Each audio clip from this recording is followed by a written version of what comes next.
Biz hazır sizlerge Xalqaro Uyg'ur sot kollegisindeki ikinci katında sotga chaqirilayotgan Londondagi Sultan House televizyon rahmatlardan bu programni tabriklashmoqda.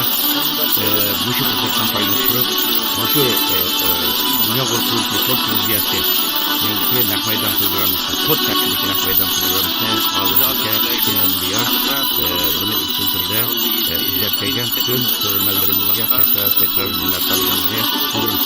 Arkadaşlar müstabit konuştuklarımızki şunki katı tercih bilsin ve yan keşiflerine karabastın.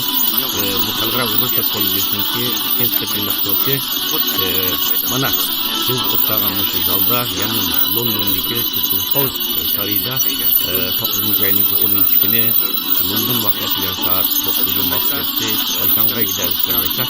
Mana bugun bu sot 3. kuniga qadam qo'ydi. Birazdan keyin sot başında arkadaşlar bugungi sotimiz ya'ni 10 kishi guvohlik berdi. Turkistonlik va chet ellik tadqiqotchilardan bo'lib 10 kishi guvohlik berdi. Bularninki 5 nafari turkistonlik arkadaşlar. Bizningki tunji guvohchimiz bugungi sotda tunji bo'lib guvohlik beradigan guvohchimiz Markaz Osodagi Uyg'ur adliya ombirininki programma kishi guvohlik berdi. Turkistonlik va chet ellik tadqiqotchilardan bo'lib 10 kishi guvohlik berdi. Bularninki 5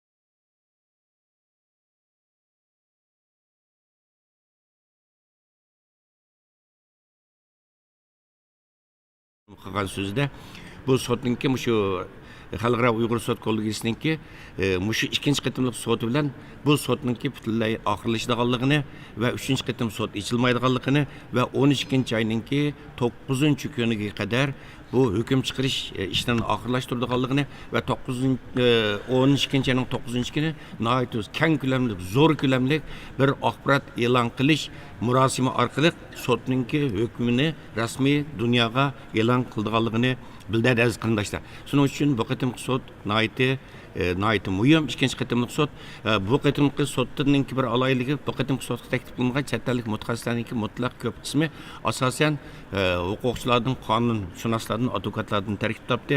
Bo'libmi irqiy qirg'inchilik masalasini alohida tadqiq qilayotgan mutaxassislar ko'proq chaqirildi. Masalan, tunagun sotning 2-chi kunimi Baxtiyor apandim shundaqmi? Bu nihoyat muhim. Maqsadsiz shu irqiy qirg'inchilik masalasini tadqiq qilayotgan va xalqaro tanilgan ikki mutaxassis tadqiqotchi tunagun guvohlik berdi va bu guvohlikmi nihoyat zo'r ta'sir paydo qildi. Aziz qarindoshlar, bu Xalqaro Uyg'ur Sot Kollegisining 2-chi qitimliq soti boshlangandan buyon bu sot haqida xalqaro matbuotlarda nurg'un inkoslar bo'ldi. Mustabid Kommunistik hokimiyatimiz sot boshlanishdan bir kun burun Xitoy Tashqi ishlar ministrligi bo'lsin, atalmış Abdunur rayonlik hukumat bo'lsin, hammasi keyin-keyindan Beijingda axborot e'lon qilishini chaqirib, bu sotga qaratgan hujumlarni favqulodda kuchaytirdi va hozir qaraydigan bo'lsanglarmi, Xitoyninki butun ichki tashqi matbuotlari shu Xalqaro Uyg'ur Sot Kollegisiga qilingan hujum, tuhmat va bu sot kollegisiga guvohlik bergan mayli chet ellik bo'lsin, mayli Sharq Turkistonlik bo'lsin, bu sotda guvohlik bergan şahitlarga qaratgan haqorat, tuhmat, tahdidlar bilan to'ldi Baxtiyor apandim. Albatta qarindoshlar, biz shu bugungi sotninki orlig'ida, qisqa damlash vaqtida biz shu sot ichilgandan buyonqi buningki xalqaro matbuotlardagi inkoslari Xitoyninki buning ko'rsatgan inkoslari haqida maxsus biz bu yerda Xalqaro Uyg'ur harakati reisi hürmetli Roşan Abbas Hanım bilen bir yerde birazdan keyin bir sohbet ötkizish imkoniyatimiz bulundu. Aziz qarindoshlar, bugungi sotda biz 10 guvohchininki 5 Sharq Turkistonlik dedik. Bu yerda nihoyat muhim bir kun bugun muhim deyishimdagi sabab bugun 3 tane lager şahidi. Yeni lager şahidi. Köpinçanlar körep bakmagan, anlap bakmagan. Naite muşu Kazakıstan'dan zor, japa, muşakkatlar bilen intayin müşkül bir şekilde London'a saksılabet yetip gelgen 3 nefer Kazak lager şahidimiz guvalık bir de Bahtiyar efendim. Şunda kudayım gün tarifini karab bakaylı. Mesela bu lager şahitlerimizden Bakht Ali Nur babigün özü golcu çapçaldın. Bunun dinkin bir yerde Erbakt Otarbay efendim bu Altay'dan özü Şarkı Türkistan'ın Altay'dan. Onun dinkin Oriyembek Kösübek efendim bizden Şarkı Türkistan'daki çöçekten bulamı Allah razı olsun bu 3 Kazak lager şahidimizden bu Xitay'nınki şunda qattiq besim ve takip qilishig'a ve Qozog'istonning sharoitini bilisizlar. Qozog'iston hukumatining Xitoy bilan bo'lgan munosabatini bilisizlar. Aziz qarindoshlar, bu yerda demasakmi, shunda qattiq besim qarmay, nihoyatda jafoliq bir nimalar bilan Dunyo Uyg'ur qulturining tirishchanligi sotninki yordami bilan nurg'un davlatlarni aylanib, nurg'un jafo mushaqqatlarni tatib, ming dasta Londonga sog' salomat yetib keldi ve bugun guvohlik 3 Bugün guvalık bir ders kındaşlar. Tünögen kısıkça ularınki işköylerinin ikisininki Uygurçasına ait yakışında bu Bahtiyar efendim. İşköylerninki Uygurçasına ait yakışı. Birisi biraz baldır çıketkenke vatandın Kazakıstan'a. Ama şundaqtı bu ulağı məxsus bir Kazak tercümanlık kıldı. Bir yer şunu esketip koyarız kırındaşlar. Muşu sot başlanğanını tatip. Biz aval qetimlik mesela 6. ayninki 4. günü çakırılgan tuncu nöbetlik sotda bazı sebepler tüpeyden çetellik mutaxassislarning çetellik guvohchilarninki sözlerini Uygurchaga tercüme qilish imkoniyatimiz bo'lmagan. Bu qitim Dunyo Uyg'ur qulti maxsus 3 nefer tercümanni vaqtliq sot uchun taklif qildi ve bu 3 tercüman sizlarga bütün sotning jarayonini çetellik mutaxassislarninki sözlerini uningdagi bağla şehitninki sotchilarninki bütün sözlerini sizlarga udulluq Uygurchaga tercüme qilib berdi aziz qarindoshlar. Bu yerda mush fursatdan foydalanib turib, huzuringlarda sizlarga vakolatan men mushu fidokor 3 tercümanimizga bir tercüman hozir mishada bor. Ayrım bir xonada tercümanlık qildi. Bu yerda bizning Uyg'ur ziyolilardan, aktivistlerimizden Xalqaro Uyg'ur qalamkashlar jamiyatininki raisi hurmatli Qaysar Abdurasul efendimning tercümanligi bilan boshlandi. Uningdagi o'ziga Uyg'urcha Yusufjon deb ism qo'ygan ve o'zini Uyg'ur deb qaragan bir girman do'stimiz bor, ismi Rune. U tor orqali tercümanlık qilyapti 3 kunning yog'i. Yana birisi bizningki Amerikadagi yosh aktivistlerimizden Mustafa Aksu efendim tercüme işleriga yordamlashib kelyapti. Bu sebepten sizlarga vakolatan bulağım tekrar rahmetimni bildirman. Hurmatli Bahtiyar efendim, sizning yana qo'shimcha qiladigan so'zingiz bor. Masalan, bugungi sot tunji guvohchi bugungi sotdagi siz riyosatchilik qilayotgan Uyg'ur Adliya arxiv ambirininki program yetakchisi Muattar Ilhut xonim. Bu haqda biraz qisqacha oldin ushur beralamsiz? Muattar Ilhut xonim desak to'g'ri bo'ldi. Bu qatorqi bizniki Uyg'ur Adliya arxiv ambiriniki Muattar hozir sot zal kirib o'tdi. Mana bu qizimiz qarab baqsaq bo'ldi. Hamda bizniki Uyg'ur Adliya arxiv ambiriniki bu yillik dokladini bermoqchi, chunki bu dokladni Uyg'urlar tarafidan ishlangan. Ya'ni 1 yillik tadqiqotning natijasi bo'lib, bu bizniki tadqiqot o'rniga emas, butun Uyg'urlarningki shu lager deyotganlarningki hem lager sistemasi to'g'riliq berilgan cho'ng hajmli bir doklad. Shuni qisqartirib qo'ygan doklad bermoqchi. Muattar o'zi kichik bo'lsa-mu nihoyatda jo'shqin, chaqqon hem iqtidori yuqori bir xizmatchi deb qarashga bo'ldi. O'tgan qatim guvohlik bergan, lekin boshqa tadqiqotchilarga o'xshashlar bir qatimliq 1 yillik tadqiqotning natijasida qisqa vaqtda tugamaganligi uchun 40 minut yani vaqtim yana qayta taklif qilindi. Bu o'tgan qatim sotga chiqqan, yani taklif qilingan mutaxassislarning ichidagi birisi. Bizningki rahmat aziz qarindoshlar, avval qatimliq sot, ya'ni bu yil 6 ayning 4 kuni chaqirilgan tunji navbat sotni izlagan qarindoshlarimiz balkim xotirlagan bo'lsanglar kerak. Bu Muattar qizimiz, o'zimizning qizimiz deydi, 20 yosh. Bu o'zini shu Uyg'ur davosiga atgan bizningki yosh kelgusiga umid bag'ishlagan yosh aktivistlarimizning biri. Oldin qatimliq sotni nihoyatda jasurlik bilan o'zi shuncha kichik turib nayet cesurluk bilen guvalık bergen Bayı Bekhtiyar efendim de ötkendek özü nayet küler yüz bir kızımız özü Norvegia'da çoğulgan dadısımı nayet vatanperver bizdenki Müjdavane Dünya Uğur Kultini Norvegiya Uygur Komitesi'nin Bekhtiyar efendim riyasetçilik kılıvatkan nayet yaxşı kollap qoğdap kelivatkan bizdenki vatanperver terindaşlarımızdan birisi ya da Abdurişit efendim Norvegia'daki şu Abdurişit efendim'in kızı hazır şu məxsus dava işlerine yardımlaşıvatıdı. Bizim bilen bu paranlaştık Bekhtiyar efendim neçə gün yağı özünün bu şu Uygur davası için Şarkı Türkistan'ın milli müstakillik davası için özününki bu şu küreş qılğanlığından nayet fəxrlənganligini, gururlanganligini ve ata-anasının bundan nayet hoşal buluvatqanligini ifade kıldı. Şundan Bekhtiyar efendim Allah kızımızga kuş kuvvet versin Cenab-ı Allah. Tövəndə biz ötündüğünkü nayetde ciddi bo'lgan bir guvallıqni yana bir qatam eslab o'tishni to'g'ri ko'rdim.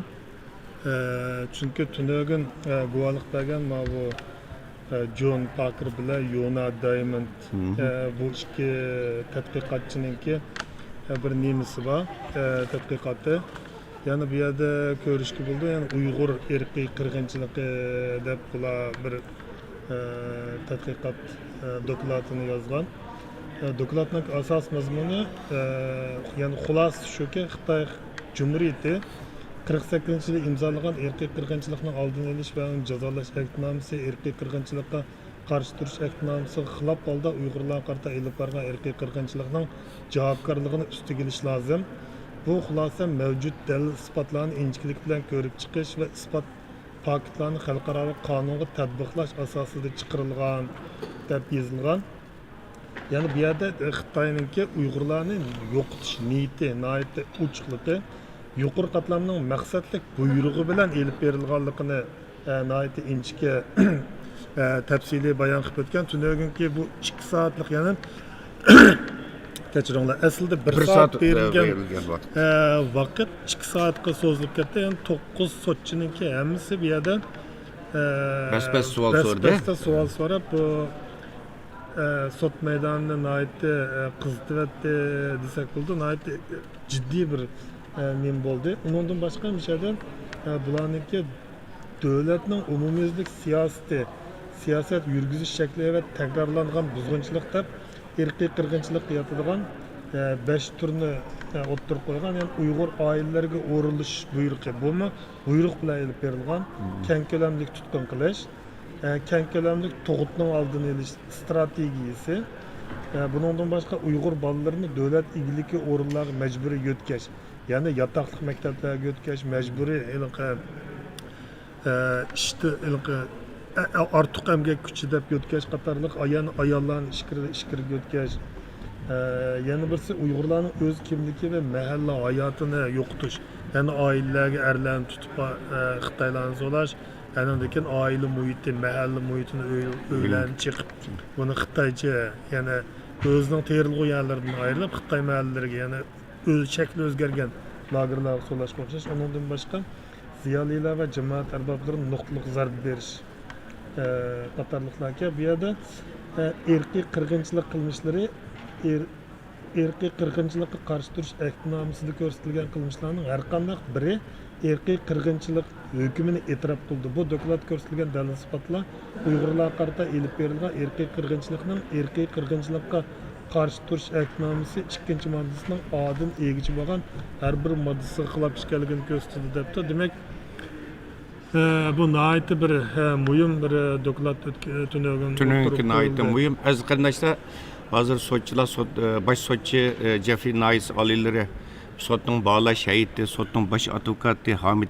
efendiler hemmisi sot sağlığı kirişke başladı. Az qardaşlar Xitoy hükümetinin tünönki Xinhua Tori, Xinhua Axborot agentliğine çoğun bir baş makale e'lon qilib atalmış Uyghur alayda sotning abdi başlasını işip taşlayıldı degan bir baş makale e'lon qilib sotning tunji kuni bo'lgan ba'zi ahvollarga qarata nihoyat ig'ir darajada raddiya qaytadi. Ma'lum deyotgan vaqt Xitoy o'zini oqlashdan kuyuga tushdi, parakandizga tushdi. Az qandaysa sot boshlanib qopti. Unda bo'lsa biz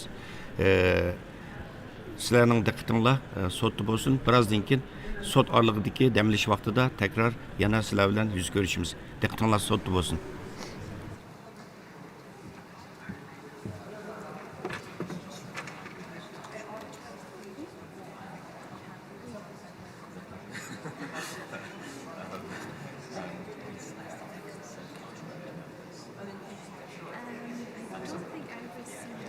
no, I have it. I have it. Yeah. Circulate members.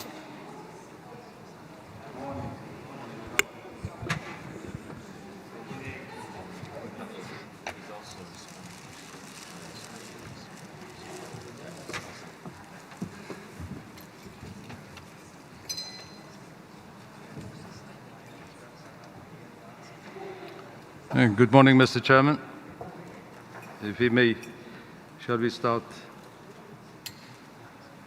the process of the third day of hearing?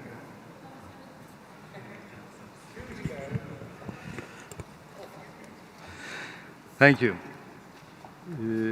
Our next witness is Ms. Mute Ilikat. Ms. Ilikat is a project researcher at Uyghur Transitional Justice Database. Tövende bir Uyghur şahit Authors of guvallık UTJD's berdi. annual report. Yani Ms. Ilikat holds a BA Uyghur in politics, economics, and a BA in arkividiki comparative Uyghur politics from arkividiki Bergen hizmetçisi. University. Bergen Ms. Üniversitesi'nde Ilikat has been bitiren involved in human rights advocacy Uyghur for kız focusing on insan the hakları Uyghur hakkında situation. hem Uyghur bupmu Uyghur meselesinde 2018 yıldan başlap hizmet qilib kelmekte. Hem Norvegiyanınki media sistemlerinde işleyen. 6. aydaki yığında mı kamptaki kampga solangan mahbuslarnınki hem ailesinden ayrılgan balla hakkındaki nurgulagan köp uçurlarını bergen idi. Thank you, Ms. Ilikat. The floor is yours. You have 20 minutes. Sizin 20 minut vaktiniz var. Söz sizge össün. Thank you for inviting me again. Meni qayta teklif qilganliginglar uchun ko'p rahmat. Atiganliginglar xayrli bo'lsin. Focus on the UTJD's research methodology. Men bizningki ishlash metodologiyasimizni UTJD'ninki tushundirmoqchi. Men oldi bilan bizningki tadqiqotimizningki oxirinishini tushuntirib o'tayim. 1950-yillardan keyin Jungo Kommunistik Partiyasi bu majburiy emgak qildirish siyosatini qo'llanib kelgan. Reform through labor camps or prisons. And in 1994, 1994 yılında Xitoyninki bu ishlab chiqarish nima deymiz, emgak orqali o'zgartish turmalarni o'zgartishni talab qilgan xalqaro jamiyat 2017 yillari Xitoydagi hukumatsiz tashkilot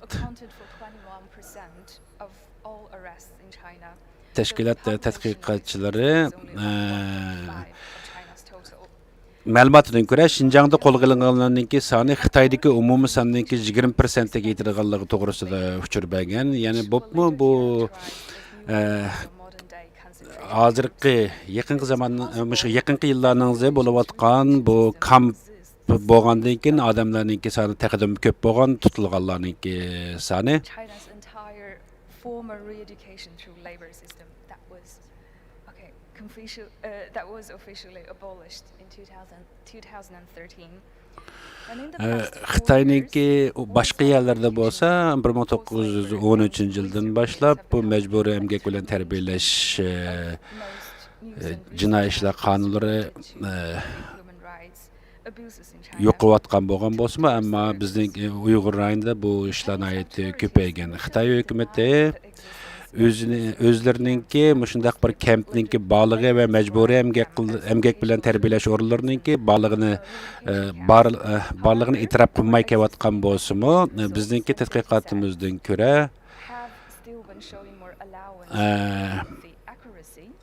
amaliyotda bugun ya'ni ularninki mavjudligi haqida ko'p uchurlarga erishdik.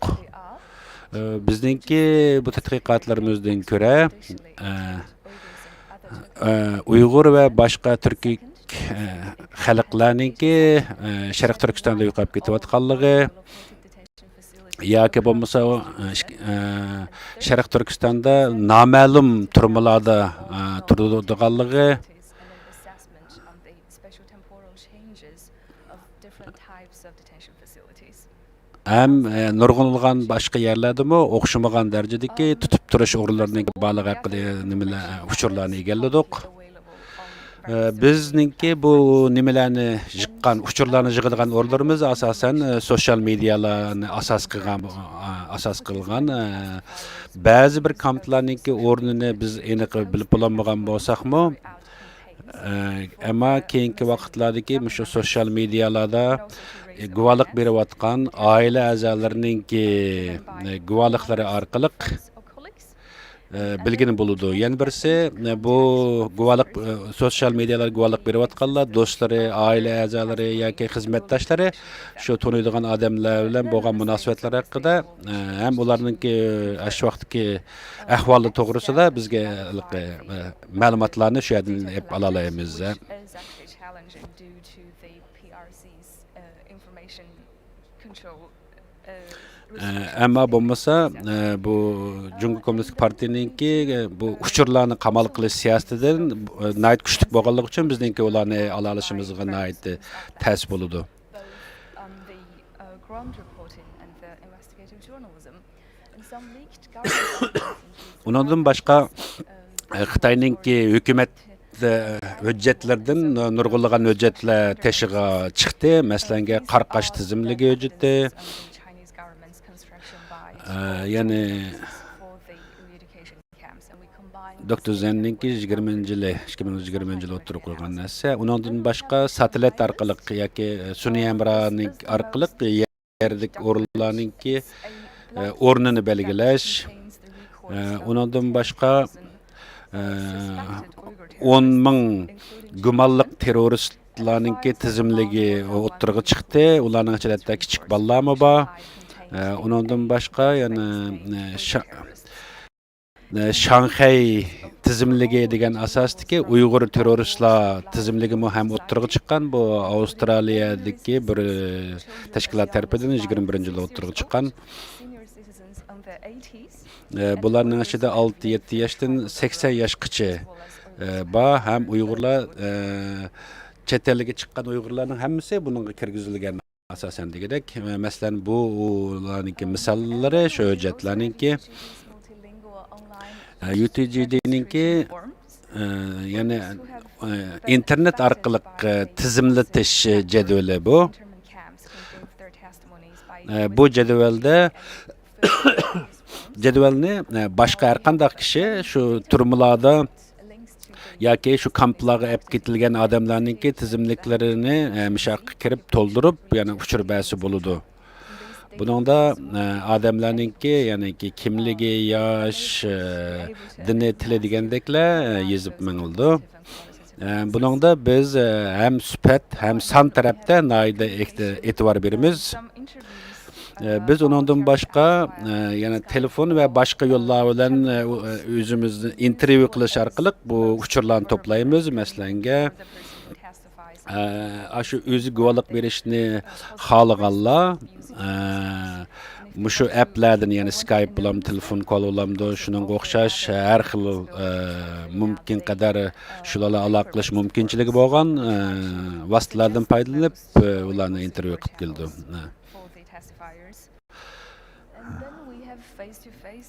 Bizdan undan boshqa yana yuzma-yuz ya'ni ziyorat qilish, ham uchur egallash, intervyu qilish nimalarimiz bor, usullarimiz. Buningda biz yerlik har qaysi o'xshamagan Yevropa davlatlari va boshqa joylardagi yerlik Uyg'urlar bilan, ya'ni shu davlatlik Uyg'urlar bilan bo'lgan suhbatlarimiz orqali ularning bergan guvohligini to'playmiz. In the end, we go through a verification process. Ondan keyin oxirida biz bütün mushu to'plagan guvohliklarningki hammani muqimlashtirgandan keyin biz mushu intervyu qiluvchilarningki roziliklari bilan ham shularningki ixtiyorliklari bilan mushu guvohliklarini saqlaymiz. Bu asosan o'xshamagan bir yo'llar bilan buning rost yog'anligi haqida muqimlashtiriladi. Bu medialar orqali, masalan, radio frequensiya va shuning o'xshash har xil yo'llar bilan. Masalanga bu bagan guvohliklarningki Xitoyda Xitoy konsulxonalari yoki boshqa Xitoy munosabatlik o'rinlarningki ba'zi chiqargan uchurlari va shular asosida buni ham muqimligini bo'ladi. Biz ba'zi yani qo'lga ilinganlarningki yoki tutib turishda turayotganlarningki kimligini televizor yoki har xil yo'llar bilan chiqqan media signallar va videolar orqali biz ularning kimligini ham to'nalaymiz, ham guvohlik beruvchilarni shu orqali tepib to'plab mangamiz.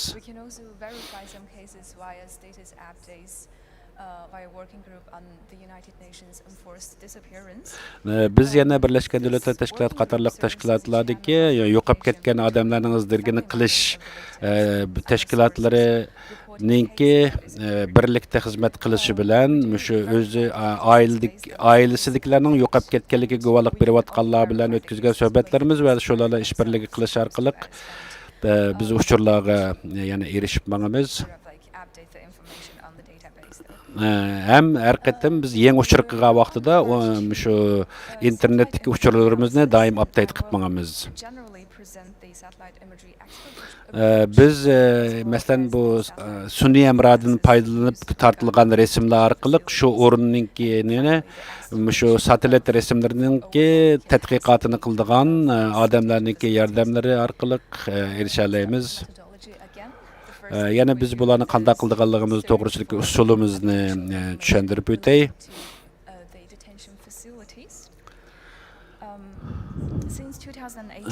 2018 yildan boshlab biz ko'p uchurlarga erishdik. Bo'libmi shu ko'plab Uyg'ur va boshqa turkiy xalqlarning tutilganlıkları hem kamplarga yollaganlıkları hakkındaki xabarlardan topladık. Bular asasen guvohlik beruvchilar, gazet jurnallardagi Xitoyninki o'zining media, sosyal vositalardan berilgan video va resimlar asosida nurg'un isbotlarga ham erishimiz.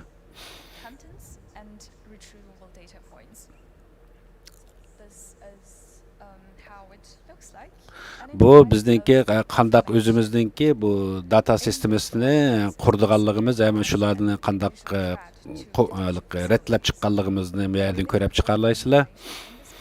Biz shu o'xshamagan kategoriyalar bilan tayyorlagan bu databasemiz orqali, yana data uchuri bu punktimiz orqali har qanday bir odam yana munosabatli uchurlarga erisha oladi. Men birdan tushuntirib o'tay.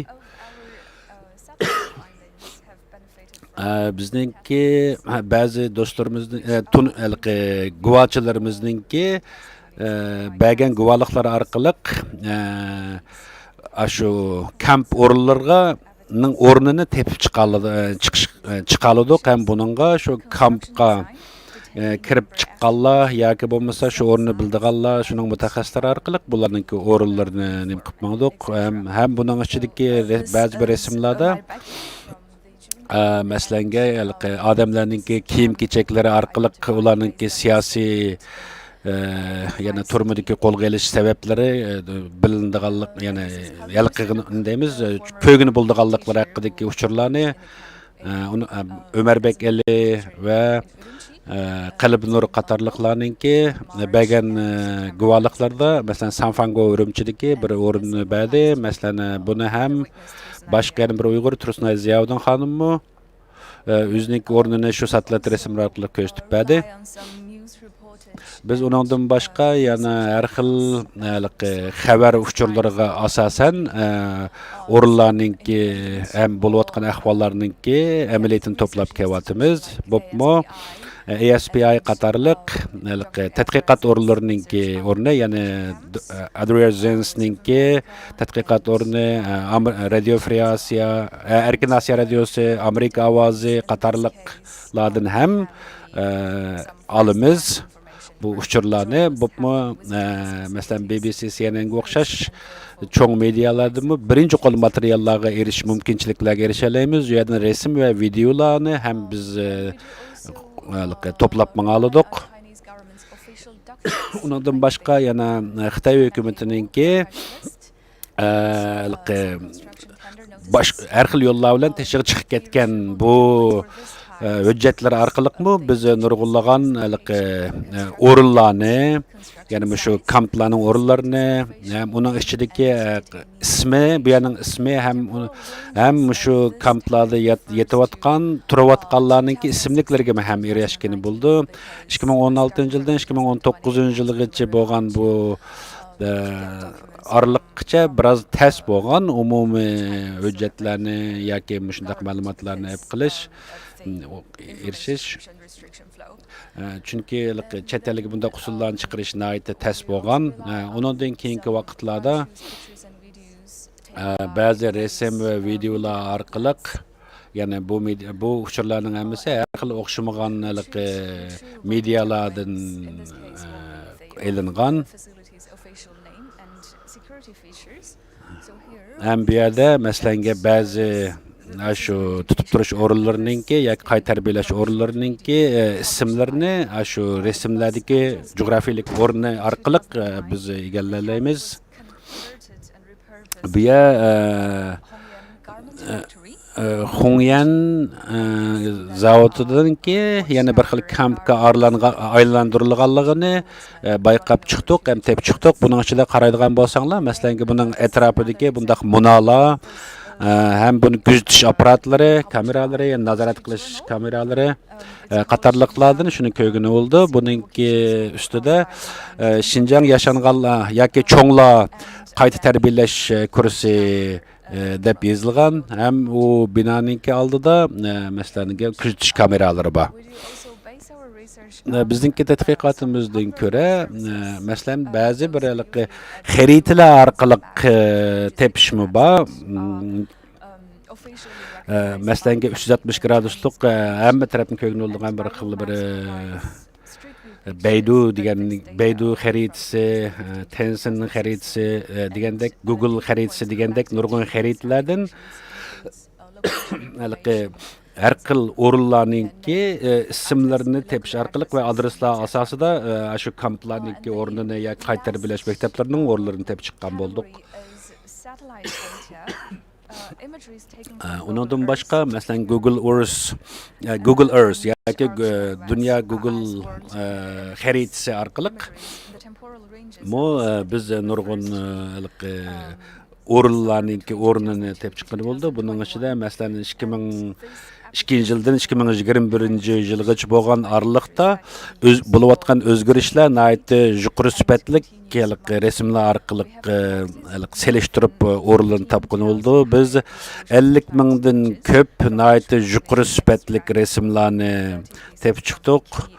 Buning ichida biz nihoyat kerakli bo'lgan 30 dan oshiq materialga erishdik.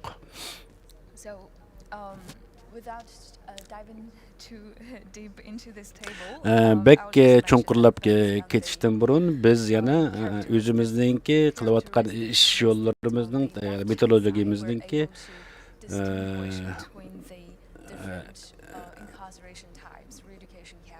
yana sizlarga qisqalab tushuntirish to'g'ri kelgan bo'lsa, bu loga yoki bo'lmasa qayta tarbiyalash o'rinlari turum degandeklarninki nimasini tushuntirib o'tib ketay. O'rinlarni yana masalan buningda qayta tarbiyalash o'rinlari yoki turma yoki nima ekanligi haqida bu resimlardan farqlandigini bo'ldi. Agar bu haqida savolinglar bo'lsa, keyin savol so'rash vaqtida so'rasanglar bo'ladi. Bizningki yana bir o'zimizning tadqiqotiga deymiz, asos bo'lgan materiallar tövendeki bir qancha xil manda logolar yoki ko'rinishlar orqali nim qila olamiz, qaror bera olamiz. Masalan, shu satelitdan yoki sun'iy amrodan ko'rib olgan bo'lgan resimlarda yana mushunga o'xshash yani bexatarlik uchun ko'z tushib beradigan bir resim ko'rinishlari bor. Buni biz inchikilab qaraydigan bo'lsak, masalanga u Qarovul munorasidagi Qarovulxon munosida qaraydigan bo'lsak, uningki ko'rinishi masalan askarlarningki turadigan o'rniningki masalan bu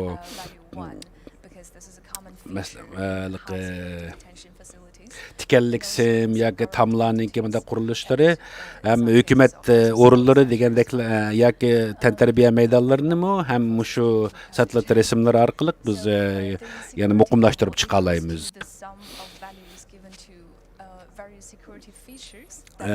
Masalanga biz satelit image'lar yoki shu sun'iy resimlardan biz farqlantirishga bo'ladigan shu resimlarningki bir deymiz bexatarlik seviyasining yuqori tuvanliklarini 1 2 3 4 yoki bo'lmasa shunga o'xshash har xil harflar orqali ifodalab ko'rsatadi. Ham shu orqali biz bera olamiz. Buning ichida masalan 6dan 8 gacha araliq bo'lgan bo'lsa, bu nayti bek qo'g'dildigan yoki bek qarovul ostida bo'ladigan bir o'rin ekanligini bila olamiz. Undan boshqa biz u yerningki qayta tarbiyalash markazimi yoki emasligini qaror berishimizda biz o'xshamagan uchurlardan foydalanish yo'llarimiz bu yerda bor. Masalan biz 344dan o'shiq biz qabul deymiz foydalangan materiallar bor. Ularningki aniq o'rnini aniqlashda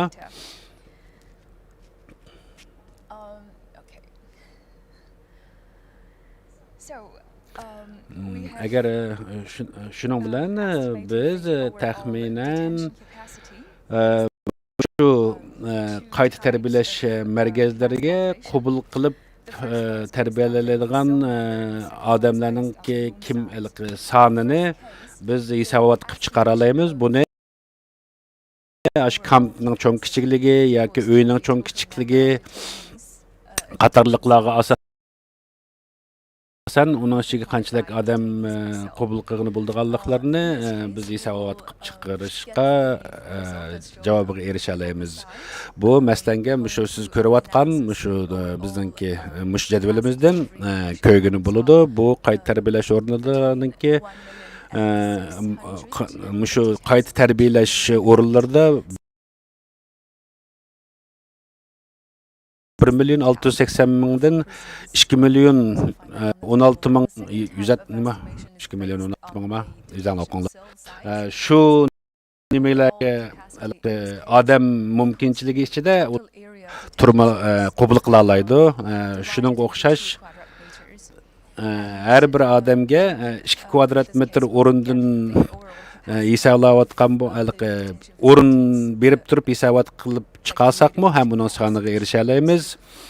Bu qayta tarbiyalash o'rinlarininki odamga beriladigan o'rin bo'shliq cho'ngligi ya'ni 2 kvadrat metr shu asosda uni ifodalagani bo'ladi. Ya'ni topqini bo'ladi.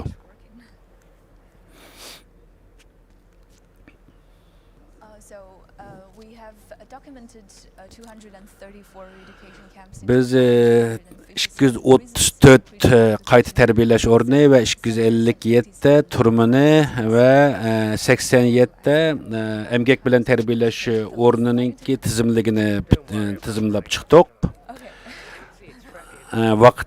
Vaqtim eshib ketmasin da'vatiman degan devdi. So'tchi apandim vaqtning o'tib ketishidan qo'rqma. Bek muhim uchurlarni beryapsa, shuni oldirmay bergin da'vatidi. So this is a prison city that is located on the outskirts of the Bashingim city. Bu Bashagim shahridagi bir Bingtuanninki boshqurishida bo'lgan bir o'rin deydi. Bu yana bir Aqsuninki sirtiga joylashgan bir turma o'rnini bu yerda yana birisi Xotandagi bir o'rinninki o'rni. Then this is the output results Bu bize erişken bütün şu turma hem qayta terbiyeleş orlarınınki tizimlikleri hem ularınınki isimleri müşahede siz göreleysizler. Onunki yani adem qabul qilish sig'imi ve onundan başka ularınınki qandaq darajadagi o'rin ekanliklarini mushu biz tayyorlagan jadvaldan ko'rib bo'ladi. Present our overall findings. We have found 67 camps that have Biz 67 kampninki nəhayət yuqori dərəcəlik bexəterlik sistemləri bilan qaplanğan bir turmuş şəkildəki qayta tərbiyələş orunu ekanligini bildik. Həm muşu kamplarninki ətrafında nəhayət məsələn 147 muşu kampninki ətrafında məcburi xidmət bilan işlətildiğən zavodlarninki bağlığını bildik. Az bolğandımı 31 dək qayta tərbiyələş 31 qayta tərbiyələş orundakı satelit yoki sun'iy əmri resimləri orqali u yerdagi nurg'un uchurlarga erishdik. Buni ham guvohchilar bizga, shohidlar bizga isbotlab berdi. Ham undan boshqa o'zgartirilgan doktorxona ham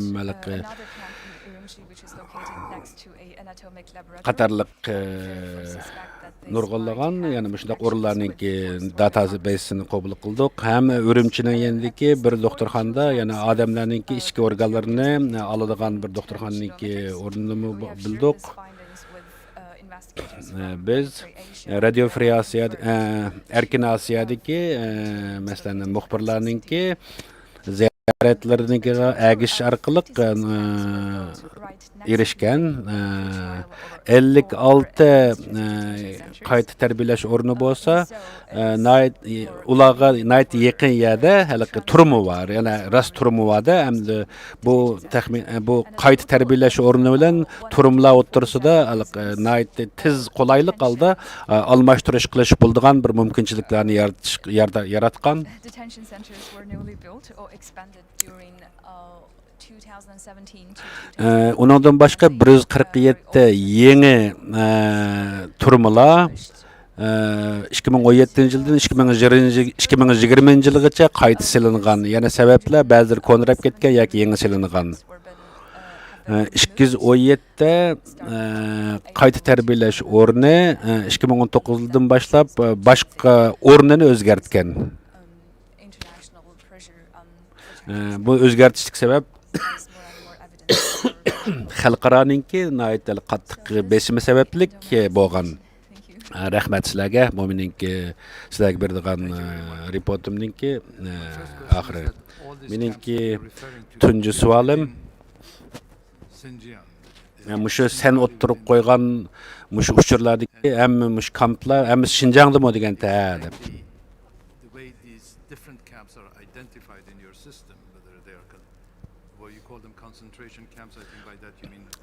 Sizlar masalanga concentration camp, eradication camp, labor camp yoki prison degan mushu har xil turma qayta tarbiyalash o'rinlarininki bir-biridan qanday farqlanadiganligini yana bir ko'rsatib qo'ygan bo'lsangiz bizga bo'ldi.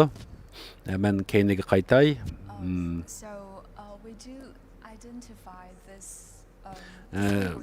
Biz bu 4 xil o'xshamagan turmuş şekillerini biz ularninki o'rin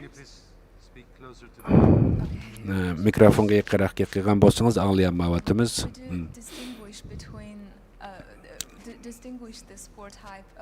Mushu 4 xil o'xshamagan turmuş şeklini ularninki selinishning o'xshamasligi, ham o'rinlari, ularning cho'ng kichikligi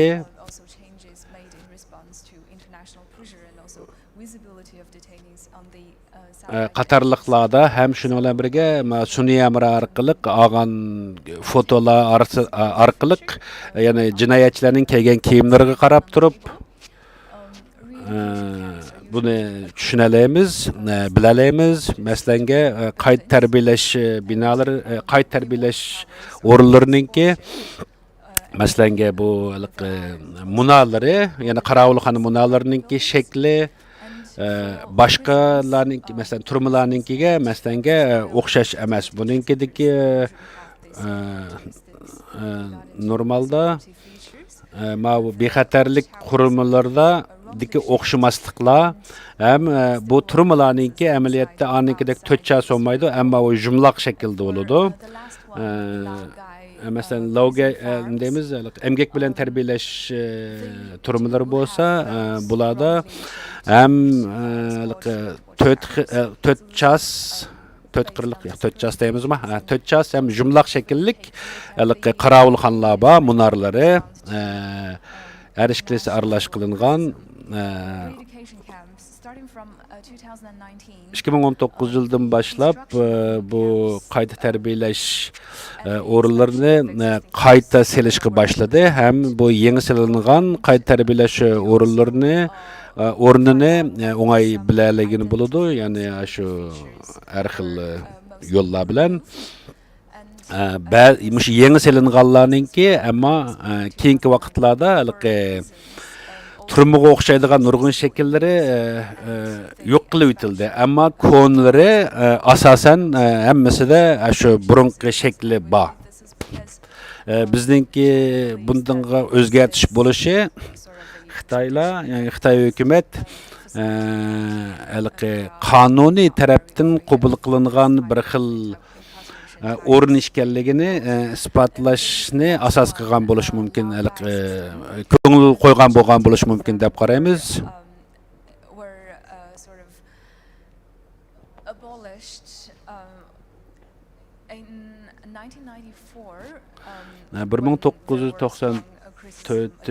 1994-yili Xitoylarga nayt kuchlik bir besin ostida özününki aşı turma yoki boshqa o'rinlarninki, shunday odam tutib turadigan o'rinlarninki bek nimaga uchraganligi uchun tanqidga nurg'un o'zgartishlarni qilgan ekan. Aşı turmalarninki sun'iy amra rasmlari orqali ko'rib tonib olish mumkinchilikni men yuqorida degandek alaydiliklarga asosan yana biz tonib olamiz. Yana masalan taxminan 40 tak biz ko'rgan shu tutib turish o'rinlaridagi jinoyatchilarninki sariq, yeshil deganga o'xshash kiygan kiyimlarninki rasmlar orqali his qilaldik. Mening bu aytganlarim sizninki savolingizga javob bo'la olgan bo'lsa umid qilaman. Rahmat sizga. Men ikkinchi savolim, siz yana mush qayta tarbiyalash o'rnida yani 1 milyon 400 mingdek her xil o'xshamagan turmuş şekillerindeki adamlarni tutib turish mumkinchilikleri yoki lavgay yoki shu qayta deymiz emgak bilan tarbiyalash odam qabul qilg'ini buldiganliklari qanchalik odam qabul qilg'ini buldiganliklari to'g'risilik nomeri shundaqmi yoki buningga hozir turayotgan odamlarning sonimi?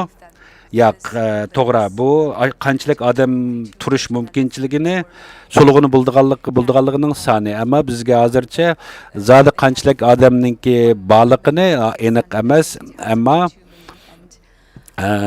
bizningki hisobotimiz bo'yicha bo'lgan vaqtida bularninki mushu turmalarga ham qayta tarbiyalash o'rinlariga mushu bizningki statistikamizdagi taxminiy odamlar qabul qilamiz, so'lig'ini buldi deb qaraymiz. Rahmat sizga mening savollarimga berganingizga. Ehtimol meningki boshqa xizmatlarimizdan savol so'rash mumkin. Ko'p rahmat sizga.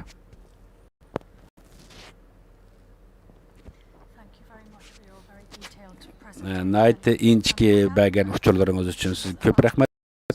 Sizga bir qancha savolim bor. Sizning tadqiqot yo'llaringiz, usullaringizga bir qancha savolim bor.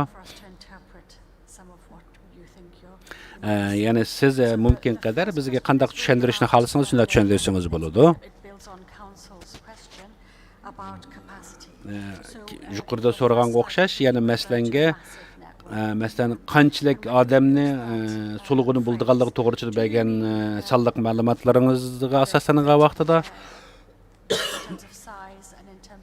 siz shu o'rinninki cho'ngligi yani şu hecminin çoğunluğu asasında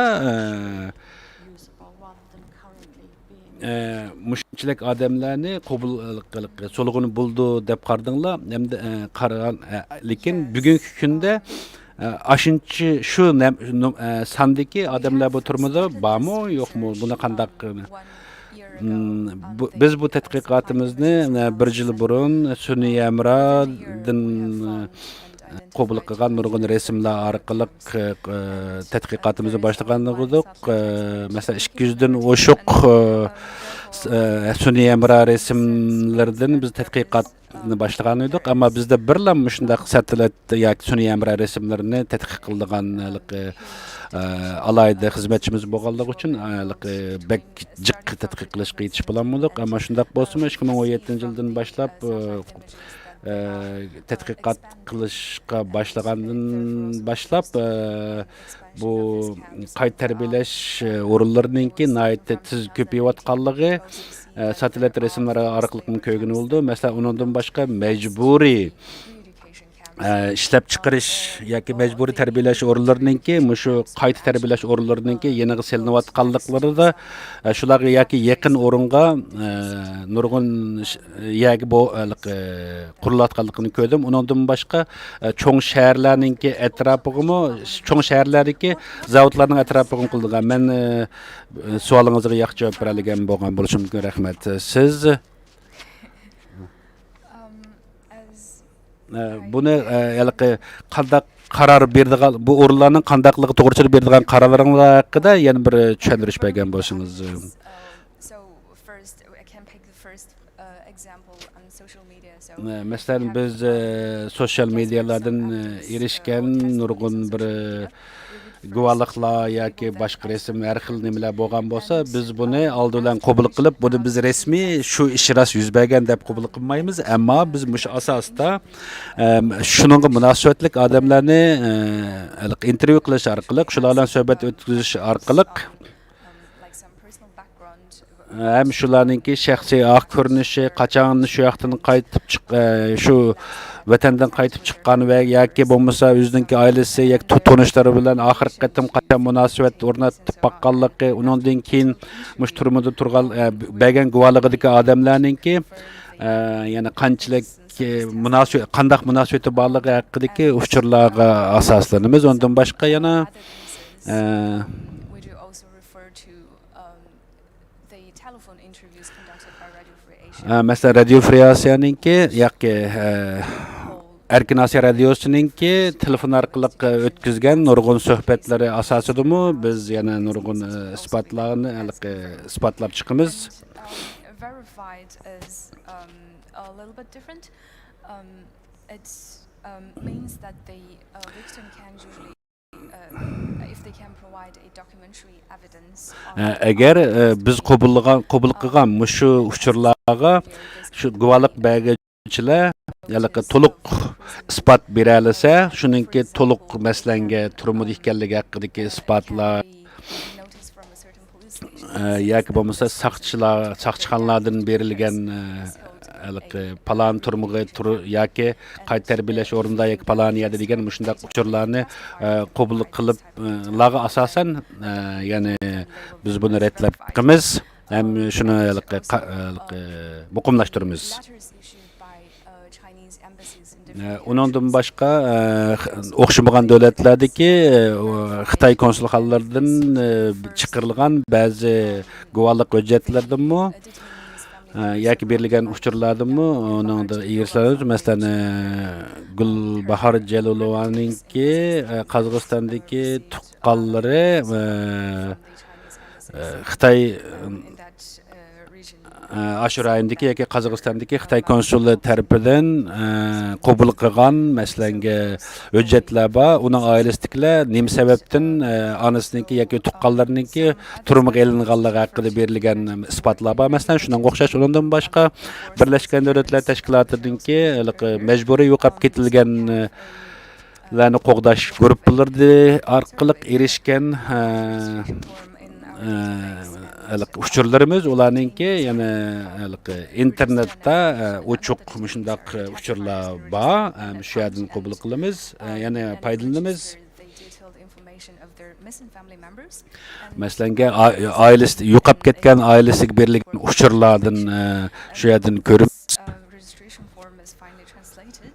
We will send this to the United Nations Working Group on Enforced Disability. ham bizga tizimlatganlarnikini ham shu Birlashgan Davlatlar Tashkilotininki yo'qolib ketganlarni tizimlash o'rniga bizningki tizimlagan uchurlarimizni yo'llab beramiz. Ham ularninki database uchun doim ham keyingi ahvollari ustidimi doimlik nimasini berib turib, uchurni doim update yoki yangilab turamiz.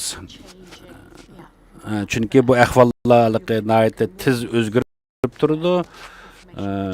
Shunga siz bu har doim shunday update qilib turish, o'zaro uchur almashtirib turish bek muhim. Rahmat sizga, bu qilganinglar to'g'ri bo'libdi. Ilash o'rinlari, turmalari yoki ularda shu shaharlarga yaqin bo'lgan, shahar sirtidagi ma'lum bir yerlarda bo'lgan bo'ladi.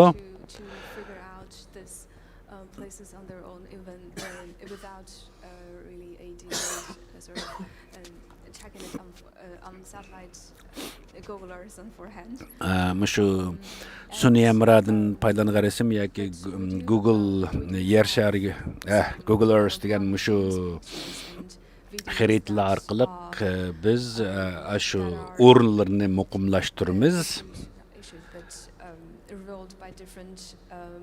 Undan boshqa yana shu biz topgan shu o'rinlarni biz egillagan har xil medialardagi ko'rinishlar orqali selishtirish orqali ham shuningki o'rnininki o'rniga va shakliga nim bera olamiz, mumkin deymiz, qaror bera olamiz. Undan boshqa shu har o'xshamagan qayta tarbiyalash o'rinlari va emgak bilan tarbiyalash o'rinlari degandek o'xshamagan turmalarninki shakllarda bexatarlik qurilmalarda o'xshamasliklar bor. Ham shularga asosan qilamiz, ammo keyingi vaqtlarda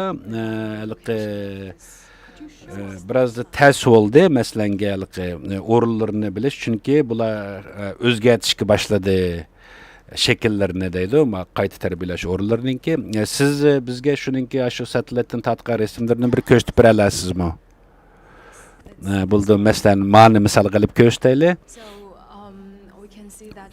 Buni biz ko'ralaymiz. Bu bir taqqa yaqin bir o'rinda ham bo'lganligi uchun bundan boshqa qandaq bir shahar o'rni ekanligini aniq ko'rolmaymiz.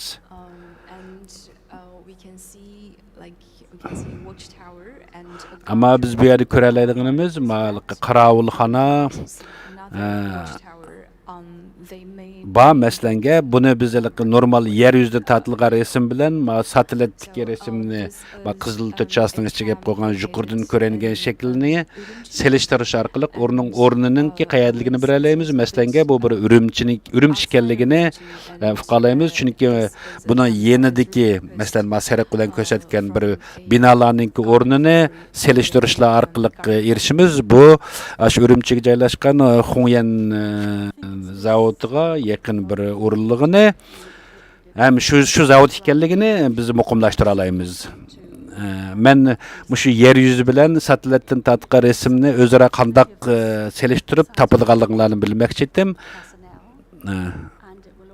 Rahmat sizga, yetarli tushuncha berdingiz.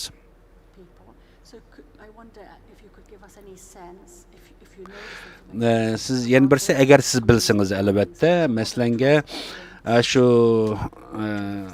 turmalarninki yoki bo'lmasa qayta tarbiyalash o'rinlarininki hajmining cho'ng kichikligiga asosan uning ichiga odam so'laydiganliklari haqida so'zlab o'tgan bo'ldik. Siz bizga qancha vaqtda bir qatim buning ichidagi odamlarninki o'zgarib turadiganligini deb beralamsiz? Albatta siz bu haqda bilgan bo'lsangiz. Bu haqda biz burun shu kamplarda yetib chiqqan ularni intervyu qilish orqali yoki shularni qilgan shular bilan o'tkazilgan suhbatlar orqali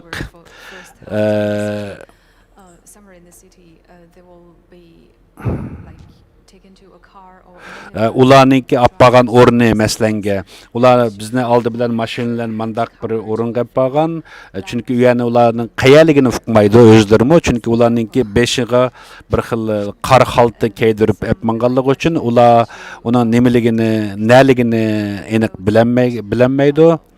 it's exactly located. So Şunlaşqa bizgimi ularningki bergan uchur orqali bilishimiz sal tas bo'lgan. Ama ular her halda taraflarını yoki mumkin paloniyada bo'lish mumkin deganda kuchurlarni berganligi uchun yoki bo'lmasa o'zining o'tgan yo'llariniki qandaqligi masalan dastlab tutib olib qolgan o'rni bilan qayta tarbiyalash o'rnlariga olib borish o'rnininki qisqa jiroqligi bergan uchurlarga asosan biz to'plagan materiallar bilan selishtirish bilan uning erishimiz undan boshqa bu o'rinlarningki masalanga ko'p hollarda diqqat qiladigan bo'lsak cho'ng ishlab chiqarish zavodlariga yaqin o'rinlarda bo'lgan bo'ladi. Bu bundaq bo'lishdagi sabab chunki bu turmi bilan zavodlar o'rtasida odamlarni yo'tkashga qulay bo'lish uchun shunday bo'lgan. This facility, do they come and go, or are they resident?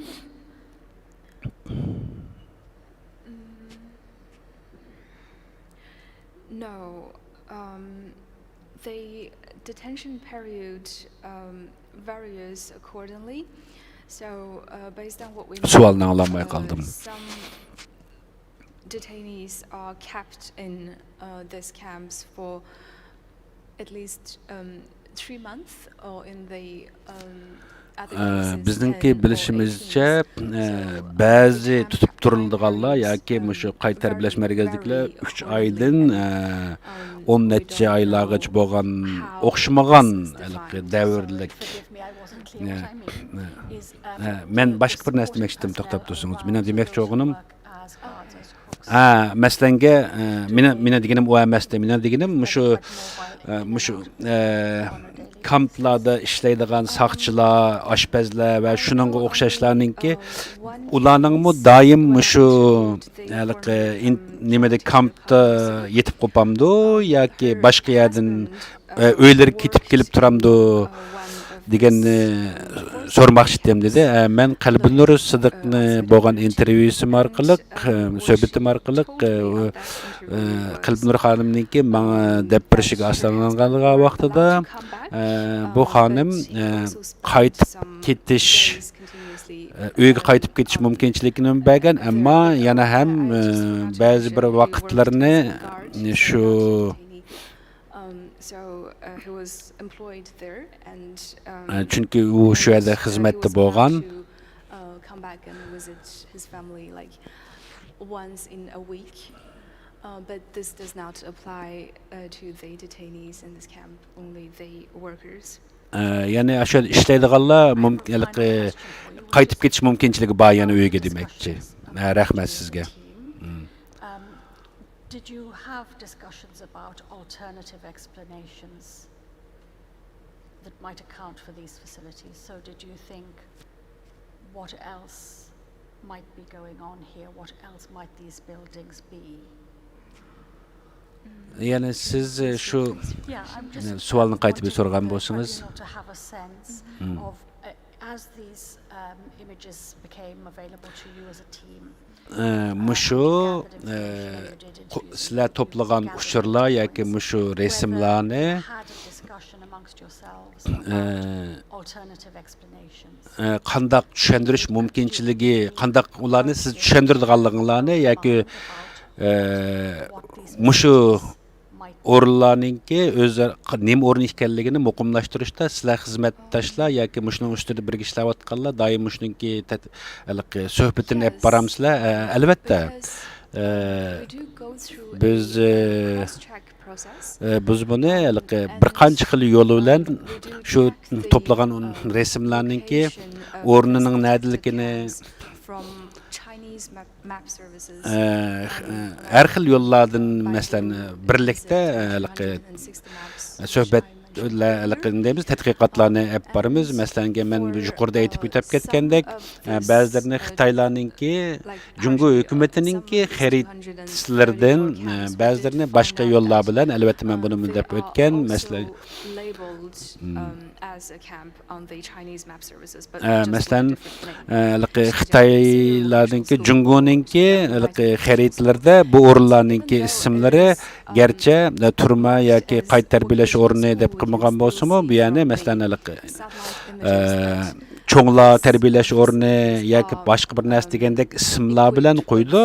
Biz shu orqali buning o'rinlarini hammalik topib chiqamiz. Masalan, undan boshqa biz o'zaro buni tadqiqot vaqtimizda uningki turmalarninki ko'rinishi, sirtdan masalan qurilmasining ko'rinishi deganlar asosida qatorliqlar orqali qarorimizni olamiz herhalde. Rahmat. Mening boshqa xizmatdoshlarimning savol bo'lishi mumkin. Rahmat sizga. Bek inchki tayyorlagan bu xabaringiz uchun, dokladingiz uchun sizga nihoyat ko'p rahmat. Siz baytab o'tib ketgan bir masala ustida sizdan so'ramoqchi. Masalanga siz hejmini ashar qaysi kamplarniki hejmini hisobot qilgan vaqtinglarda cho'ng kichiklik deymiz, cho'ng kichikligini yoki hejmini qilgan vaqting sig'imchanligini masalanga bir kameraga qancha odam turdiganligi masalanga sening hisoboting bo'yicha bo'lgan vaqtida masalanga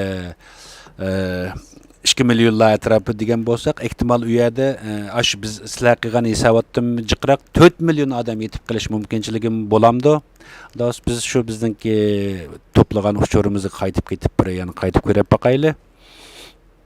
Masalan, men bu yerni qaytib tushuntirib boqayim bizningki ya'ni qanday hisobot qilganligimizni. So, are you referring to the first one or the second method, the estimation on bizningki birinchi based on detention cell size? No, that's fine. Qaysi hisoblash metodologiyamizni demoqchisiniz degancha, ikkisidan qaysi emas, meni demoqchi o'g'lim ba'zi nimalari masalanga qayta tarbiyalash o'rinlari mening bilishimcha u nihoyatda ko'p odamlar bor. Sizlarninkida sal hisobot oz bo'lib qoldimi, qandoq? Biz shundoq bo'lishi mumkin. Biz buni hisoblab chiqishda BBC'ninki videosi orqali ishlagan xabarninki videosi va shularninki bergan uchuri asosida shu uyninki cho'ng kichikligi ham bir uyga 8 dan 9 gacha karvat qo'yilganligi uçurunu bergen ma'lumotini. Undan boshqa biz egallagan uçurlarimiz yani burun aş kampda yetib chiqqanlarning bergan uçuriga asoslangan vaqtida ba'zilarninki 20-30 hatta 40 tak odamlarninki turganligi haqida uçur berdi. Masalan, Gulbahor Jalolovaninki bergan sifatida 40 odam borligini degan, ammo biz bu nomerni qabul ishlatmay masalan taqribiy o'tturdiki taxminiy bir nomer orqali nima orqali biz hisobotni qilib chiqdik. Shunglashqa bu bir Gulbar xonimninki guvohligiga asosan bo'lgan vaqtida bu nomer taxminan 5 million bo'lib ketadi.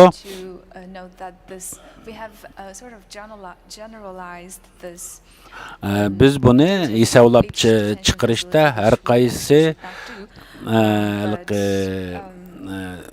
yig'ilish kamplari yoki bo'lmasa qayta tarbiyalash kamplarining alaydiliklarga asosan hisobot design of mumkinchilik this hisobotini of chiqargan. this constructions, like how these rooms are Yani placed. şu He's also talked about har qaysi washrooms. Sorry to interrupt. men gapingizni to'xtatib qo'ydigan bo'ldim. You said some were new cams. Siz yangi bir kamplar silindi deb ma'lumot berdingiz. Siz yangi silingan kamplarninki konlarla qanday farqi borligi haqida uchurlaringiz bormi? Uning ichki qurilmasida qanday o'xshamasliklar bor? I can try to explain this from this first picture. So we Men do, ma resim orqali bizda buningdan az to'la bilalaymiz. Masalan, men sizlarga bir ko'rsatay. Bu satelitdan qabul qilgan bir resim. Bu resimni bizda sal cho'ngaytib qaraydigan bo'lsak,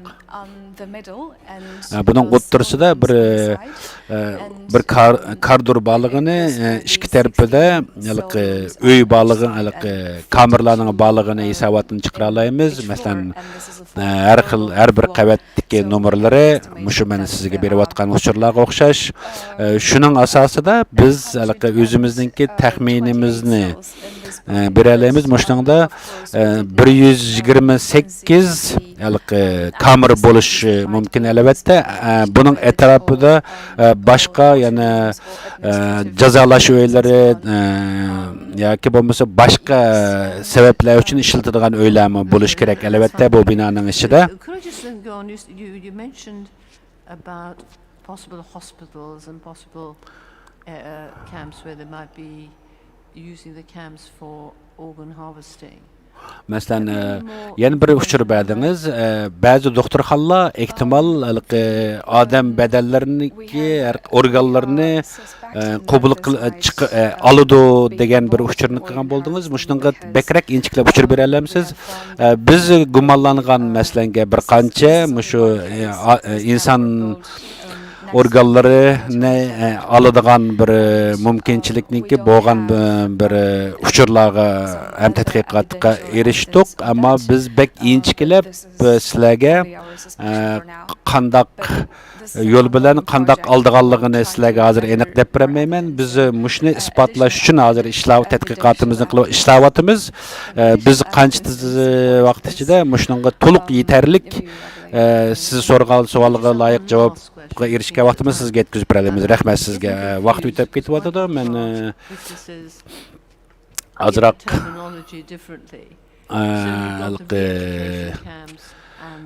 aralashtirib qo'yyapmiz. Masalanga tushunchimiz sal aniq emas. Siz bir aniqroq tushuntirib qo'ygan bo'lsangiz, masalanga ba'zi guvohlik bergichlar turma dedi, ba'zilar qayta tarbiyalash o'rni dedi, yoki bo'lmasa yig'ilish o'rni degandek aytdi. Biz sal xato tushunishni qilyapmiz. Bu turmimi? Masalan, siz degandek 4 xil turmush shaklini dedingiz. Birisi qayta tarbiyalash o'rni, yana birisi prison is a different facility and turma deganga o'xshashlar. Bularning farqlari bormi? Qandaqligini tushuntirib bergan bo'lsangiz, albatta masalan qayta tarbiyalash o'rinlarininki ichki qurilmasi ham sirtqi qurilmasida o'xshamasliklar bor.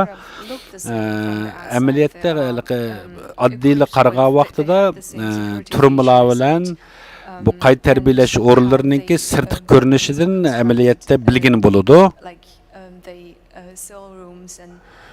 The other features are the same, but this does not mean that they refers to ammo sirtniki o'xshab qolishi ichki tarafining o'xshashligiga hech qanday sabab bo'lolmaydi.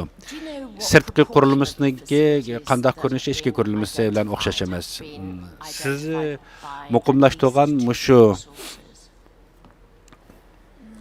olgan tadqiqot masalan satellitdan yoki bo'lmasa fotolar orqali yoki bo'lmasa guvohchilar orqali bir o'rnini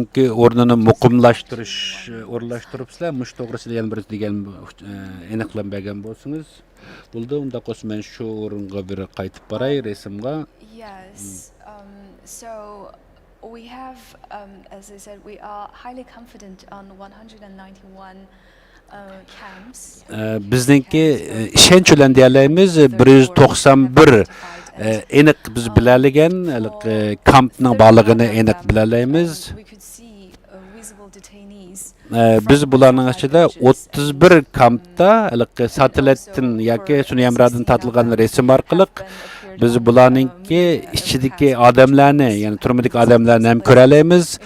Hem bularni ba'zi medialarda jurnalistlar berib ishlagan xabarlar, uchurlarda ko'rdik. Hem undan boshqa o'zining tutqanlari yoki tanishlarini yo'qlaganlarningki eg'izlari orqali bu o'rinninki rost shundaqligini isbotlab chiqdik. Bunun ichida yana ba'zi kamplar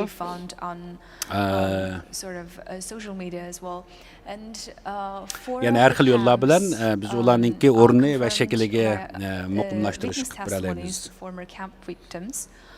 Like Kalbin Rısidil, Ömer Bekri, Tursun Ziyavudun and Ömer Bekeli ve şunun o'xshash boshqa shohidlarningki bergan bizga bergan isbotlar guvohliklari orqali bilaladim. We have therefore gone through a cross-check process by that, and 18 of these facilities are cross-checked by the Chinese government's official documents, like the Karakash list. Masalan, ondan boshqa Qarqash hujjatlaridagi bergan ba'zi bir uchurlar, ham shularningki bu hujjatda ham shu turma va qayta tarbiyalash o'rinlari haqida ma'lumotlar berilgan. The last one is 112 camps that 112 kampninki camp development changes.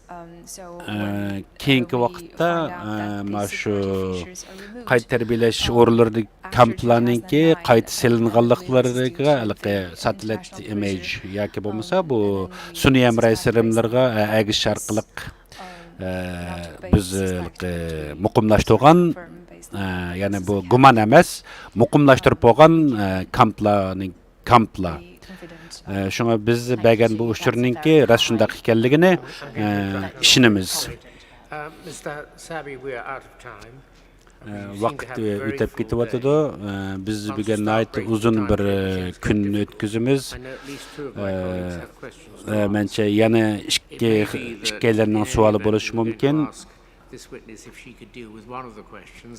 Mumkin qadar ikkilarningki birsinglar so'rsanglar bo'lamdi. I wonder if you would prefer us to put our remaining questions in writing. Agar sizlar udul bevosita so'rash mumkinchilik bo'lmay qolsa, sizlar yezib email boshqa yo'llar orqali savol so'rasanglar bo'lamdi. Sizlarga rahmat aytaman shunday bo'lganda. Hamid apandining deganda albatta biz savolimizni yeziq orqali so'rasak bo'ldi. Sizga nayt ko'p rahmat, qilgan uchun nayt ko'p rahmat. Bugun to'liq kun mishadi bo'lasiz. Agar bugun sizga bir qancha savollar kelib qolsa, mumkin qadar bugun shunga javob bersangiz, sizga nayt ko'p rahmat aytamiz. Ba'zi savollarni siz o'zingizningki xizmatdoshingizdan so'rab bersangiz bo'ldi albatta. Nayt ko'p rahmat sizning bergan guvohligingizga bo'lgan ko'p rahmat. Tövende nayt ko'p tövende bizningki yana bir nimamiz javob bermoqchi. Sahnaga chiqmoqchi. Guvohchimiz.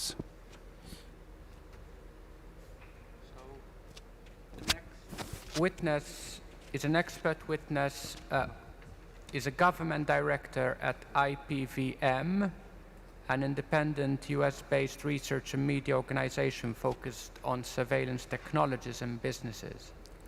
And this organization has significant resources. Bu isbot berguchi, guvohlik berguchi Xitoylardagi, ya'ni nazorat qildigan kameralar va boshqa yuqori texnik orqali Uyg'urlar yoki Xitoydagi boshqa o'rinlarda nazorat qilish uskunalari ustida tadqiqot berib kelgan mutaxassis. Onunki asaslı tədqiqatlarının içində Uyğurlarınki yüzünü tonuş yoki bo'lmasa Uyğurlarni yoki yerli xalqlarni qandaq tanıydigan yuqori texniklarni taraqqiyoti haqida sizningki bizga bergan uchurlaringizning hammani biz o'qib chiqdik. Men sizni hozir sizga mumkin qadar qisqa bir nim berishingizni nim qilatdim. I'll do my best to keep the time. And thank you for having me. Nəhayət rəhmət məni təklif qılğanlığınız üçün. Since our founding as an organization, biz məşundaq bir təşkilat buluş sübtimiz bilan sellers and users accountable, and we publish stories on unethical activities in everywhere from Colombia to California. Biz The People's Republic of China's use of Xitoydagi mushu nazorat qilish texnikalarini biz Amerikada Kaliforniyadami turib nima tadqiqotimizni olib bordik. Bu to'g'risida bir qancha reportlarni bergan edik.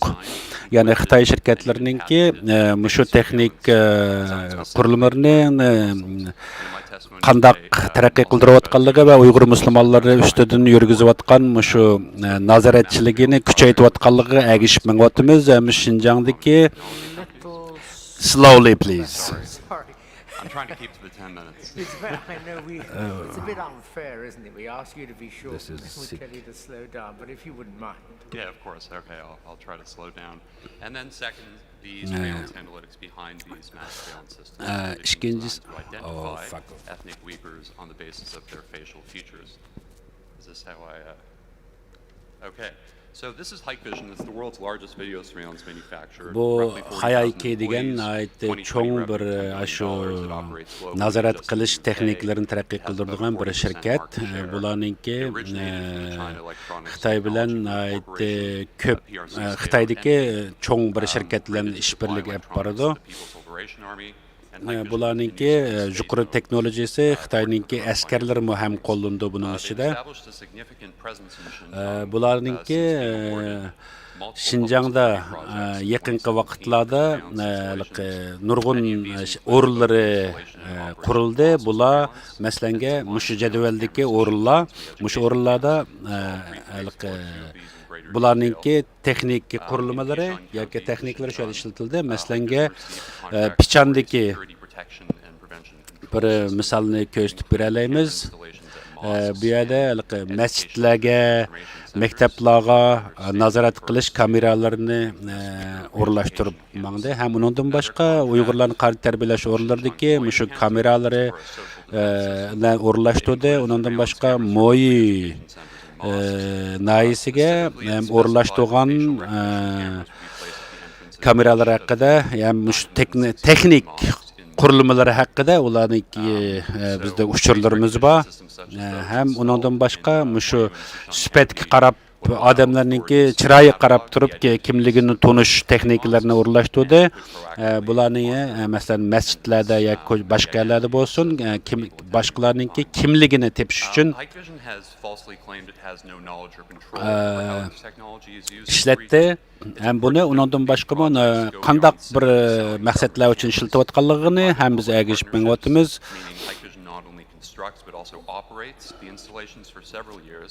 As shown in both and Hikvision's own financial filings.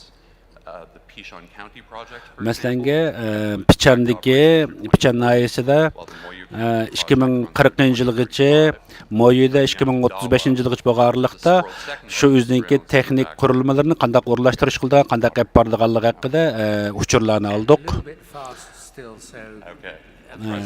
Yana aldirmayroq gapqaysang bek tizga qilib ketding. Biz sening yozganingni ko'rgan, ma ko'rayotgan odamlar bor, sen shu ko'rayotgan odamlar tushunarligidek aldirmay gapqaysang.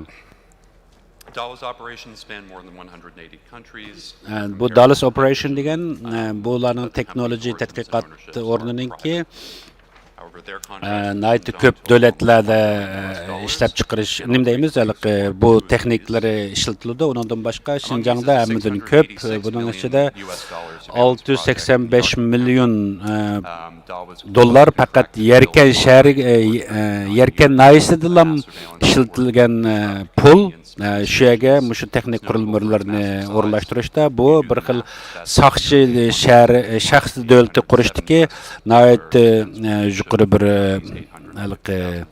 meblag bunda hisobat bo'yicha qilgan vaqtida shu noidiki nupusga sundosak har bir odamni tekshirish uchun ketgan puli 807 Amerika dollaridan to'g'ri keldi. Har bir odam beshiga ashundaq mablag' silib bularni kontrol qilib olyapti. Yana birisi chemo qarqash bilan chachan bilamda chachanki masalanga wireless deymiz simsiz internet yo'llarini o'rlashtirish qatorliq narsalarga ishlatgan yoki telefonlarga ishlatgan texnik qurilmalarni ishlatyapti. Ham shu yoqniki internet sistemalarga ishlatdi. Ularningki yuqori texnologiyasini, undan boshqa Xitoylar bu Xinjiangga o'rlashtirgan shu yuqori texnikalik nazorat qilish uskunalarini Xinjiangga ko'plab o'rlashtirdi. Bu ko'proq vaqtlarda o'xshamagan millatlarni taniydigan yuqori texnikalik uskunlarni qo'llandi. Masalanga bu odamning bo'pmi Uyg'urmi Uyg'ur emasligini ko'rib tonalaydigan bir xil yuqori texnika. Onundan başqa şu machine learning degan kompüter sistemi kuchli tadqiqot nimalari orqali odamlarning ovozini va nurg'un narsalarni tonimoqchi. Onundan başqa davo shirkatininki aqlli shahar qurish plani hep mengavatdı Şinjan'da. Bu aqlli shaharlarda Uyg'urlarni qandaq taniydigan, Uyg'urlarning ish faoliyatlarini kontrol qiladigan hem saqchiga Uyg'urlar to'g'risida warning berdigan, nima deymiz, ogohlantirish berdigan, shundaq alayda yuqori texnikalik uskunlarni qo'llanib kelyapti, o'rlashtiryapti. Masalanga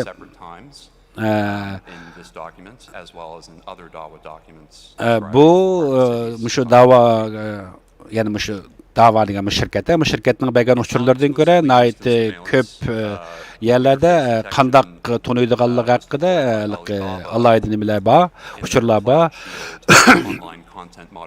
Ondan başqa Alibabaninki bir uchurdiki bir nimada bir dokumentdan ko'rishcha, menda qarasak, masalanga bu odamninki kimligini tunugan, masalanga qarasanglar, osti qizil siziqliq bu Uyg'ur deb tunalagan bu uskuna. O avtomatik holda bu uskunani tunugandan keyin yo'llaydigan uchurda uning Uyg'ur ekanligini ko'rsatdi. Masalanga Huawei'ninki bir uchurida Uyg'urlarninki yüz ko'rinishi orqali uning kimligini taniydigan bir texnikni qo'llangan. Buningda saqchiga uchur berdi ekan. Uyg'urlarninki chiroy asosida Huawei yana buning ichida nayt ko'p patent huquqini talab qilgan Huawei, uningki tadqiq patent iltimosida bu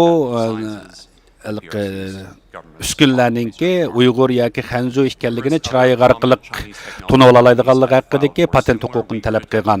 Undan boshqa mushu ko'rsatgan shirkatlar, sizlar ko'rayotgan shirkatlar shuningga o'xshash Uyg'urlarni taniydigan yoki asal boshqa millatlarni taniydigan shundaq uskunlarni ishlab chiqaryapti. Yuqori sifatlik deymiz, yuqori texnikalik nimalarni. Ondan başqa Xitoydagi bir qancha cho'ng shirkatlar bor, maxsus mushu Reflecting these findings, Huawei, for example, said yuqori texnikalik uskunalar ishlab chiqarilgan. Bu Huawei hozir Uyg'urlar to'g'risida nayt ko'p tajribalarni olib Uyg'urlarning ovozi yoki sifatlari orqali tunishadigan. For a Uyghur face detection system, manually curated data sets. Uyg'urlarningki yuz orqali ularning kimligini taniydiganligini 10 minglagan Uyg'urlarningki yüzlerini tonish orqali tajribadan o'tdi ham shundaq qilib undan boshqa Xitoydagi butun saqchi organlari va qonun organlari mushu uskunlardan foydalanib Uyg'urlarningki kimligini doim agishib tura oladi. Masalanga bu odamlarningki yuz orqali taniydigan mushu yuqori texnika uskunlari masalanga bu Uyg'ur yoki bu Uyg'ur emas degan xat orqali signal berib turadi.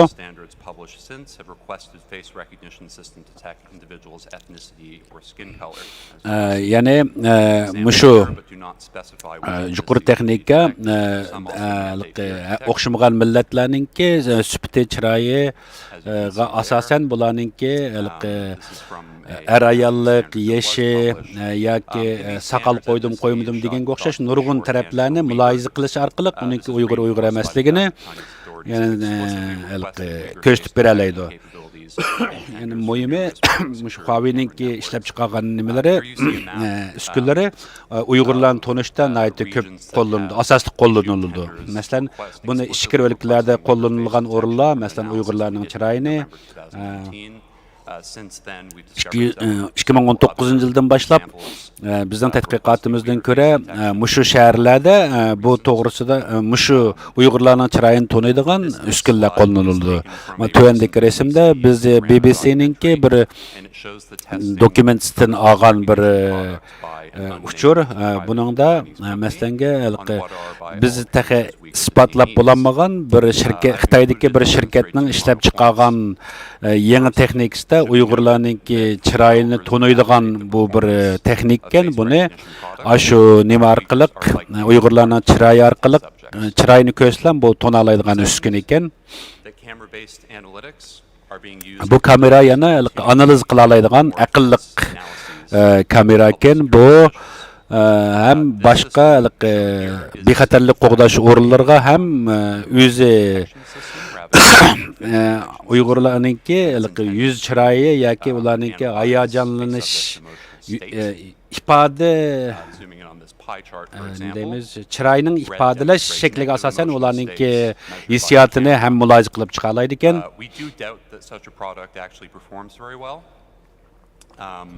We can nonetheless continue to expect face recognition based systems to play a key role. Bu ishlab chiqarayotgan shu texniklar Xitoylarningki Uyg'urlarni kontrol qilish siyosati ustida nayt ko'p yordamlarni qilyotdi. Men sizlarga qisqa bir vaqt ichida mumkin qadar ko'p narsani tushuntirishni maqsad qildim. Nayt ko'p rahmat sizlarga.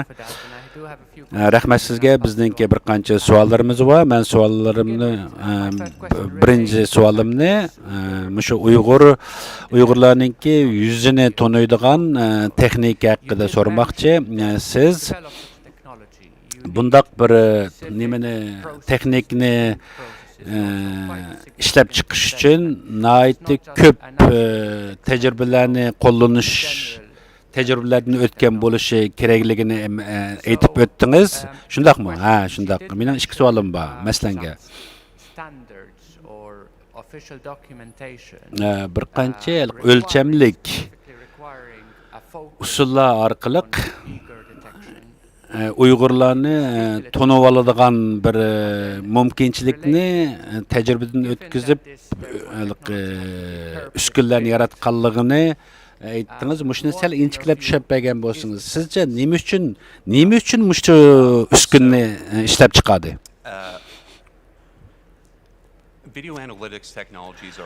Video tadqiqoti videolar orqali taniydigan ma'lum bir narsalarningki nimaligini tanib chiqadigan bir texnik ko'p Xitoyda ishlab chiqarilayotganligini Beijing'ninki You can't just build face recognition buyrug'i systems bo'yicha as an add-on. bo'lish kerak, chunki buningda umuman bu bütün xalq uchun bütün xalqni tanıydigan, o'xshamagan insonlarni tanıydigan kamera mumkinchilik bo'lgan bo'ldi, ammo maxsus bir millatningki alayidiligiga asosan shu millatni tanish uchun ishlatiladigan bundaq kameralarni Beijing'ninki yoki Xitoyninki bosh markazininki buyruqsiz qilishga bo'lmaydi. Biz buni Xitoyninki bu shirkatlar bilan markaziy hukumat o'tirsida qandaq bir munosabat bilan buni o'rlashtirganligi bizda ularda birinchi qo'l material yo'q. Afsus, men unga birim deb bermayman. Albatta Process images, we don't know exactly of what, but that's exactly the kind of work you would expect in building this technology. You would have people sort of manually going through images, maybe drawing boxes around faces, setting up a database so that a machine learning process can then learn from that database. Yani buniki ishlab chiqarish jarayonlari nihoyatda qatlam, ya'ni ovozi, chiroyi, yana har xil realni ko'p tadqiqotlar, tajribalar orqali buni ishlab chiqarish mumkinchiligi bo'lgan bo'ldi. Xitoy hukumatı nima uchun bu texnikni, ya'ni Uyg'urlarni tanıydigan bu texnikni ishlab chiqarganligini Xitoy bizga uni tushunchini bizga emas, yana bu tushunchini bermadi aytcha bir yerga. Shunlashqa uni men aniq bir narsa deb bermayman. Nima uchun faqatlam Uyg'urlarni tanıydi bu? Deganni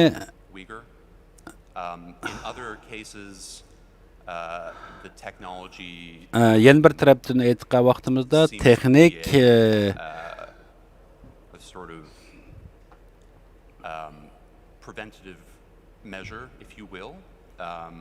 bu bir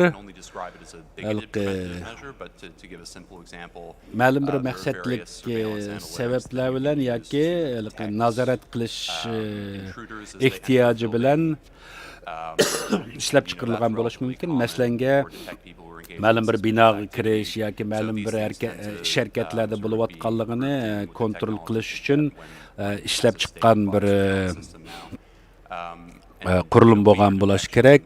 Uyg'urlarni tanish uchun ishlab chiqarilgan bu texnikninki alayidiligi masalan boshqa shu texniklik usullar bilan o'xshash amaliyotda, ammo bu nima uchun bu governmental departments or parts of the state would have, for instance, issued standards requesting specifically Uyghur detection. Siz bizga Xitoydagi qaysi idoraninki, qaysi o'rinninki mushu Uyg'urlarni tanish uchun ishlatiladigan mushundaq texnikni taraqqiy qildirishni talab qilganligini deb beralamsiz? Albatta bilaman buni. Jungo bexatarlik idorasi tarafidan qabul qilingan bir projekt.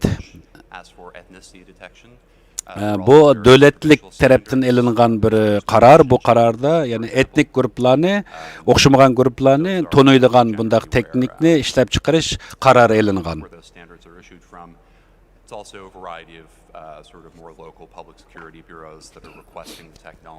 Onundan başqa yerlik bexatarlik idoralari bupmu Uyg'urlarni tanıydigan mushundaq bir uskunninki bo'lishini talab qilgan. How the technology works, so especially the Uyghur face recognition and including the real-time Uyghur warnings that you mentioned. Masalan, siz yani canlı qalda Uyg'urlardan uçur berdigan yoki Uyg'urlardan tunib oladigan mushundaq bir uskunning borlig'ini aytib o'tdingiz. Bu bir nihoyat ko'p kamsitish xarakterlik bir xil sistema, ya'ni bu Uyg'ur bo'lganligi uchun Uyg'ur degan bir signalni berishning o'zi bu bir kamsitish xarakterlik. Albatta bu bir ya'ni jonli holda saqchilarga bu odamningki jinoyat o'tkazganligiga emas, uning faqat Uyg'ur bo'lganligi uchun ham shu uchur berdi, shundaqmi? Shundaq. Mushu Jalliq Uyg'urlarningki Uyg'urlar to'g'risida uchur berilgan mush texnikani qo'llangan shaharlar amaliyotda aqlliq shaharlar qurilyotdi hozir. Shu aqlliq shaharlarni qurish projesiniki bir qismi reports that come to them through their surveillance software. And it implies bu that, jalliq uchur yollaydigan texnika bo'lganligi uchun avtomatik har doim shunday uchurni munosabatli o'rinlarga yetkazib berib turdi. Masalan, ko'chada bir Uyg'ur ketayotgan bo'lgan bo'lsa, bu Uyg'urni tunib olaydi. Uning nima ish qilgan qilmaganligi muhim emas. Buning Uyg'urligini bilgandan keyin uning nima ish qildiganligiga agishib mangadi. to expect that there is a police official evaluating. Chunki hamma yerda shundaq kameralar texnikli bo'lganligi uchun bu Uyg'urga agishib manglaydi, uning qilayotgan ishining hammani nazorat qila oladi. Naytdi ko'p rahmat. Men qisqa bir savol so'rab olgandan keyin men boshqa xizmatdoshlarimga o'tkazib bermay ular sizlardan so'rasin. Masalan, tunigan biz bir nimada naytdi butun Shinjongni biz uchuq bir turma deb tasvirladik. Masalanga Sorry, could you just repeat? bu bir üstü uçuk turma deb tasvirladik Shinjongni. Buni chunki nazorat ostidagi bir rayon bo'lganligi uchun sen buning deb qanday qaraysan? To describe the problem, what would you make of that description? Mushu butun Shinjongga mushtaq deb nom berish to'g'risida sen qanday qaraysan? IPPM has evaluated a lot IPPM. of surveillance products in many regions, many of which are sold to governments and to prison systems. There is no system available to most of the world except China that is as advanced and intrusive. Dunyoda Xitoydan boshqa hech qanday bir rayonda, davlatda bundaq Jungodagidek, shu Shinjongda yurgizayotgandek bir sistema hech qanday bir yer yo'q. Mayli Amerikada bo'lsin, Angliyada bo'lsin, bularda undaq nazorat sistemasi bor, ammo Shinjongnikiga o'xshamaydi. Shinjongni biz ras shundaq uchuq turum desak bo'ladi deb qarayman albatta.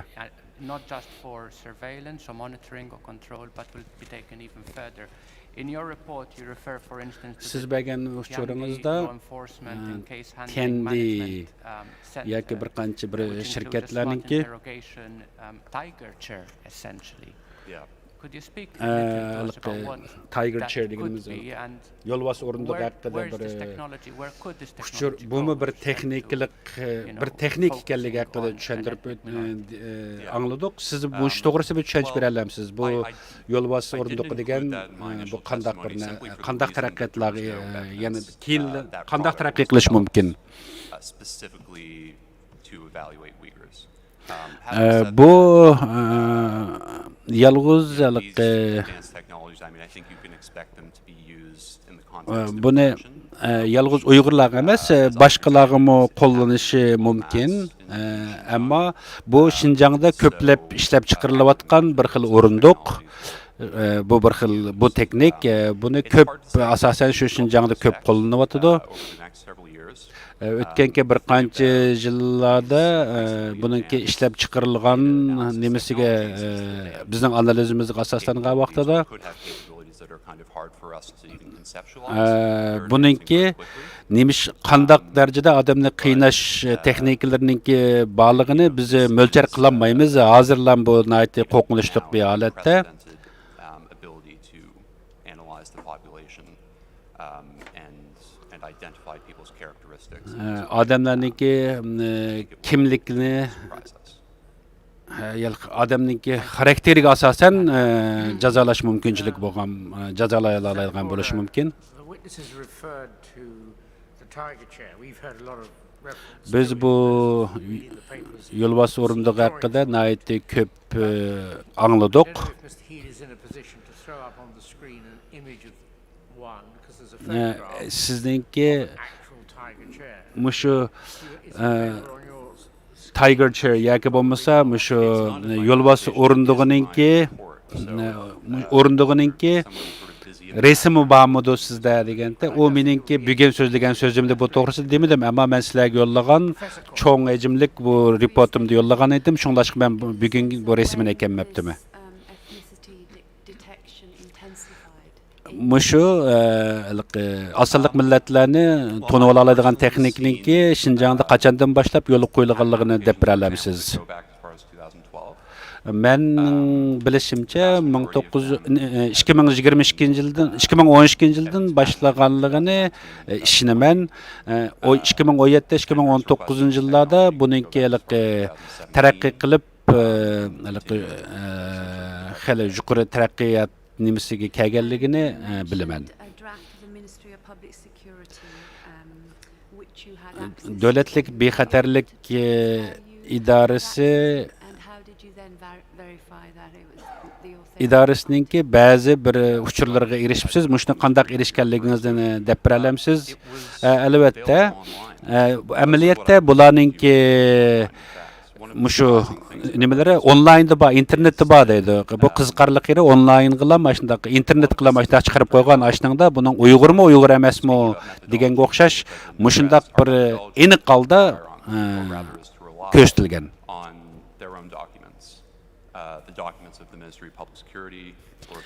Bu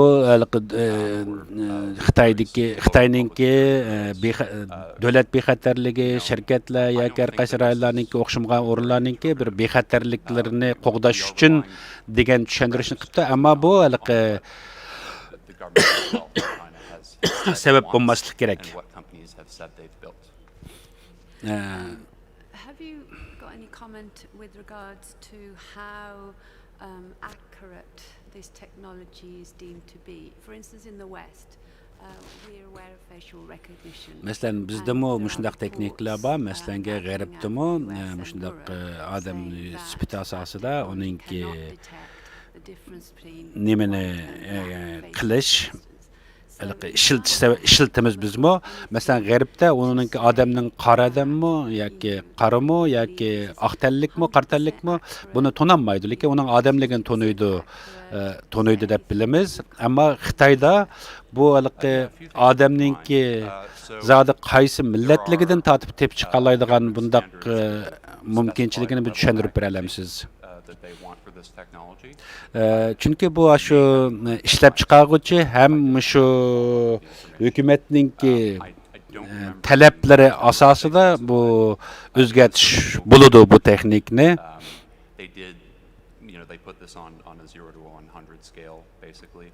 Masalan, shu millatninki masalan 100 alaydiligi bor desak, ko'rinish shaklida mushundaq bir alaydiliklar asosida qilg'ini bo'lgan bo'lishi mumkin. Ammo bizmi bir texnik tadqiqotchi bilan biz buni o'zimizning tajribamizni o'tkazmadik. Shunglashqa men qanday bo'lganligini sizga deb bermayman. Buninkini shu Xitoy qilyotdi. Shunga Xitoy buni uqdi. Bu Xitoy Müşü Uygurlarni tonalaydigan texnikni Xitoylar ishlab chiqadi.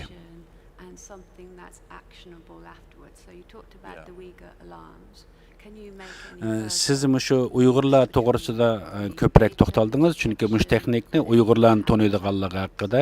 Buningdan keyin yana qanday texniklarninki bo'ladiganligi, chiqish mumkinchiligi borligini siz bizga ozroq yana uchirib bera olamsiz. Ya'ni hozirgi mushu taraqqiyot mushunchalar darajaga keldi, Uyg'urlarni tonaydigan. Buningdan keyin yana qanday bir texnik kelib qilishi mumkin? Afsus, men bu to'g'risida aniq deb bermayman, ammo bu bir buningdan keyin qanday qo'llanish kerak, nimalarga qo'llanish kerak, yana qanday taraqqiy qildirish kerak, bu taraflarda yana jiq mumkinchiliklar bor.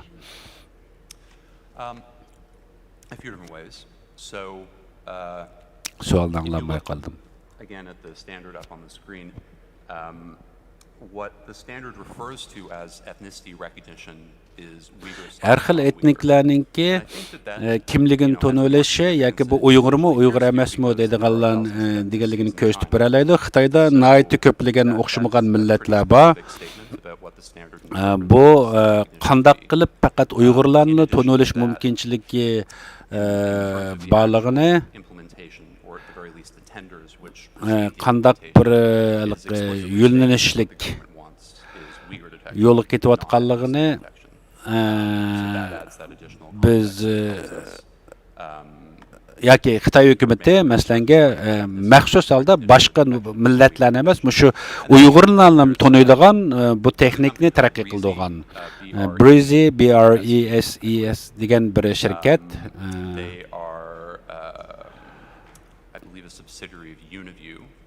which I mentioned. Bu şirket 3-cü dünya Xitoydagi 3-cü cho'ng mushunday texnik yuqori texnik qurilmalarni ishlab chiqaradigan bir shirkat. Bular mencha shu tunji qatim Uyg'urlarni to'nib chiqadigan mush texnikni ishlab chiqargan bu shirkat hukumat bilan birlikda ishlagan, albatta hukumatning talabi bo'yicha. Follows on from the argument you just made and the evidence you come across. Is that correct? Sen mush qarorlaringning hammasini o'zingning shu tadqiqotlar haqida o'zingning olib borgan tadqiqotlaring asosida chiqargan qaroring, shundaqmi? Albatta. Men shu yo'lbosh o'rindiq haqida bir savol so'ramoqchi. Uning keyin kelaman. Masalan, Huawei to'g'ri so'zlasak, Huawei hozir o'zininki ashundaq qonunsiz narsistlarcha ep berayotgan, ya'ni nationalistlarcha shu Jungo Kommunist partiyasi uchun o'zining texnikasini ishlatayotganligini doim rad qilib keldi. Sen va sizlarningki tadqiqotinglarda shu Huawei'ninki shu jinoiy ishlarga nima deymiz, ish prinsipini qanday tushuntirib berasiz? Masalan, Huawei'ninki Uyg'urlarni to'nib oladigan bu sistemasining ustida so'zlasak, Huawei'ninki tushundirishi bu faqat tajriba. Buni biz real hayotda ishlatmaymiz deb tushuntirishadi. Ammo buni mushundaq bir texnikni ishlab chiqarishninki o'zi bu bir normallik emas, albatta.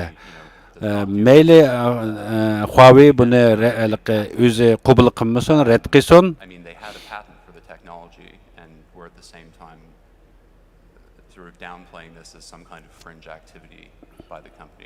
Bu şirketninki, yani maqsadlik olib berayotgan Xitoy hukumati bilan birlikda ishlayotganligininki bir isbotlardan birisi. Biz uchun uninki qabul qilish qilmasligi bek muhim emas, Huawei'ning qabul qilish qilmasligi, ammo aniqki Huawei Xitoy hukumati bilan birlikda qilayotgan bir proje xizmatlar bularning hammasi. Biz shunday deb qaraymiz. They're not just distributed in Xinjiang nor in China, but also elsewhere where the PRC are engaged in trade.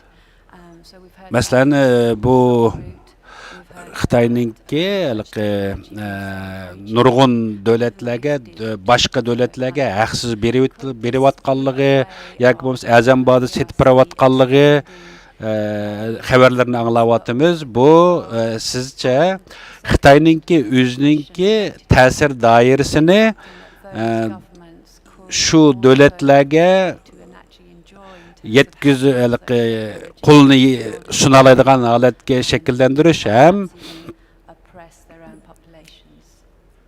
shu tarafda o'zininki kuchini kengaytirish uchun mumkin qo'llandi desak bo'lamdi desa, albatta shundaq, albatta bu yalg'iz etniklarni tunishlam ishlatiladigan bir texnik qurilma emas. Buningda uningdan boshqa nihoyatda ko'p mumkinchiliklarni uchun boshqa maqsadlar uchun ishlatgan bo'ladigan bir texnik uskunalari.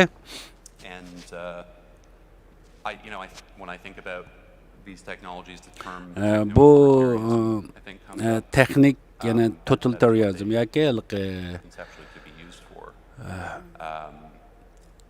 diktator davlatlarninki ishlatiladigan bir xil ust qurilmasi uchun ishlatiladigan texnik uskunalari deb qarasak bo'ladi. Masalan, Nankao shahridagi bir shu yuqori texniklik uskunlarni ishlatilish xabaridan ko'ra asosan albatta bu Uyg'urlarni tekshirish uchun emas, albatta buningki boshqa maqsad bilan, masalan sotsial turmushdagi hayotdagi ba'zi boshqa birimlarni, boshqa mumkinchiliklarni nazorat qilish uchun ishlatilishga bo'ldiganligi haqidagi bir boshqa bir uchurim bor, masalanga yolg'iz Uyg'urlar uchun emas.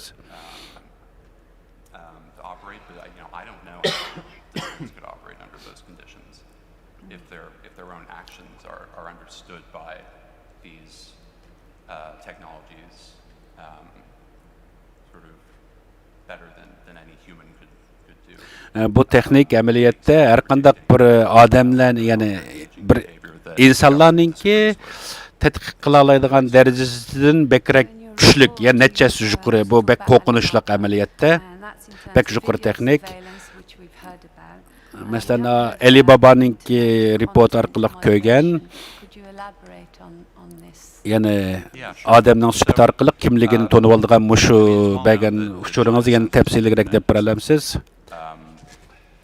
And a big part of how they do that, and for that matter, a big part of how companies like Facebook, deal with content that they just, don't want on their site is it's automated. They use Masalan, bu systems to machine learning, ya'ni kompyuter, viewed and aqlli kompyuterlarni taraqqiy qildirish texnikalarida Alibabaninki cloud sistemasi orqali kontrol qiladigan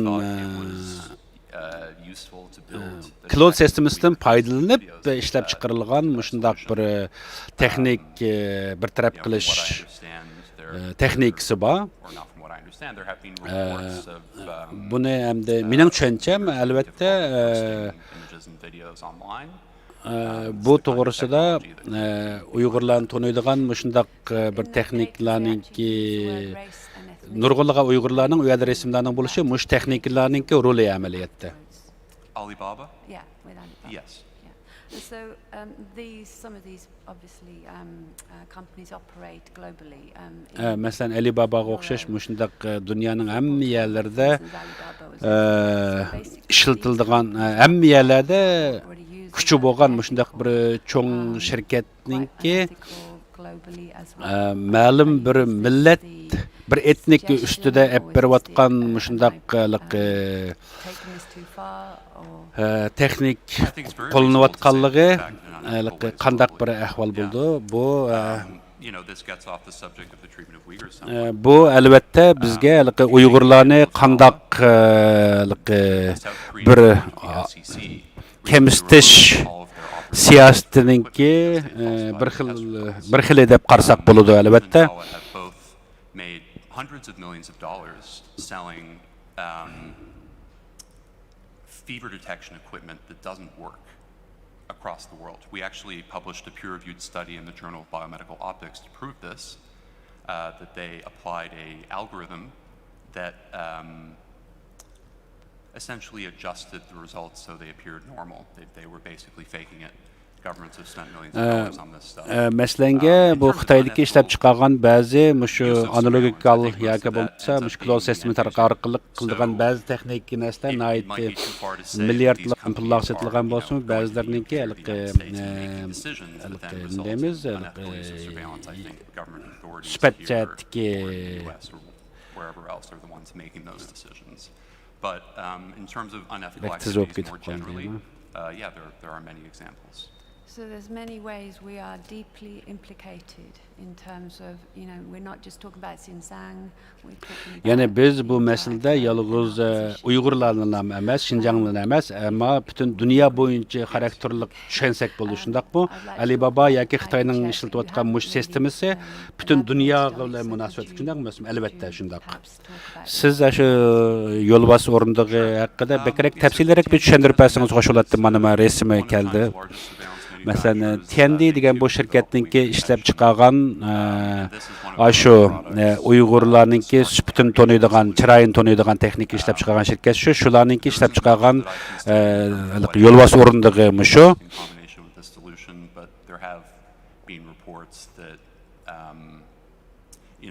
If you sort of go back and look at, sorry, I think I unintentionally took that off the screen. I forgot I didn't have my slides. But if you look at the emotion detection solution I showed you, I would consider it likely that in general technologies Xitoylarninki shundoq harakatni taniydigan yoki chiroyini taniydigan texniklarni bundan keyingi vaqtda shundoq odam nima sotxonlarninki ichida ham ishlatilishi tabiiy albatta ham boshqa o'rinlarda bu inson huquqlari komitetininki nemiston tadqiqotlarda e'lon qilindi. Bu yo'lbos o'rindig'i odamlarni qiynash, jazolash uchun qo'llaniladigan bir uskuna. Bu Xitoyninki bir soqchilarda hozir qo'llanayotgan jazolash usullarininki birisi. Sence mush texnik, mushundaq o'rindiq hozir Xitoyda kengri qo'llandi, shundaqmi emasmi? Ammo hukumat buni mushu Jungo Kommunistik Partiyasi hukumat mushu o'rindiqning borlig'ini rad qildimi, qilmadimi desa, albatta ular jinoyatchilarni jazolaydiganliklarini rad qilib keldi. Ammo men Jungo Kommunistik Partiyasininki mushniki Jungoda bor yo'qligi haqida hech qanday bizga aniqlik bermadi. Bu o'rindiq hozir faqat Jungoda bor, buni shu Tendi degan shu shirkat satar ekan.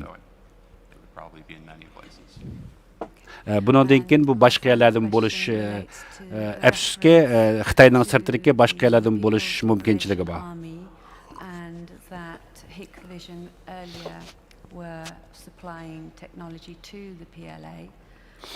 Ondan başqa masalan PLA degani Jungo Xalq Ozodlik Armiyasiga nurg'unlagan ko'p yuqori texniklarni aqlli texniklarni taraqqiy qildirish uchun ishlatish taraqqiy qildirganligini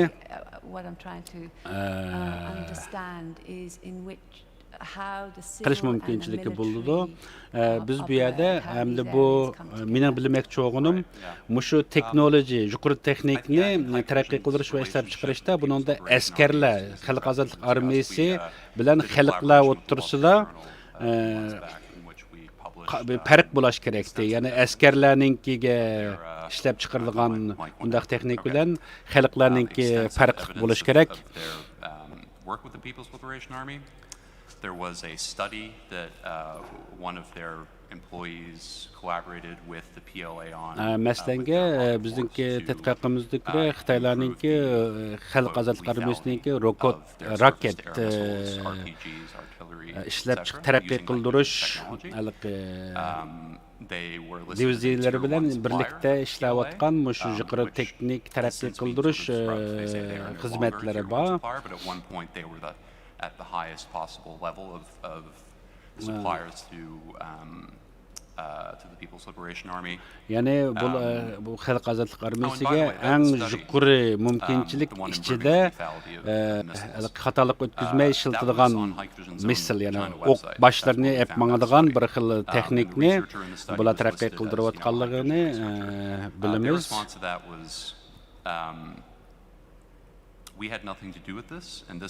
Bu taraqqiyotga bizning hech qanday munosabatimiz yo'q. Biz ular bilan hech qanday ishbirlik qilgan emas albatta.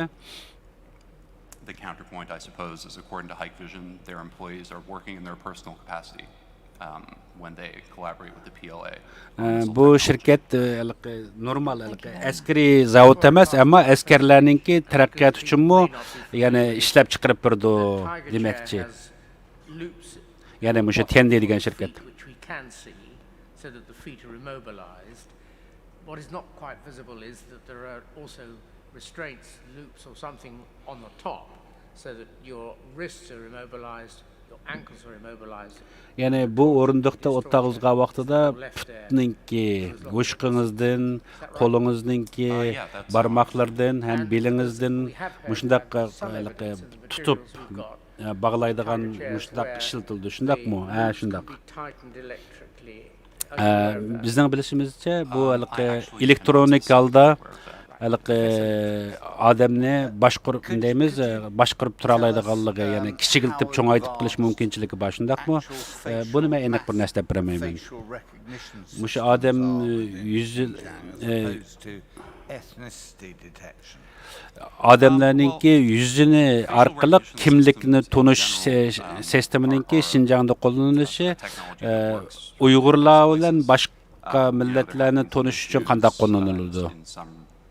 In the US, for example, with them not working for every demographic equally, I think that the face recognition systems in Xinjiang work just fine for their explicit purpose, which is to identify people. Mesela biz Amerika bilen Şinjan'ın o'rtasida müşdak bir seleştiriş to'g'ri kelib qolsa, biz ishlash prinsiplerimizde yani şu adamның chirayini tanıydigan kameradan ait farqli qo'llanamiz. Şinjan'dakisi adamlarninki yani Uyg'urlarni tanish uchun ishlatildi asosan. Yani bu texnikda şu o'zi qabul qilgan kompyuter sistemasidagi alaydiliklar orqali xanzulardan Uyg'urlarni shundoq tanib chiqadi, shundaqmi?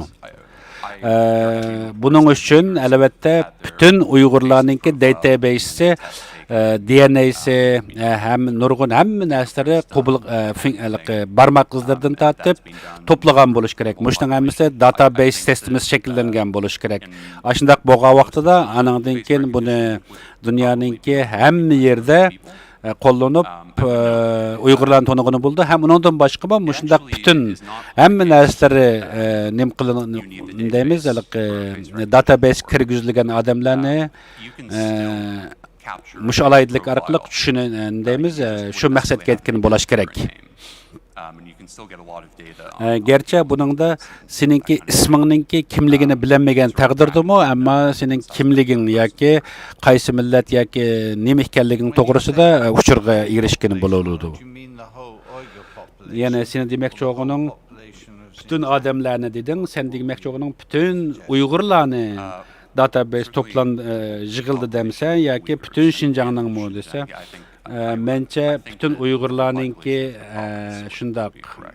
Ama menche bütün shu rayonning deb o'ylasak bo'lishi mumkin. Ama menda Xitoydagi mushu database'niki qaysi darajada qanday to'planganligi haqidagi uchurlar yoki bo'lmasa citizenlar deymiz.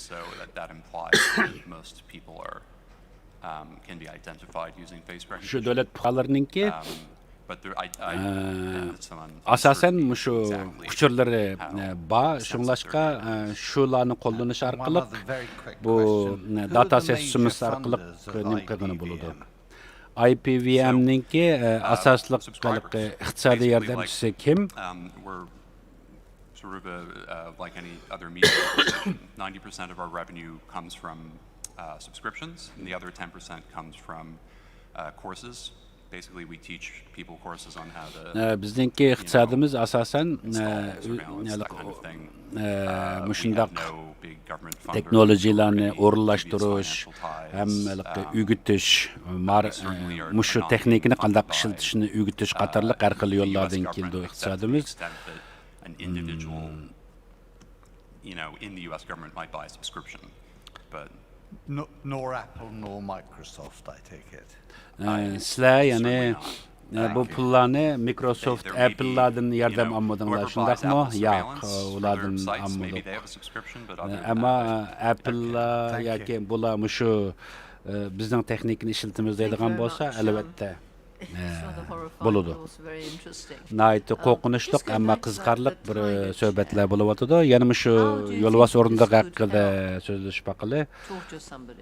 Bu odamni jazolashda qandaq alaydiligi bor mushningki? The chair itself or the well, the two are linked, aren't they? So I'm just wondering what what might the machine be doing to the chair? I'm just thinking Yani bu yo'lbos o'rindig'i hem o'rindiq hem buni boshqaradigan bir oldidagi o'rindiq bilan munosabatli ekan. Bu ikkisi bir-birini boshqarib qo'ygan ekan. Bu munosabat qanday deganda buningda bekki inchiklab kirib javob berishga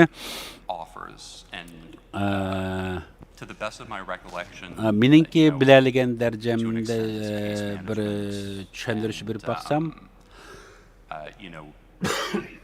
keep track of perhaps something like how long someone's been interrogated and if they're using adamninki qancha vaqt mishaga chidalaydi, ya'ni mush jazoga yoki mishaga o'tirishga mushu yo'lbos o'rindiqda qildigan jazo qancha vaqt bardashlik bera oladigan ham qanday o'zgarishlarning bo'layotganligini bilib tura olishi mumkin, kontrol qila olishi mumkin. Ammo men buningki bek tafsiloti bek esimda qolmabdi, tafsili bek chiq deb bermayman. Bu texnik shunday taraqqiy qilaversa mushu o'rindiq Using a orqali camera? sen Yeah. bir DNA mush texniklar taraqqiyoti odamningki DNAsini see how. tadqiq qilish mumkinchiligi bo'lib qilish mumkinmi? And one last question. Yoki kamera yoki ma'lum bir narsa orqaliqmi deb so'raganda uni men bilmayman, uning bir narsa bilmayman. This technology in a good way. Mush texniklarni hozir taraqqiy qilayotgan mushu texniklarni yaxshi maqsad uchun ishlatgan bo'lamdi. Yaxshi ishlar uchun ishlatgan bo'lamdi mush yuqori texnologiyani. Technology for in hopefully better circumstances. I think when it comes to Uyghur face detection, Masalan, bu Uyg'urlarningki chiroyini taniydigan mushu texnikni boshqa yana bir yaxshi mumkinchiliklarga ishlatgan bo'ladigan bir has a positive outcome for bir pozitivlik bir mumkinchiligini men qat'iy ko'rmadim. if someone can, you know, I'm happy to hear it. Agar birasi mush Uyg'urlarni tunib oladigan mush texnikningki yaxshi tarafga ishlatgan bo'ladiganligi to'g'risida bildiganlar bo'lsa yoki o'ylay olganlar bo'lsa, menga deb bersa, men xush bo'laman. Yoki And, you know, to har qanday families, bir millat yoki xalqni tunish uchun ishlatadigan bundaq bir texnikningki men yaxshi tarafini ko'rmayman. in particular, yeah, I see nothing positive about that. Buningda hech qanday bir pozitiv bir tushunchalik bir narsa bor deb qaramayman. And to be honest, I think this is a technology that never should have been developed, and it's a shame that it exists. Bundaq bir texnik cho'qim chiqmaslik kerak edi. Mush texnikning bo'lganligi biz uchun nihoyat numus. In terms of these companies that you've discussed, to what extent would you describe them as independent companies? Mushu texniklarni ishlab chiqayotgan shu shirkatlar ular mustaqil shirkatlarmi yoki hukumatlarningki boshqarishida bo'layotgan bir shirkatlarmi? Within China. Bular yana Xitoyning ichidagi mush shirkatlarni demoqchiman. Many of them co-work Bu shirkatlar amaliyotda hukumat bilan birlikda ish olib boradi. Ya'ni hukumat bilan birlikda shu tadqiqotlarni olib boradi. co-authors on at least 2 examples. Men hech bo'lmaganda ikki shirkatning ashida qildiganligini bilaman. Other Chinese companies Undan boshqa Xitoy shirkatlarimi bu shirkatlar bilan ishbirlik qilganlarmi? Ehtimol shunday also, bo'lishi by their mumkin. own statements, they're not independent from the government. Albatta bu shirkatlar Xitoy hukumatidan mustaqil holda bu ishlarni qilib bo'lolmaydi. Shunglashqa bunisi aniq. Chairman, Chen Zhongyan, Bularningki raisi, shirkatningki Chen Zhongyan also holds the role of being the director of the 52nd Research Institute of the CETC. ham shu butun mushu yuqori texnologiya tadqiqotini olib boradigan shirkatlar birligining raislarininki raisimish. Raislar nima deymiz? Bordining raisi. For their employees on party ideology, and making clear statements. Albatta bularning bu shirkatlarningki hammasininki asosli shiori partiyaninki nizomnomasini yaxshi o'rganish, partiyaning maqsadi uchun xizmat qilish degan o'xshash shiorlarni asos qilib qiladi. Shunglashqa bu shirkatlar o'zininki texnik taraqqiyot yo'llarida hukumatninki talabi bo'yicha Xinjiangdagi mush yuqori texnikalik uskunlarni ishlab chiqaryotadi. They are underdeveloped or inaccurate. But do you foresee that they could be developed to a higher degree of accuracy? And following on from Professor Kumar's question, how might you envisage they might be used other than this example of monitoring people who are being tortured, for example? So, most people that analyze surveillance technology are doubtful that emotion recognition will ever be as accurate as sort of you and I talking right now, right? But even this interaction is a bit subjective, and that's part of the problem. You know, it's hard for me to sort of pin down the specific emotion of any particular face with, you know, greater than a certain amount of accuracy. And then to communicate that to computer and development processes adds a layer of complexity. That being said, I would caution people that the fact that they don't necessarily work to an extent actually makes this worse, because it's not whether or not they work that matters, it's whether or not they're being used. Yani bu yerda bizningki muloyiza qildiganimiz ma'lum bir texnikaga ishlab chiqarilishida, ya'ni uni ishlatish ishlatmaslik emas, uni nima uchun ishlab chiqarishning o'zi. U meningki diqqatimni qo'zg'aydigan masala. Things that could factor into a decision about how someone's treated. Chunki bu uskunlarninki ishlab chiqarilishi ma'lum bir guruh yoki ma'lum bir shaxsni qandaq muomalada bo'lish yoki qandaq bir taraf qilish maqsadi uchun ishlab chiqarilgan uskunlar, ya'ni. Men bir savol so'ramoqchi edim. Yana hukumatninki shunga aralashish haqida so'ramoqchi. Xitoy hukumati mushu millatlarni yoki asonliq millatlarni kontrol qilish, nazorat qilish texnikalari uchun hukumat fond yoki pul chiqadi, iqtisod chiqadimi? Men buningga aniq bir narsa deyolmayman, ammo Xinjiangdagi mushu nazorat qilish texnikalariga pul chiqargan bo'lishi mumkin albatta, ammo men buningga aniq bir narsa demayman. Buni shundaq deb bir munozaraga chiqsang ham buni chunki Xitoydagi mushu Uyg'urlarni to'nibiydigan mushu yuqori texnikalik mushu uskunlarni ishlab chiqargan shirkatlarningki Xitoy hukumati bilan bo'lgan munosabatiga qarab turib mushtaq deb bir qaror chiqarsang bo'ladi. It varies very widely, but it's generally public security bureaus. Yani bu şirketlerninki Xitoy partiyalari bilan munosabati qandaq degan vaqtida albatta bu partiyalarninki hammasi davlat ya'ni partiya ham davlatninki bexatarlik idoralari, soqchilar, yerlik hukumatlar bilan bevosita munosabatlik. And is it part of the specification for the system? Sorry, this is going to reveal my technological lack of education.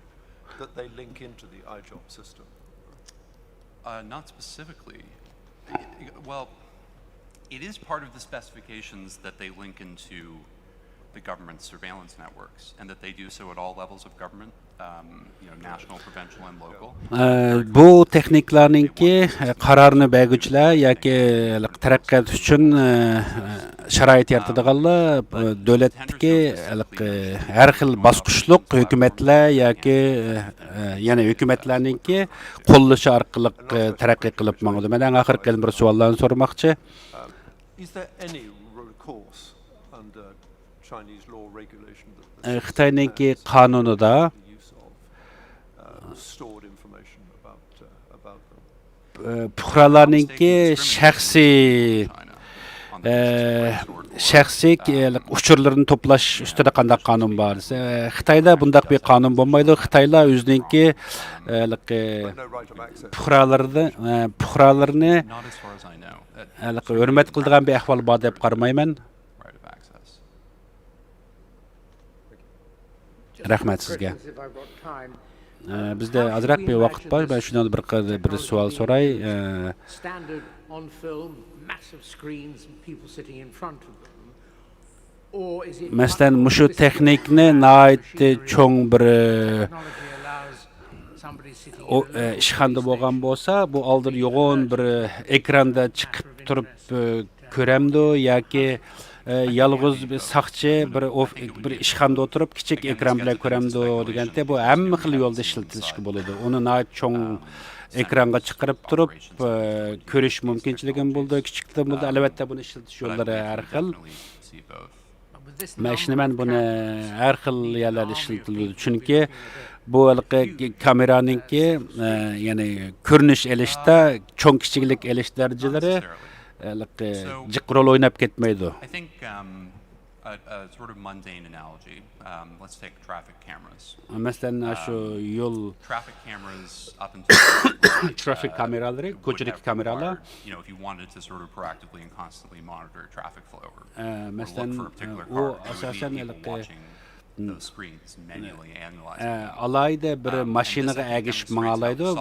Bu hozirgi kundagi softwarelarninki, ya'ni yumshoq detallarninki taraqqiyotini ko'rsatib turdi. Buningda yana shu bir mashinaninki lisensi maliki nima deymiz, tizimlatish nomeri bor. Shu nomer kirgizilganligi uchun shuningga agishib turib, shuni tepish nimasiga ishlatiladi.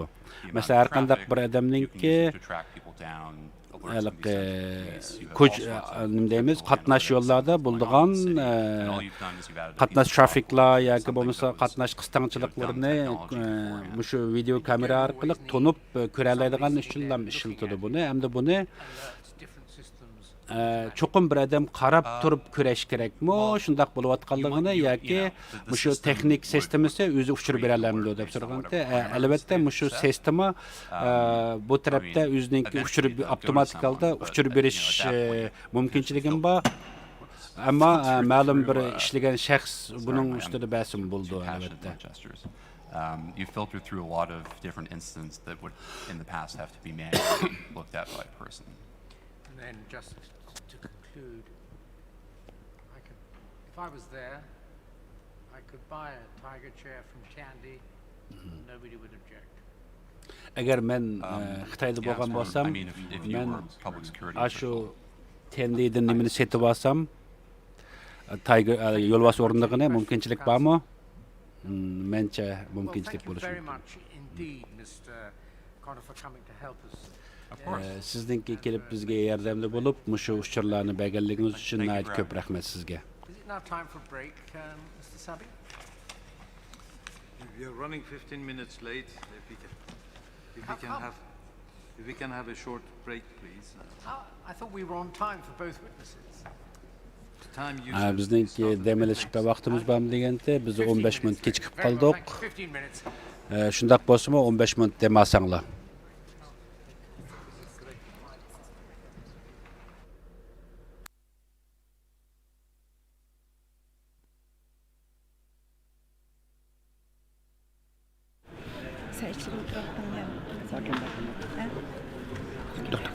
Açmayın.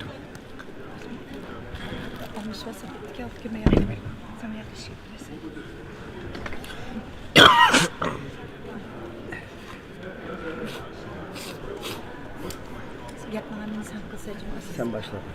Siz bakatla. Matbaatlar. Yok, siz başlamışsınız. Qaysi başlasınız? Ben başladım.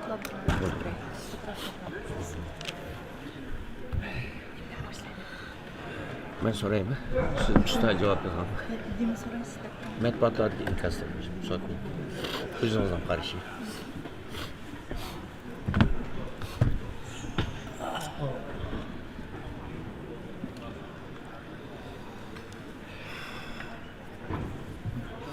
Assalomu alaykum. Ekran oldidagi Sharq Turkistonlik aziz qarindoshlar, hammalarning shu vaqtda tekrar xayrlik olsun aziz qarindoshlar. Kiravotganlar Dunyo Uyg'ur qulti to'rt televiziyasi. Biz hozir sizlarga Xalqaro Uyg'ur sud kollegiyasininki ikkinchi qatimliq sud o'tkazilayotgan bu Londondagi Churchill House sarayi naq maydondan bu program taqdim qilyapmiz aziz qarindoshlar. Bugun mana Xalqaro Uyg'ur sud kollegiyasining ikkinchi qatimliq sudi 3-kuniga qadam qo'ydi va nihoyatda muvofiq bir shaklda 3-kunning birinchi bölümü oxirlashgan bo'ldi. Hozir qisqa bir damlash chiqdi. Shu fursatdan foydalanib turib, biz ba'zi bu qatimki sudga ham guvohlik berish uchun kelgan, ham kuzatuvchilik bilan kelgan ba'zi aziz mehmonlarimizni bu vaqtliq studiyega taklif qildik. Aziz qarindoshlar, hammalarga tunish shunda bo'lsa-mu bir qisqacha tunishtirib o'tay. Mana bu apandim Dunyo Uyg'ur qultining bosh taftishi va yaqinda zo'r ta'sir qo'zg'agan Qizil qiyomat nomli asarninki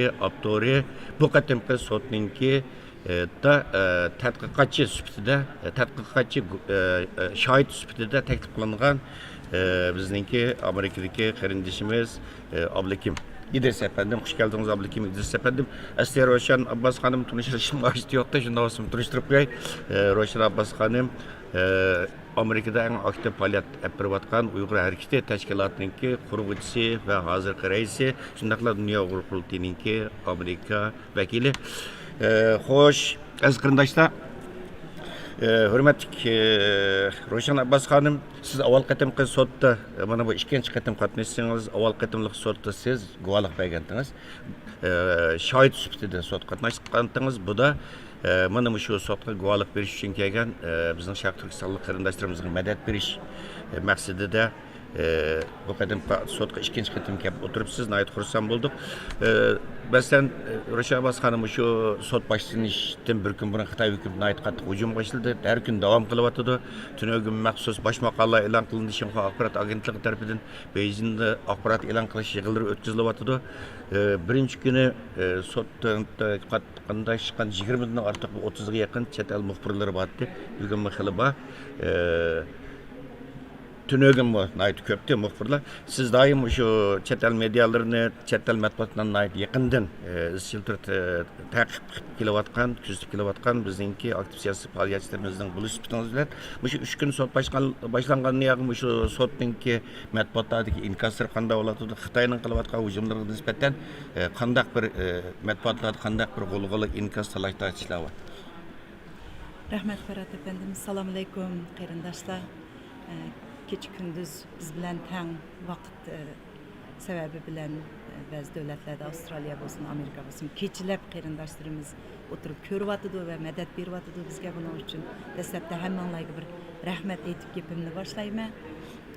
Ferhat efendimiz deganingizga o'xshash Xitoy hukumati bütün kuchini ishga solib tashqi ishlar ministerligidan bo'lsin, Amerika, Angliyadagi Xitoy bosh elchisi bo'lsin tipirlab ketib bordi. Hatto Xitoyninki Angliyadagi bosh elchisi Angliya hukumatiga bu sotni to'xtatib etinglar deb talab qilgan.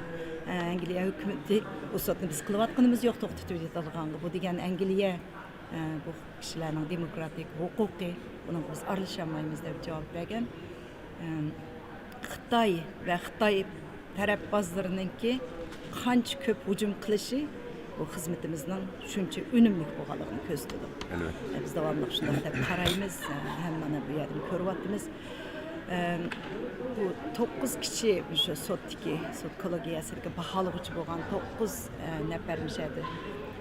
Vaqtda o'tirib anglayotgan, savol so'rayotgan kishilarning ba'zilari bilan paranglashgan vaqtimizda dediki, garchi ular Uyg'urlarni anglagan bo'lsa-mu, qat'iy bo'layotgan ishlarning mingdan birini bilmaydi ekan. Shunda edim o'sha necha kun jarayonida va o'tgan qitimda shu 4 kunlik sot jarayonida biz yuzlagan kitob o'qigandek bo'ldik degan inkaslarni bildiryapti. Matbuotdan bo'lsa, mayli dunyoga tanliq bo'lgan ABC va Angliyadagi UTV, Amerika ovozi bo'lsin, hatto Isroilning eng cho'ng tashviqot bo'lgan Haaretz mushlarning muxbirlari mishada har kuni bo'lib va islom kanallari ular kelib mishada intervyularni, ziyoratlarni qilib nihoyatda jonliq bir holda mishada bo'lgan ahvollarni dunyoga anglatyapti. Buning ta'siri butun dunyo xalqiga Uyg'urlarning beshiga kelayotgan shu irqiy qirg'inchilikni va zulmlarni anglatishda nihoyat yaxshi rol o'ynayapti. Rahmat Ro'shan xonim, xuddalik chet el kuzatuvchilarining deganidek, hamda shu sot, xalqaro Uyg'ur soti bu chet ellardagi shu Uyg'urlarni tadqiq qilayotgan, Xitoyninki shu Uyg'urlarni asos qilgan Tibet va boshqa millatlarga silayotgan zulmlarni haqida analiz tadqiqot yapayotgan butun chet el mutaxassislarni bir munbarga to'plagan bo'ldi, shundaymi? Burun ayrim qilgan bo'lsa, hammasi shu munbarga ularning dokladlari arxivlashtirilib bu munbarga to'plangan bo'ldi va Sharq Turkistonlik butun da'vogarlar shu munbarga kelib to'plandi. Nihoyat cho'ng bir ma'lumotni aytgan vaqtida bir arxiv, bir ombir bo'ldi bu. Sot haqiqatan, masalan, Ro'shan xonim, tunugun hammamizning diqqatini tortgan bir nuqta bo'ldi. Masalan, bu irqiy qirg'inchilik haqida maxsus tadqiqot olib borayotgan tanilgan mutaxassislar ekan, masalan, Jon Pakker bilan Yunan Diamond. Tunugun ikkisi doklad bergan vaqtida ular 1 soat vaqt berilgandi. Undan keyin 1,5 soat uzatilib, 2,5 soat bular irqiy qirg'inchilik masalasi haqidagi o'zining qarashini o'tirib qo'ydi va butun sotchilar bir-birlab hammasi degidek so'rab chiqdi. Siz masalan ularningki bu darajada bu ikki mutaxassisningki bu bergan doklad bu darajada qiziqib ketishining sababi nima sizcha? Chunki bu ikkilisi mayli Yona Diamond bo'lsin, mayli John Parker bo'lsin, bular Kanadadan kelib qatnashayotgan. Bular shu yaqinda Newsline'da chiqqan irqiy qirg'inchilik degan dokladninki asosliq bunga kuch chiqaruvchilar. Shuning bilan tang bularninki necha vaqtning yog'i irqiy qirg'inchilikning intention, bu irqiy qirg'inchilikni irqiy qirg'inchilik bo'lyotidila emas, ish qilayotgan Birleşken Devletler Teşkilatı'nın asasidagi 5 türlük amillarning her birisinin bo'layotganligini so'zlagan vaqtimizda intention, ya'ni ashini mush amillarni appagan vaqtida irqiy qirg'inchilik qilmaydi yoki bir millatni yo'qotaman degan maqsad bormi degan nuqta muhimchi. Bularning qilayotgan tadqiqoti shu bo'lg'achqa, garchi hammasiga 50 minutdan 45 minut, 50 minutdan 1 soatgacha vaqt berilgan bo'lsa-mu, bularning vaqtini 1,5 soatga uzartdi. Akşam biz azroq paranglashib fursati bo'ldi bu ikkisi bilan. John Parker deydi, 3-4 yilning oldida menga Uyg'ur masalasiga bir diqqatingni bergan bo'lsang deb ba'zi mutaxassislarning taklif kelgan vaqtida men bek aldirash hozir, mening vaqtim yo'q deb javob berib ekanman. Shu vaqtida men diqqat bergan bo'lsam, texmi burunroq bu narsalarni o'tirib aytgan ekanman. Shunga ozroq mening buningda pushaymonim bor. Biroq shu 2 yildan beri men nurg'un narsalarni his qildim.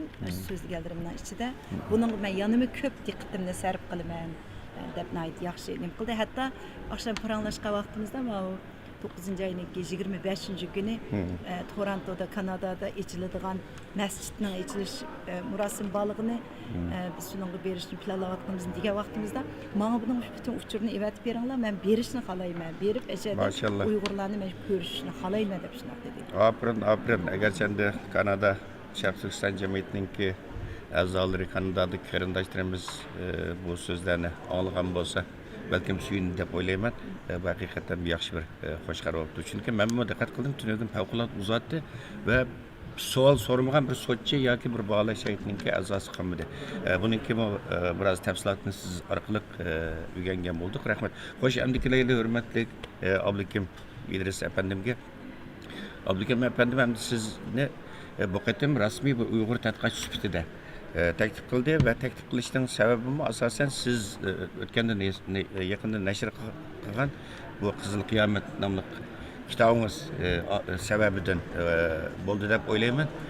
Chunki bu Xitoyninki bu islom dunyosida qilayotgan so'mirish siyosati, shundaqla bu islom dunyosiningki Xitoyninki Uyg'urlarga yurayotgan irqiy qirg'inchilik qarta susuz, ovozsiz qilishi, sukut qilib turilishi, hatto ba'zi davlatlarning shirik bo'lishi, Xitoyning bu xil jinoiy qilmishlarga bu ko'rinish qilingan bir kitobni aytdi, yaxshi bir kitobdi. Siz masalan nimalarni es qildingiz, siz guvohlikdan o'tdingiz. Nayti jalb qildi sizningki bergan guvohligingiz. Bu şartda sizning bir qarashingizni egallab baqsak, masalan, so'xta taklif qilishingizningki oxir ko'rinishi jarayonni siz so'zga asos bergan guvohligingiz haqida. Assalomu alaykum aziz qarindoshlar, hammalarni chin dilimdan salomlayman. Hammalarni ki bu ko'rib, bu masalani texmi o'rganib, davoyimizga sahip chiqib, bu bizning ishimiz, o'zimiz o'tirib anglashimiz kerak, o'zimiz o'rganishimiz kerak, o'zimiz bilishimiz kerak. Bundan keyin boshqalarga bildira olamiz. Men har kun o'rganyapman. Shuning uchun bu vaqtlarni chiqarib, bu programmalarni ko'rib, qilganlarga qizg'in tabriklayman. Her biringlarni aytib javob atdinglar. Bu Farhod efendim, Baxtiyor efendimlar bo'lsa, bu haqiqiy bir xalqaro bir studiyodek ishlayotdi. Tarjimon boshqa yerda, o'zlari bu yerda, rasmni boshqa yerda elayotidu. Kecha kunduz javob atdinglar. Bu masalani xalqimizga bildirish uchun sizlarni chin qalbimdan tabriklayman. Rahmat. O'tganda birinchi Uyg'ur sotiga mehmon sifatida va ayolim Rushan Abbas vaqtida bizning mening oilam va adimiz Gulshan Abbas to'g'riliq bütün qarindoshlar to'g'riliq guvohlik berganini bilib hamroh bo'lib kelgan edim. Bu vaqtida bilganingizdek bu kitob ham inglizcha va turkcha chiqqan. İngilizceninki ismi Menace, China's Colonization of Islamic World and Uyghur Genocide. Bu kitobni bu so'tchilarga taqdim qilish fursatiga erishgandik. Qaytib borgandan keyin ulardan xat keldi, dediki, bu haqda bir mutaxassis sifatida sen bizga bir guvohlik bergan bo'lsan. Men albatta suyundim va uningki o'ziga loyiq shartlari bor ekan. Ondan kelimelik bir raport yazışık doğru geldi. Onun için bir kança raportlarını takdim kılıp ahir bir yer kayıtıp geldik ve guvalıklarımı verdim. Ben o sotta digenim okşaş, guvalıkımda digenim okşaş. Biz Şarkı Türkistanlıkla, Uygur, Kazak, Kırgızla, Müslüman halk. Biz Orta Asya ve İslam dünyasındaki sivilizasyaya en töhbe koşkan halklarının biri. Biz Cunguluk Müslüman dese bu Xitayga okşaş, Asiyalık, başkalık, Janubi Şarkı Asiyalık okşaş bir insanlar emez. Biz aşı Orta Merkezi Asya, Afganistan, Pakistan'dakilerge okşaş oturumuz, tamak yeyimiz, uxlayımız, çüşkürümüz. Bizning yaşında sakallarımız var, çıraylarımız başkaça. Bu bizden Xitay halkı bilen yoki devleti bilen hiç qanday bir alakamız yok. Şunda bir millet. Ve etikadımız mı bizden İslam. Ama efsus ki bu qo'shni devletler olsun, bizga qo'shni devletler olsun, İslam devletleri olsun, yoki İslam devletlerideki kısmen müstakil institutlar olsun, İslami teşkilatlar olsun, mektepler olsun. Bularning hammasi Xitoyninki teatr teşviqotining qurbonlari bo'ldi.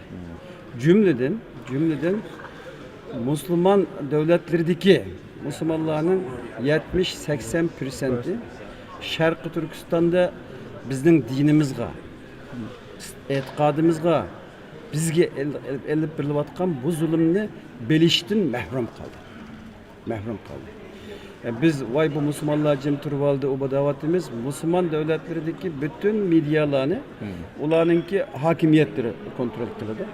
Qolib qolgan az qismini hakimiyetliklarning tarafdorlari kontrol qiladi. Ve Xitoy bu devletlerde nurg'un mablag' soldi.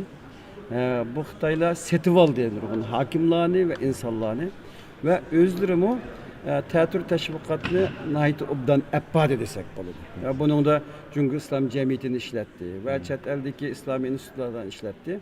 Şundan bu karındaşlarımız mahrum kaldı ve ahırda ipimini yığsam bu İslam devletleri bu Uygur kırgınçılıkıga bizdeki vatandaki Şarkı Türkistan'da Xitoyning e'tiqodimizga erib berilayotgan urushiga bizninki e'tiqodimizning eng asosi bo'lgan Qur'oni Karimninki kopiyalarining ko'ydirilishiga, masjidlarimizning barlog'i aylantirilishiga, narisida bolalarimizningki ateist, kafir bo'lib yetishtirilishiga bile bilmezden şerik bo'lib qoladi.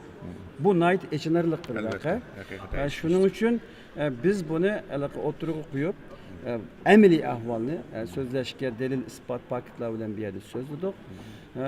İnşallah bunundaki maqsadmi İslam dünyasındaki qarindoshlarninki ve bu Angliyada bilginimizdek bütün dünyadaki Müslümanlar yaşayotidi. Bularning bir bilib bundan keyin Şarkı Türkistanlıklarga, Uygurlarga, Uygur mazlumlarga bir duadı bolsunmu buluş bir ümidimiz bu ameli hakikatni bir ko'rishni arzu qilamiz. Hakikaten ben avval qitqida sotdan hozir diqqat qilyapman. Mushu islom olimi, islom dunyosi munosabat masalalardagi temada tunji qatim o'tirib qo'yilishyapti. Shunday Ro'shan xonim. Bu tema tunji qatim o'tirib qo'yilishi va bir Uyg'ur tadqiqotchi tarafidan Ro'shan xonim masalan tunugun siz riyosatchilik qilayotgan Uyg'ur harbiy tashkilotining tadqiqotchisi va yoki program yetakchisi Juliya xonim maxsus mushu Xitoylarninki Uyg'ur o'smirlarga qaratilgan ming yuyish hareketi to'g'risida ait sistemli bir doklad verdi. Sizden tashkilotingiz vakolatlanamdi. Tunugun ait yaxshi sot aytdinki bu ait yaxshi bir bosiga erishdi deb qarayman. Bu vaqtdan bir zat bersangiz Juliya xonimniki. Julie o'zi ishki Mongoliyada 10 yil yashadi maktabda yosh o'smir bolalarga maktab ichib dars berib shunaqa ma'arif Xitoyning ma'arif sistemasi bilan 10 yil hablashgan. Shu jarayonda shu Mongollarga, Mongol tiliga Xitoyning yurgizayotgan shu siyosatlarining qanchalik bolalarning psixologiyasiga, ularning yetilishiga hem ularni şu Xitoyninki idealistik Xitoyning shu kommunistik ideyasi bilan tarbiyalash, kallasini juyish, yosh vaqtidan tortib, kichik vaqtdan tortib shularga berayotgan shu butun siyosiy hareketlerinin Uygurlarning şunun uzundan beri yüzünüyotganligini ve bunun şu genoside'ning bir güçlü amil ekanligini tafsiliy tushuntirib berdi. Rahmat Roshan xonim, hurmatli televizor ko'ruvchilar, sud hay'ati qisqa dam olishdan keyin asta-asta kirib yerini elishga boshladi. Bugun nihoyatda muhim 3 lager şahidi var. Sizlar ko'pincha ko'rib bakmagan, anglab bakmagan, hozirgacha bilinmagan, o'ttirga chiqmagan 3 Sharq Turkistonlik qozoq lager şahidimiz bugun keyindan birozdan keyin birisi, uningdan keyin tushlik tomoqdan keyin yana 2 qozoq lager şahidimiz bu o'ziniki lagerlarda ko'rgan zulmlari va boshqa sabdoshlari tatvatgan zulmlar haqida nihoyat tafsiliy ma'lumot berdi va bu shu qozoq qarindoshimiz shundoq cho'ng tadid besim larga qaramay ming tasda shu lagerlarda izlayotgan o'ziniki uyg'ur bo'lsin qozoq boshqa qarindoshlariniki shu dardini anlatmaymiz deb ataytan Londonga yetib keldi. Birozdan keyin bular guvohlik berdi. Aziz qarindoshlar, diqqatinglar sotning davomida bo'lsin. Birozdan keyin ko'rishaylik. Rahmat sizlarga.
Mr. Chairman, our next witness is Mr. Nathan Rooser. Thank you. Chair, Nathan Rooser is a researcher within the Australian Strategic Policy Institute. He works in the International Cyber Policy Centre at ASPI. His research on the nature, scale and growth of the camps, as determined through satellite imagery, have been featured in many international media and research outlets. He has also published on the destruction of Uyghur culture and religious heritage in Xinjiang. Mr. Rooser we have recalled Mr. Rooser. He has given testimony in June and will now be providing further testimony at these hearings. In his report, he provides details of the different strands of his research, including analyzing situation in Xinjiang around tracking the floor space of detention facilities, analyzing the destruction of Uyghur cultural and religious heritage, examining and mapping the location of over 380 different suspected detention facilities that have been constructed since 2017. And finally, tracking the changes and declining birth rates in Xinjiang. Mr. Reuser, my understanding is that you haven't got a presentation, but could you let me know if you do? Yes, good morning. Thank you for having me again. I don't have a specific presentation, but there might be a few times where I can share slides that might be illustrative to some of your questions. If Right. that First makes of all, sense in the sound quality, not your fault, Mr. Russo, the sound quality is poor. I can't hear it very Is it well. any better if I hold the microphone closer to me? I think that's going to make quite a lot of difference, but... Okay, I'll do this. Try again. Put it... Good morning. Is this any better? That's a lot better, so good morning to you too. Off you go. Good morning. Yeah, so I'm not specifically presenting a sort of slide deck, but I do have a few slides that might help with some of the questions that come. Thank you.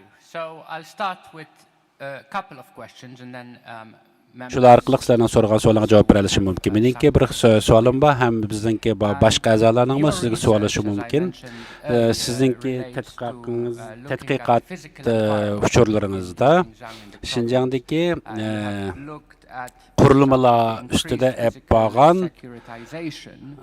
tadqiqotingizda Xinjiangdagi bexatarligi uchun yangidan taraqqiy qildirayotgan o'rinlarninki yoki vositalarninki ko'payayotganligi haqida, undan boshqa islom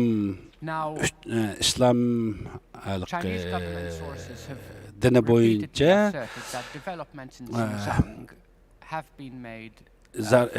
zaratkorlik yoki masjidlarninki o'zgarishlari haqida bir savolim bor. Birinchi savolim,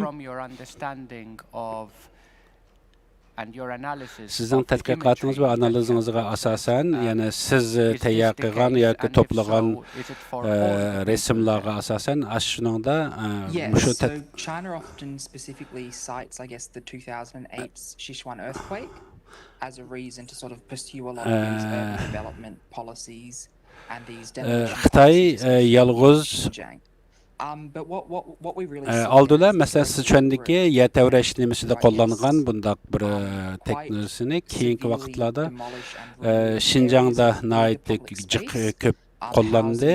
Men bilaladim, yani demakchi bu texnologiya satelit rasmlar orqali to'naladim. Bupmi Xinjiangdagi shaharlarning qayta qurilishi yoki bo'lmasa ba'zi o'rinlarning chekaytilishi, o'zgartirilishi qatorliqlarni shu satelitdan ko'rgan bo'ladi yoki sun'iy amraddan qabul qilgan rasmlar orqali ba'zi shaharlarda 30-40% degidek Uyg'urlarningki qadimdan tartib qilayotgan o'z aloyidliklari bo'yicha bo'lgan binolar qayta deymiz chekaytildi, hamda o'rniga qayta silindi.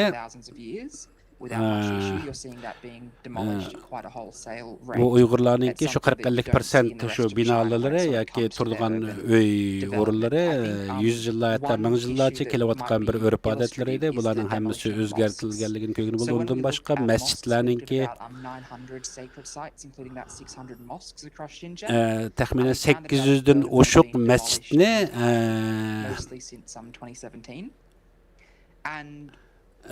tepib chiqdik. Buning ichida yerimidek degidek ular chekaytilgan yoki o'zgartirilgan. Ham Xitoyninki shaharlarni qayta qurish siyosati asosida shaharlarninki jiq o'zgarganligini ham masjidlarni chaqqanligini ham ko'ralik. Masjidlarninki o'rni qayta masjid silinmadi uyaga. There hasn't really been anything to back up this idea of this urban renewal. and the urban development. Әмді bu Xitayninki şəhər tərəqqiyatı və şəhərini qaytıb quruş siyasətininki bir qismi. Əgər Qashqar hotellərə baxsaqlar, bu binanınki burun qandaq görülganlığı, qandaqlığı, hazır qandaq halat kelganliklari to'g'risidagi farqlarni ko'ralaysizlar ham xalqlarninki deyishcha bu o'rinlarni bir madaniy shahar shakliga aylantirib, uni sayohatchilarninki bir Disney ko'rgazmaxonasiga o'xshash bir o'ringa aylantiryapti. Bular yerliklarninki uylarini alayda qilib selib ko'rgazmaxonalar muzeyxonalar ko'rgazmaxonalardagilarni ochdi, ammo bularni majburiy holda o'zlarining turgan uylarini boshqa yangi salgan binolarga ko'chirib, ularni oddiyroq kontrol qilish yoki nazorat qilish mumkinchiligini yaratdi. Your analysis correctly that while these developments Nima uchun bu taraqqiyotlar shu yerlik xalqlarga foydasi bormi? Uyg'ur madaniyatini saqlab qolishga foydasi bormi, yo'qmi deganda buningda areas that sort of are Uyghur housing and not the society more generally. Another thing that I the scale of Uyg'urlarninki uylarninki, uy joylarninki ko'proq chiqilishi ham uni o'rniga yangi binolarning kesilinishi yalnız Xinjiangda emas, Jungoninki boshqa yerlarda ham shunday bor. Without consulting appropriately with the people that live there. Bundaq taraqqiyot planlari, yangi shahar qurish planlari bu uyninki yer zaminninki egalarininki ruxsatini elish olmaydi, ham bir xil qonun bilan yapmag'adi buni. Thank you for that.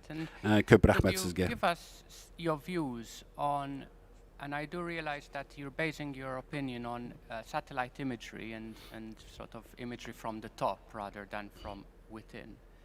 Nevertheless, you have written on, for example, the increased securitization of the area. You've mentioned the blanket demolition of indigenous housing and siz mushu sun'iy emra rasmlari orqali bergan uqtirlaringizda sizninki masjidlar yoki Uyg'ur uylarini nemishqa qandaq o'zgartganligini chaqqonlik haqida uchirib berdingiz. Sizcha bu o'rinlarni chekib o'tish yangi bir holatni yoki yangi bir nimalarni sog'anligi Uyg'urlarningki turmush hayotida qandaq o'zgarishlarni va foydalarni keldimi? Mush to'g'risida bergan bo'lgan bo'lsangiz, buni satelit orqali tushuna olishimiz sal tez, ammo buningki Uyg'urlarni nazorat qilishga foydasi ko'p bo'lgan bo'lishi kerak.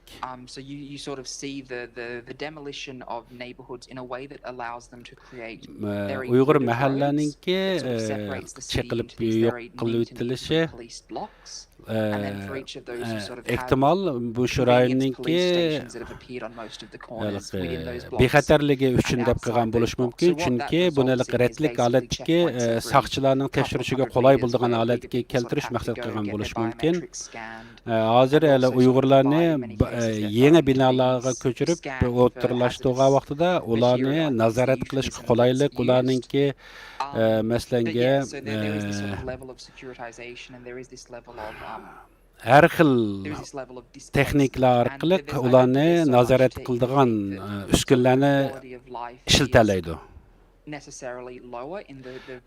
Bundaq bo'lgan vaqtida Uyg'urlarninki o'zininki burunqi erkinliklarga selishtirgan vaqtida o'zining erkinligini bekrak yo'qotgan bo'ldi. Ham o'zininki madaniyatini yo'qotayotgan bo'lgan bo'ladi, ammo ehtimol toilet yoki xali joy o'birnilarda ba'zi bir taraflarda foydasi bo'lgan bo'lishi mumkin deb qarayman.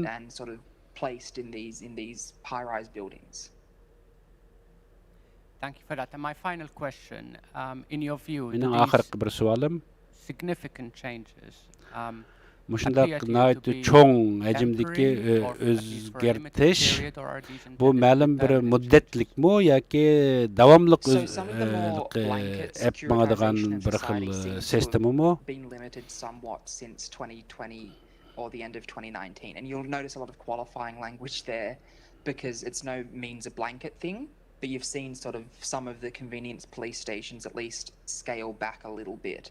Some of the camps become less securitized. 2019 ve 2020 yıllardan keyin yeni selingan qayta terbiyeleş orlarındaki özgürüşlerini hem köygünü buldu.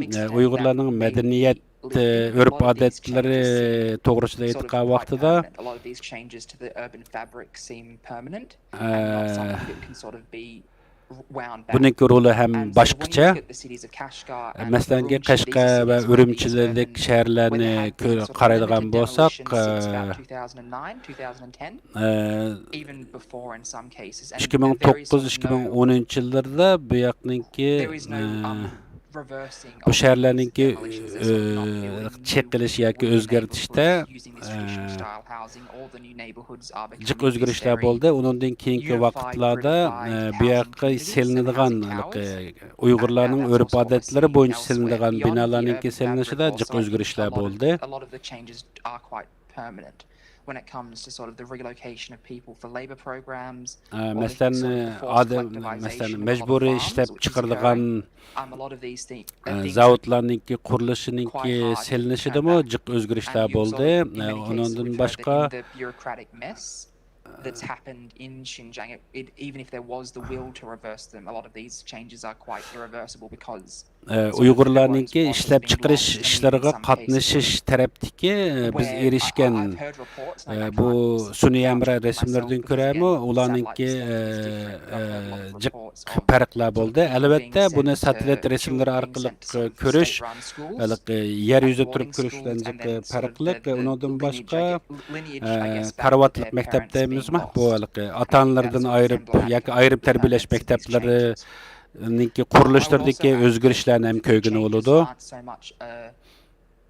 They don't seem to be so much a loosening of the firmness that the party officials are pursuing these policies in Xinjiang, but more the confidence that these harsh measures have in some way sort of affected the security situation there according to their own metrics. Yani So it's not partiya, like, hükümet, in my opinion, it's not as though the government officials have become ve hükümetde softer işleydiganlarninki sort of more talepleri humane in boyunca their yani policies. Muşur rayonunda nazaretçilikni What was küçeytiş being presented as this urgent threat ki de jiq o'zgarishlar bo'lyapti. Uyg'ur madaniyati va ordinary acts of faith and culture were, as in 2017, that sort of urgent threat I think has been addressed in the eyes of many policymakers in Xinjiang now, which is why we're seeing some of these Uyg'urlarninki madaniyati tarafdan nurg'ulg'an shu Xitoy siyosatchilarininki tashviqot maqsadlari asosida yangi o'zgarishlar ham bo'lyapti. Mening bir qancha savolim bor sizga. Biz oldingi qatim ko'p savollarni so'radik albatta. Ehtimol bu qatim ba'zi bir savollarni so'ramoqchiman. Oldingi qatimki bergan guvohligingizdan keyin ba'zi savollarni ehtimol xizmatdoshlaringiz bilan so'zlashgan bo'lishingiz mumkin. Hükümetdeki qaysi organlar biz oldingi qatim yana biz siz bilan qilgan suhbatimizda mushu masjidlarni yoki bo'lmasa boshqa bir mushu tutib turish markazlarini qurishda qaysi o'rinning buyruqi bilan yoki yo'l yo'riqi bilan bo'lganligini tepib chiqaldingizmi? That is still forthcoming. Buningda hozirgacha men sizga qaysi o'rindan bevosita tushgan buyruqligi haqida biz tadqiqotimizning oxiri chiqmadi. But what I will say is that it's a very whole of government approach to a lot of these things. Әмәлиятте mush нәрсәләрнең мушу булдыган булып аткан мушу өзгәрешләрнеңки һәммәсе дә партияның яки хөкүмәтнеңки бевасита буйрук белән булып атканлыгы унысы эник. Мәлум бер райондагы алайда бер сиясәтнеңки колланылышы кәсәк буны әмәлиятте ашылык ная яки оның төвән дәрәҗәлек орыннарыныңки өз алайдылыгы асасында булып аткан булыш керек. Бу ашу район характерлык bir berilgan cho'ng siyosiy bir siyosetninki talablari bo'yicha bularda yuqori darajalik rahbarlar bilan eng tuvan darajadagi ijro qiluvchilarning ya'ni buni qandaq amaliylashtirishlari buyruq asosida bo'ladi. We also asked about details of the citation of the institute's reports in Australian parliamentary or committee hearings. Yes, so Avstraliya hökuməti tərəfindən sizlərning müştəyirləgan uçurlarını berdiganligi to'g'risida deyilgan. Bu to'g'risida qandaq bo'ldi deganda bizningki tədqiqatlarımız yuqori dərəcəlik bir qiziqish yuqori dərəcəlik yo'lda berib o'tadi. Albatta bizningki bu tədqiqat ishlarimizdan hammasi Avstraliya hökuməti bilan munosabati yo'q. Bu bizning o'zimizningki tədqiqat yo'limiz.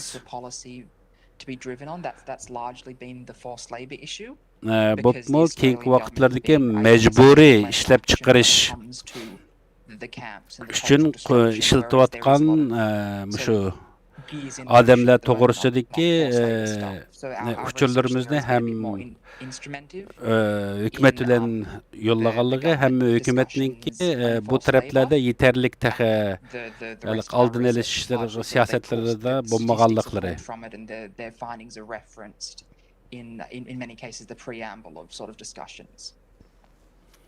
Thank you. Rahmat. Just on the question you mentioned about independence. Sizlar mustaqil tadqiqot to'g'risida so'zladingiz. Men ishlamanki Xinjiang Data Projects'da buningga Amerika tarafdan iqtisodiy yordam berildi, ham UK Tell us what how the institute manages independence around those kind of grants. Muşundaq dövlətlər tərəfindən beriyotqan muşundaq iqtisadi yordam ostida sizlar o'zinglarninki mustaqil tadqiqot olib borayotganligingizlarga qandaq nim bera olasizlar? Mustaqilligingizlarni isbotlab bera olasizlar? Xinjiang projesida Amerika tarafından berilgan bu fondlar albatta bizningki bu tadqiqot projelarimizga sungan iltimoslarimiz asosida olgan iqtisodiy yordamlar, ammo bularning hammasi bizningki o'zimizningki maqsadini mustaqil oldi maqsadimizni yozamiz, ya'ni tadqiqot maqsadimizni ham bizningki qilmoqchi bo'lgan maqsadimiz bu mandaq nimaga erisha olamiz deydigan uchurni yo'llasak bo'ladi. Shunlashqa buning o'zining mustaqilligi va uning hammasini biz o'zimiz belgilaymiz. Of culture, we heard a witness yesterday. Biz madaniyat to'g'risida kelgan vaqtida biz tunuginki bir bu guvohlik berishda taxminan 25 mingdek masjid borligi, buning ichida 10-15 ming masjidninki chek o'tilganligi xabarini guvohligini angladik. Senchim shundaqmi deb so'raganda, menchim shundaq deb qarayman. Bizning tadqiqotimizdan ko'ra 2004-2005 yillari 25 mingdek masjidninki borligini bilgani bo'ladi.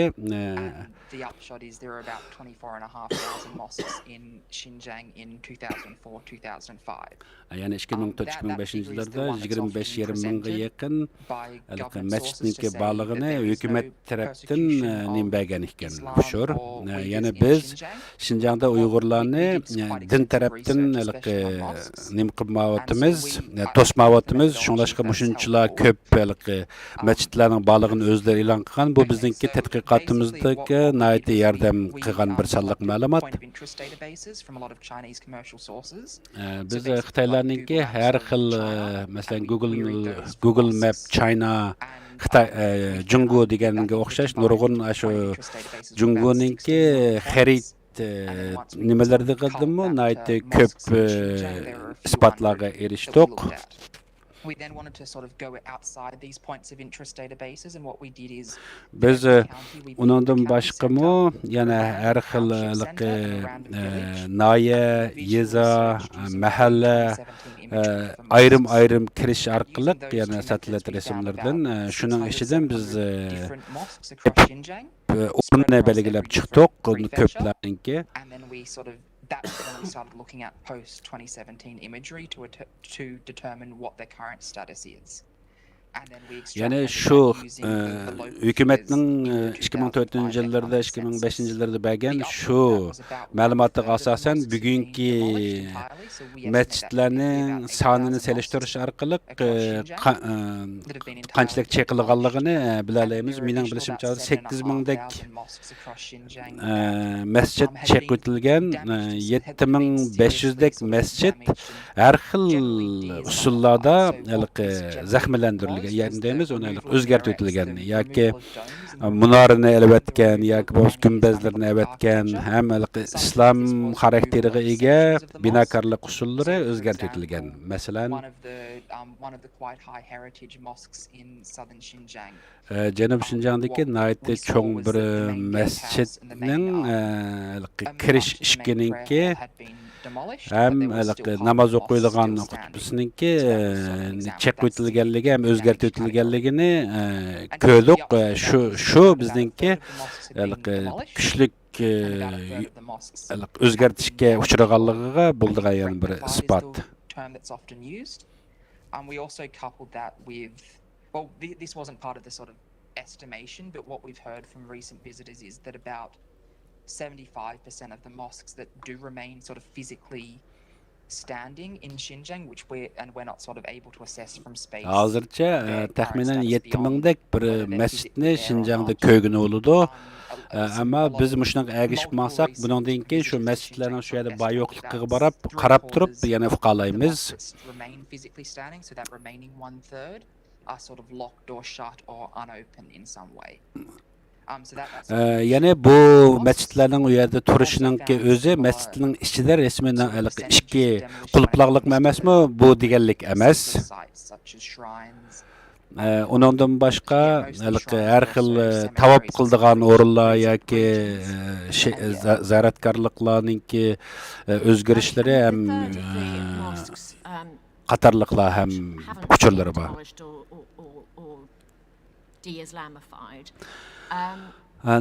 Nayt ko'p masjidlar chekib o'tilgan hem müştorchilik uchurlar bor islomni cheklash nimasi. Sence bu o'rinlar qaysi taraflarda ko'proq yuz berdi?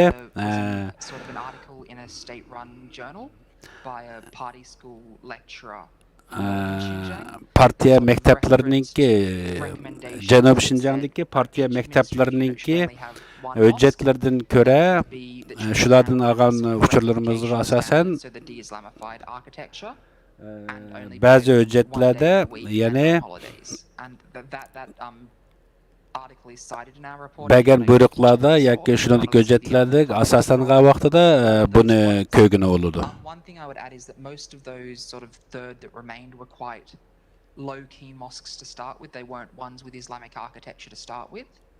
So we don't have complete figures on this, but by far the majority of mosques that originally had minarets and domes, they've been removed. Normalda mescitlerning hammasiniki gümbez munalary bolaş gerek, ama keyinki vaqtlarda nayt köplerinki elip ötildi. Bu hazır emlilik 4 yaş normal bir binaga aylanıp qalgan, ama o mescitler şu ornuda ba. Onu şu satelit arqalı tepip görelidik.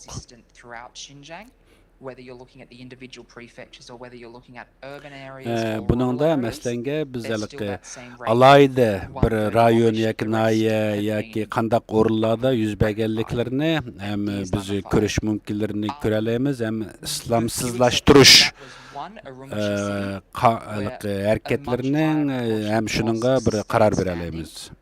And I do believe from Ürümçidagi bir qancha masjidlar taxi shu joyda bor. Ham mening bilishimcha u yoqdagi Ürümçidagi masjidlar ham namoz o'qishga echib o'tiglik.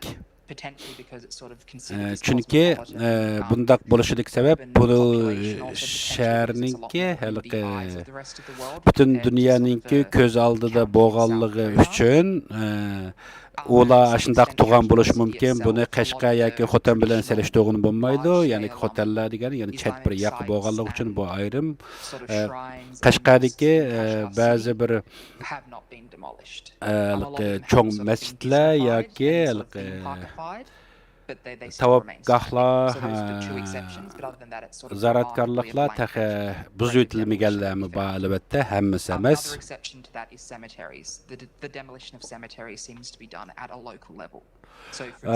Maslanga Aqsu yoki boshqa yerlik o'rinlarda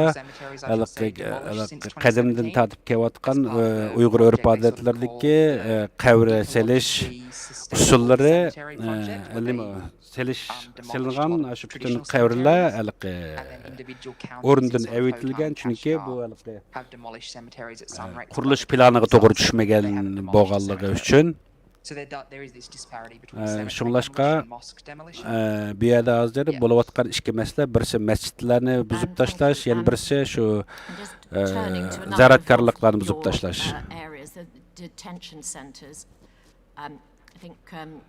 Tutilish o'rinlari haqida bir savollarim bor. Masalan,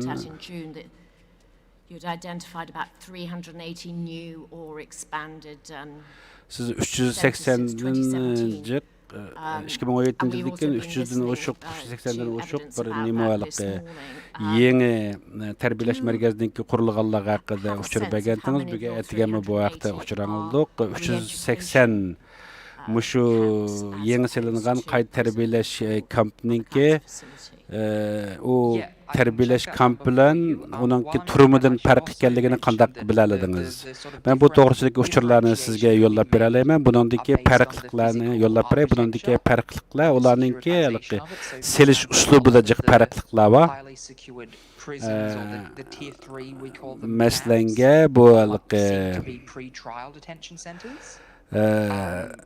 qurilmalardagi o'xshamasliklarga asosan buni biz bilib olish mumkinchiligimiz bor. Bu nondagi shu minaretlar, nima deymiz, potaylari asosan respectively in our database. Then there's the tier 3, which appear to be the sort of T1, T2, T3 degandek bir qancha kategoriyalarni tadqiq qilibdi. Bu T3 nomerlik buningki qandaq tutib turish markazi yoki turim ekanligini tushuntirish biroz ta'sirrak. T4lik bo'lgan vaqtida biz uni aniq bila olamiz. U klassik bir turma, ya'ni there are different ways to sort of break up these facilities, and that could change those numbers. So for example, the BuzzFeed investigation has sort of looked at the same facilities and sort of split them into two or merged them into one. So those figures are a bit rough, but in our database, yeah, it's keyingi vaqtlarda Xitoylar o'xshash bir o'rinni o'xshash bo'lmagan maqsadlar uchun ishlatishlar bo'ldi. Shu turmalar yoki yig'ib turib qayta tarbiyalash kamplarini bularni o'zgarishlari shunga asosan bo'ldi. We've also had some estimates about biz taxminan mushu kamplarga solinadigan odamlarning taxminiy sonini ko'ralaymi, anglayapmiz. Sencha qanchalik odam shu kamplarda bo'lishi mumkin desa, buni nihoyatda diqqat bilan ifoda bildirmasak bo'lmaydi. Chunki buningda o'xshash bo'lmagan turma yoki yig'ilish o'rinlarida yoki mush kamplarda ichidagi odamlarningki son tarafda o'xshash emas. Ba'zi rayonlarningki yuqori bos, ba'zi rayonlarningki to'varrak. The figure of 1 million does not seem at all absurd based on the size and the scale of these facilities as far as the capacity goes. Another way that I sort of like to buningki cho'ng kichikligini masalanki 1 million yoki mandaq deb berishga bo'lmaydi. Chunki buning ichiga har xil masalanki ko'p ham oz odamni bir kameraga solash mumkinchiligi bilan munosabatlik. Mencha buni Xinjiangdagi 14-15 million Türk xalq bor, yerlik xalq bor desak, mushu xalqlarga asosan har bir mushu turmalar yoki kamplarningki soni bilan selishtirgan vaqtida qanchalik odamga birdan kamp yoki turmaliklarningki to'g'ri keladiganliklarini hisobotini chiqara olamiz. In the last 3 or 4 years, or for example, it would be New York City constructing 55 different detention facilities for Black Americans in just Amerikan deyli, Amerikanninki o'zidan 2017-yilları masalanga New York shahrining o'zidan qara afrikaliklar uchun selingan turmalarninki soni qarab turib selishtirsak, ma'lum bir scientific bir natijaga erisha olamiz.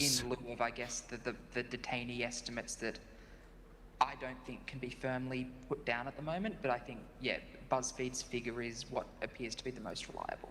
So you would say 1 million is not unreasonable. Would you be prepared to say what a range? Yani biz bu yerda milyonlagan odamlar bor desak, yani xatolashmagan bo'lamiz, shundaqmi?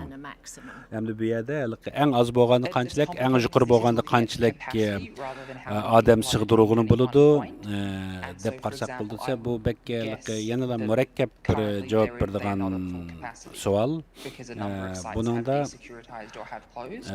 masalanga shu selingan binalarninki ichiga kiradigan turadigan odamlarninki soni o'xshash emas.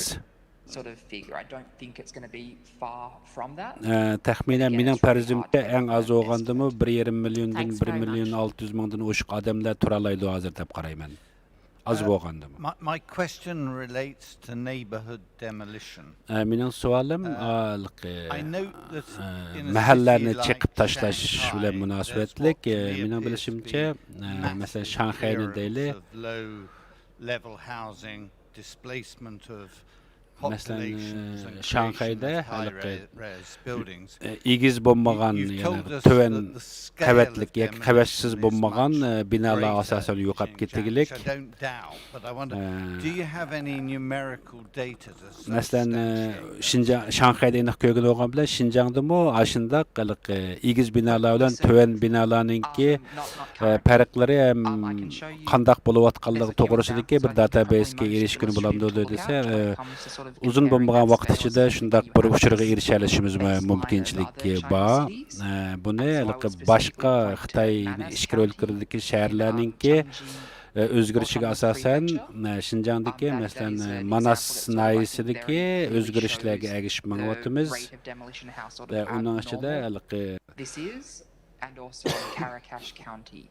yana birisi Qarqashdagi mush ishkinaga ergishib manyapmiz. Bu yerda agar xohlasang men bir rasmlar bilan ko'rsatay, agar masala chiqmasa. Have a more firm figure on this, but right now I would say that within most cities it's over a quarter. and often more than a third to a half have been demolished. Mening bilishimcha, nayt köp şäher nailerde Şinjanynki yerimden köprek muşundaq binalar qadimqi konu binalarning hammasi çeqilib özgertip selindi. Sort of pursuing of a project, sort of a road being built or something needing to occupy that space. Buningda nurg'unlagan bir sabablar masalanga yo'l to'g'ri kelib qoldi yoki ma'lum bir sabablar bilan cheqishim kerak degan bundaq banalar Xinjiangga to'g'ri kelmasligi mumkin. In the calculation of the possible number of detainees in the wide range of penal institutions, clearly there are two estimates that need to be made. Yani muşu kamplarga, turumlarga solunduğan adamlarınki sani hakkında elbette bir doğru bir sanık erişiş tez. Ama muşu selinga binalarının içige sığılış deymiz, içige sığıdığan adam sani muşu rayondaki nüfus bilen bir münasebetlik bir mümkünçilik bilen bağlanış barmı? Bu mu?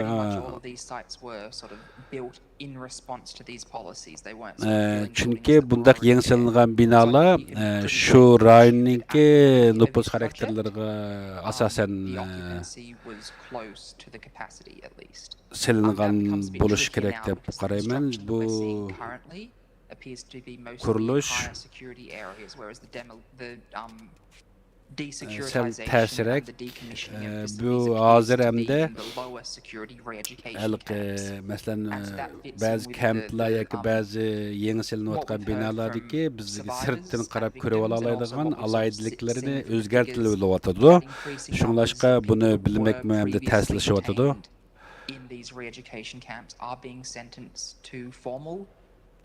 Məslenge burun baldurak muşu qayt tərbiyələş mərkəzlərinə tutulğan adamlar ilə həm bir yerdə buluşuna tayin ular ehtimal resmi turumlarga ötkəlgən buluşı mümkün. Onun ornuna yenilik qoşuldu. Şunlaşqa bu şundaq turuqluq yana təqdim köp yeni tərbiyələş mərkəzlərinin quruluşu bu yerə kirilgan adamların sanının köpüyüb atqanlığından dirək biriş kerak. Labor programs, but are out of the detention. Yani birisi məsələn turumlar tutup turuş organları bilen mecburi emgek saldığan zavutlar üçün selinğan bu binalarınki farqını sel farqlandırsaq yaxşı buldu dep qarayman. In your experience or in your opinion, the release from the detention centers into the community, the gradient of freedom is much shallower than it would be in Australia or the US or anywhere. Do you think that might be a motive? In other words, there's not that much difference between being in an education centre and in the wider community, given the surveillance levels and the inability to cross borders, etc. So I think there is a difference when it comes to the strain put on local police officers. Normalda tutup turuş orulları yoki qayta tərbiyələş orullarınki işləp çıxırış, məcburi işləp çıxırış üçün işletilayotgan adamlarınki turduğan orullarınki münasibətlər doğrusunu sorğan sualığa bunun içinde bir qancha yollar bilan tushundirish to'g'ri keladi. Maslanga bu yerda ishlaydiganlar yoki bu boshqariladiganlar albatta yerlik saqchilar tarafidan nazorat qilinadi. Bularning har ikkisi o'xshashlam, ammo bunun içinde burunroq tutilgan yoki turumlarda yotgan odamlarni bu ishlab chiqarish o'rinlariga yötkigen buluşu kerak. Are you able to say if the doors on high-rise, new build, domestic accommodation are all subject to entry and exit cameras? Muşu yeni selingan bütün no, that's not something that we can tell. Binalarninki hammasida mushundaqalik nazorat qildigan bir kameraninki balıqqa ishlamsan deganda, yo'q, men uningga aniq men bir narsa demayman, uningga hammasida qaysi darajada nazorat qilish uskunalari kameralarninki balıqlarni. But that appears to be quite. That's sort of across the board in Xinjiang. So a lot of the Han communities have these similar levels of sort of neighborhood watch security, and it's hard to sort of ascertain how that differs. In my remaining 50 seconds, if there were 50 sekund vaqt ichida surveillance cameras at javob every bergan door bo'lsangiz, of new build properties, yangi salgan binalarninki hammasining oldida agarda nazorat qilish kamerasi bor desak, buningda ashundaq bor deb qarasak, mush kameralar bo'lsa bu odamning bor yo'qligi, nima harakat qilayotganligini ko'rib turdik, foydasi bor deb qarayman. There wasn't some level of security cameras at the entrance of all of these buildings. Agarda mushu binalarninki yangi salayotgan binalarninki yoki shu vaqtdagi odamlar turgan binalarning hammasida mushtaq nazorat qilish kameralarninki bo'lish mumkinchiligi meni hayron qoldirishi mumkin, ammo men o'ylaymanki ular shunday qilishi mumkin, ammo men shuning hamma uyda boya yo'q deganga men javob berdiganga to'g'ri odam emas. Mr. Ross, sizga nihoyatda ko'p rahmat, siz ikkinchi qatim kelib guvohlik berganligingiz uchun. Bu vaqt sizga to'g'ri bo'lgan bo'lishi natayin, rahmat sizga, ko'p rahmat. Thank you, Mr. Chairman. We now have 3 Kazakh fact witnesses.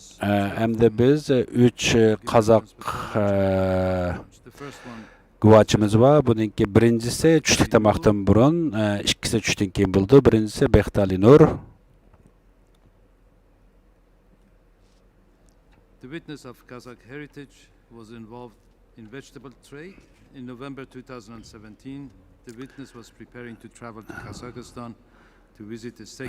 Guvohchi Qozog'istonga interrogated. Tuqqunni yo'qlash sabablarini qilib chiqqan. Bu chiqishdan burun shu yig'ilish markazlariga yig'ilingan, u yoqda ko'p qiyin qistoqlar, ham psixologiya tarafdan, mental tarafdan, ham fizikal tarafdan ko'p qiynoqlarga uchragan. Yana shu o'zi turgan kamplarda 10 minglarcha o'ziga o'xshash boshqalarninki tutib turilayotganlarninki bog'lar haqida uchurlarni berdi. Ba'zilarninki tayoq zarbasidan o'lganligini, ko'rganligini aytdi. Ham 8 oy shu kampda turish orqali o'zininki salomatligini nihoyatda kuchli ta'sirga uchragan. 17,400 yuan. 17,400 pul to'lab salomatligini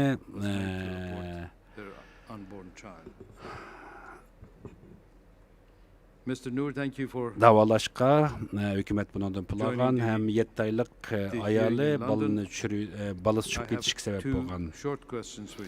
Men sizga 2 qisqa savolim bor. The first one is that in your statement you say that the detention camp they beat you every day. And they beat you with a plastic rod by asking reveal your Sizni tutib turgan o'rinda har kuni sizni tayoq bilan urib jazolaganligi haqida so'zlagandingiz, yo'llabsiz. Shuni qanday har kunida jazolanganligingizni tushuntirib bergan bo'lsangiz. Sizga Baxtali Nur Mirza, sizning o'sha sud tыңдалымына kelib o'tirganingiz uchun ko'p alqış bildiraman.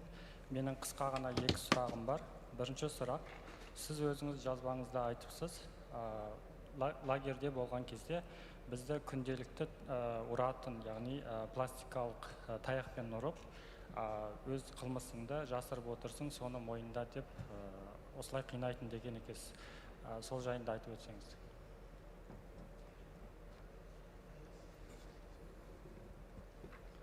I'm sorry, I can't hear him.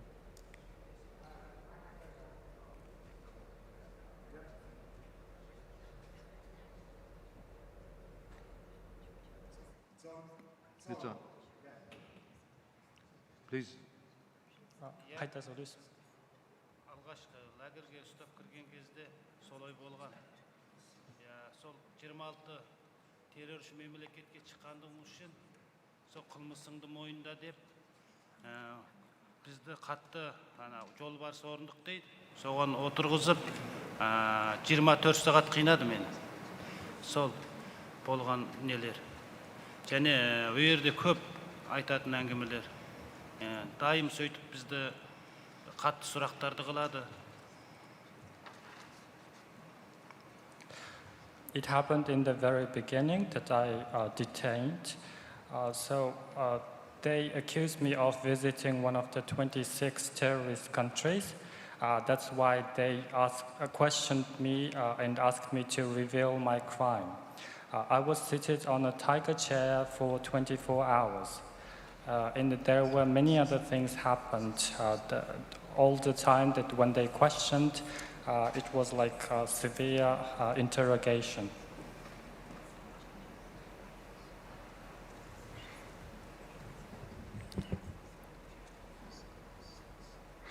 You say that you were bitten every day by a plastic rod. Can you explain that a bit further? Сізді күнде пластик таяқпен ұрғандығын айтыпсыз. Сол туралы толығырақ тоқталсаңыз. Жақсы естілмей тұр. Дұрыс. I can't hear you. Can you repeat the question for the witness, please? Sorry, can the witness sit a bit closer to the microphone, please? Микрофонға кішкене жақынырақ отырасыз ба? Ау. Микрофонға жақынырақ отырсаңыз. Естіліп тұрмыз сізге? Енді естілді. Сіз лагерде болған кезде сізді күнде пластик таяқпен ұрғандығын айтыпсыз. Сол жайында толығырақ тоқталсаңыз. Ол 2 күн алдында мені ұстап түрмеге 2 күн қамады. Сол кездегі не ғой, мен сұрақ қылған сұрақтарын айтқам ғой сол кезде. Сен не үшін Қазақстанға барасың, не үшін қандай адамдармен араластың Қазақстанға барып, терроршы адамдармен араластың ба, соны айт дейді. Мен не үшін кіммен араласып, сендер айтып бер десем, айтып бере алмайды өздері. Сен айт дейді. Сол құр қинайды, сол жерде ұрады, ұрып қатты қинап, қолдарымызды апарып, бас бармақтарымыз зорлық түрде бір қағаздарға қол қойғыздырады. Біз не қағаз екен білмейміз, апарып зорлық түрде басқызды әйтеуір, не қағаздар әйтеуір білмеймін енді.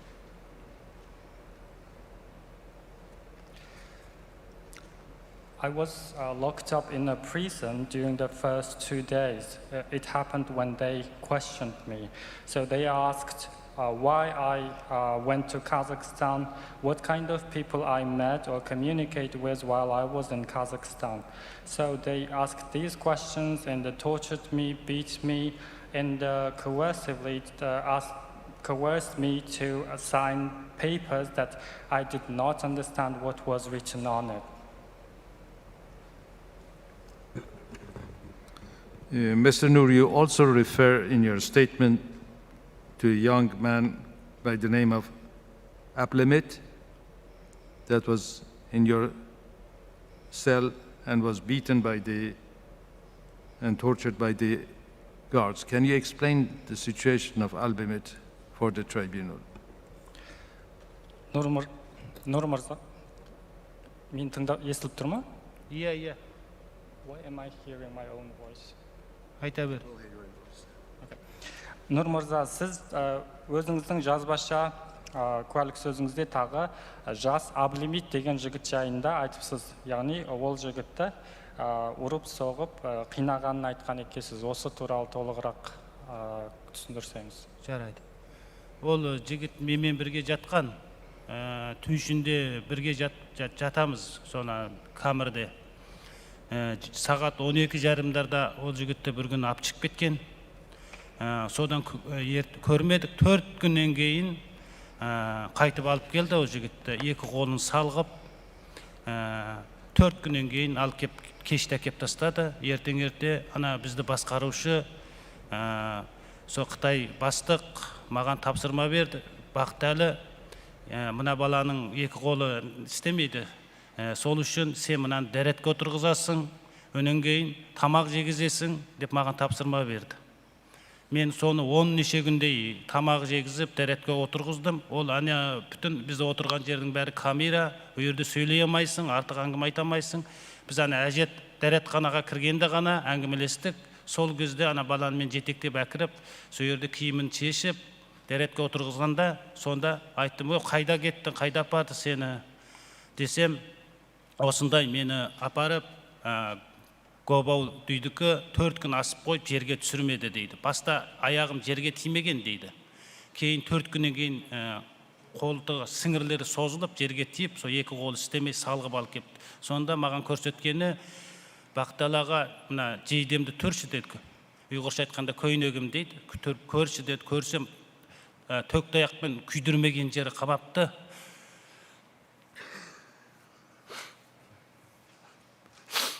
Сонда айтқан, баланың айтқан, "Акам үйткенше өліп қалсам болмамды, мен немеш қылдым" дейді. Сонда о баланың қылмысы тек қана достармен бір мәшреп дейді ұйғырлар, бас қосу, соған барған. Сол тек қана қылмыс. Сонда сен қылмысыңды мойында, бүтін терроршылар не деді саған, анау жанындағы балалар не деді деп, соны айт деп қинады. Бүйтіп қалғанша ака өліп қалсам болмай ма дейді. Жас бала. Mr. Noor, can you make your statement shorter so that the interpreter can translate for the tribunal? Сіз айтқан кезде кішкене қысқаша сөйлесеңіз, аудармашы аудара алу үшін. Иә, сол. Қысқаша сөйлегенде сол көрдім. Мен осыны аударып алайын. Ау. Осыны аударып алайын. Иә. We were with him, like I was with him in the same cell. And one day it was like around 12:30 midnight, and he was taken away. And he was only taken back after 4 days, and he was paralyzed when he was taken back to the cell. And the head warden, who was a Han Chinese there, he asked me to help Ablimit to eat food, and whenever he wanted to go to the toilet, I needed to accompany him. Since the cameras were installed everywhere and we were not allowed to speak in the camp, the only place that we could speak was in the toilet. So once when I took him to the toilet, I asked him what happened. And he said that those guys were from the State Security Bureau, and they took me to a place and hung me from the ceiling, and my feet did not touch the floor. So after 4 days, my body stretched to a degree that my feet reached the floor. So because of this torture, I thought like, what had I done? Instead, I should have died instead of experiencing such torture. And he was beaten up by electric baton as well.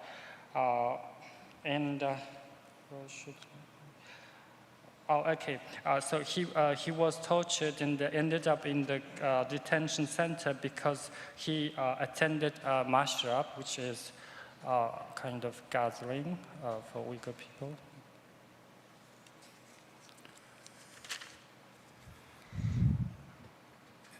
Mr. Noor, do you want to add anything else to your statement? Нұр мырза, сіз өзіңіздің тағы да айтқыңыз келетін нәрсе бар ма? Ау. Тағы да қоса кететін нәрсе, айтқыңыз келген нәрсе бар ма? Бар, мен енді ана 2015 менің әйелімді апарып баламды зорлықпен түсіріп, парша-парша қылып баламды өлтірген. Міне қағаздары бар, қатысты қағаздар бар, ана нелерді мен жіберіп қойдым ғой деймін ана нелерді. Сол кездегі менің әйелімді зорлық түрлі 2 рет талдырып, 6 айдан өткен баламды паршалап алып тастаған. 2015 12 айдың 9-ы. Yes, I do. So in 2015, my wife was forcefully make an abortion. By that moment, she had been already pregnant for over 6 months. And I have all the relevant documentation, like the fetus inside her body was ripped off. Like during that time, she passed out twice. It happened on December the 9th, 2015. Thank you, Mr. Noor. The tribunal has got some questions for you now. Рахмет сізге, Нұр мырза. Өзге алқа мүшелерінде сұрақтар болуы мүмкін. Mr. Noor, good morning. Thank you very much for coming. You've given a very detailed statement of the treatment that you and others experienced while in detention, and also about the experiences of your wife, which you just mentioned. So we're very grateful for you for coming to talk about this. Sure. Okay. Shall I translate now? Қайырлы таң, Нұр мырза. Сізге көп рахмет, себебі сіз өте толыққанды жазбаша куәлік беріпсіз, және қазірде өзіңіздің әйеліңізге болған жағдай туралы барлығын анықтап айтып отырсыз. Сол үшін біздің алғысымыз сізге өте көп. Рахмет сіздерге. Thank you too. If we can go back to the beginnings of your detention, and at the time you were arrested, can I just ask, were you a Kazakh citizen at that stage? Біз сіздің қолға алынған уақытыңызға қайтсақ, сізді тұтқындаған кезде сіз Қазақстан азаматы болдыңыз ба? Жоқ, мен Қытай азаматы, бірақ бұрын сол дайыммен сол Қазақстанға сәй саудасы дейміз ғой, сәй саудасын өткізіп жүргем. Сол ұстаудың алдында 2 ай бұрын біздің паспортымды алғам, заңды өздері берген. Ал енді 2017 11 айдың бір күні мені сол Қорғастан алып кетті. No, I was a Chinese citizen, and I used to have like business. I was selling vegetables to Kazakhstan. And at that moment, like 2 months prior to that day, I got back the passport from the local authorities. And on November the 1st, 2017, I was detained at the Horgoz border. And can you tell us what travels you'd had in Kazakhstan before you were detained in November 2017? 2017 жылы қарашаның 1-іне дейін Қазақстанда сізде қандай да проблемалар болды ма? 2019 ба? 2017 жылы қарашаның 1-інде ұсталғанға дейінгі. Жоқ, ол кезде ұқпайды екенмін мен, білмейді екенмін. Ондай проблема болған жоқ. No, I don't know about it. There were no any problems before that. I'm sorry, was your question about Kazakhstan or Xinjiang?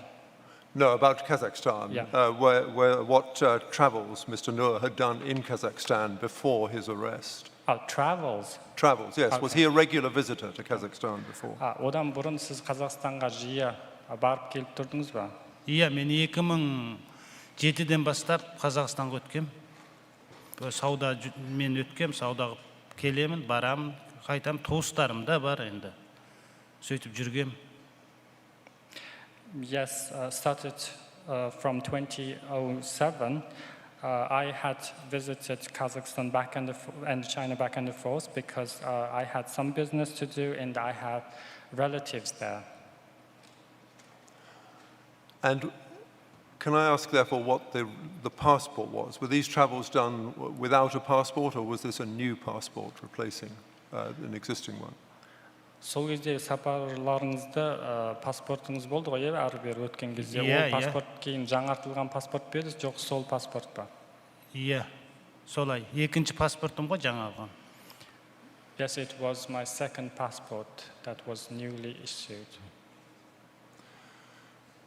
Because when you were first detained by the police and spent 2 to 3 days in a police station, the questioning all seemed to be about the people that you had met in Kazakhstan.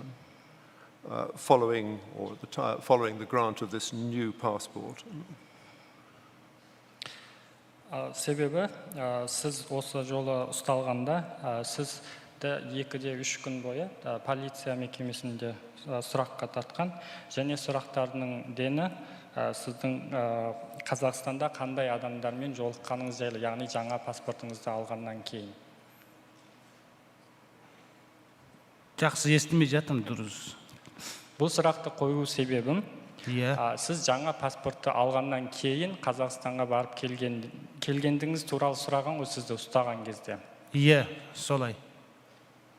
Yes, it was like this.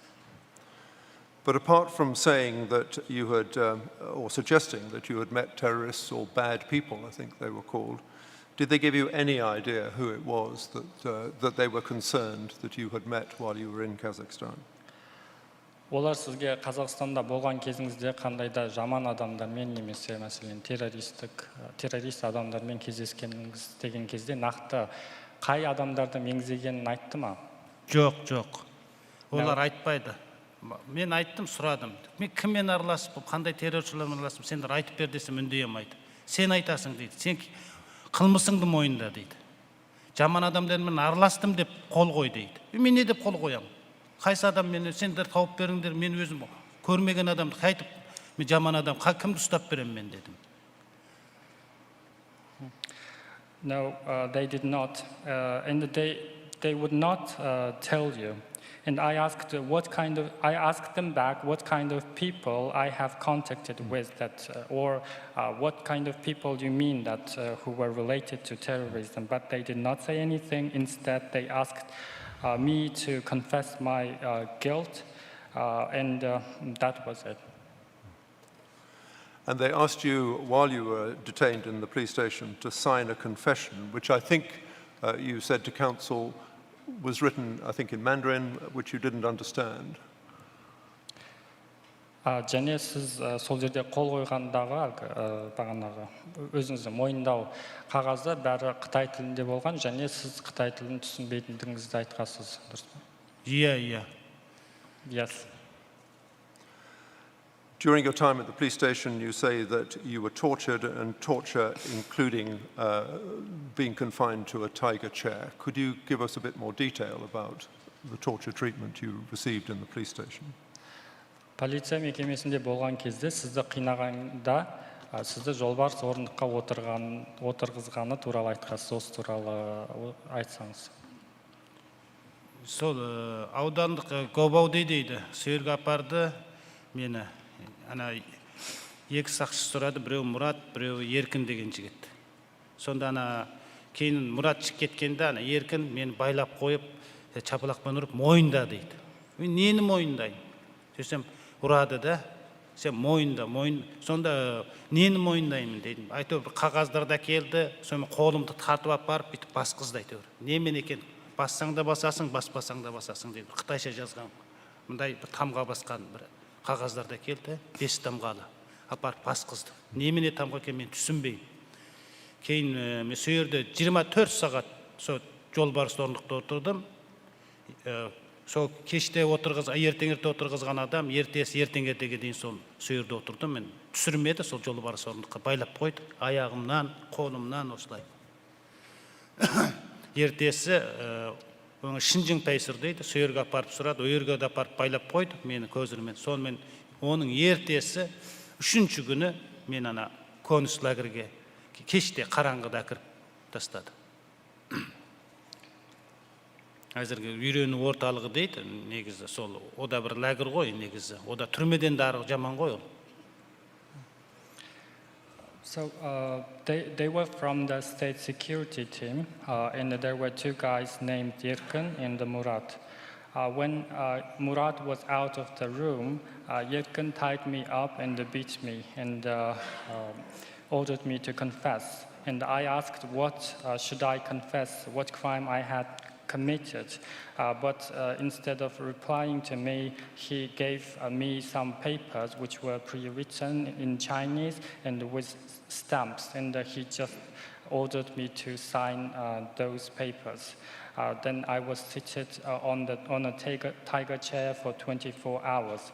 It started from the early morning the previous day and continued to the early morning of the second day. And my both legs and hands were tied to the tiger chair. Yeah. Thank you. After 3 days, you were taken to a detention center, and you said that the detention center that you were in was primarily for men but not old men, and that women and older men were kept separately. Could you say a bit more about your daily routine? You describe in your statement 10 to 15 hours of sitting without movement and daily beatings. Осы 3 күннен кейін сізді лагерге алып барған. Сіздің жазбаңыз бойынша ол лагерде тек жас ер кісілерге арналған дедіңіз. Өйткені әйелдер мен жас үлкен ер адамдар басқа бөлек лагерде болған. Және сіз сол жерде 10-15 сағат бойына еш қозғалыссыз орындықта отыратындарыңызды айтыпсыз. Осы туралы баяндасаңыз. Иә, біз мені әкірді иқаулу дейді екен, иқаулу деген неге кірді, мен 6-шы қабатта тұрдым, иқаулу бір не дейміз, бина дейміз ғой, бина болды, соның 6-шы қабатында тұрдым, оның бәрінде бүтін қолмен ашылатын есіктер, бір бинада бірден есік осындай, сақшылардың қолын таниды, олар басы ашылады, кіргізеді, әрбір 6 қабатта 6 есік болады, бәрінде бір есікте 2 сақшы тұрады сол жерде. Өнен кейін біздің есігімізде 2 есік болады. Осындай шынжырмен байлайды, ашпайды, бірақ ашпайды, сол еңкейіп төмен қарап кіргізеді 2 есік, 2 шынжыр. Ішіне кіргізіп жүреді, сыртымыздан құлпыны басады. Сол үйдің ішінде камера. Біздің кей кезде біздің жатаққа 12 адам, кей кезде 8 адам енді ауысып тұрады ол жерде. Бүгін бар адам, ертең жоқ. Ауысып тұрады, қаяққа кетіп жатқанын білмейміз. Кешті алып кетеді. Үлкендер бөлек жатады, әйелдер бөлек жатады. Кейін біздің ана жерге сыймады. 9,000-нан астам адам болды, кейін сыймай, әйелдерді, үлкен адамдарды жоғары жаққа жөткіп кетті. I was taken to the number 1 building number 1, and I was placed on the 6th floor. And before going to that particular room, we went through several gates, and every gate was opened only with the fingerprints of the policeman. And every gate was flanked by 2 policemen. Like the door of the cell room was chained to the wall, so you cannot open it wide. So you have to bend a bit to be able to enter the cell room. And the amount of people varied. In the beginning, there were 8 people, and there were times that there were 12 people in one room, and that they were changing the people all the time. And once the number there reached kind of more than 9,000 people, it was too crowded. Then they like transferred the old men and the women to another camp. You describe in your statement the very poor quality of the food that you were given in prison. Could you just say what was the quantity of the food like? Did you get sufficient quantity to eat? Сіз айтыпсыз, түрмедегі тамақтың сапасы өте нашар деп. Жалпы осы тамақтың мөлшері туралы айтып өтсеңіз, жеткілікті болды ма, қарындарыңыз тойды ма? Иә, ертең-ерте бір суық күрішті қайнатып әкеледі, бір тал мол береді, осындай ғана бір тал мол. Осындай ғана. Оны енді қарнымыз тоймайды. Түсте де оны алып келеді, кеште әйтеуір бір чыңсайды қорған күрішпен бірдеме береді. Оны кішкентай ғана бір не береді, осындай ғана. Одан артық бермейді. Қарнымыз тоймайды енді. Шынында тамақтың өте нашар. Ол енді оны кесір болмасын, оны итті ішпейді о тамақты.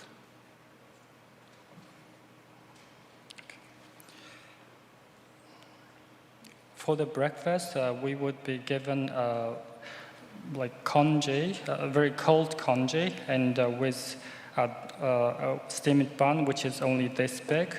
And for in the evenings, we would have some fried celery and a little amount of food. So the food was really bad there. Even the dogs wouldn't have eaten it.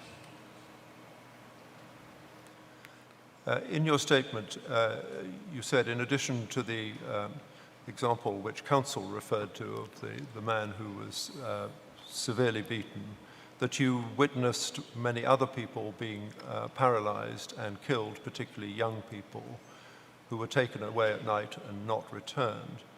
Can you give any idea of the numbers of people that you saw or were aware of who were paralyzed or killed in prison? Sorry, in detention center. Сіз жаңа бір жас жігіттің бағанағындай салданып қалғанын айттыңыз. Осы туралы сіз басқа да жас балалардың осындай жағдайға ұшырағанын айтыпсыз. Жалпы сізде қанша осындай адамдардың саны қанша болды білесіз бе шамамен? Бағанағы қандай өліп кеткен ба? Салданған. Жетеді. Ол бізде бағанағы оқыту үйі бар, бағанағы 15 сағат отыратын. Осылай отырасың, 15 сағат отырасың. Сонда енді теңнен 80% адамды көресің енді. Бүтін аяқтары ісіп кеткен, бүтін мүгедек, салданып кеткен адамдар жетеді. Соны оқысаң да оқисың дейді. Зәңбілге салып, әкеп анеге тастап қояды мүгедек балаларды әкеп. Тұрамайды орнынан. Соқыр адамдар. О, соқыр адамдар қайтып оқиды. Оқиды дейді, отырғызып қояды анеге. Екі көзі жоқ, екі көзі. Іштен Мәулен деген біз Чапчалаудандық бір ұйғыр жігіт әкеп қойды, екі көзі су қараңғы. Он екі адам жетектеп отырғызып қояды. Оқыса да оқиды дейді, оның бәрі өтірік қарасаң, соқыр адам қайтып оқиды, нені көреді? Бәрін әкеп тастап қояды, бағана мүгедектерді әкеп зәңбілмен тастап қояды. Оқысаң да, оқыса да, ол оқу емес ол жердегі негізгі. Тек қана қызыл әндерді айтады, оқу емес. Не микрохан балалар бар ол жерде, дашишін. Солар оқуын қажеті жоқ қой. Шетелде оқыған балалар бар. Ол оқу емес.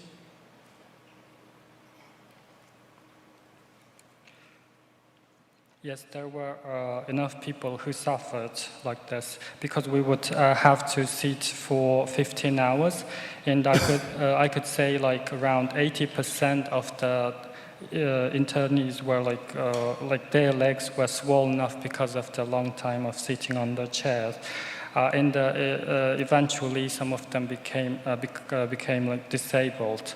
And they did not care if we learned something or not, because they would bring those disabled people, including the completely blind guys, to sit on the stool and just study. Because I remember there was a Uyghur guy named Maulin who was completely blind, and the two like guards would accompany him and just take him to the seat, and he would be sitting there too.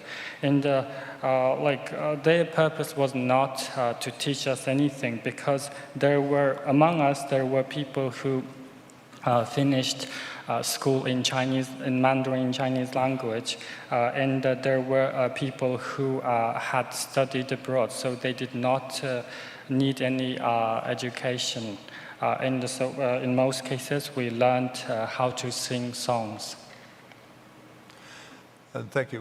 One last question from me. After 8 months of detention in the center, you collapsed and were taken to hospital. Could you tell us what the nature of the illnesses you were suffering from, and what was the quality of the facilities in the hospital you were taken to? 8 айдан кейін сіз ауру себебінен сізді докторханаға алып барғанын айтыпсыз. Жалпы қандай ауруға байланысты алып барды? Және ол орталықтың, яғни докторханадағы жағдай қандай болды, сол туралы айтып өтсеңіз. Мен сол 2018 6 айдың 26-сы түстен бірі менің алдымда бір және Әбілмет деп және бір Чапчалаудандық жігіт құлады. Жығылды, оны анандай жерге тастап қойды, өлмейсің дейді. Өлсе өлсін деп ана жерге тастап қойды. Басына қан құйылып болып жатты. Түстен кейін, сағат 4-тен кейін мен жығылдым. Мен жығылып, қан құсып, менде есімді ұқпаймын. Мен 15 күн сол Чапчал аудандық доғдырханада құтқызу үйінде жаттым. 15 күннен кейін мына жағында 3 қабат бұрын Паңизан дейді. Паңизан доғдырханасы болатын, соны лагердің доғдырханасы қылып жасаған, бүтін биік, бүтін сыммен қоршаған, бүтін әскерлер қоршап тұрады сыртында. Сол бәрі ұқсас, лагердің доғдырханасы, бір доғдырхана кіріп шығады, қалған кезде сол ұқсас негізі. Сол. Ода бір о жерде әйелдер де бар, негізі көп адам, лагерден шыққан адамда күніне пәлен 100 адам ауырып тұрады, шетінен дауаланған, шетінен кіргізіп тұрады сол жерде. Негізі бәрі кесел болып шықты о жерде. Сау адам шыққан жоқ, мен ойымды. Мен көргенде бір сау адам шыққан жоқ о жерде. On June 26, 2018, in the morning, first the guy named Ablimit from Chapchal County passed out. Nobody cared about him. He was lying on the floor. In the afternoon, I fainted and I vomited blood. So my case was serious, and I was taken to the hospital, and I spent 15 days in the emergency room. Actually, the hospital I was taken to had been or used to be a disease prevention center, and it was repurposed to a hospital for the camp detainees. But it was almost like the prison, because we were being monitored. We would be being monitored all the time, and there were like more than 100 people taken to that hospital almost every day. And to be honest, everyone in those camps ended up being somehow sick. I did not see anyone who did not develop any disease after spending time in the detention camp. During your 24 hours in the tiger chair, were you released to go to the toilet? Сізді жолбарыс орындыққа 24 сағат отырғызған кезде дәретке баруға рұқсат берді ме? Ау. Сіз жолбарыс орындыққа отырған кезіңізде 24 сағат бойы сізді дәретке баруға рұқсат берді ме? Берді, бір рет қана тері сындырғанға берді, бір рет берді. Yes, I was given permission to go to the toilet only once. When detained, were blood samples taken from you? Сіз ұсталған кезде сізді қан анализіңізді қалай неден алды, қай бөліктеріңіз денеңізден алды? Oh. Okay, could you just repeat your question, please? Yes, were blood samples taken from you? Сізден қан анализ алды, солай ма? Қан тапсырдыңыз ба? Ау. Қан тапсырдыңыз ба? Тапсырдым. Біз доғдырханада тұрғанда әйтеуір қанап тұрды. Білмеймін, бір аптада 3 рет ап тұрды. Мен 3 ай доғдырханада жаттым сол жерде, 3 ай 20 күн. 3 ай 20 күнде енді білмеймін, 10 рет алды бекен? Yes, blood was drawn from me, and I spent 3 months and 20 days in the hospital, and in total maybe it was a dozen times that they drew blood. Did you see the container into which the blood went, and if so, can you say roughly how large or small it was? Сізден қан алған кезде қаныңызды құйған сол ыдысты көре алдыңыз ба, қаншалықты үлкен немесе кіші? 3 тал алады бір рет алғанда. 30 граммен мөлшермекен, біреу 30 грамм ба, 20 грамм ба, сондай. 3 тал әкеп кетеді, 3 тал. They would bring 3 such containers, small containers, and I think about 30, okay, he used gram, yeah, so okay, 30 grams. Was any reason given to you for why blood samples were being taken? сізден не үшін қан алғанын жалпы өзіңіз білесіз бе? Қалай ойлайсыз, не үшін қан алды деп ойлайсыз? Білмейміз енді. Біз оны сұрау құқығымыз жоқ. О жерде Қытайда біз сөйлеу құқығымыз жоқ. О жерде Қытайдың мемлекетінде біз сұрай алмаймыз. Біз бір ауыз пікір еркіндігіміз жоқ қой, о жерде әңгіме айтуымызға болмайды. Бер десе береміз, ұрса ұрады тұрып береміз, сол амалымыз жоқ о жерде. Аз ұлттардың несі со ғой. I haven't got a clue. We didn't have the right to ask or speak. So we needed to do what we were asked to do. So it is the general situation for all the ethnic minorities. Mr. Vetch. Одан кейін бізді бүйтіп мазақтайды, да? Мазақтау мен білмеймін. Сендер аз ұлттар айвансыңдар дейді. Сол милициялар бізді көзімізді бақырып, сыңку дейді, да? Сендер көретін күндерің осы, бұдан кейін де, бұдан мәңгі көретін күндерің осы деп мазақтайды бізді. Күліп тұрып сөйтеді, да? And the policemen there would taunt us, saying, "You are the beasts." And this will be your life in the future, that you will spend the rest of your life like this.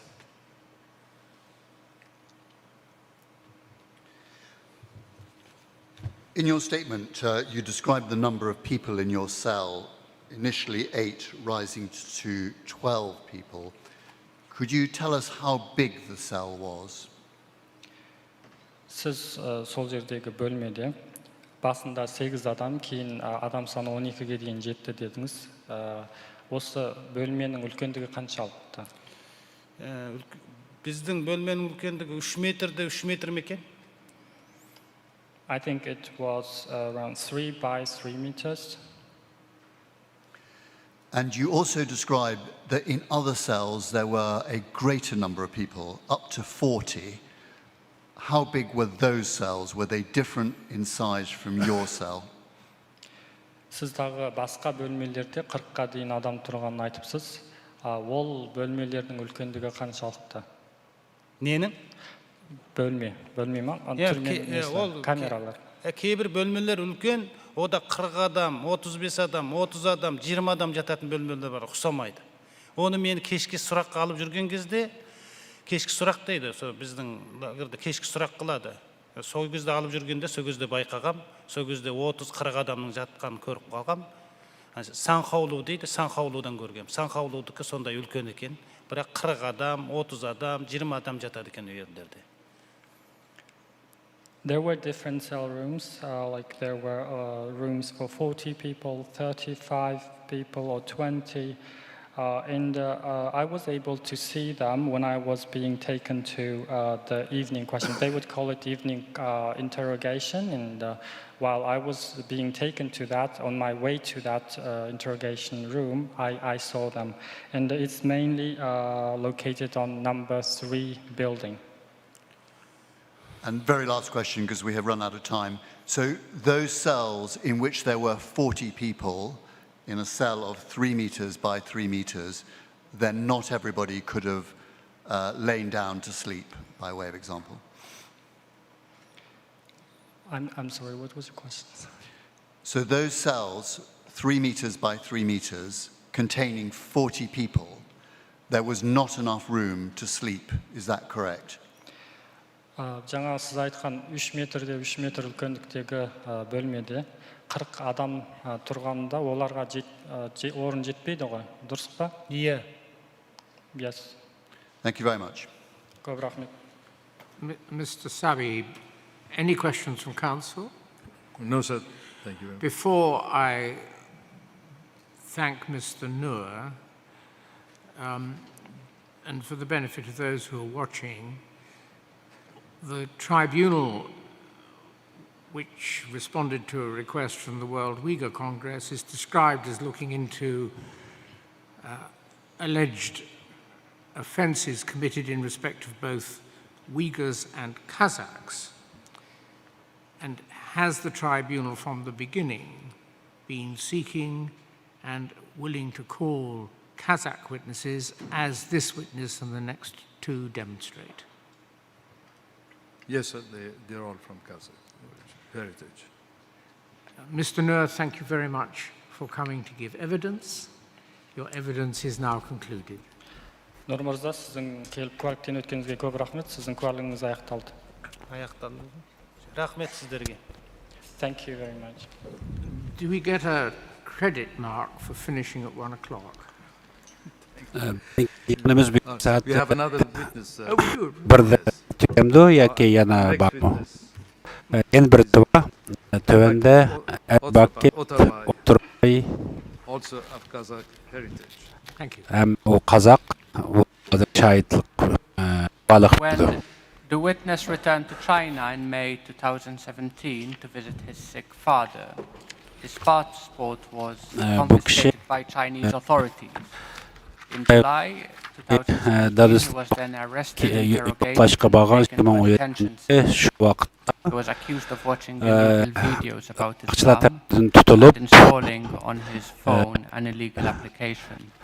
Terbiyelik merkezi to'langan the witness was deprived of food and beaten, transferred several times between prisons and detention camps, and he was later subjected to forced labor in a floating factory.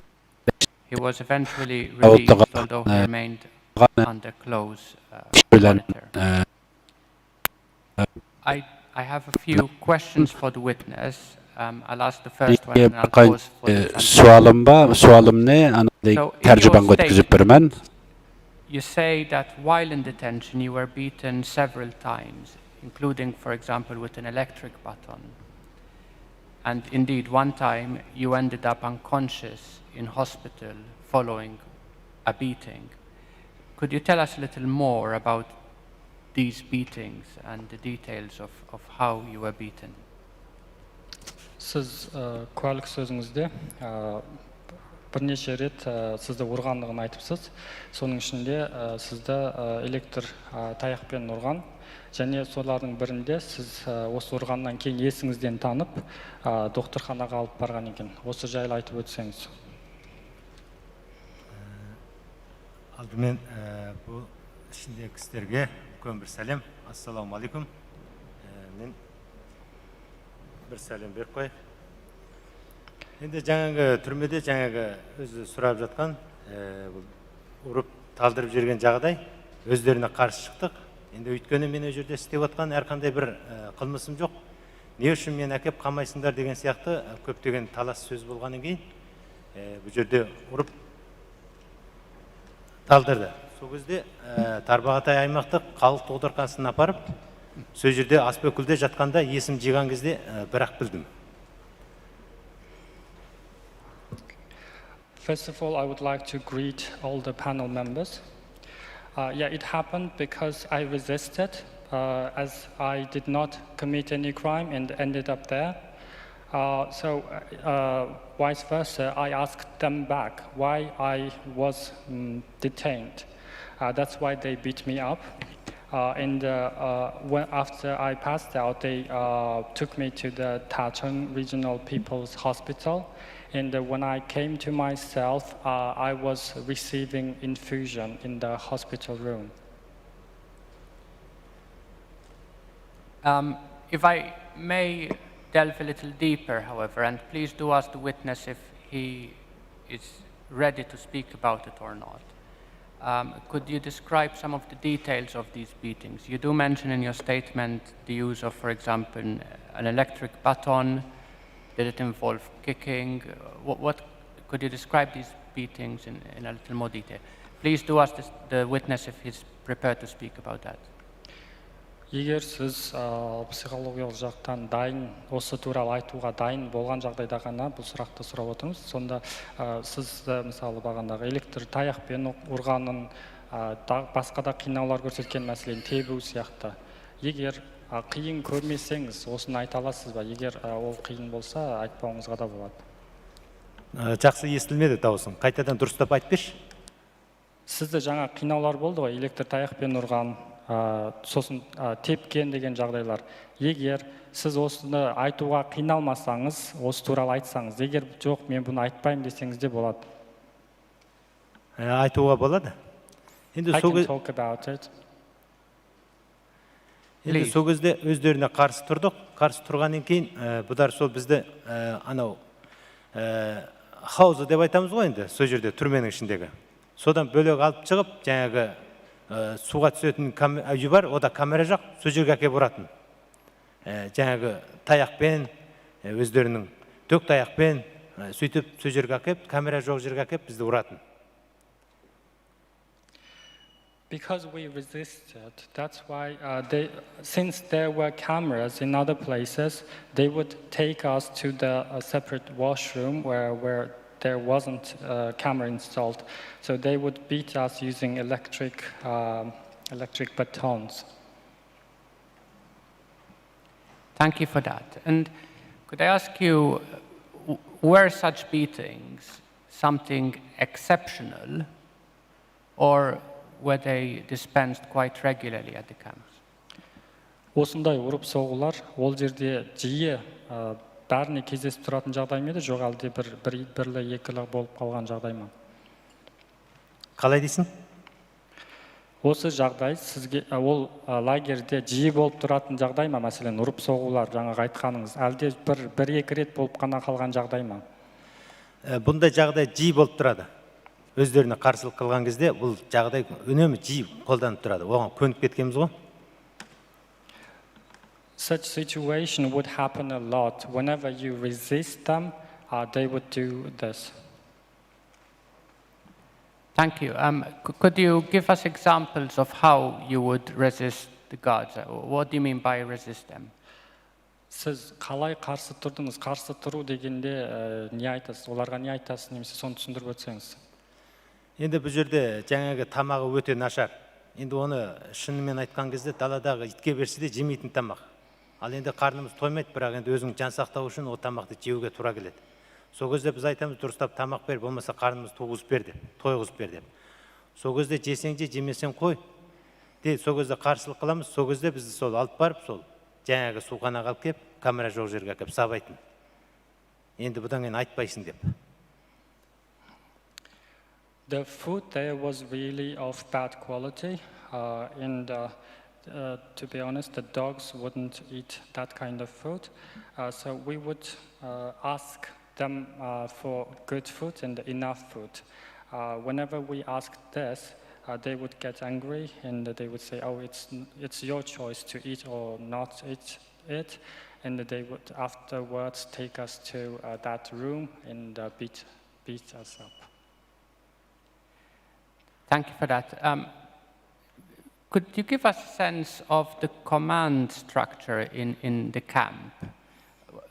Was, for example, in respect of these beatings, would there be a commander who orders police to beat prisoners?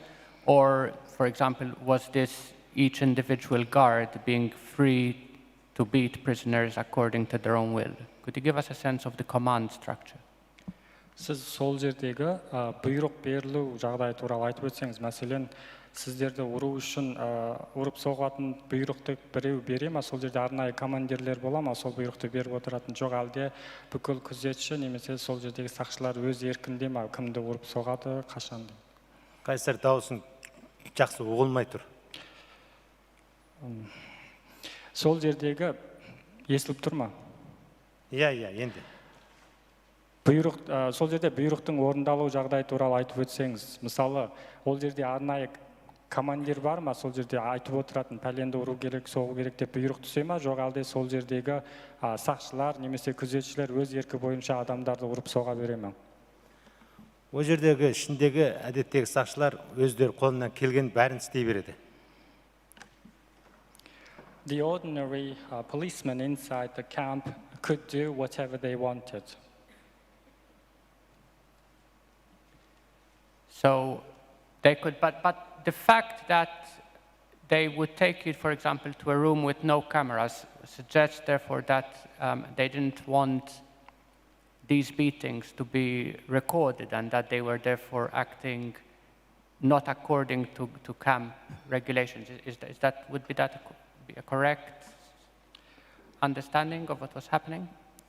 Бірақ та олар сіздерді ұрып соққан кезде камера орнатылмаған бөлмеге апарып ұрып соғады. Демек, бұл лагердің ережелеріне қайшы болғандығы себепті олар бұның камераға түсіп қалғанын қаламайтын шығар. Қалай ойлайсыз? Қайталаш? Сіздерді ұрған кезде камера жоқ, бөлек бөлмеге апарып ұрып соғады, иә? Иә. Демек, осы лагерде өзінің ережелеріне қайшы болған себепті солай істейтін шығар, себебі камераға түсіп қалса, мүмкін бұл лагердің ережелерінде жоқ шығар осындай ұрып соғу деген. Қалай ойлайсыз? Осы туралы не ойлайсыз?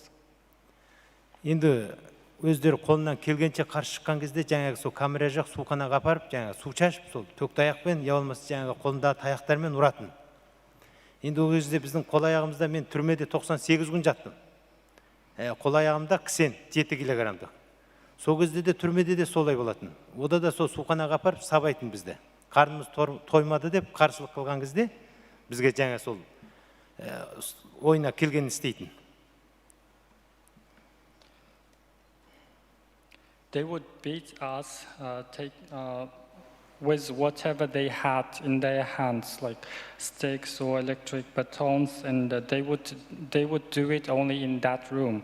And the same thing happened while I spent 98 days in the prison. So in the prison and in detention center, they would do the same thing. That whenever they would beat us, they would take us to that room. Thank you. My final question. So from your experience, either in the prison or in the detention camp, have you ever seen or heard of a prison officer or a guard being disciplined or reprimanded for beating prisoners? Жалпы сіз түрмеде болған кезіңізде және осы лагерде болған кезіңізде осы сол жердегі қызметкерлердің ондағы адамдарды ұрғаны үшін қалайда жаза алғанын көрдіңіз ба? Иә, көрдім. Өз көзіме кеп бір рет мына тамаққа тоймай қап, екі ұйғыр жігіт бар, Әбдірашид, бірісінің аты Ділшат деп. Екеуі бір моманы таласып қалды. Артық бір мома кеп қалған екен, соған таласып, сол жерде екеуін де жаңағы төсекке жатқызып қойып, ағашпен сол жамбасынан ұрған, көз алдымызға қойып ұрған көргем. Жалпы сұрақ сол жердегі қызметкерлер жайында. Қызмет, мысалы, біреу сол жерде істейтін адам сізді ұрғаннан кейін оларға жаза қолданылды ма? Қайтайшы? Okay, let me first translate what he said, but I think he misunderstood the question. Once there was an incident that two guys, since they were not given enough food, they had a quarrel over one steamed bun. And then for that they were punished. But your question was about the guards, not in... That's right. If very briefly, if you could try to get him to answer that question, then I can move to the panel. Yes. Сол жердегі сақшылар жайында. Сақшылар мысалы сізді ұрды, ұрғаннан кейін оларға қандай да жаза қолданылған кез болды ма? Бізді ма? Жоқ, сіз сақшылар, күзетшілер, сол жерде істейтін адамдар, мысалы сіздер сияқты ұсталған адамдарды ұрып соғады, содан кейін олар қандай да бір жаза алды ма жоғарыдан деген сияқты, мысалы осы басқа бастықтардан өстіп, неге мына адамдарды ұрасыңдар деген сияқты. Мен түк естіп, дұрыс естілмей тұрмын, жаңғырып ше дауыс. Одан кейін мен құлағымда сол түрмеде болғаннан көп таяқ жеп, екі құлағымның пердесі де кеткен ғой. Осында айтып қойшы дұрыстап. I'm having difficulties hearing your voice translation because of the feedback and because I was beaten up while I was in the camp onto my ears, and I'm having hearing problems as well. That's why it's being difficult for me to hear you. All right. I think I'll pass you to the members. They will have some questions. Thank you. Before Dame Parveen asks questions, is it possible that headphones would assist him with his hearing? If so, are any available? That's a question for our technical team. Well, we can certainly explore that possibility. As soon as possible, please, because he gives an account of reduced hearing. Dame Parveen. Сізге қазір естімей жатсаңыз мүмкін құлақ қап береді қазір. Сол бойынша солай сынап көріңіз. Жақсырақ естілетін шығар. Okay. Thank you. Thank you. Good afternoon, and thank you for coming. When you were working in the iron ore mine, you were phoned by the police to say you hadn't cancelled your household registration, or is it called huku? I'm not quite sure how to pronounce it. Why hadn't you cancelled it, as you'd left the country 3 years previously? Сіз жазбаңызда жазу бойынша, сіз темір кен несінде заводында істеп жатқан кезде сізге хабарласып, сіздің хукауда не чусау қылмағаныңызды айтыпты. Яғни сіз неге ол нені чусау қылмадыңыз? Қалай дейсің? Хукауыңызды неге чусау қылмадыңыз? Мысалы, сізге хабарласып айтыпты, сіз осы нопысыңызды өшірмепсіз депті. Сонда сіз неге өшірмегесіз одан бұрын нопысыңызды?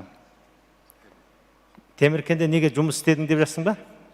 Темір кенде жұмыс істеген кезде сізге сақшылар хабарласқан. Хабарласқандағы себебі сізді бағанағы нопысыңызды өшірмепсіз депті. Сонда сіз неге нопысыңызды өшірмегесіз?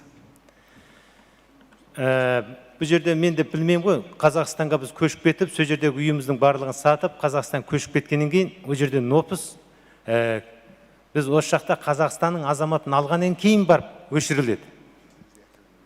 Енді ол біз кетерде оны өшіріп кете алмаймыз. Тек сол жақтың азаматтығын алғаннан кейін өшіруге тура келеді.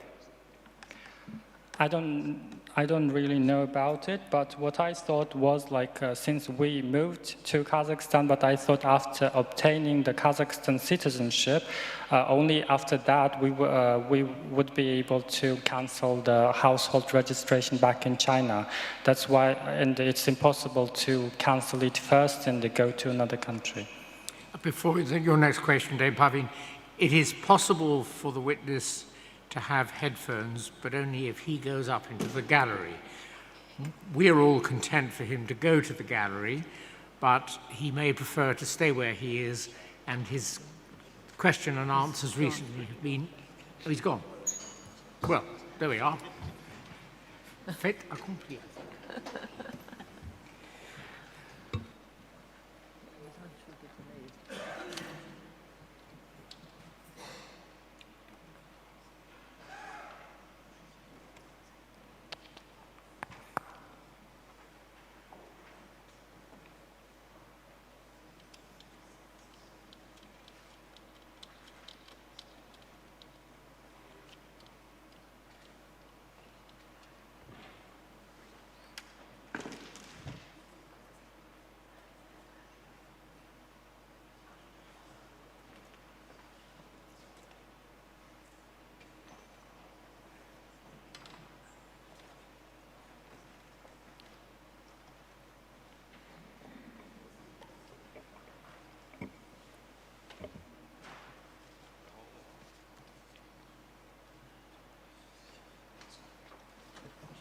Thank you. I'm getting a signal that I can start again. The police phoned you and then drove you 600 or 700 kilometers to your home to help you cancel the registration. Were you surprised that they would be driving you 600 kilometers, sorry? Сіздің айтуыңыз бойынша, сізді осы сақшылар 6-700 километр қашықтықтағы жерге апарып, сіздің нопысыңызды өшіруге көмектесетіндігін айтты. Және сізді машинамен сол жаққа алып барды. Осы барыста сіз таң қалдыңыз ба осыған? Неге мен осы жаққа алып бара жатыр деп? Иә, сол кезде мен қатты таң қалдым. Өйткені өзімде бір түрлі үрей қорқыныш болды. Не үшін мен алып бара жатыр деген? Yes, I was surprised a lot because at that moment I had a fearful feeling because thinking that why they were taking me to this place. Thank you. The council mentioned WhatsApp being illegal. Why is WhatsApp illegal and WeChat wasn't? Және WhatsApp-тың заңсыз болғандығы айтылды. Не үшін WeChat қолдану заңды да WhatsApp заңсыз болады? Сол кезде маған айтты, сен қытайша айтады ғой, фанчан жуанжан деп. WhatsApp-ты не үшін қолданасың? Сенің телефоныңда жаңағы уағыз бар, 5 уақыт намаздың оқуға дәріптеген осындай уағыз бар екен. Сен бұларды не үшін тыңдайсың? Бұның бары осы Қытайда тиымға салынған деп ескертті. Okay, because they told me like you could use WeChat, and why were you using WhatsApp instead? And they also told me that I had some religious preachings on my phone, and they asked why I was listening to these sermons. Thank you. You then were sent to a detention center for 98 days. You were handcuffed and shackled. You were put in a room for 42 people, and you were sleeping in shifts of 10 people. Could you tell me, when the 10 people were sleeping, were you able to sit down? Were the other people able to sit down, or did they have to stand up in the cell because there was no room? Және сіз 98 күн түрмеде өткізген кезде сіздің қол аяғыңызда кісенделген, және сіз 42 адаммен бірге бір бөлмеде тұрғансыз. Және әр 10 адам ұйықтағанда қалғандары өстіп кезекпен күзетіп тұратын айтқан екенсіз. Сол кезде басқа адамдар жалпы тік тұра ма, жоқ отыруына бола ма, не істейді? Жоқ. Ол жерде жататын жамбас орын 7 кісілік қана. Соған сыйғанша жатады, сыймаған жаңа сол бірге күзетіп тұрамыз. Ол тікемізден тік ешқандай қозғалыс жоқ, 2 сағат тұрамыз. No, actually that cell room was only for 7 people, so that's why it wasn't possible for the others to lie down or sit down. That's why while the rest were sleeping, all the other guys would just stand up and without any movement. Thank you. During your 98 days, did you have any contact with your family? Сол 98 күннің ішінде отбасы мүшелеріңізбен байланысқа шыға алдыңыз ба? Жоқ. No, I haven't. Thank you. You were then transferred all over the place, but the first time was to a camp. They removed your handcuffs and your shackles, and you were allowed your own clothes. Was this camp different from before? Сізді бірнеше лагерлерге жеткізген, соның біріне барған кезде сіздің қол аяғыңыздағы кісендерді алып тастап, және өзіңіздің киімді киюге рұқсат етілген айтасыз. Осы лагер басқа лагерлерден қандай айырмашылығы болды? Жоқ әлде олар жалпы жақтан бірдей ме? Жалпы жақтан басқару тәсілі бірдей, бірақ тазалық жағы, жаңағы тамақ жағы ұқсамассыз болды. In general, all of them were the same, but the only difference was the food and the general condition there were much better. Thank you. Then a few weeks later, you were transferred back to prison. By the prison, do you mean to the detention center where you were handcuffed, or was it to the camp? Сосын кейін сіз қайтадан түрмеге алып барды депсіз, сол жерде түрме деп отырғаныңыз түрме ма, жоқ әлде ол да ұстап тұру орталығы ма, лагер ма? Ол Тарбағатай аймақтың сол жерде жеңіл жаза істегендердің жаңадан салған түрмесі екен. That was the prison in Tachung region for the minor criminals. That was a real prison. Right. Thank you. And then you said that this prison was newly built. Were the facilities any better? Сіз ол түрменің жаңадан салынғанын айтыпсыз, яғни ол жердегі құрылыс жақсырақ болды ма? Ол жердегі ішкі жағдай қалай? Қабаттар жақсы болды ма? Ол жерде қабат емес, бір этажи, бірақ үлкен сондай әдемі қылып салған, бірақ тазалықтың барлығын осы өзіміз жасаймыз. ішін түгел жаңағы орамал береді, сонымен сүртеміз. Ол жерде бір жатақта 42-39 әртүрлі санда жатады. Қабат төсек 3 қабат. It was a one-story building, and we would clean the rooms because we were given cloths to clean them. And there were from 39 to 42 people in each room. I forgot the last one. ең соңында не айттыңыз? 3 қабат төсек қой? Oh, yeah. There were like three-level bunk beds. And what were the toilet facilities? Were they in the same room or outside? Туалет ішінде болды ма, жоқ сыртта болды ма? Туалет бар ішінде, ашық. The toilet was inside, but it was open. So was it a flushing toilet or just a bucket? Ол кәдімгі заманауи туалет па, суын жіберуге болатын, әлде шелек па? Ол жаңа түрмеде заманауи туалет, бірақ беті ашық, бір жақ сол жатақтың бұрышында орналасқан. It was just like modern toilet, but it was located in the corner of the room, and it was open. Thank you. You then had some classes, and you say there was an ordinary class, a strongly managed class, and a strictly managed class. How do they divide you up into these three? Сосын сіздерге класстар жайында айтыпсыз. Қарапайым деңгейдегі қатты тәртіп астындағы және күшті тәртіп астындағы деп осындай бөліпсіз. Қалай бөлінген? Енді ол 3-ке бөлінген. Ол қытайша яңгуан, чаңгуан, пугуан деп бөледі. It was divided into 3 classes. In Chinese, Yangguan, like strict, in the Puguan, the normal one, ordinary regulation one, in the Changguan, the strong one. Yeah, so I didn't quite understand. Was this in terms of your educational level, or was it related to something else, like being, more abusive? Ол сіздердің білім деңгейлеріңізге қарай бөлді ма, жоқ әлде басқаша мақсаттар болды ма? Жоқ, ол сол жерге келген адамдардың басына кигізген әртүрлі қылмыс бойынша бөлінді. According to the so-called crimes of the people, they were divided into different groups. Okay, thank you.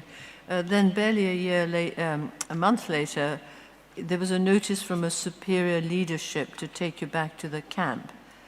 Who was the superior leadership?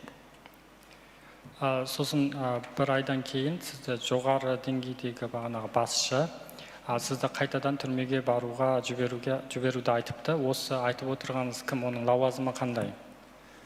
Оның аты түрменің бастығы Пән деген, Қытай. Енді ол жерде біздің үйрену несімізде көбінде қарсы шықтық. Одан кейін енді мен сол жерде мектеп бітіргенім қытайша жарымы қазақша. Қытай тілінде несі барлығы жеткілікті білем. Өзіне біраз қарсы тұрғандықтан, кейін мен жақсы үйренбепсің, қайтадан сол түрмеге бар. Сол жерде үйреніп, сен қателігін танығаннан кейін, сосын кейін осы жерге келесің деп мені түрмеге апарған сол болады. His surname was Pan, and he was the head of the prison. And the reason why he did so, because I resisted, and the reason for me to resist is because I went to both Kazakh and the Chinese language school, so my Chinese was really good. That's why I thought like I did not to learn this. And in the end, he said to me that I did not receive enough education. That's why I needed to send back. You said again you were sent back to a camp, but this time you had shackles and a hood on, whereas when you were in the camp before, they took all that off. Осы жолы сізді қайтадан лагерге алып барған кезде сізді қол аяғыңызды кісендеп және басыңызға қалта кигізіпті, бірақ оның алдында лагерге апарған кезде ондай болмаған. Солай ма? Жоқ, әр жолы сыртқа шығарып, лагерь түрменің арасына жөткөгенде, қарақалпақ аяқ қолыңа көз ұрсап апарады. No, every time you are transferred between the prison and detention, like the camp, you would be shackled and handcuffed and hooded. Okay, thank you. So it seems to me you went from the police station, the detention camp, detention center, then camp, then prison, then camp, and then back to prison. Why were they keeping on moving you? Сізді осылайша түрмеден лагерьден ұстап тұрып ортаған, одан қайта лагерьге түрмеге осылай ары бері жөткеуінің себебі не деп ойлайсыз? Енді ол өте оңай, өзіне қарсы тұрдым. Сондықтан мен ары бері жөткеді. Одан бірінші рет мен анау тағы бір жөткеген кезде менің үйімдегі бала шағама, әйеліме телефон соғып, олардың Қазақстаннан Қытайға қайтып келуін ұйғарды. Мен оны атқармадым. Бірінші рет мені 3 айдың 17-сінен сол кезде мені қайтадан түрмеге апарды. Кейін Қазақстандағы саясат өзгеріп, неметкен кезде мені қайтадан 4 айдың 17-сі күні қайтадан жаңағы лагерьге келген. The answer is very easy because I was against them all the time, against the rules all the time. And once the reason that they sent me to the prison is like because they asked me to call my wife and children in Kazakhstan, so they and tell them to go back to China. I didn't do so, and then on March the 17th they sent me to prison, but after a month then they sent me back to the camp. Okay, so the last camp had factories. And these factories for making cars, garments, food and drinks. You wanted to do the garment factory. What were the conditions like in the factory? Ең соңғы лагерьде завод бар екенін айтыпсыз. Ол жерде мәселен сіздерге талдауға рұқсат берген, тамақ жасау, тағы киім-кешек тігу деген сияқты. Сіз сол киім-кешек тігуге талдапсыз. Жалпы сол заводтың жағдайы туралы айтсаңыз, жағдайы қалай еді? Ол заводтың жағдайы сол мектептің бір бұрышында орналасқан, ішіндегі барлық киім тігу машинаның бәрі Жапондан кіргізген.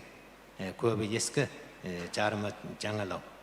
Енді өз жерде киім тігеміз, кейін бұл киім тіккен завод істегендердің тұрмыш тамақ жеуі, одан кейін үстімізге берген киімі біршама жақсы болды. The factory was located on one corner of the same compound, and the sewing machines were mostly old, in the made in Japan machines, and some of them were new ones.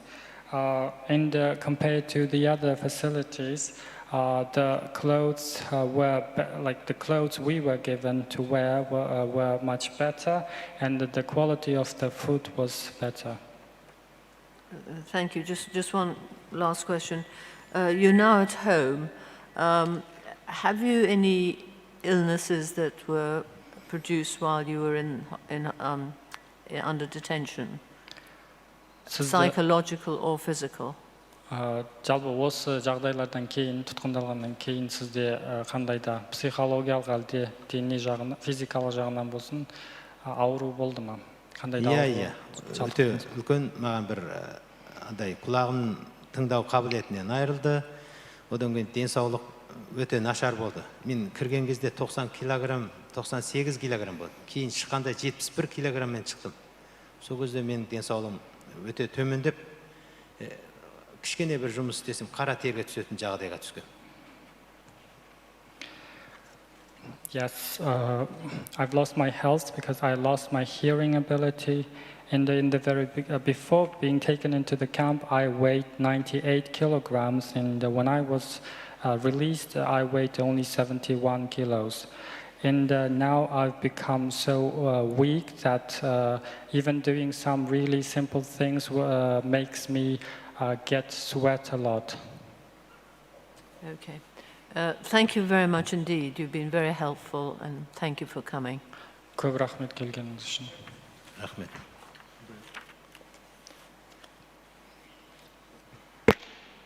You describe a Kazakh man named Kosun who was beaten to death. And then your own experience on the 14th or 15th of October 2017, where you were also beaten and then subsequently taken to hospital. Why do you think they wanted to save your life but expend somebody else's life?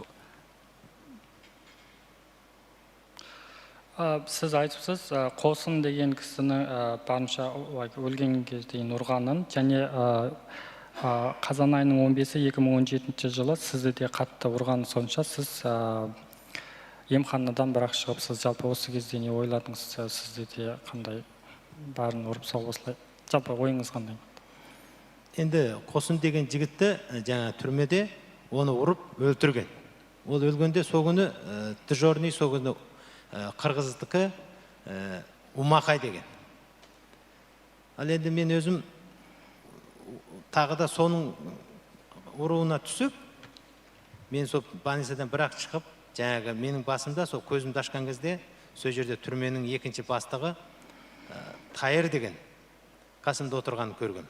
Мен сол түрмеде жатқан, сол жерге больницадан шыққан кезде де мен креветте талып қалып, сол есін жиғанша менің қолымдағы аяғымда көзір алынбаған екен.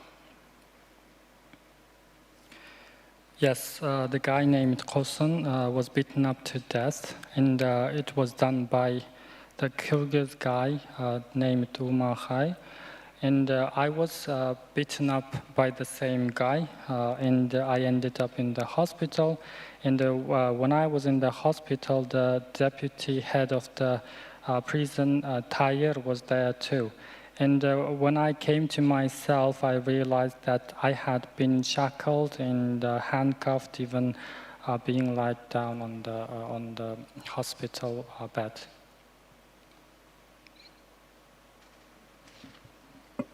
So when you were working in the factory, were you given a salary? And if so, was it enough to live on? Сіз зауытта істеген кезде сізге ақша төледі ма, және ол сіздің күнделікті тұрмысыңызға жеткілікті ақша болды ма? No, жоқ. And where was this factory, in which city or village or town? Бұл зауыт қай жерде, қалада ма, ауылда ма, қай жерде орналасқан? Қаланың сыртына орналасқан. It was outside the city. Which city? Қайсы қала? Тарбағатай. Тарбағатай. And you say that all the items that you sewed had no label on them except on one occasion, and then you were told to take it off.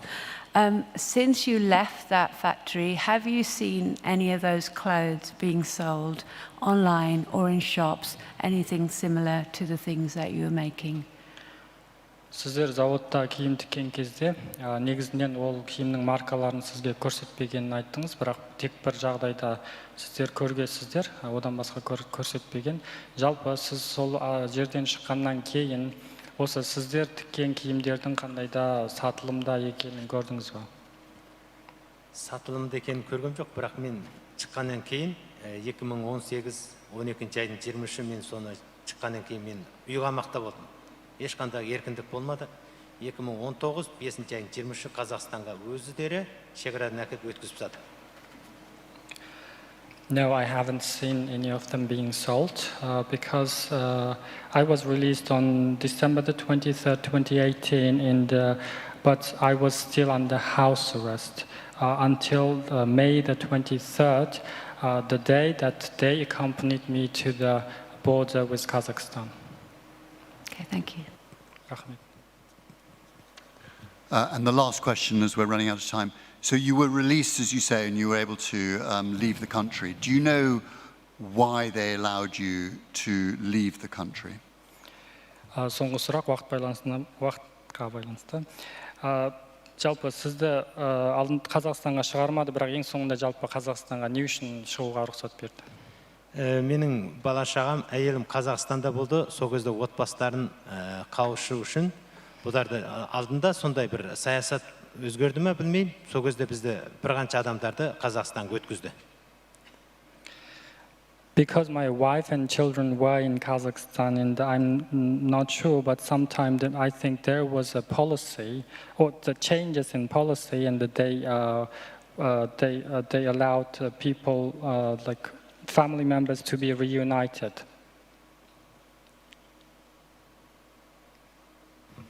Thank you very much. Any questions from Council?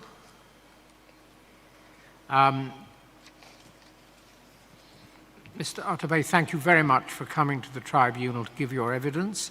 I'm sorry that you had to disappear halfway through to give it from upstairs, but we have seen you, and we'll probably see you in the hall afterwards. And so your evidence is now concluded. Mr. Sabi, how long are you going to allow us for lunch? Отарбай мырза, сізге көп рахмет. Дегенмен орта жолда сіз жоғарыға шығып кетуге мәжбүр болдыңыз. Осындай келеңсіздіктер болғанына да қарамастан, жалпы сізді аздан соң осы залда көреміз деп ойлаймыз. Мен бір ең соңғы сөйлес бола ма?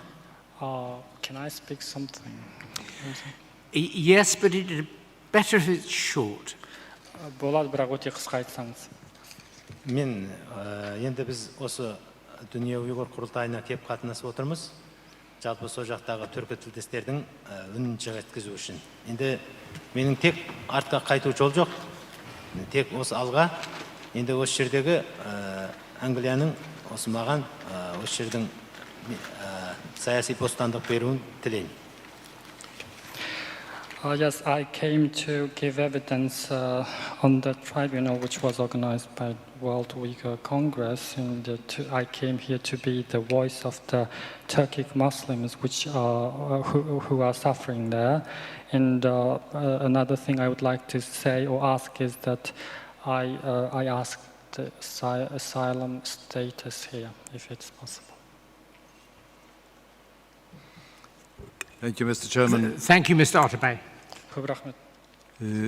We were supposed to have a shortened lunch break of 40 minutes, but we are now 40 minutes over the time. So I suggest 40 minutes lunch break. Until when? That will bring us to 2:20. 2:20, everybody. Thank you very much.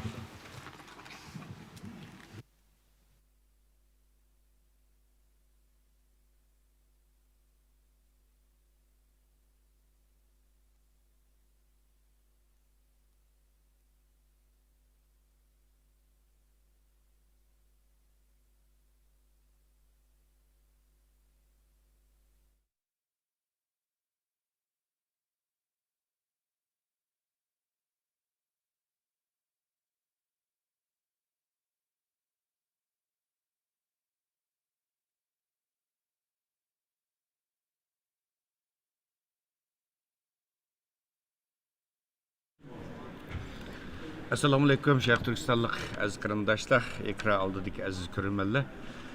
Ko'rayotganlar Dunyo Avropalik televiziyasining naq maydon programmasi. Bu 9-oyning 10-kuni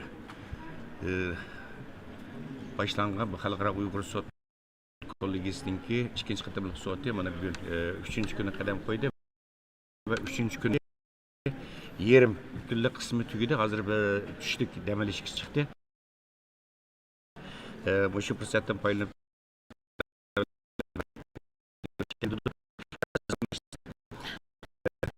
bugün 3 cesur lager şahidimiz, yani Kazakistan'dan kelgen zor jafalar bilan, mushaqqatlar bilan kelgen 3 lager şahidimizden 2 neferi baya ko'rdinglar aziz qarindoshlar. Merdonlik bilan, jasurlik bilan ekranga chiqib, guvohlik berdi. Men bu qarindoshlarimizni sizlarga yana bir qayta tanishtirib o'tay. Tunji bo'lib bugun guvohlik bergan lager şahidimiz Baqtali Nur efendim tunji bo'lib guvohlik berdi. Uningdan keyin Yerbaqt O'tarbay efendim hozir mana guvohlik berdi. Sizlar shahid bo'ldinglar, nihoyat madonlik bilan. Uningdan keyin 3-chi bizning lager şahidimiz, ya'ni Oltaydan O'ryanbek Ko'sibek. Bana bu inimiz bu birazdan keyin tushdan keyingi qismda guvohlik berdi. Ya'ni bu qatam Londonga bevosita kelib guvohlik bergan 3 lager shahidimiz. Mana bu 3 nafar bizningki jasur qozoq lager shahidlarimiz. Masalan bu yerda Yerbakt efendim 6 aydan o'zi onundaki Baktali Nur efendim bayı birinci olup tunculuk valık vergen Baktali efendim ilininki Çapçal'dan hakikaten tesirlendik silahı anıldığınla ta'sirlik, cesurluk bilen, medanlık bilen guvalık verdi.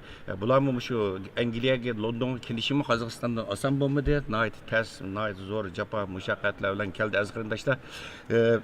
Hazır biz bu kırındaşlarımızdan yürek sözlerini, təsiratlarını sizlerle ortaklaşa bularını vakitlik şu sot ötküzülüvatkan yani Churchill House Sarayı deki bu stüdyomuzu teklif kıldık.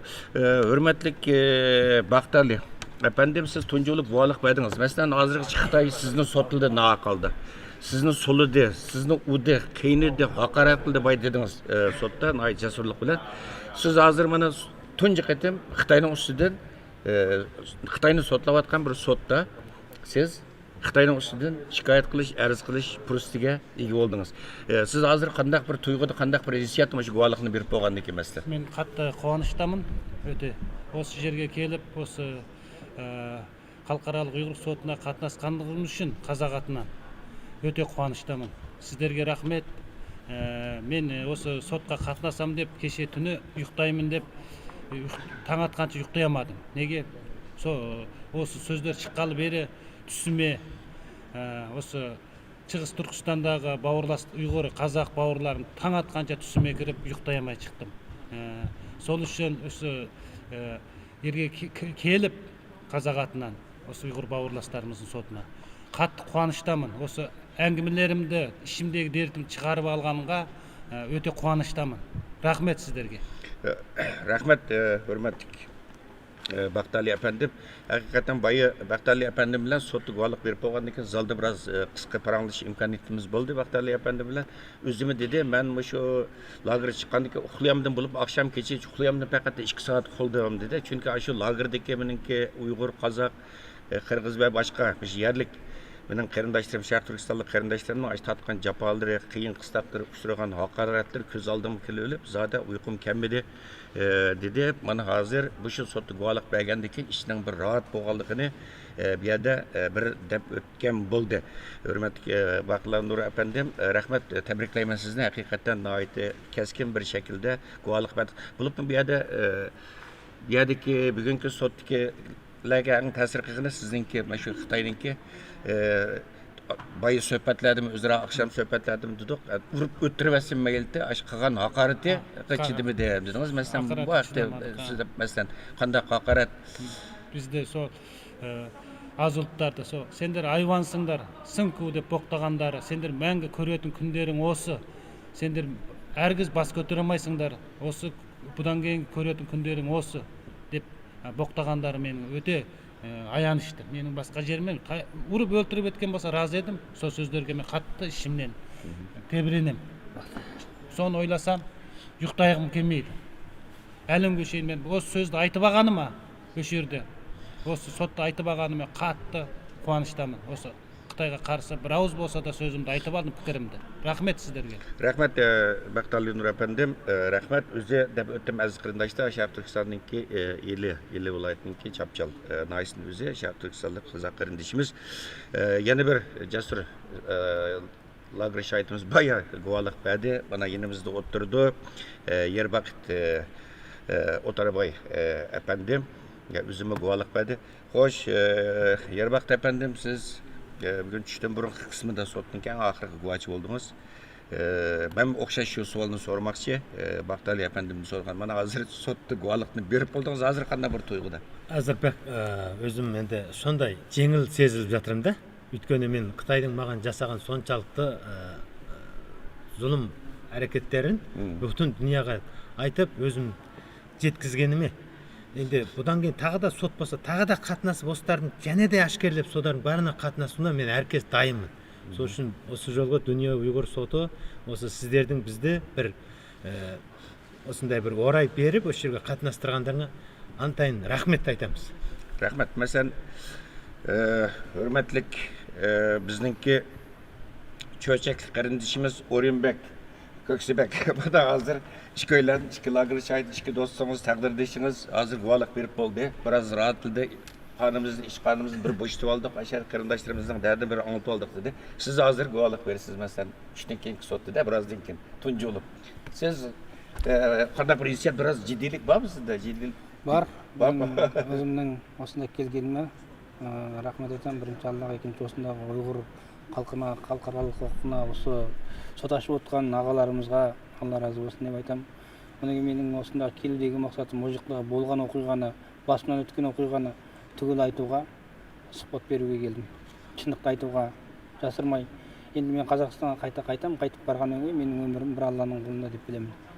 Енді ол жаққа барып соттап жібере ме, жоқ әлде атып тастай ма, жоқ әлде пышақтап кете ме, жоқ әлде жоқ қылып жібере ме, бұның бәрі бір Алланың қолында. Бірақ та өзім басымнан өткен оқиғамды тек қана шындығымды айтамын.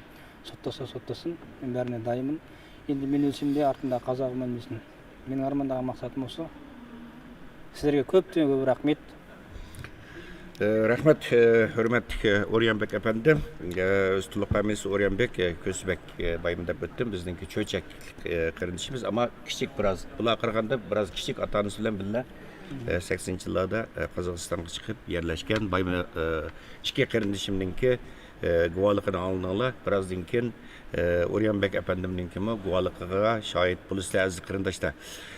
Endi biz hozirgina bu qarindoshlarimiz Qozog'istonda xalqdagi butun qozoq, Uyg'ur va boshqa sharq turkistonlik qarindoshlarimiz bularning muvaffaqiyati uchun duo qilyotdi.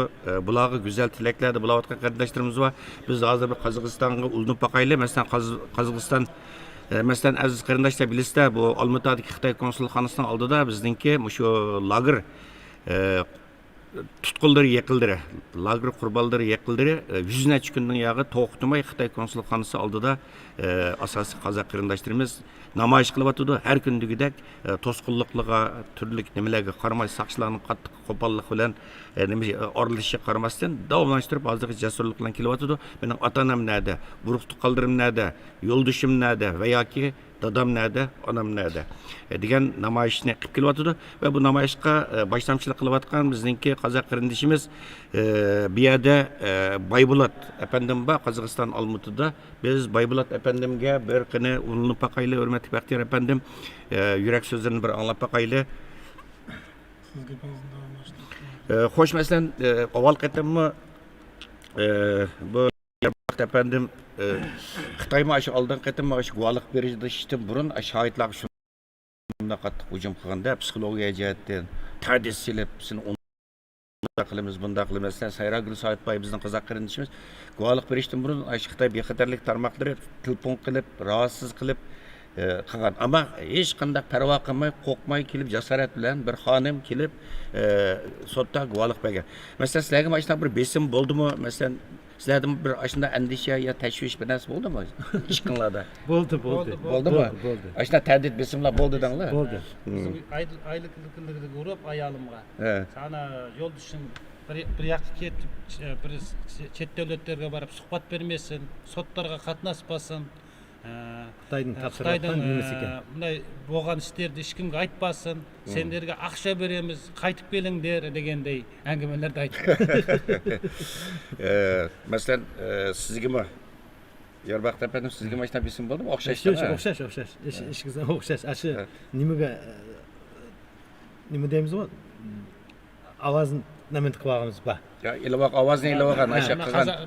Bizning Qozog'istonning Xitoyning avetgan odamlari shu yerda. Endi u Qozog'iston bizga chiqmaydi, uning chetagi yo'q. Lekin shu Qozog'istonga kelgan shu Xitoyning odamlari shu xizmat ishlayotdi.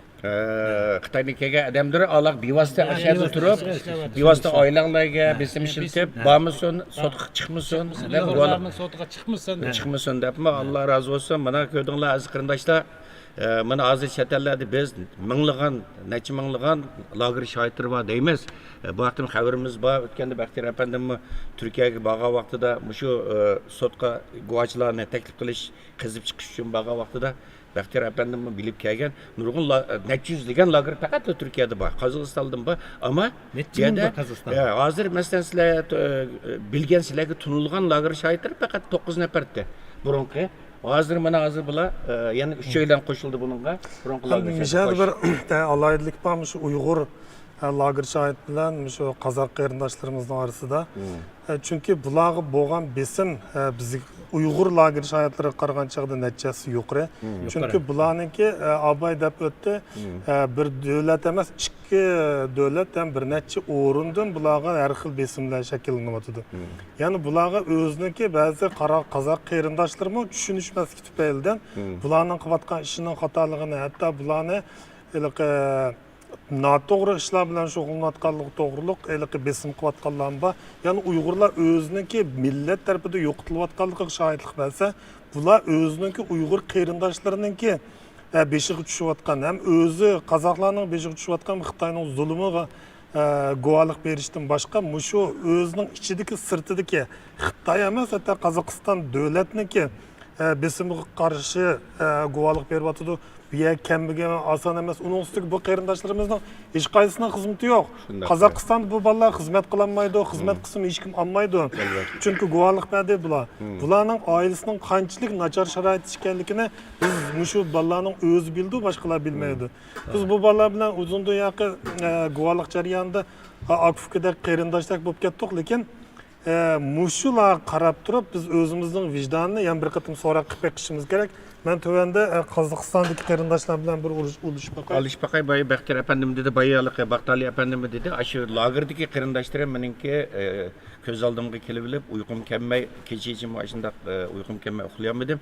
Bana aşı lagerdeki menimki taqdirdoshlarım menimki çekivatkan azaptır, elemlerini bir dünya xalqaro jamoatchilikka oldida pash qilaligim uchun nayeti ben xursand buldum, rahatladım, içim nayet rahatlandı dedi. Şunu bir yerde muşundaq munbarlarni keçip kelgan guvohchilik bo'lishni, shohid bo'lish uchun o'zini qochirib kelgan qarindoshlarimiz biraz izzat atishni bilishi kerak, biraz jasorat qilish kerak. Assalomu alaykum. O'lamaymiz bu yerda de bir Allohdan qo'rqaylik, biz Allohdan boshqa hech kimdan qo'rqmaymiz.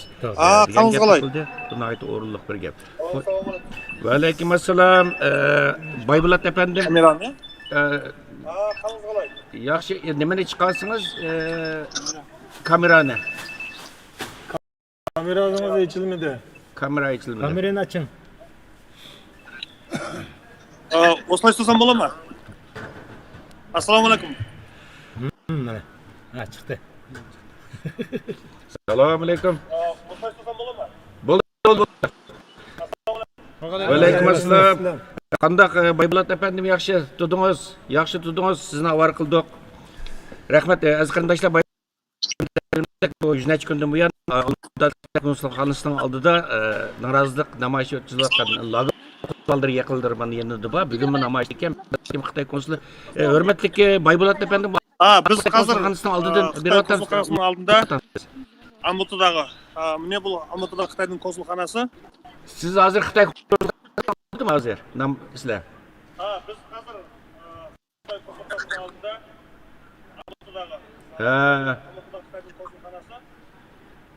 Allah kuch quvvat bersin qarindoshlarımızga, hammanglarga shu fidokor shu Xitoy konsulxonasining oldida 100 kundan yog'i namoyish qilayotgan bütün qarindoshlarımizdan Allah razı olsun.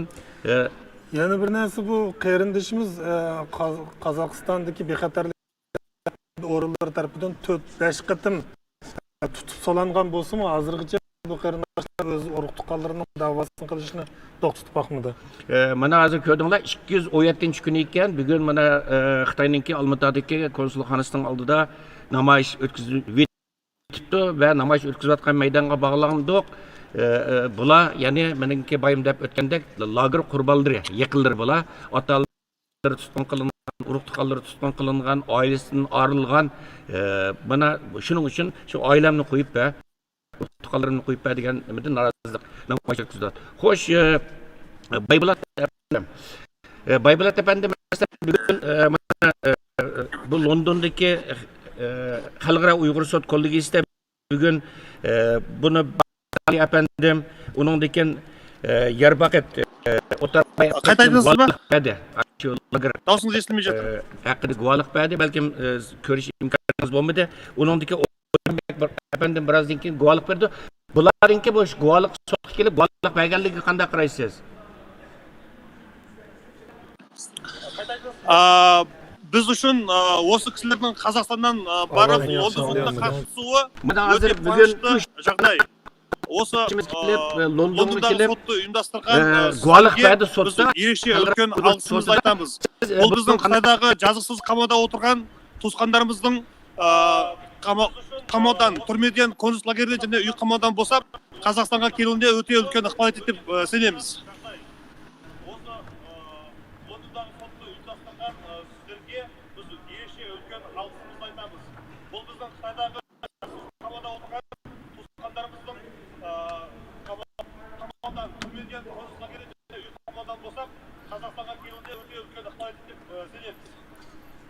Rahmet.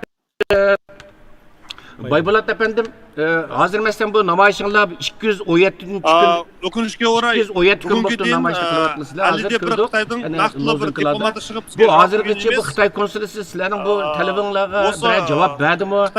Bu namayış 217 günün yağı sizler kandak bir kıyınçılıklarga, kandak bir to'salg'ularga uchradinglar. Xitay bir cevap verdi mi sizlerin Біздің telefonlarga? ішіміздегі ең үлкен кісі мінекей Халид апамыз, бұл кісінің 3 баласы бірде Қытайда қамауда отыр. Ең жасы осында мінекей жас келіншек әйел кісілер бар. Әрине бастапта осы Қытай консулының алдына шыққан кезде 100 күннен кейін Алматы қалалық полиция департаментінің полицейлері бұл кісілерді бірнеше мәрте ұстап айыппұлдар салған кезі болды. Және осы кісілердің қасында жүрген, тікелей эфирге түсіп жүрген мені де бірнеше рет полиция бөліміне ұстап апарған кездер де болды. Айыппұл салған кезде болды, және түрмеге қамаған кездер де болды. Енді түрмеде болғанда уақытша қамау орталықтарында. Бірақ осы соңғы кезде біз осы Қытай консулының алдында қонып жатырмыз. Әзірге тыныш.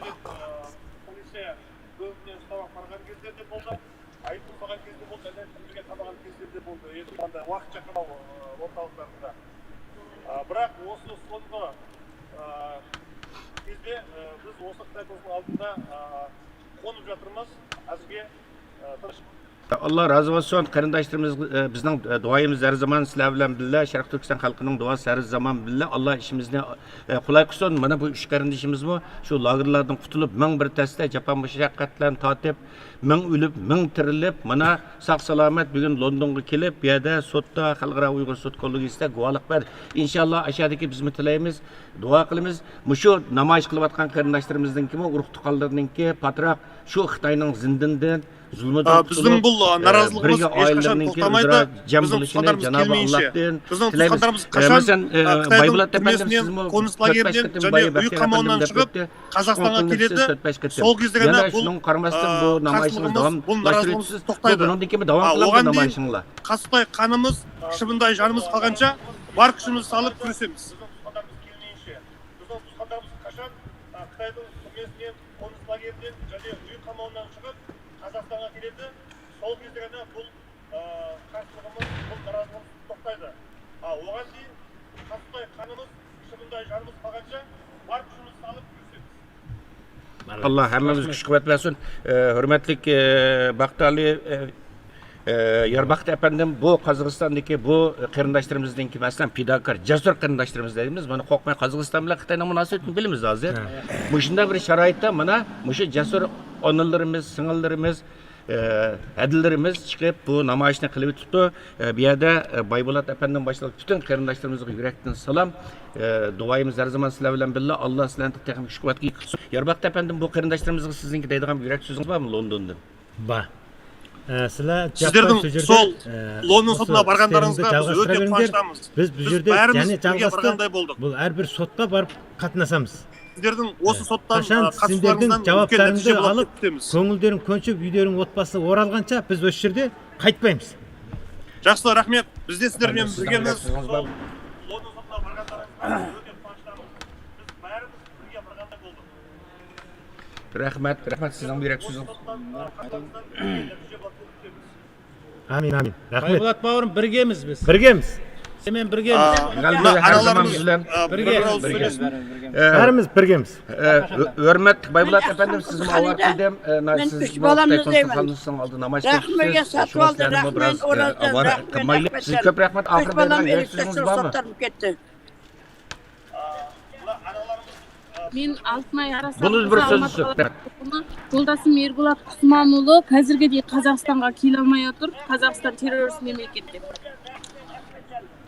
Мен Гүлнұр Қостөйлет. Мен Құдай қосқан қосағым Сәрсенбі Ақбар 2017-те шекарадан өткен кезде телефоннан WhatsApp шықты деп ұстап кетті. Содан бері отбасымызға жібермей отыр. Мен Макен Жәмила, мен екі туысымды іздеймін. Біреу менің туған інім Нұрлан Макен ұлы.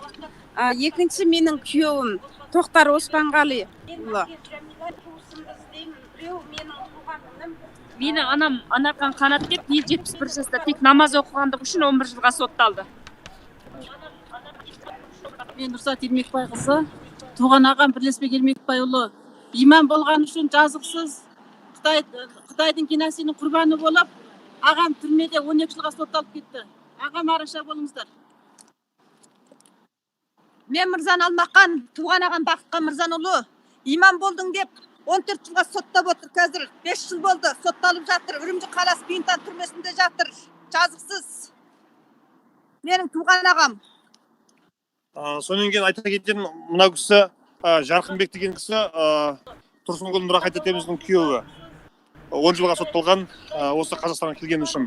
Мына жерде Азамат Айболатұлы Гүлбарам Өмірәлі тетеміздің бауырының баласы. Мына жерде Кенжебек Анархан. Мына жерде Қастер Әкімханның отбасы, әйелі, балалары отыр. Мына жерде менің інім Баймұрат Наурызбек бұлда түрмеде отыр. Жалпы сіздердің бізге осылай тікелей эфирге шығып, біздің хал жағдайымыздан хабардар болып жатқандарыңызға көп рахмет. Осы Лондонда өтіп жатқан ұйғыр сотын, осы ұйғыр трибунасын ұйымдастырған барлық ұйымдастырушыларға, қатысушыларға баршаңызға Алла разы болсын. Осы ісімізден үлкен нәтиже шығады деген үлкен үміттеміз. Рахмет баршаңызға.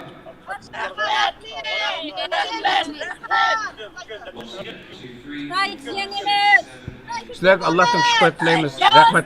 Hemmanlarga Allah'tan şükür tileyimiz.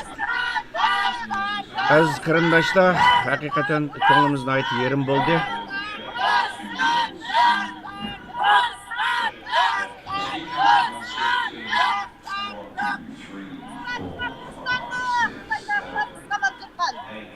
Рахмет баршаңызға. Сіздердің уақыттарыңызды алмайық. Біз осы іс-шарамызды жалғастыра береміз. Рахмет баршаңызға. Рахмет. Әз қырындаштар, көдіңлі hakikaten көзіміз yaşardan ait, hayacanlandık, жүргіміз ait қатты azaplandı. Muşu körünüşlerini görüp Mustabit Konuşuk'ta hakimiyetin ne kadar rezil, ne kadar faşist, ne kadar bir işplas hakimiyet boğallığını bu körüp ağıl buludu. Aşın aziz kırındaşlarımız 217 günün yağı artık sözleştiğine hacısı yok.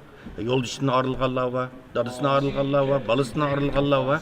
Bunu hazırgıça ola vatanda xuddi şu karindişimiz burun azap uqubat çekkendek hazır azap uqubat çekiglik Allah şu Qozog'istondagi qarindoshlarimizningki ishlarini oson qilsin.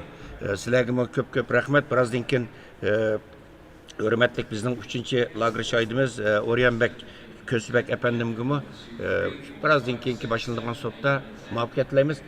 Aziz qarindoshlar, hozir suhbatimiz hurmatli Baxtiyor Umar apandimning riyosatchiligidan davom qiladi. Biz ba'zi davlatlarga ulinamiz va muhim suhbatlarimiz bo'ladi.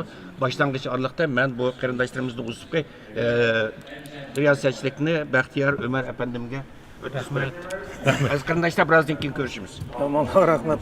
Rahmat.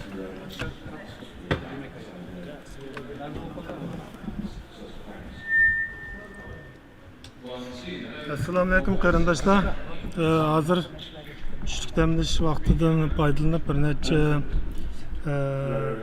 sirtdan sotni yaqindan ta'qib etayotgan Uyg'ur faoliyatchilar, siyosatchilar bilan ko'rishmoqchi.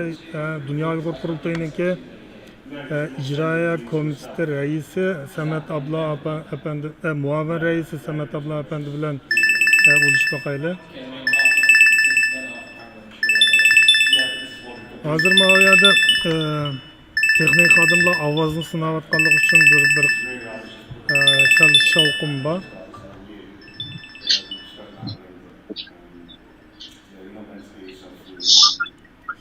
Assalomu alaykum Samat. Va alaykum assalom.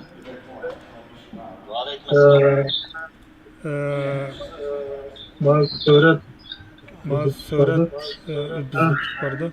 Nahmedan tartış programımızga hoş geldiniz. Rahmet, Baxtiyor. Belkim neçe kundan mushu Nahmedanni yaqindan ko'rib kelyapsiz. Ovoz sizniki mushu 3-chi kunga qadam qo'ydi, 2-chi sizniki o'zingizniki bo'lgan taassurotingizni so'zlab bersangiz. Ovoz balkim yaxshi chiqmayotidi, chunki tuvanda ovoz silayotidi. G'ij ovoz bor. Marhamat Samat abla. Ne bo'ldi? Assalomu alaykum Baxtiyor efendim. Assalomu alaykum ikram oldidagi qarindoshlar. Ovozim kelyaptimi Baxtiyor?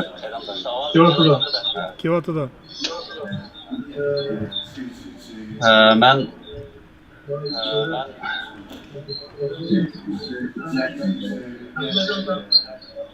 men 3 kundan beri soatning ikkinchi qatimliq soatni ko'ryapman.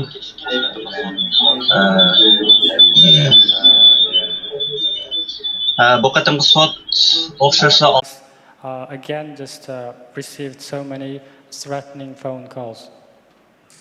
And were your family also receiving threatening phone calls? Siz бағанағы сіздің отбасы мүшелеріңізде сондай қоқаң-лоққы жасайтын телефон қоңырауларын алды ма? Соларға келді ма сондай? Түсінбедім. Оларға да телефон соғып өстіп қорқытты ма? Оларға да телефон соғыпты, бірақ та оны өздері айтты. Бірақ та мен не үшін қорқытты деп едім. Сені шекарадан шығарып саламыз деп айтты. Кім деп едім? Жеңіс деген жігіт деп айтты. Yes, they also received phone calls, but they did not give me the details. But what they told me was that there was a guy named Cengiz, and who told them that he would take me back to see me off to the Kazakh-China border. Okay, thank you. So instead of taking you to the border, they made you have some more tests. Can you describe? You say it's a hospital-like place. Was it like a laboratory, or can you describe it a little bit better? Жалпы сізді шекараға апарудың орнына сізді басқа бір жерге алып барған. Ол жер докторханаға ұқсайды, немесе ол әлде бір лаборатория ма? Жалпы ол қандай жер болды, сол туралы айтып өтсеңіз. Мені 12 айдың 2017 жылы 12 айдың 17-сі күні Жеңіс деген жігіт жанымда Қытаймен келіп, мен шекарадан өткізіп тастадым деп туыс-туғанмен қоштасып кеткен болатын. Содан ол мені шекараға емес, басқа жаққа барды. Қайда барамын дедім, докторханаға барып сені тексерту керек деді. Соны докторханаға барып тексертті, ол докторхананың ішін енді ауызбен айтып жеткізе алмаймын, ерекше күшті, бірақ оның барлығы түгел доктор киіммен киінген. Олар менің бүкіл денсаулығымды тексеріп, анализімді тапсырдым, түгел қан тапсырдым. Қолымнан да, саусағымнан да бәр жерімнен қан тапсырдым. Біраз көптеген қандарды тапсырып, көптеген денсаулық нәтижелерін тапсырдым. Оның өзіне Жеңіс өзі барлық қағаздарын бәрін жинап алып, Жеңіс өзі алды. Соны алғаннан кейін Жеңіске қайда барамыз, шекараға апарасың ба дегенде, Жеңіс жанында Қытайға нұсқау берді. Мен Қытай тілін білмедім, Қытайша сөйледі. Соны Қытайша сөйлеп, бізді шекараға емес, басқа жаққа қарай апарды. Ол басқа жаққа апарған жер қорқынышты, үсті тікен-тікен, сондай жер еді.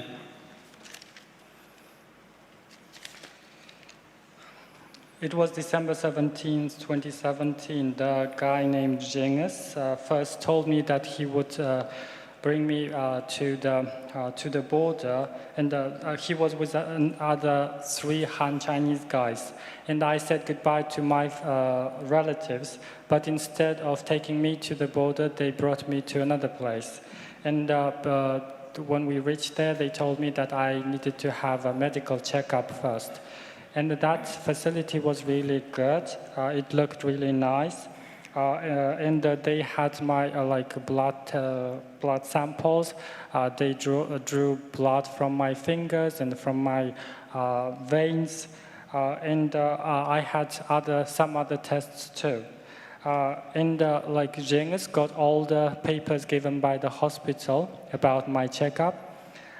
And I asked him what was going on, but he did not answer. Instead, he talked to those Chinese guys, like Han Chinese guys in Chinese, which I did not understand. Then in the end, they took me to a place which was surrounded by barbed wires. Thank you. You were then, from the place where you had the barbed wires, you were then taken on to a re-education camp, where you say there were 7 people in a cell. But then you said there was no water. Was there no water to drink? Сіз осыны айтыпсыз, сізді осы қайта тәрбиелеу лагеріне алып барды, одан соң ол жерде 7 адаммен бірге тұрдым. Және осы мәліметтермен қоса, сіз ол жерде су жоқ деп айтыпсыз. Бұны қалай түсінуге болады? Мені сол апарған кезде тікен сол ненің ішіне кіргізді, дарбыздардың ішіне. Есігін ашып, содан кірген кезде мен бүткіл киімімді бәрін шешіп, көйлегіме дейін телефон соғайын деп ойлағам, телефонды жұлып алды Жеңіс деген жігіт. Бүткіл киімімді шешті, тұрсымен тұрдым ол жерде. Содан енді мен сұрап едім, маған киім бермесінен осы тұрсымен жүрем ба дегенде, бір костюм шалбар киген бір сауатты, бір үлкендеу кісі маған бір ішке киетін бір қалың киім әкеп берді. Сол киімді киіп, содан 7 адам жатқан бір бөлмеге кіргізді. Оның ішінде 7 адам бар екен. Ол кезде кірген кезде мен қол аяғыма кісен салды. Ол кісемен мен 7 күн сол жерде жаттым. Мен тамақ ішкен кезде олар бөлек ішеді. Олар өздері қорқады. Олар көбі ұйғырлар ішінде бір Қытай бар екен. Бірақ енді Қытай мана ол дүнген бе білмедім, бірақ Қытайша сөйледі. Олар маған сөйлегеннен қорқады. Олар ылғи күндіз кетіп қалады. Қайда кететінін білмеймін. 1 сағат, 2 сағат ішінде қайтып келеді. Кей кезде 3 сағат ішінде қайтып келеді. Оны қайда барып, қайда не істеп жүргенін оны білмедім. Содан мені сол жерде жатқан кезде 7 күннен кейін аударып жібересіз ба? Okay. After I was being taken to that compound which was surrounded by barbed wires, I want after entering into that building, I wanted to make phone call first, but the guy that Cengiz took my phone away. And instead he ordered me to take off my clothes, and I left only with my underwear. And there was another older guy who provided me with some casual clothes to wear. And then I was handcuffed, and I was taken to that room where other 7 people were staying. I'm not quite sure if one of them was Han or Hui, but what I remember is he spoke Chinese, Han, like Chinese, like Mandarin Chinese. The other guys were Uyghurs, but all of them were afraid of talking to me or just even having meals with me. And during the daytime, they were absent from the cell for hours, sometimes for up to 3 hours, and they were taken back. So when they came back, do you know where they'd been? Were they being interrogated? Олар сол біраз сағаттар жоғалып кетіп қайта келген кезде жалпы біле алдыңыз ба? Олар сұраққа тартуға алып барған ба, жоқ қайда алып барып келген? Қайта айтасыз ба ренжімесеңіз? Олар бірнеше сағат жоғалып кетеді дедіңіз ғой жаңағы адамдар. Солар қайтып келген кезде біле алдыңыз ба? Олар не үшін жоғалып кеткен? Енді сұраған кезде оларды мен қазақша сұрадым, бірақ олар маған жауап бермеді. Қытайша сөйледі, не сөйлегенін білмеймін. Ойғырша сөйледі, ойғырша сөйлеген, ойғырша не айтып отқанын мен түсінбеймін, шын айтсам. Сондықтан мен қазақ тілін білгендіктен, басқа тіл білмегендіктен маған қазақша аударып беретін ешкім болмады. Содан мені 7 күн сол жерде жатқаннан 7 күннен кейін мені Йоңпамилалы бір Қытаймен бір тақырбас Қытай екеуі алып кетіп, содан тергеу бөлімі дейді. Ол кезде бізде Тянхуа деп қоямыз.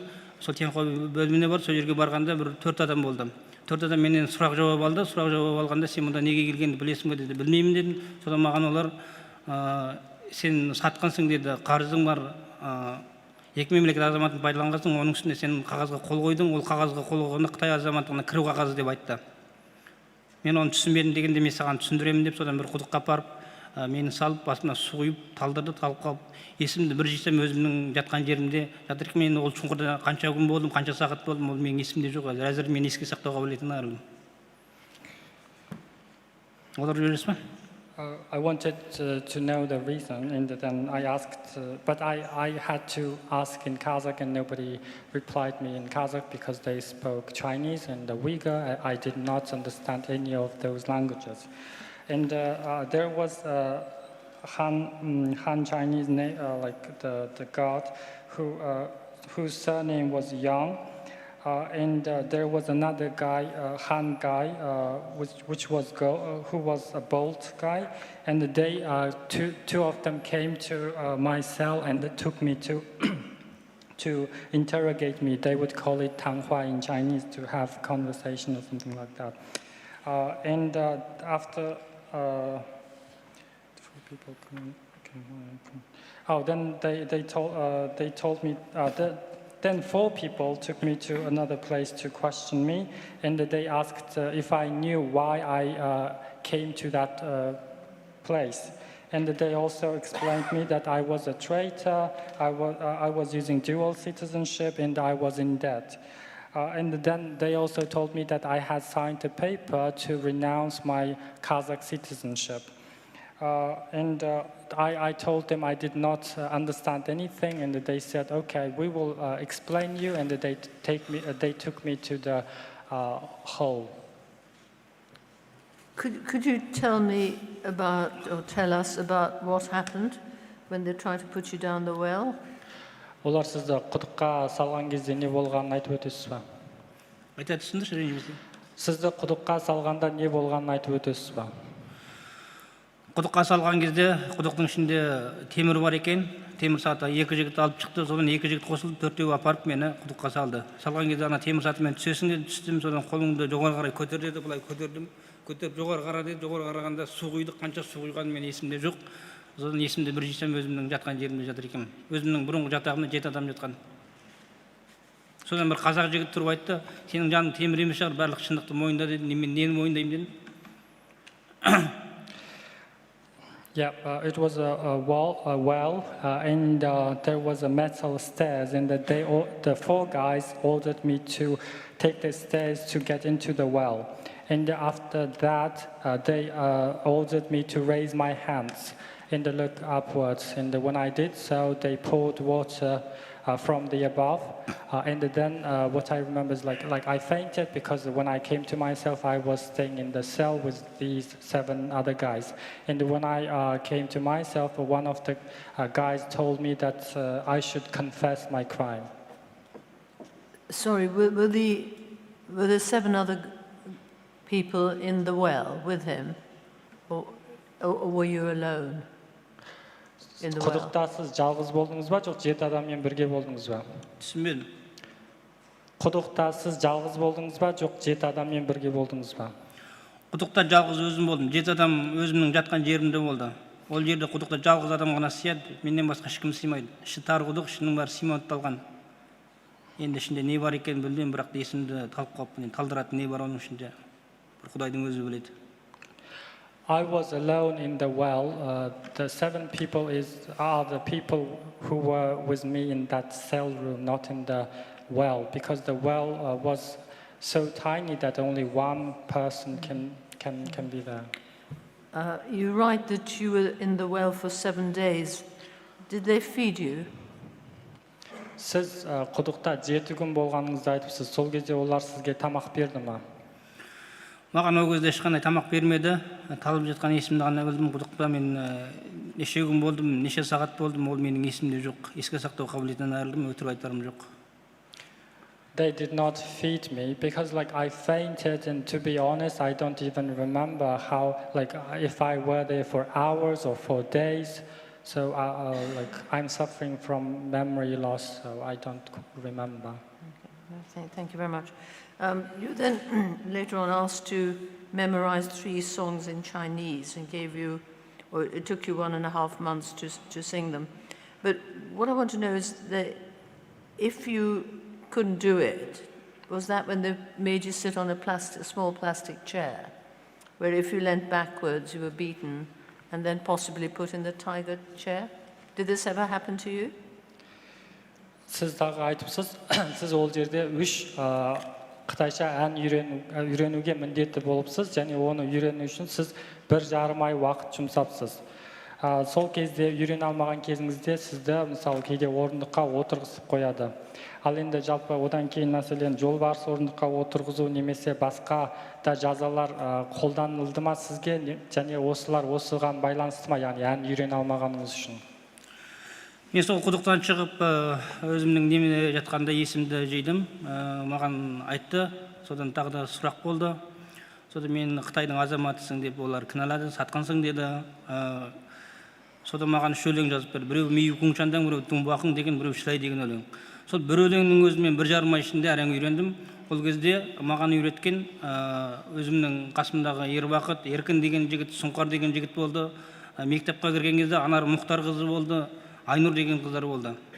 Сол Нұрсұлу деген тәтеміз болды. Әзір Нұрсұлу деген тәтеміз шығып келді үйінде, денсаулығын нашарлау. After the well incident, they told me that I needed to learn 3 Chinese songs, which included the East is Red.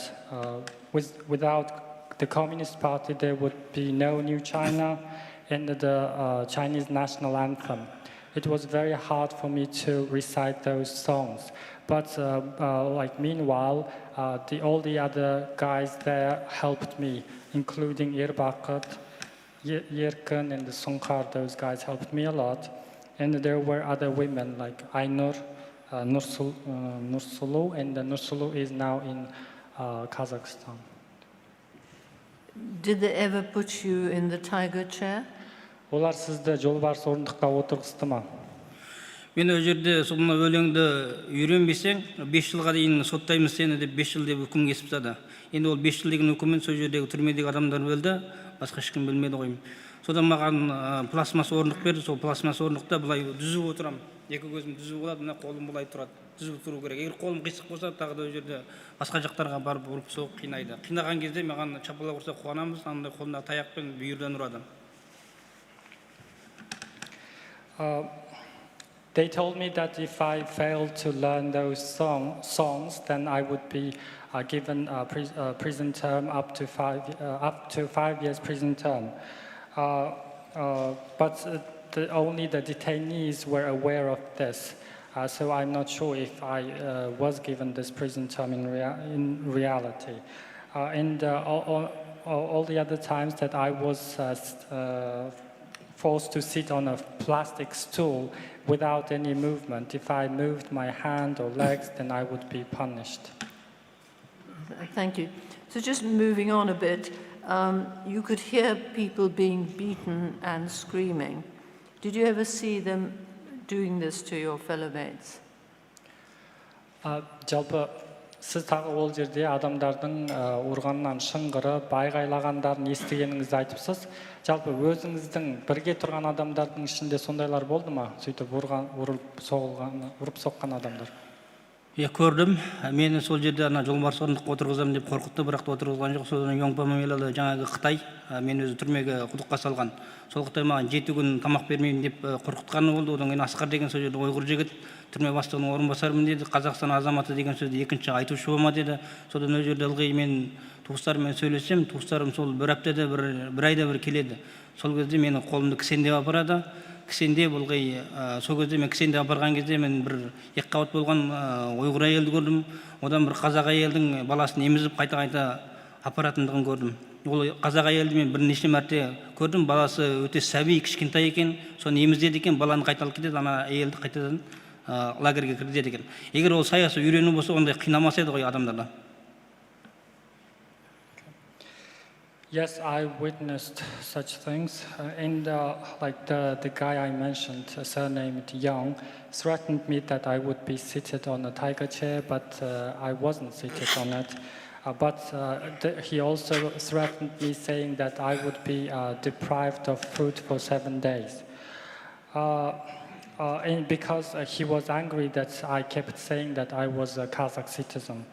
I was allowed to meet my relatives, and when I was taken to that room to meet my relatives, I would be shackled.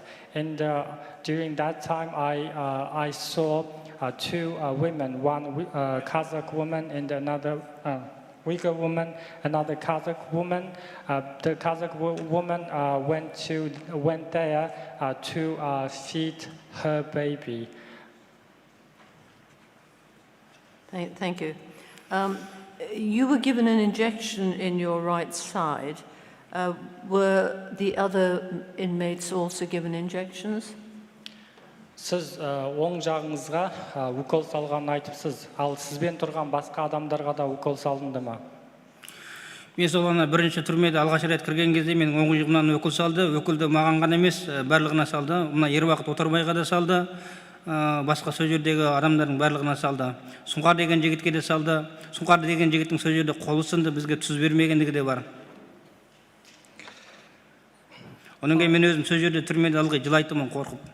Өйткені маған 5 жыл үкім кескеннен кейін 5 жылдан кейін қай уақытта шығамын, мына қытайша өлеңді қай уақытта үйренемін деген сондай бір қорқыныштар болды. Сол кезде мені жуататын осы менің қасымдағы қазақ достарым мен ұйғыр достарым болды, қырғыз бауырларым болды, дүнген бауырларым болды. It wasn't only me who was injected, and it happened in the very first prison. And not long after I was taken to that prison, I got I was injected, and all the other people there were injected too, including Irbaqat and the Sunkar. And I remember the guy named Sunkar broke his hand because he asked for salt. We were not given salt while we were there.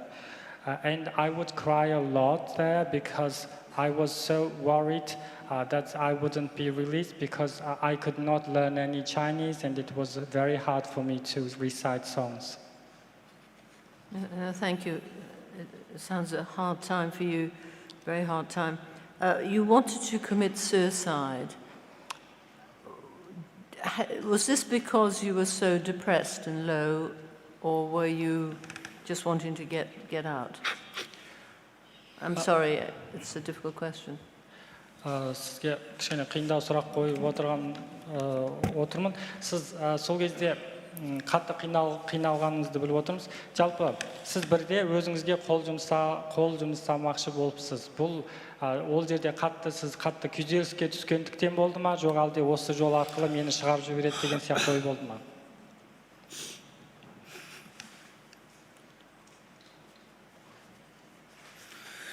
Ол жерде мен өзіме қол жұмсап болғаным рас. Ол кезде мені құтқарып қалған мына Ербол деген жігіттер болған. Бірақ оның бәрі күйзелісте мына қытайша білмеген кесілінен болған. Бірақ олар маған 5 жыл деп күнде ылғи сұрақтайын, сөйтіп айтатын, сен Қытай азаматысың, Қытайда қаласың деп. Мен бірақ Қазақстан азаматын соншалықты қинайтын Қазақстан сендердің не істеді деп сұраған кезімізде, сен Қазақстанға не үшін бардың, не себептен бардың деп маған көптеген сұрақтар айтады. Мен өзім мұғалімдардың өзімен 27 рет кездесу теңқо дейді ғой, сондай болды. Олармен кездескен уақытында мен тек қана Қазақстанға жіберіңдер, мен Қазақстан азаматымын дейтін. Бірақ олардың ана қағазға қол қойғандағы себебі Қытай азаматтығына кіргізу екенін білмедім. Егер білгенім ол қағазға қол қоймайтын едім.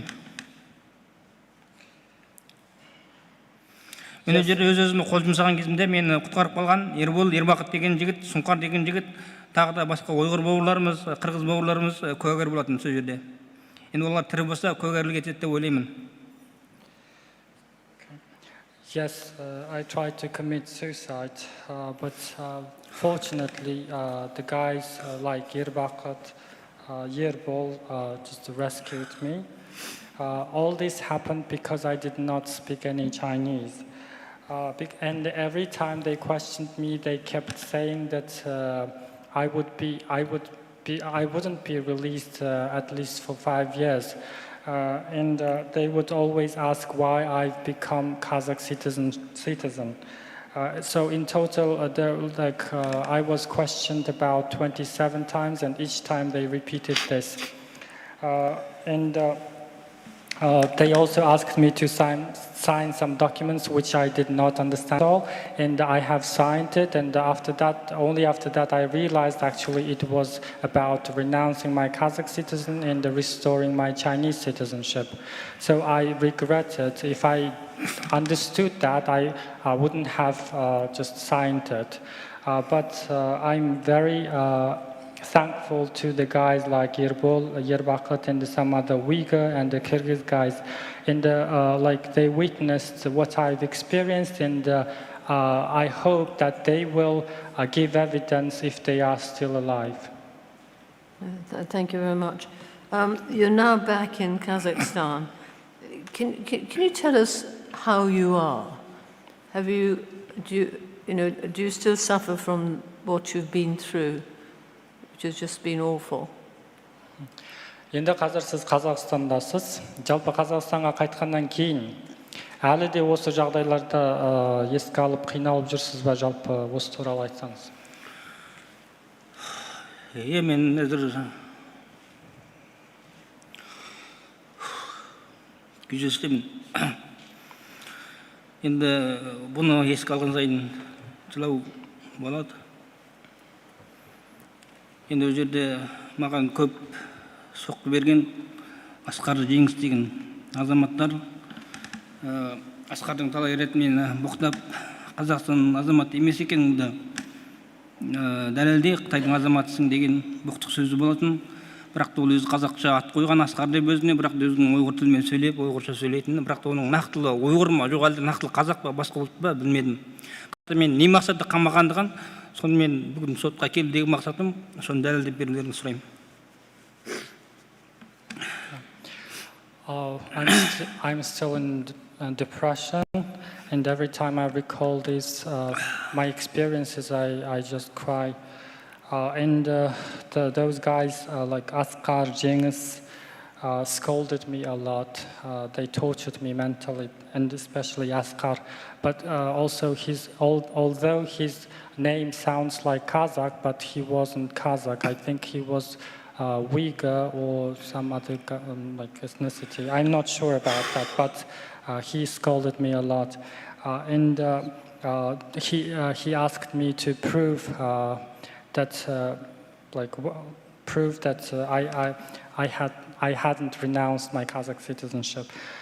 And today I came here to give evidence and just to find an answer, finally, why I was detained at the first place. Thank you very much indeed. I'll pass you over to the chairman. Rahmat.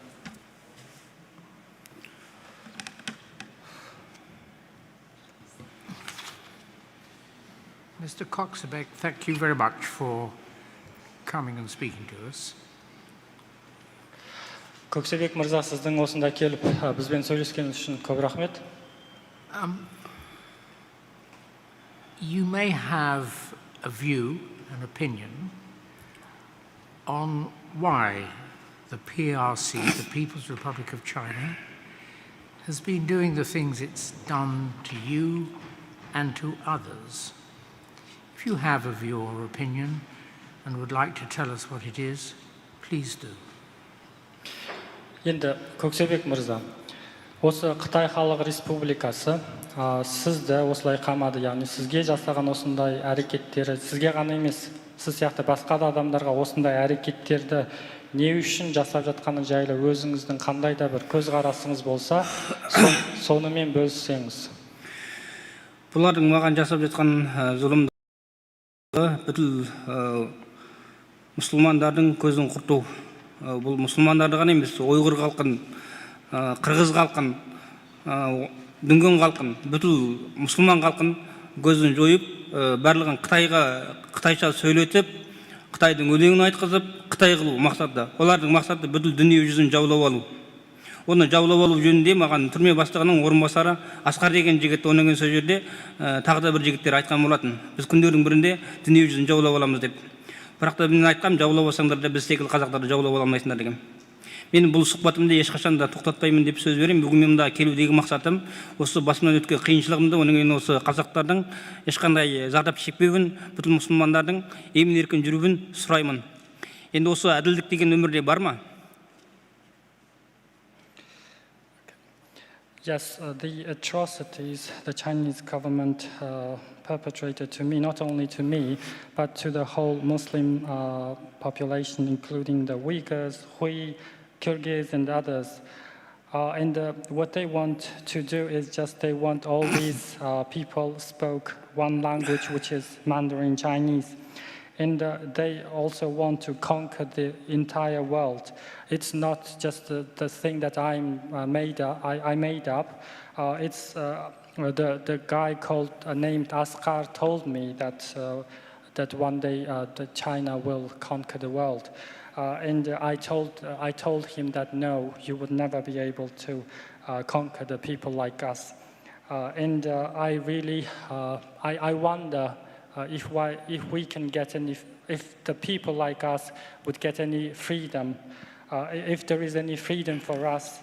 Was it like fair? What is the definition of fairness?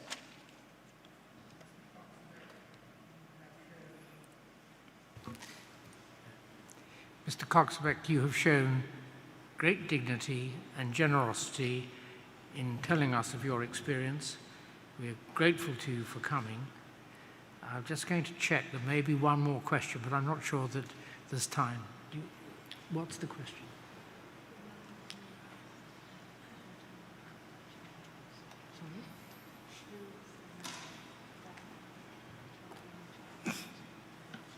I'll ask the question. Who was the man who told you China wants to rule the world? Сізге Қытай әлемді басқарғысы келеді деген сөзді кім айтты? Ренжімесеңіз қайта аударасыз ба? Түсінбей қалдым. Қытай бүкіл әлемді басқарады деген сөзді кім айтты дедіңіз? Сол жерде Жеңіс деген жігіт тағы да бір жігіттер айтты. Жеңіс деген жігіттен сен кім болып істейсің деп түрме бастығының орынбасарымын деді. Түрме бастығының атын айтқан мен ұмытып қалдым. Өйткені көптеген нәрселерді ұмытып қалатын болдым. The guys like Genghis and others, I remember his name, and I think he was the deputy head of that prison, and he also told me the name of the head of the prison, but because of my memory loss, I cannot remember their names. Одан кейін Асқар деген жігіт бар сол жерде. Асқар да өзі сөйтіп айтқан болатын, түрме бастығының орынбасарымын деп, талай рет мен Қазақстан азаматымын емеспін деп айтты деген. And there was another guy named Asghar. He was the deputy head there too. And he kept saying to me that I shouldn't say that I am a Kazakh citizen anymore.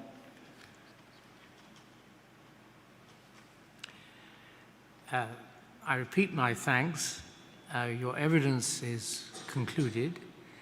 And if you choose to stay in the hall for the remainder of today and tomorrow, I hope you will find it helpful to see the exploration that is being made of the things of which you tell us. Сізге тағы да алғысым шексіз. Осында келгеніңіз үшін, куәліктен өткеніңіз үшін енді куәлік беру аяқталды. Сіз ары қаратай залда боласыз ба, осында бүгін ертең осында келіп көресіз ба, оны өз еркіңізде. Жалпы куәлік беру аяқталды. Менің тағы да бұл кісілерге айта кететінім, бүткіл қазақтарды, бүткіл ұйғырларды, бүткіл қырғыздарды, бүткіл дүнгендерді заң алдында қорғауын, оның мына заң алдында адамды құқық деген бар ма, адамды қорлау деген бар ма? Оның мына Қытай мемлекеті Қазақстан азаматын қорлау, Қазақстан азаматтарына тіл тигізу деген бар ма? Соның қандай осы соттарында қандай бір жауабы бар екенін соны білгім келеді, сот мырзалардан. Жоқ әлде үстіп біз қорланып, өзіміздің құқығымызды таптап, көрінгенге мазақ болып, иленіп, ит болып, күшік болып жүре береміз бе әлде?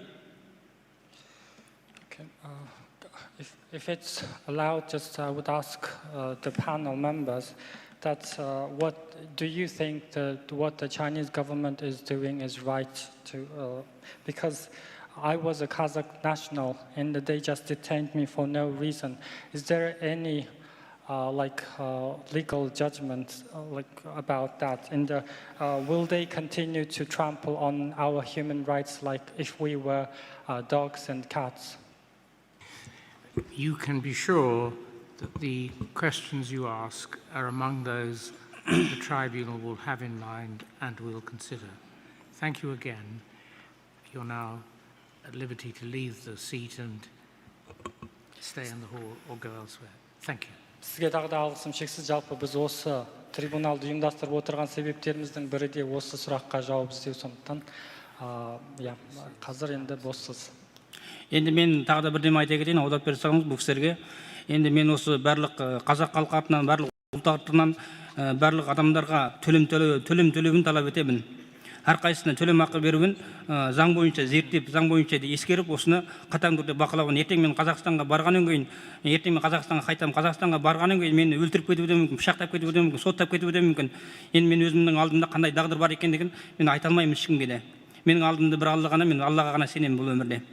Мені құтқарып алып шыққан Қазақстан мемлекеті, Қазақстан сыртқы істер министріне мен рахметімді айтамын. Осында отырған барлық ұйғыр халқына, барлық ұлттарға Алла разы болсын деп рахметімді айтамын.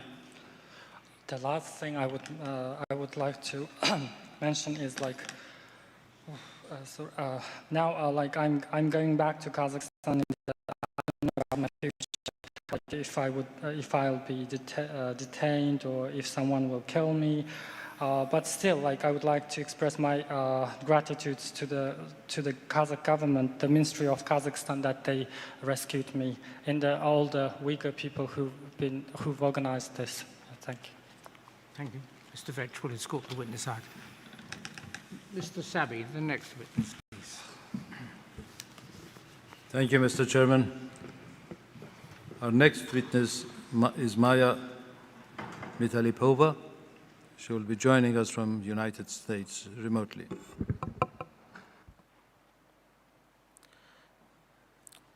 Dr. Maya Mitalipova is the director of the Human Stem Cell Laboratory at the Whitehead Institute for Biomedical Research at the Massachusetts Institute of Technology.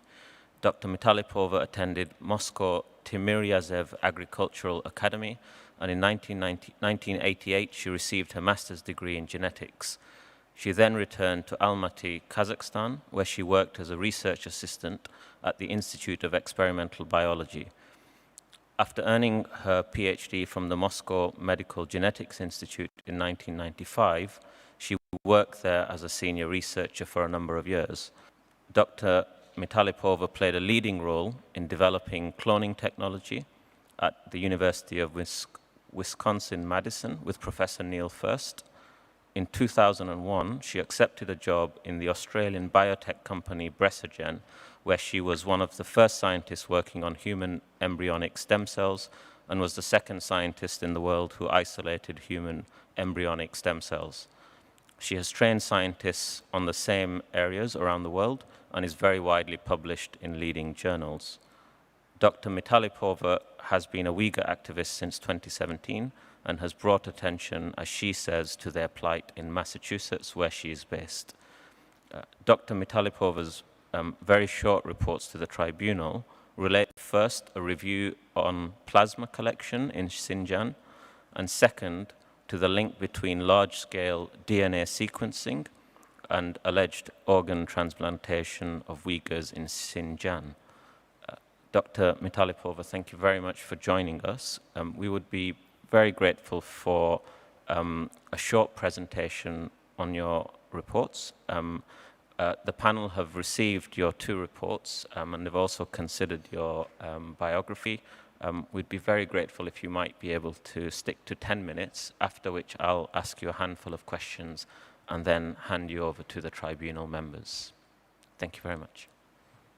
Thank you so much for introduction, for nice introduction.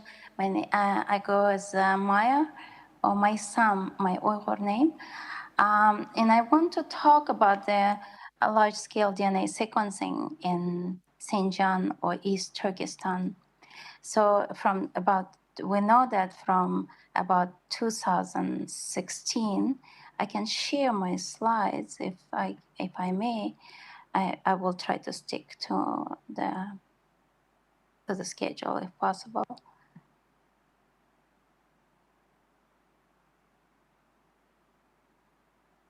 Slides on the screen, unless you're very quickly able to email them, but perhaps you might continue without them.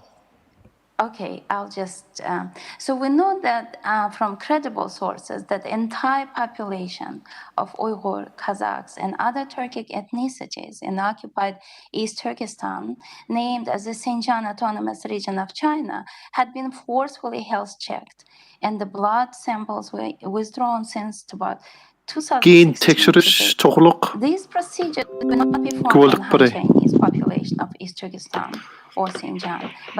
O'sha yerda bir necha tushuntirib beradigan PPT rasmlarim bor.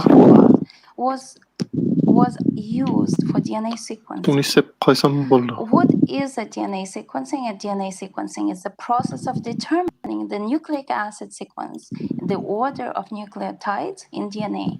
It includes any method or technology that is used to determine the order of the 4 bases in which are the adenine, cytosine, biz bilimiz ki Şarkı Türkistan'daki Uygurlar, Kazaklar, Kırgızlar ve başka milletlerninki bedene mecburi tekşürgen idi.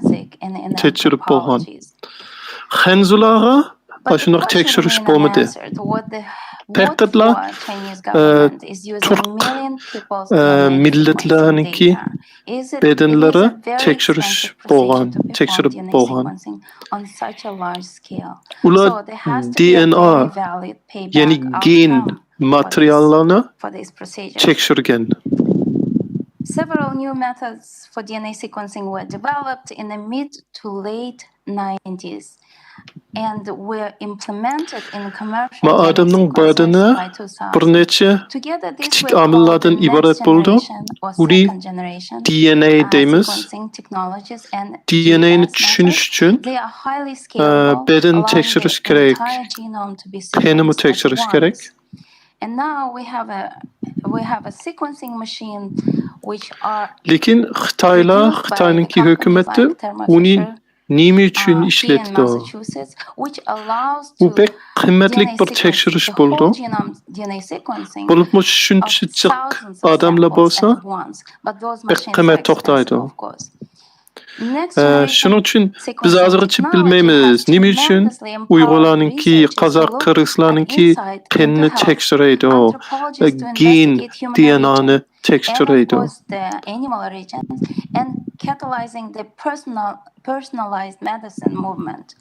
Next generation sequencing technologies leads to potential benefits to personalized Bunu tekşiriş için pek yukarı teknolojiye gerek buldu. I will try to very briefly to cover that. 20 yılının aldı pek çoğun maşine gerek idi.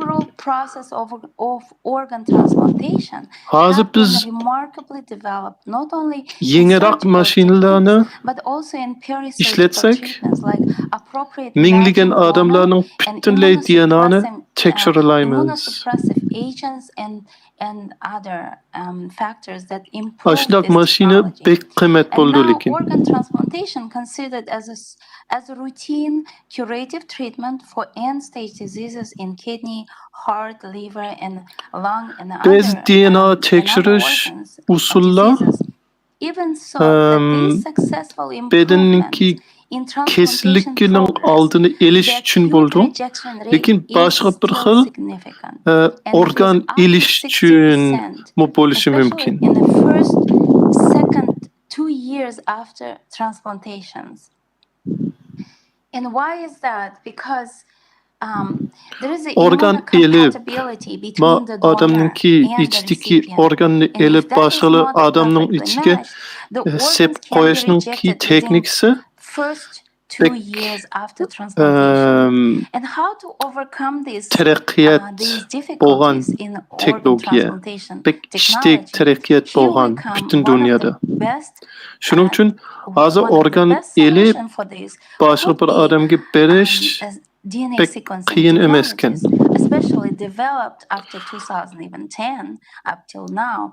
And next Şun generation sequencing technology teknolojiye can be pek applied to yukarı this bolsa mı? patient suffering from organ failure and failed organ transplantation, Hazır estimating çimo rejection rates using the specific biomarkers 60%'nin next Organ generation sequencing between the patient transplant and bo'lgan the donor odamlar and finding the best matching donor and organni transplanting it to the qabul patient qilmaydi. and achieving successful donor transplantation.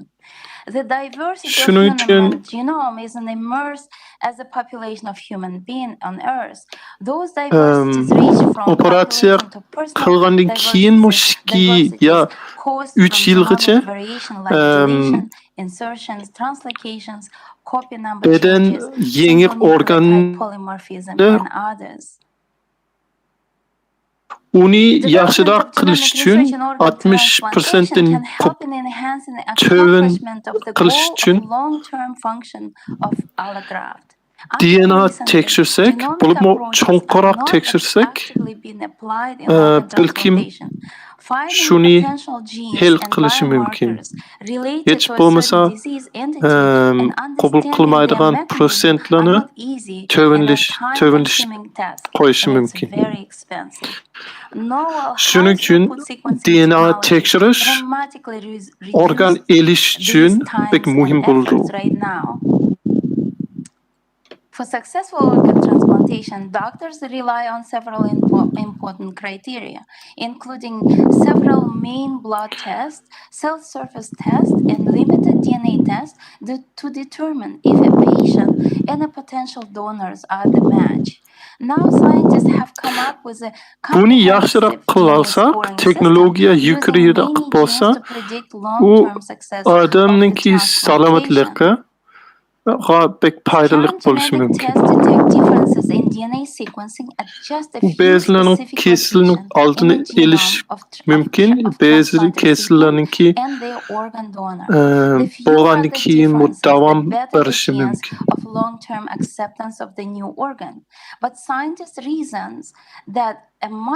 Gen tekshirish, DNA tekshirish uningga pek muhim bo'ldi. And a better survival of the allograft in a recipient, yes. And there is a huge direct organ berdigan bilan organ aldigan odamningki o'xshash bo'lamdu, bo'lmamdu degan ish bilish uchun bir necha tekshirish qilg'ili bo'ldi. Qonni tekshirish kerak, yana bedanni tekshirish kerak, yana gen DNAni tekshirish kerak. That forced harvesting of organs has happened on Yes. Agar berdigan bilan aldigan odam o'xshash bo'lsa, uningki natijasi yaxshi chiqishning imkoniyati yuqoriroq bo'ldi. Something else that we can deal with perhaps separately. So I can answer the question. So shuning uchun DNA tekshirish bilan organ elib olishninki xeli munosabati bor. Biz burundan tortib biletdikki, Xitoyning hukumati turmada yotgan, turmada o'lib ketgan ya o'ltirgan odamlarningki organlarni elib olgan edi. China has the second highest transplant rate in the world Mutalipova with amazingly Hanım, short transplant Doktor. wait time of just 2 to 3 weeks. Pova, I am going to stop you because we quite understand that your long-term commitment Hazır to the başqa bir neçə will make you want to temalar argue or to'g'riliq raise these so'zlaydikansiz. matters, but I think we really Siz very biz sormoqchi bo'lgan temaga qaytib kelsangiz yaxshi bo'ladi. And indeed when Bo'ldi. Mr. Abraham has finished, Professor Lynch, who happens to be a member of the tribunal and is a professor at Menimcha the London Teaching imkoniyat xili yuqori bo'ldiki, is going to ask you some questions on our behalf, and we're rather keen to get on with that. Thank you, Chair. Sharqiy Turkistondagi turmalar va lagerlarda yotgan odamlarningki organlari balkim Xitoy hukumatidan elib extreme elib olishi mumkin.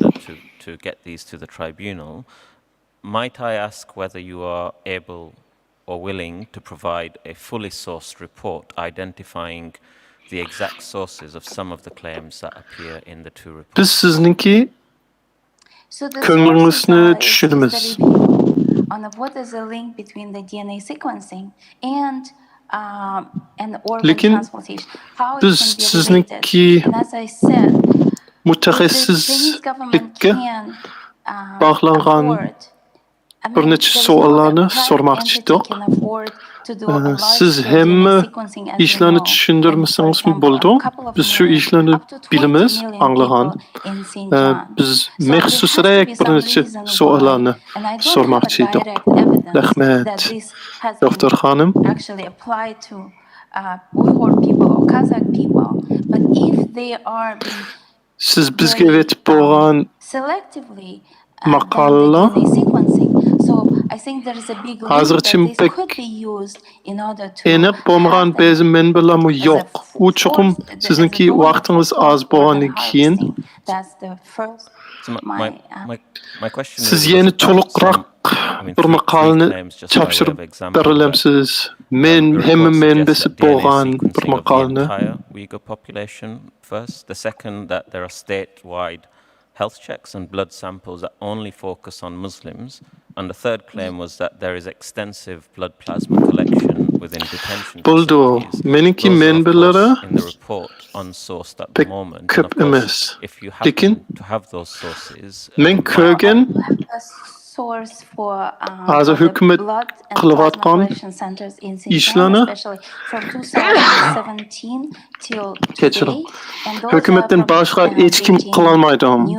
And this is a source from the Chinese Ular gen tekshirsa, thank you. We might follow up with you. uni organ elish uchun ishlatishning imkoniyati pek yuqori bo'ldi. Xinjiang population. You've provided a few more details in your presentation. Can you tell us exactly what kind of numerical cost are we talking about? Yes. Meniki savolim sizniki 3 nuqtangizga doir bo'ldi. One person can cost from $1,000 to $5,000 per person.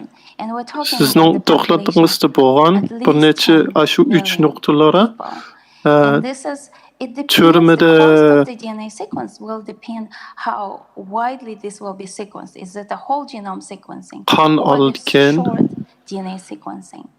And for yana DNA tekshirtgan yana boshqa bir nimasi uni men hozir unutib qoldim, kechiring. Shu nuqtalarning hozirgacha manbasi yo'q turdi sizning to'xtatingizda. Uni bizga aytib bersangiz pek yaxshi bo'ladi, manbasi. Ashundoq DNA tekshirish uchun pek qimmat bo'ldi deysiz. Nechilik dollar bo'ldi ekan. Bir odamninki butunlay DNAni tekshirsa, thank you. You've suggested that such large-scale testing $1,000 bo'lishi mumkin. Men Uyg'ur bilan Qozoglarninki soniga qarasak 10 milliondan ko'p bo'ldi. Shuning uchun u ko'p pul bo'ldi ekan. Ba'zi DNA tekshirish sil qimmatroq, ba'zi sil arzonroq bo'ldi. Biz hozir ular qaysini qilayotganligini pek aniq bilmaydi ekanmiz. I just concentrated on organ transplantation because we know that like next to concentration camps we have seen crematoria. Biz hozir bilimizki the crematoriums. And there are some evidence ba'zi chet eldagi shirkatlar ashundoq DNA mashina evettirgan ispadimiz bor. Nima Sharq Turkistonga sotadigan ispadimiz bor. Ashundoq tekshirish mashinalari. U New York Times'dan chiqqan edi. Meningki tizimlikda bor.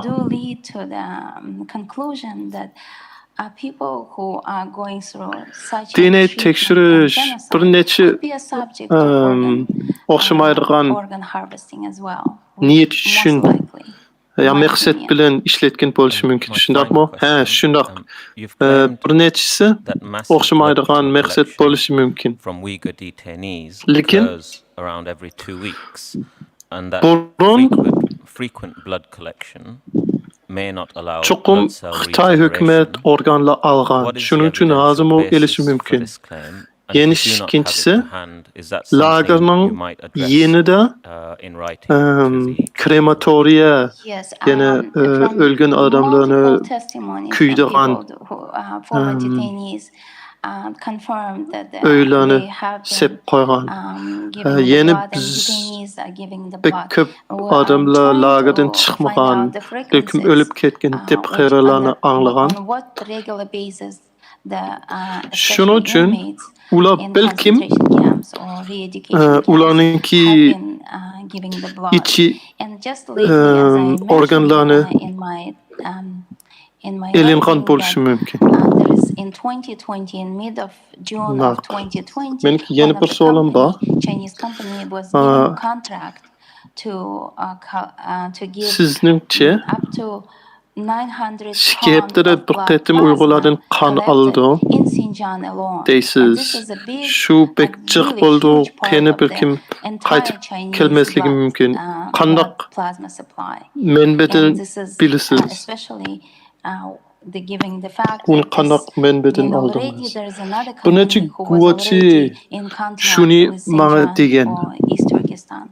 So as I köp kan mentioned algan deydi o. in my Men azı writing that you need a minimum 2 months between the tekşür etmeyen men azı blood withdrawal in order to regenerate as well as red blood cells körüvatmayanın and ula white blood cells. And this is resmi şikayetleri bir ketim considering that you kılgan will yaki have a başka proper yaki köprek food yaki and health azrak status to do kılganlıkını that, which we azı know tetkikat that if kılmadı. this is happening in concentration camps or re-education camps and in much more frequently, this could be explaining why we have so many people coming in such a Lekin bizning bazı health menberlerden status that they are dying bilimiz within ki 2 months after releasing. And Xitayda işletken their kanның health çoğun bir condition is very amili, poor çoğun bir when they kısmı come out. And this could be Şarkı also Türkistan'dan one of the kelgen reason why boluş detainees kerek dep have oylaymiz. been released and shortly after release they die at home. Thank you very much, Dr. Mitalipova. The panel have questions for you. Professor Adette David Lynch, kan please. algandan keyin çoğun 2 ay kerek boldu. Yine bedenden yine yetilik kan çıkarıp keliş için. 2 ayda kılsanız çok onun pek tamak yiyesiniz gerek. Yeterlik tamak buluş gerek. Lakin lagerlarda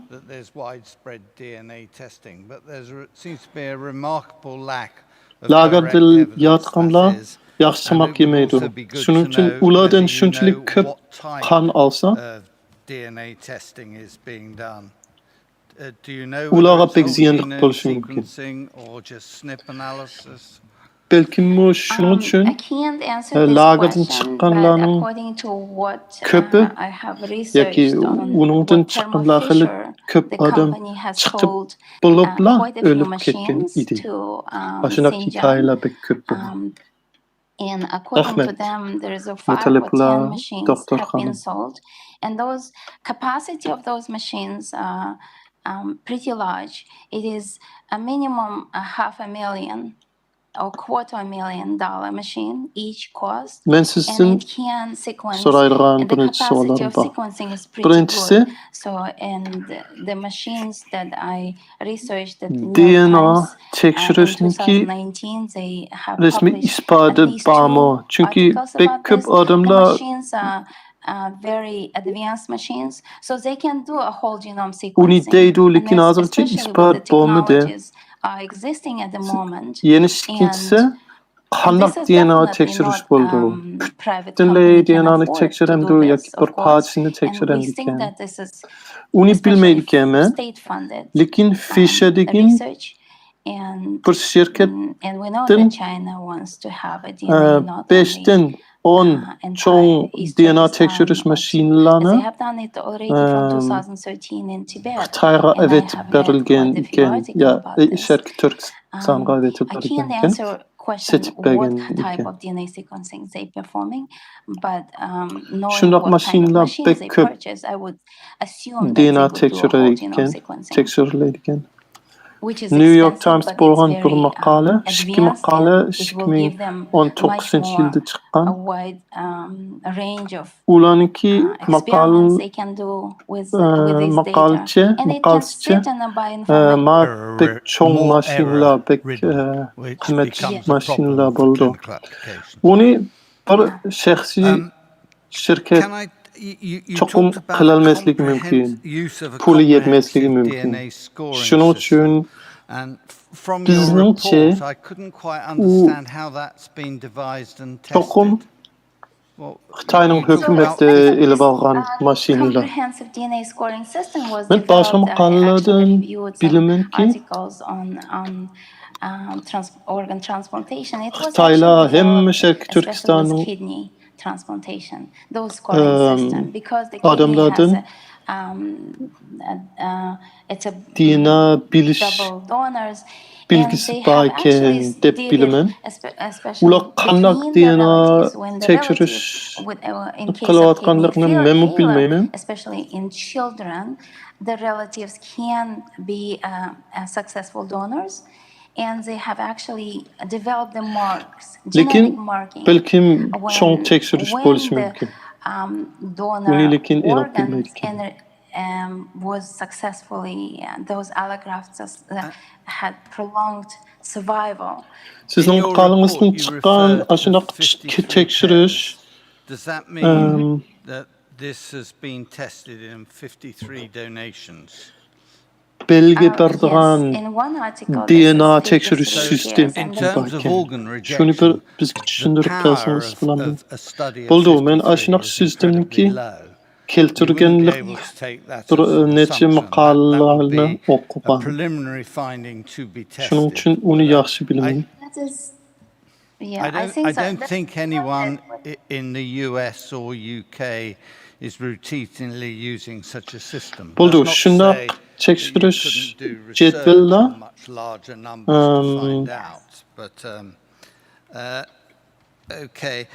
ishtikrek bir organ birlaydigan odam tepish uchun keltirgan. Masalan, bir oilaning ichida bir bola og'rib qolsa, böreki ishlamay qolsa, shundaq jadvalni, shundaq sistemni ishlatib, uning chiqqanlarining orasida bek kichik tapqili bo'ldi. The other thing that all of the people that we've had the chance to talk about frequently having blood taken. But it's nearly always been talking about relatively small volumes of blood going into small bottles, whereas if people are doing plasma collection by venous, it's going to be bags taken off, or not bags, and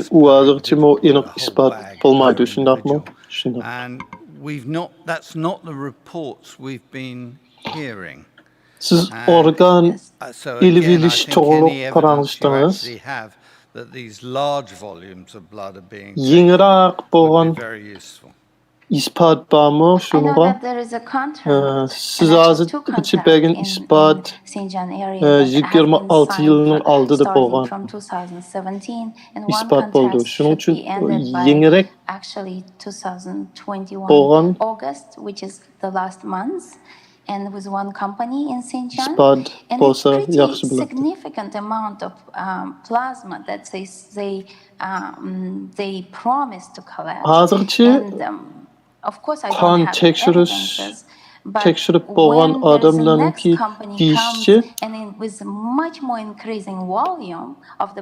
ulardan qon ilib olgan vaqtda ozroq qon olgan, tekshirish uchun olgan. Plazma qilish yoki ko'p qon olganliginiki hozircha guvohligi ya isboti ancha yo'q. All I can do, I can follow the news and business news on this subject.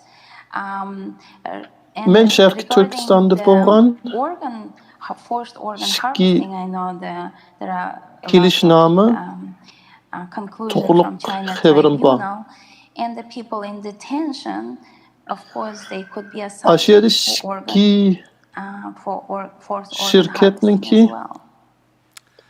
Thank you very much. I'll hand over to any of my Sharqiy colleagues. Turkistondagi shirkat ko'p qon olamiz, ko'p qon setib beramiz deb va'da bergan edi. Ular rasmiy shunday qilganmi, qilmagan hozircha meniki aniq xabarim yo'q, ham isbotim yo'q. Lekin mash kelishnomani men ko'rgan. Biz bek ko'p qon olamiz, topshirib beramiz degan kelishnoma bo'lgan edi. Shuning uchun shu qonni qandoq oldi, kimdan oldi, u aniq bo'lmaydi. I'm not quite sure what you're saying. So far, what we've heard is from the witnesses we've had, they've had small quantities of blood being put into bottles. And it's organ elib olishniki xabarimiz qilib bo'lgan. Blood and extracting plasma. Lagerda yotganda balkim shuning ichida bo'lishi mumkin deb o'ylayman. Sizga ko'p rahmat, doktor xonim.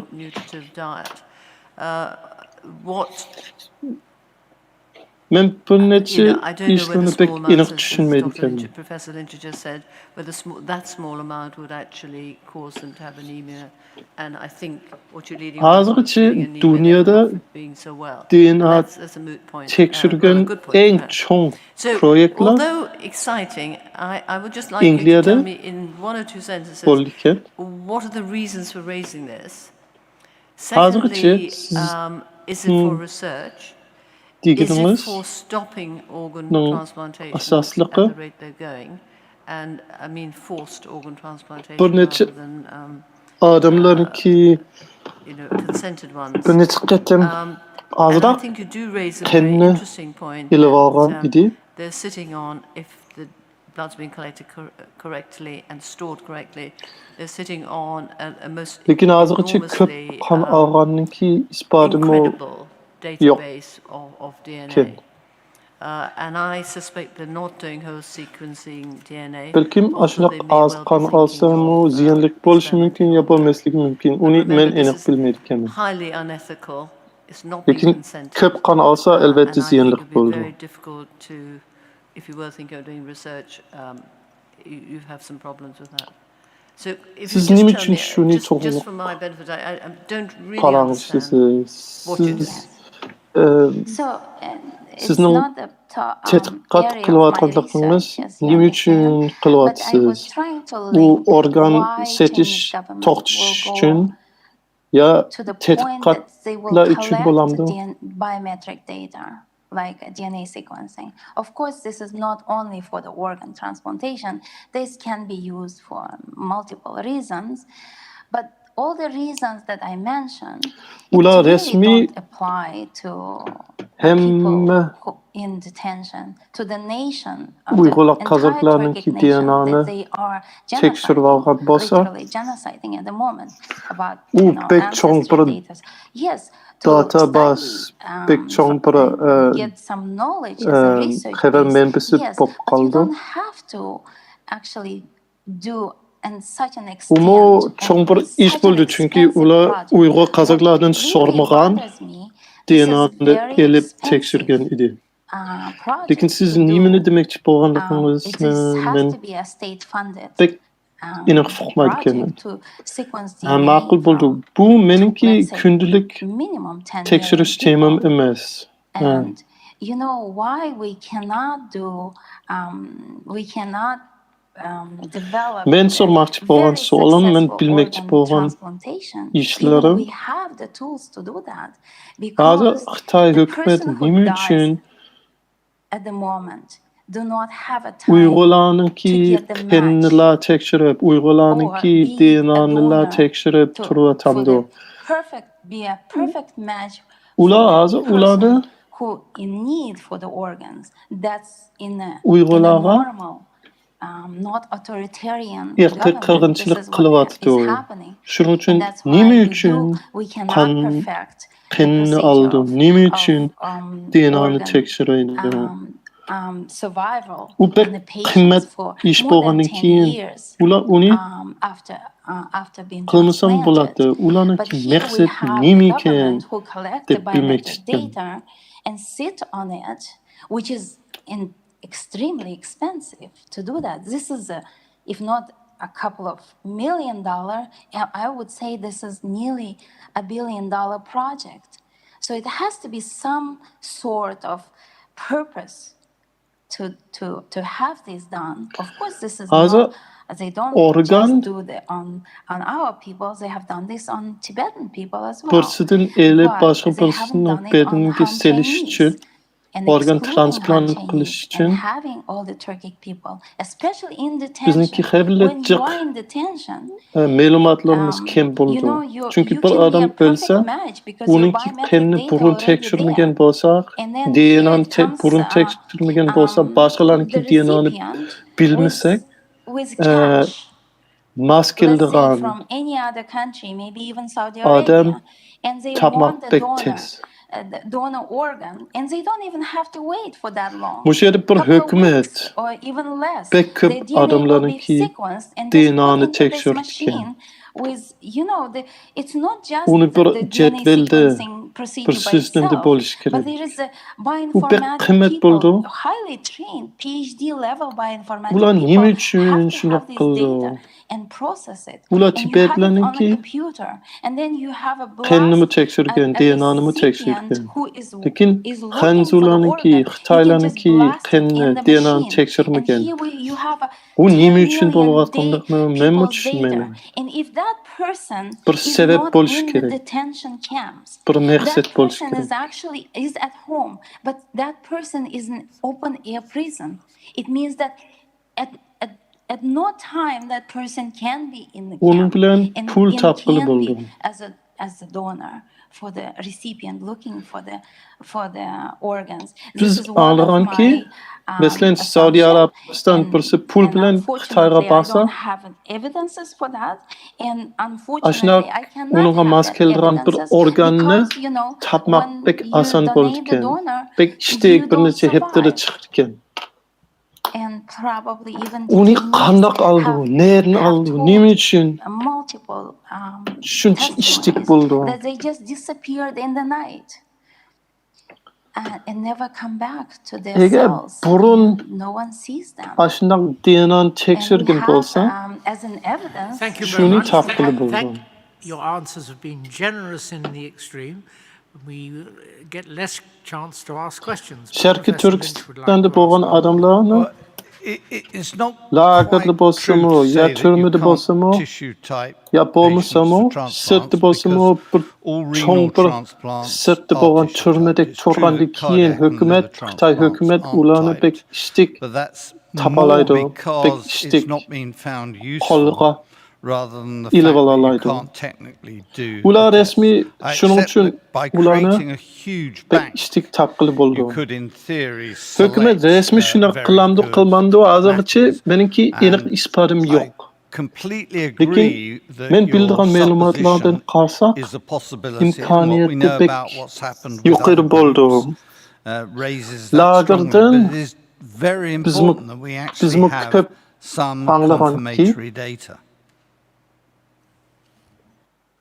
Yes, we Bezi know that there is lagerda a yatkanlar lot of mı sözlü DNA belgen sequencing supplies, that there is companies that are still supplying to that area. Even there is a Bezi sanction from 2019 by US government. ulabilen And two yatkanlarını companies in US have Kamerdan failed elib algan yeni qaytib kelmegen idi. Aşınak hikayelerimi been qılıba. applied, they still supply is not because Men they sizden did bir neçe narsani not sormak stop it, istedim. but they have subtractors in Siz- China. 10% of Thermo Fisher's business is actually in Sizden China məlumatla alone. And Yeah, of course they have a substractor. Please bear in mind hazırçı that many hele groups aşınap throughout the bolwatkan whole of näsige Europe, including my imkaniyet own yukarı institution, dep actually send körsetidu. our samples Lekin to çokum China for ispat sequencing bolmasa because they do bolmaydı. it so much Muşu cheaper sotda than we can do ispat it in this country çokum or in bolish the kerek. US. So it's not a İmkaniyet surprise that they bolsa do mı huge amounts of yetmeydi. sequencing. Dr. Mitalipova, thank you. Yes. Dr. Mitalipova, remember, if you would be so good when you leave us, Professor Lynch's request for evidence, if any exists and is available to you, Burundan başlap of the mı kind he sought.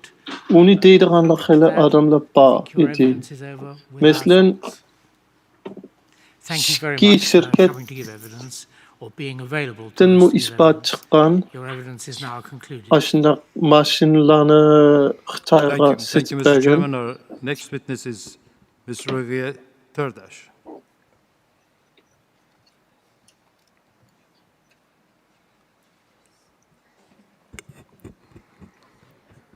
Nime üçün şundaq maşinlarını aldım? Ms. Turdash is the former Ula elbette president pek of the köp Uyghur Canadian DNA Society. tekşiriş She kıldı was recalled by Xitayda. the Çünkü tribunal to address specific questions meniki about her özümninki report.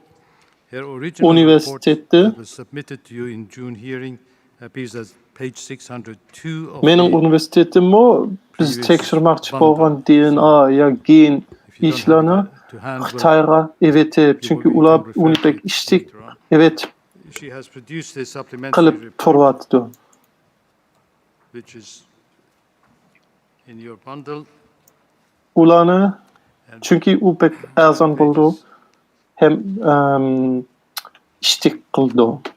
Rahmet sizge yeni yeni bir guvalıkını çakırmız. Do we have Ms. Turdash? Rukiye Turdash Hanım. Merhamet. Good afternoon, Ms. Turdash. And thank you for joining us. Turdash The tribunal has received your report and Hanım, thank you for coming back again to burun answer the questions. Kanada'nınki Uyghur Teşkilatı'nın prezidenti As you know, idi. there are three areas that the questions have been raised and you have kindly responded to that. Onunki o The bir first report area bolgan. would be about the Bizge family yetbergen planning. idi. Would you please tell the tribunal briefly how the Onunki yeni bir ikinci report mu bolgan. Xinjiang get around the Musilanınki kitabının içinde bu. of the central government in China? Thank you very much for having me again. Actually, I had a presentation and forget about it. 214. betten başlap bunu tabalaysılar. East Turkestan. Actually, I would like to say Turdash Hanım, policy against Uyghur women should not be part of China's keçiniz hayırlı national olsun. family planning policy. Yaxşımısınız. Because Sizge East köp Turkestan is not rahmet. part of China, it was Qaytib colonized kelgeningizge. country. And the Uyghur population are very small, no need to population control. And also, they relaxed the family planning policy to Han Chinese. Üç yerlerde They strictly implementing to Uyghurs. sual çıkıp I kalgan have sizinki interviewed 8 women guvalıqınız çoxluq. about these family planning policies, but I Birincisi did not directly interview the family plan planning workers. toğruluq. So my findings based on I interviewed only 2 family Maşarki planning workers. Türkistan'da but rest of them, bolwatkan 8 of them plan is women toğruluq who azıraq directly interact with those family planning düşündürüp workers. And beremsiz. based on their conversation, Boldu. I find out that how these family planning workers Planlık work toğut there Şarkı and Türkistan'daki how their planlık power toğut is siyasette implemented over there. So actually the family planning policy were strictly implemented because that Ben policy aldı comes bilen from demekçi bolganım. the Communist Party Politburo and Şarkı they have Türkistan'da implemented this policy. These eight Şarkı these Türkistan workers do not implement resmi Jongo'nun bir partisi, Xitayning bir partisi Probably a little bolmagandan keyin slower, aşırı possibly a little planlık louder. tuğut It's bolsa not you, I'm sure it's the machinery. bolmaydı. And maybe it's getting late in the day, so if you could just treat us a bit. Ben 8 aylarına ziyaret kılgan the planlık family planning tuğut workers, tuğuluk. they don't have actually they have Yine utmost power. planlık That power is tuğut comes from idarede their responsibility işlevatkan and duty given by işligen the Chinese Communist Party. dinşki If aylarına they don't ziyaret implement kılgan that idim. policy, they might end up prison and they get heavy punishment. It was listed in their policy Ulardan documents. So planlık these family planning tuğutniki workers, resmi bolgan and the system işle was tuğuluk it didn't give any anlagan loopholes too. idim. And every village level there is a family Planlık planning tuğut workers and there is a county level siyaseti family planning workers en and the yukarı provincial level taraftan family kilidi. planning Şunun workers. için Family bunu planning bir workers kat work in the villages. They have to report to the praktika county and kılgan county has to report to the provincial level. But every bolish 3 gerek. months county level and provincial level officers can Keçiram. come to check the Siz medical sil come and astarak receive the medical sözlüsünüz. check for the women in villages. Sil So if they find avazınızın out sil any woman yukarırak is kılsanız hiding için or pregnancy, he makul so buldu. that the village family planning workers has the responsible. So that's why they cannot hide those women's pregnancy or illegal Planlık tuğut pregnancy. I interviewed idare 8 işleydiğin women how they adamlarınki hide their children. özününki Most güç of them, yok. I think 7 of them, Ula they yukarıdan try to bolgan move to other city and they move to other city or other areas buyrukna and hide their children. adak kılmasa The so-called ulağa illegal mucaza children or bolsun extra mümkün. children when they become pregnant, but they escape from abortion. And only one of them hide her own basement and didn't show up, didn't go outside Hem front of the door, yezde, just hem one year to nayda, deliver the baby, hem and she gave şehirde bribe to the village family planning worker, and she managed to planlık to tuğut deliver this baby. So idare the family hem planning işle workers aşı idarede cannot işlevatkan in the village adamlar family var. planning workers even Ula pay the tuğutunu bribe, tekşireydi o. they can't help these women. Hamıldarlarını Only these tepip women tekşireydi move ki. to other city, other places because they don't have Şunun hukou in için other cities, hamıldarlar and that city, that place when they migrated, bunu family yoşurulmaydı planning ki. workers check them based on the residential paper called hukou. So based on that hukou, they check when they find a woman Ben Uygur came from ayarlardan other sorsam city, and she doesn't have hukou in this 8'ten city, so 7 they're gonna contact with her hometown and force her to go back. planlık But the person, the tuğutun woman gives a lot sırtı of money. Maybe the family planning tuğulgan worker, want to help her. She doesn't ballarını notify her to her korkutuş boss için because anyway her boss ula doesn't know turgan because she doesn't have hukou şehir in that başı bir city. So şehirge that's how they köçüp hide. But it's a very difficult too ketken because those family idi. planning workers, most of them are very loyal to Chinese Communist Party. Many of them, they know the genocidal Planlık outcome tuğut of this idarının family içinde planning policy and impact on the Uyghurs' life. yardım And tapkılı some of bulmaydı. them, Yol they mağrılı know that bulmaydı hatta. it is harmful for the baby and the Pekatla woman, but they başka don't know yerge the genocidal effect. And some of them köçüş just afraid of their losing their bir job. amal buldu. This conclusion I got it not directly interview from the family Lekin bir planning yerge workers. köçüp I only ketseniz interviewed 2 family planning worker, and those 8 women that I have interviewed constantly interact with these family planning workers, and they have a lot ulamı of sizin tekşirişi conversation mümkün. with them. Ancak So sizinki through this conversation, I found out that hukukunuz some family, most of the köçken family planning şehirde workers are bulmasa very loyal to Chinese Communist ula Party, sizinki and even they knowledgeable with the şehirye genocidal impact, they yezingizga still want to implement these kelgen policies, and some of yezingizga them they're xabar just berishi afraid of mümkün. losing job.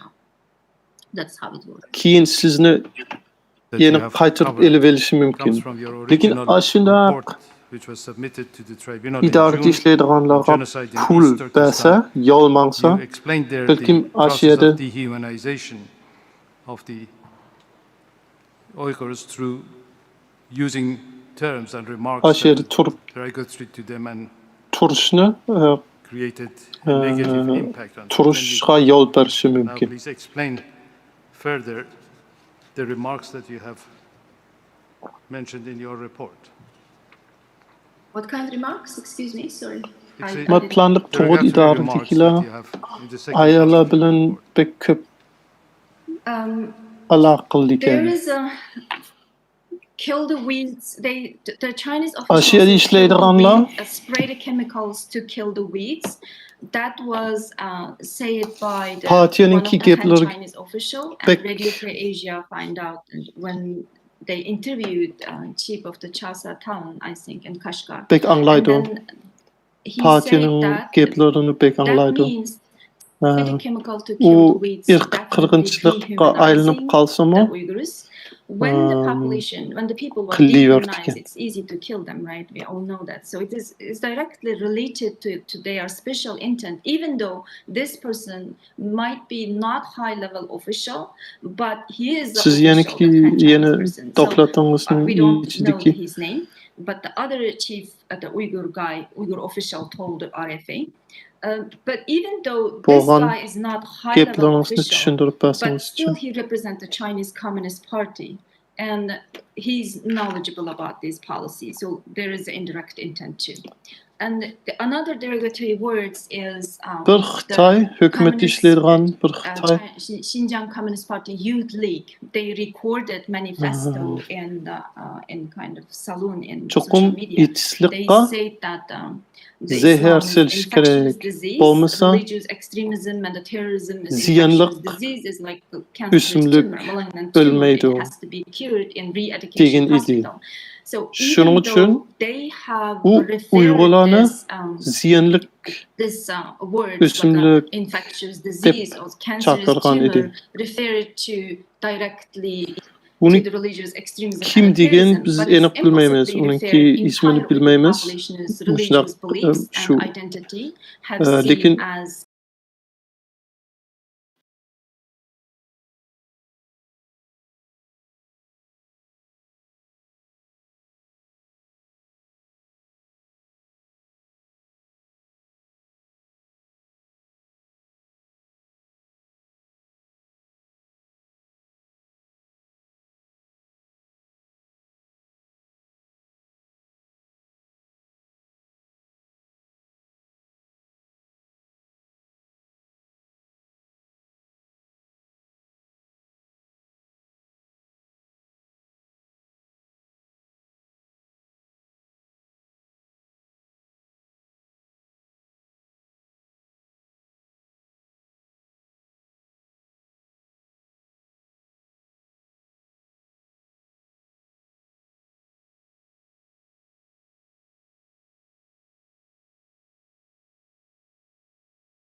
too. So Rwanda Push Bureau. Thank you, Mr. Ardashir. I'm sorry to cut you off. We are running short of time. I have one more question, and then my colleague, Dr. Zamit Bordo, has one more question.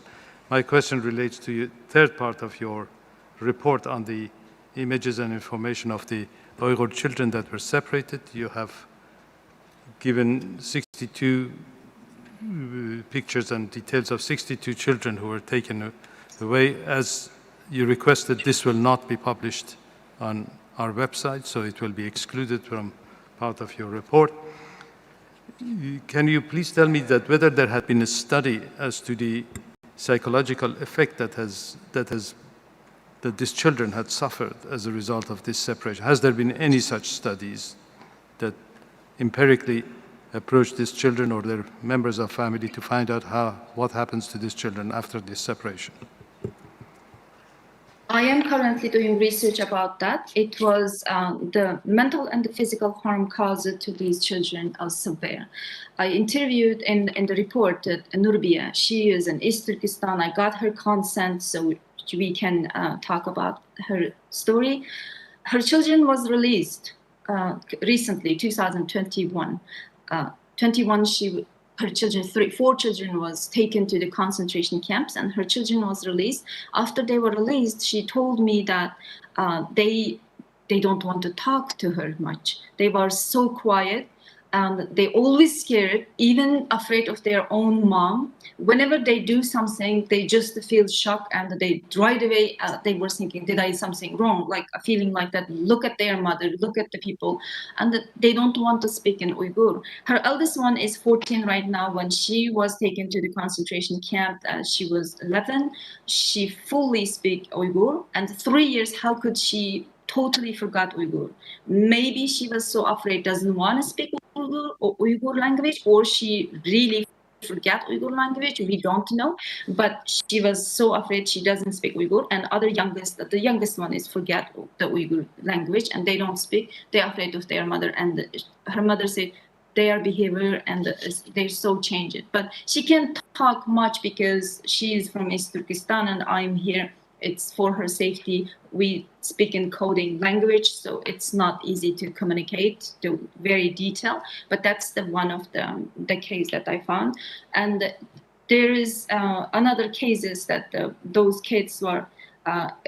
We have another cases that I didn't directly interview this, but the secondary information, the kid was bring it to the Turkey because he has a Turkish passport, I think. But he doesn't, he was afraid to, he was the same thing. He refused, 3 months he didn't speak Uyghur, doesn't want to answer to anybody, didn't want to talk to anybody. The kids become like that. And I have some video, the documents that I have collected. The girl on the video, I think I have submitted to you the link, it's in the Twitter I posted. The girl said, if I speak Uyghur, what if the Chinese teacher asked her, what is your name? Can you tell me in Uyghur? No, I don't want to say my name on Uyghur. It's weird. I don't want to say that. Just to say it, even it's weird. And she said, what if you beat me, you hit me, if teacher hit me if I say it? And she doesn't want to talk about that. And she was afraid. And they said, okay, we don't do anything, just to say it. And then at the end, she said her brother's name. But she said, oh, that's so weird. So that's mean they teaching them the Uyghur language is very weird, the bad language maybe. So kids' behavior were totally changed. And a lot of other videos I collected, the kids were not look healthy. And one of the video, the Chinese teacher tried to speak to her, talking to her, but that girl even gave it to her candy, but that girl just like a shock, traumatized. It's looking at the one place and doesn't move her eyes. And I saw other kids' videos too posted by the Chinese workers, and it was those videos the kids are all the time are crying. Some of them just sitting on the bed waiting for their mommy to come back to pick them, doesn't want to sleep. And thank you. I think it's time for Professor Osler's. Sorry, we are running. Dr. Zamit Bordo has one short question. A very short question with a very short answer, please. Relating to the section of your report to derogatory language. And it's just, and you mentioned how this derogatory language has been sourced to official sources. And just very briefly, I mean, if one were to try to deconstruct those terms used, so, for example, weeds and a malignant tumor, if one were to deconstruct that language, would you say, is that terms relating to reformation or assimilation, or is that language relating to destruction of those particular? Definitely related to destruction, because it's explained their special intent. When humans become weeds, you can easily kill them. You can easily destroy them. What we're gonna do, mankind, with the weeds? We destroy them, right? So the Uyghur people become weeds. They want to destroy. The intention is comes after, like right away to destruction. That's not the assimilation. Even. Thank you. I think that's enough. Well, I'll pass you to the panel. Thank you very much. Ms. Terdish, very simple proposition is that the shorter the question and answers, the more we will get into the remaining short period of time. I'm sure you'll want to help us. Professor Osler. Thank you, Ms. Terdish. I would like to ask one question about each of the three sections, and relating to the family planning workers and the women you have interviewed. You've given us some information about how they've hidden.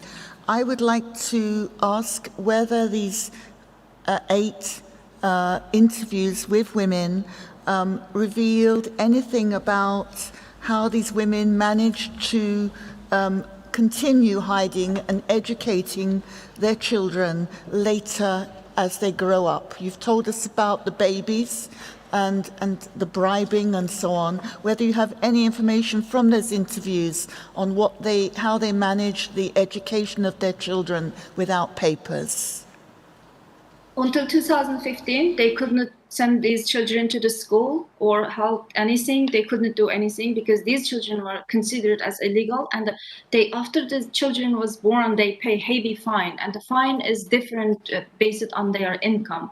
10% in somewhere, 5% in somewhere, it's like that. And then even they paid a heavy fine, these kids were not allowed to go to school or don't do anything. But in 2015, China started to give hukou to the black illegal children. They said black hukou, black kids. I don't remember right now. Sorry. So they started to give hukou, and the people were happy. Even before they cannot register them, they cannot get hukou. Right? It's impossible. Even they paid fine. Then in 2015, in everywhere in China, Chinese government started to give hukou, allow them to register, and after they register, they can go to school. But people start to register their kids, and the Chinese government got a lot of data, who's illegal, who's not, so they have the data, right? Then in 2017, they start to arrest all of the kids, including, for example, in one family, the 4 kids, one of them is illegal, they took 4 of them. Even it's 3 is illegal, and one of them is illegal. Okay, thank you. My second question relates to the derogatory language. I think am I right in thinking that you are arguing that this dehumanizing language is both symbolic and that it has an actual direct impact on the people who are experiencing it, and also on the wider population who are using it?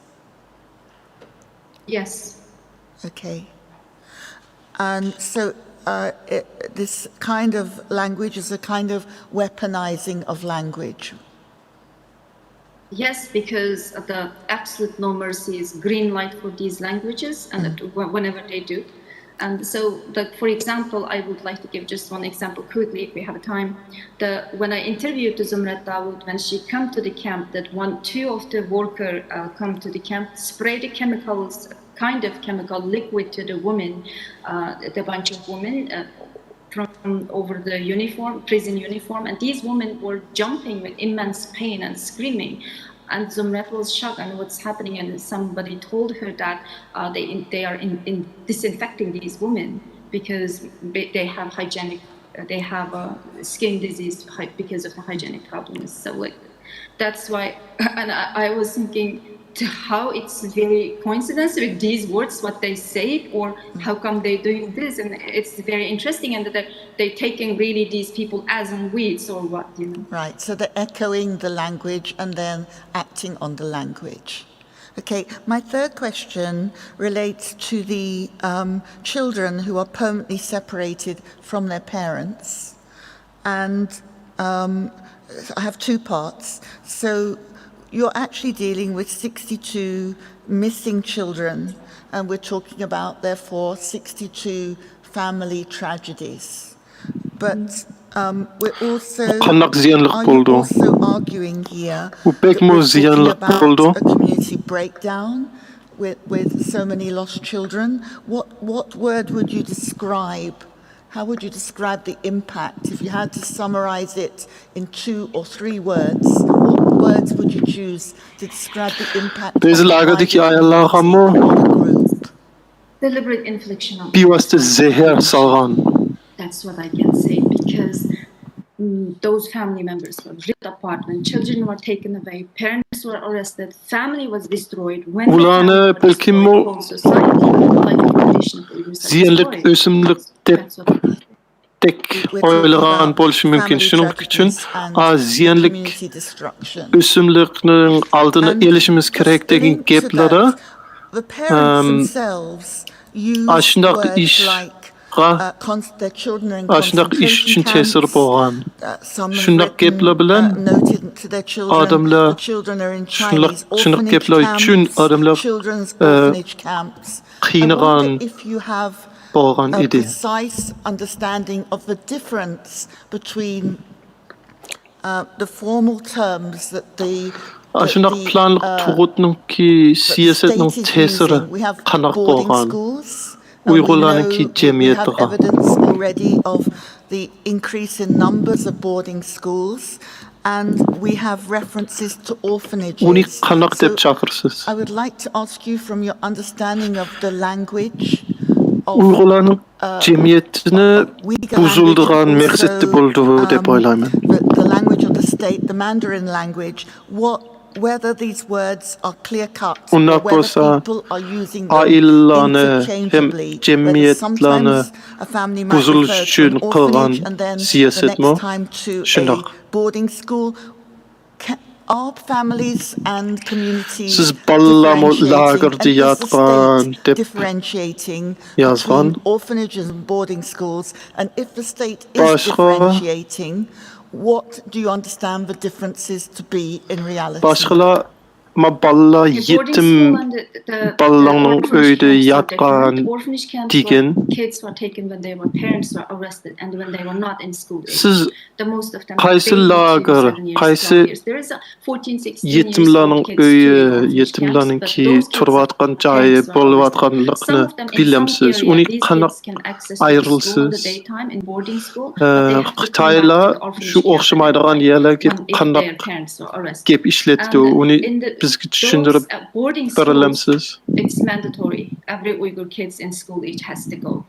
For example, the girl was released from the orphanage camp, Nurbiya's daughter, eldest daughter. She was in, I think, grade 4 in the orphanage camp, and she didn't have access to the school. They didn't send her school. When she was released, she was from 14 and they sent her to grade 7 in the boarding school.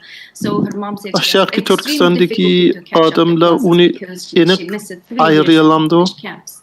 That's how they work. And Hükümet uni ayrılamdı. I don't think that Uyghur parents are mixed up with orphanage camps, because orphanage camps, both of them are Oxşaş bulmaydı. Ayrılış gerek. There is no voluntary. I didn't see any voluntarily. Yetim ballarning lager bolsa? Because the boarding school, even maybe some parents want to send their kids, but they don't want to separate their kids from such a long time. These things can only visit their parents 2 weeks or once, only Sunday, and they have no time to communicate with their parents.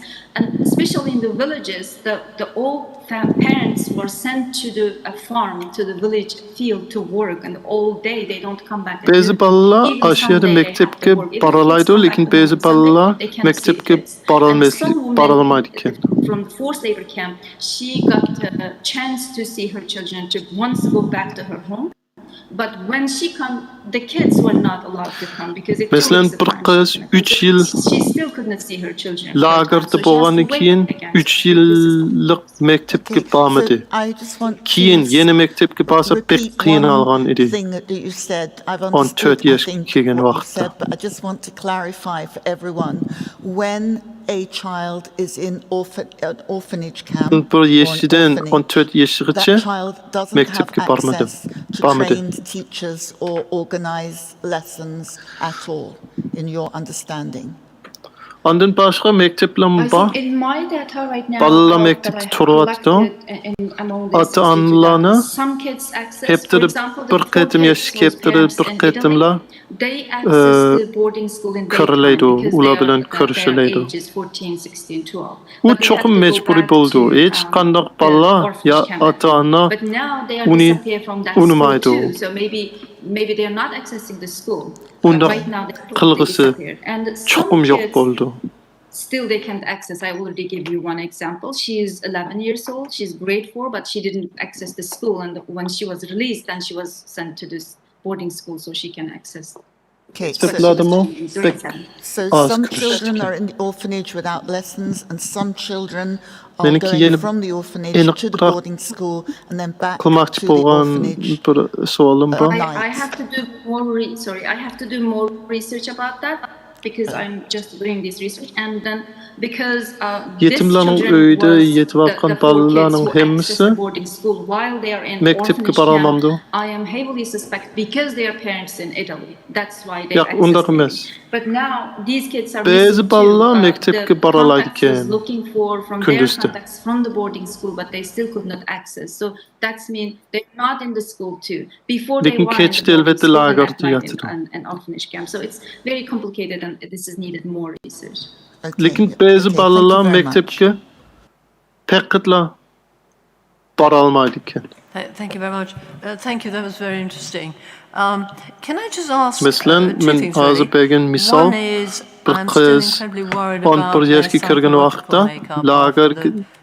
lagerda yotgan, 3 yilgacha mektepga do they get any help borolmadi. from that? Because clearly they have been separated from their parents. And the second one is, because they've been now going for a few years, there must be some that are leaving at the Ba'zi balalar kunduzda mektepga bordi, ba'zi balalar butunlay lagerda yotdi, mektepga borolmaydi ekan.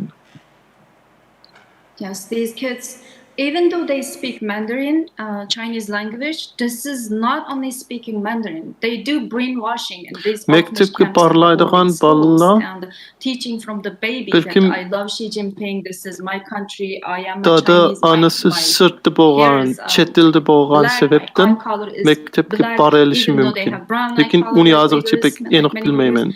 Uni yana tekshirish kerak, tadqiqot qilish kerak. Brainwashed, the transformation into Han Chinese, but we can't see right now how many the children was not grow up, and I don't have any data that any children were released and over 18 released from the orphanage. Men yana balalarninki bo'lgan, balalarga bo'lgan psixologiya ta'siri even those kids released from there, they can't be Uyghur. Because we already know that those girls was released, even they were very young, released to her mother, that 11 and 14 years old. They just doesn't have any connection with their mother. They couldn't close to their mother. They don't want to talk to their mother. So that's mean even the children was released, they can't contribute to their own community. Xanzucha so'zlasa, Xitoycha so'zlasami, yana Uyg'ur bo'ldi shundaqmi? Become Han Chinese, not only Mandarin speaking Uyghurs, they become Han Chinese. Uyg'ur bo'lsami, destroy the Uyghur nation. Just to follow up, I mean, Xanzuchilar so'zlamaydi. great crisis in Yana identity. mingsini yuyib bo'lgan edi. They will never be considered Ularni Chinese because they look different. Xitoy You may speak Mandarin, but still look different. bo'lishga aylantirmoqchi edi. Mingsini yuyib, ko'zi qara bolmasam o gözüm qara when deyken. these kids grow up, and these kids, even though they were treated, they were brainwashed and they forced to say Biz that they Xitaylı are Chinese, dep they turdum. are Chinese, not the Ularınki Uyghur. mengisi And yügen. because we know that it's brainwashing and a lot of propaganda there. But Mesela still these koyup kids bergen remember balların their bir roots or netisi not, we mi? don't know. Because this was, Özünün remember that apsıdın, derogatory words, özününki break the lineage, cemiyetidir. break the origin, break the connection. Kokap That was turup, really well applied to these orphanage camps. They apsı don't bilen, allow these dadisi kids bilen to say dep their kılışını parents, see their unumay parents. So turup. connection was cut, and then they don't want them to practice their religion, eat halal food, or speak in Uyghur language, access their culture. So they break their origin and break their lineage too. They can't see parents, they can't see the communities, anything related to them. No one can visit them, and they are high fenced in prison style camps. So how many years they gonna Uygurlar stay there, hangi stay söz like this, diyesem and o they might gonna hate their own background, origins. Turkı Xitaylara okşamaydı. Completely want to get out from Şunun their own için origins, become totally Han Chinese, or still they will remember their yeni origin. We don't know. So what kind of identity crisis they gonna yaxşı go through muamele needs more research kılmaslık when mümkün. there is a that habit. Xenzula Thank you ulanı very much. I farklı think that's muamele all with this kılışı witness, mümkün. Mr. Sabi. So thank you very much, Ms. Terdesh, for Mükemmel coming again to help Xitayçı us sözleyelsem o. and for giving so much information and with such clarity and enthusiasm. That's the end of your testimony. Thank you. Thank you very Ma much. yetim Mr. lagerlara Sabi, we have a break. bir evlat, başa bir evlat bilen Who are supposed to last bolgan an hour münasebetini each. bütünley I wonder if you could consider çekligen, making your bozulgan. questions shorter, and if you do, we'll promise to Şunun make için ours shorter. Xitay hökümetininkü meqsedi ulanı 45 minutes each. Xenzulara, Xitaylara Not sure that there won't be aylandırışı if you go longer. meqsedi We'll try, Mr. bolgan Chairman. Can we idi. Uni bu meqsedini until quarter to adak kılgan. Quarter of an hour break. Two witnesses of 45 minutes. Thank you very much.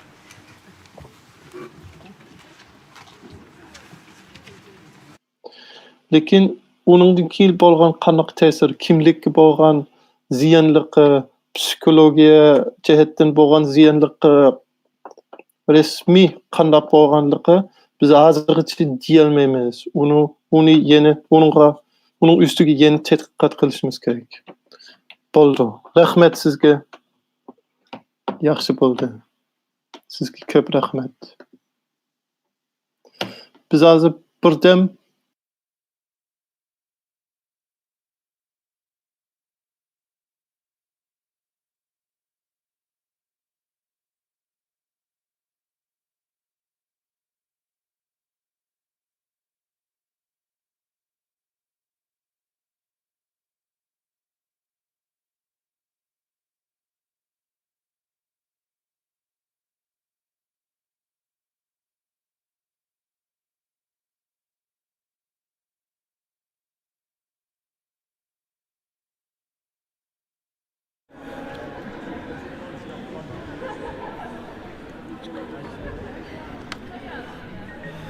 Assalomu alaykum. Ekran oldidagi Sharq Turkistonlik aziz qarindoshlar, ko'rayotganinglar,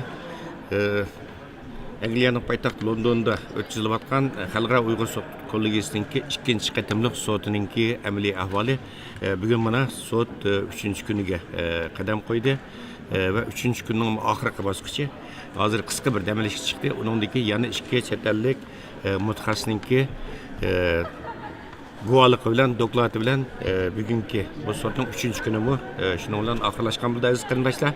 Oldi bilan sizlarga bir salom bergash, shu qisqa dam olish fursatidan foydalanib turib, anandagi bizning chet ellardagi yuqori darajalik bir akademisiyanlarimizning, olimlarimizninki bu sot haqidagi qarashlarini bir egallashga tirishimiz agar bog'lana olsak, aziz qarindoshlar, keyin bu naq maydon programmamizni va keyin qitilgan qarindoshlarimizni eslatib qo'yaylik. Bugun jami hozirgacha 6 nafar Sharq Turkistonlik qarindishimiz guvohlik berdi. Bularning 3 nafari Sharq Turkistonlik qozoq lager shohidimiz, 3 nafari nihoyat muvaffaqiyatli holda jasorat bilan chiqib guvohlik berdi. Nihoyat ta'sirlikda haqiqatan anglatgan bergan guvohliklar nihoyat ichinishlikdi. Bu sud bağlash hayitini nihoyat qattiq ta'sirlantirdi. Uningdan keyin bizningki 3 Uyg'ur qarindishimiz akademisyenlik salohiyati bilan, tadqiqotchi salohiyati bilan guvohlik berdi. Bulardan birisi Muattar Uyg'ur Adliya Arxiv Ombirininki program yetakchisi Muattar Iliqut xonim bugun tunji bo'lib guvohlik berdi. Uningdan keyin bu yerda Maysam professor doktor Maysam xonim Amerikadagi umi tadqiqotchi sifatida guvohlik berdi va hozir mana sizlarni ko'rdinglar Kanadadagi bizning aktivistlarimizdan Ruqiya Turdosh xonimmi guvohlik berdi aziz qarindoshlar. Xo'sh, unda bo'lsa biz hozir bazı olimlarimizning va Uyg'ur akademisyenlarimizninki fikrini elish uchun hozir bu Amerika Olam qatnash idorasining oliy darajalik injeneri, Dunyo Uyg'ur qultining oliy maslahatchisi doktor Erkin Sidiq efendimga bir bağlanıp bakaylı.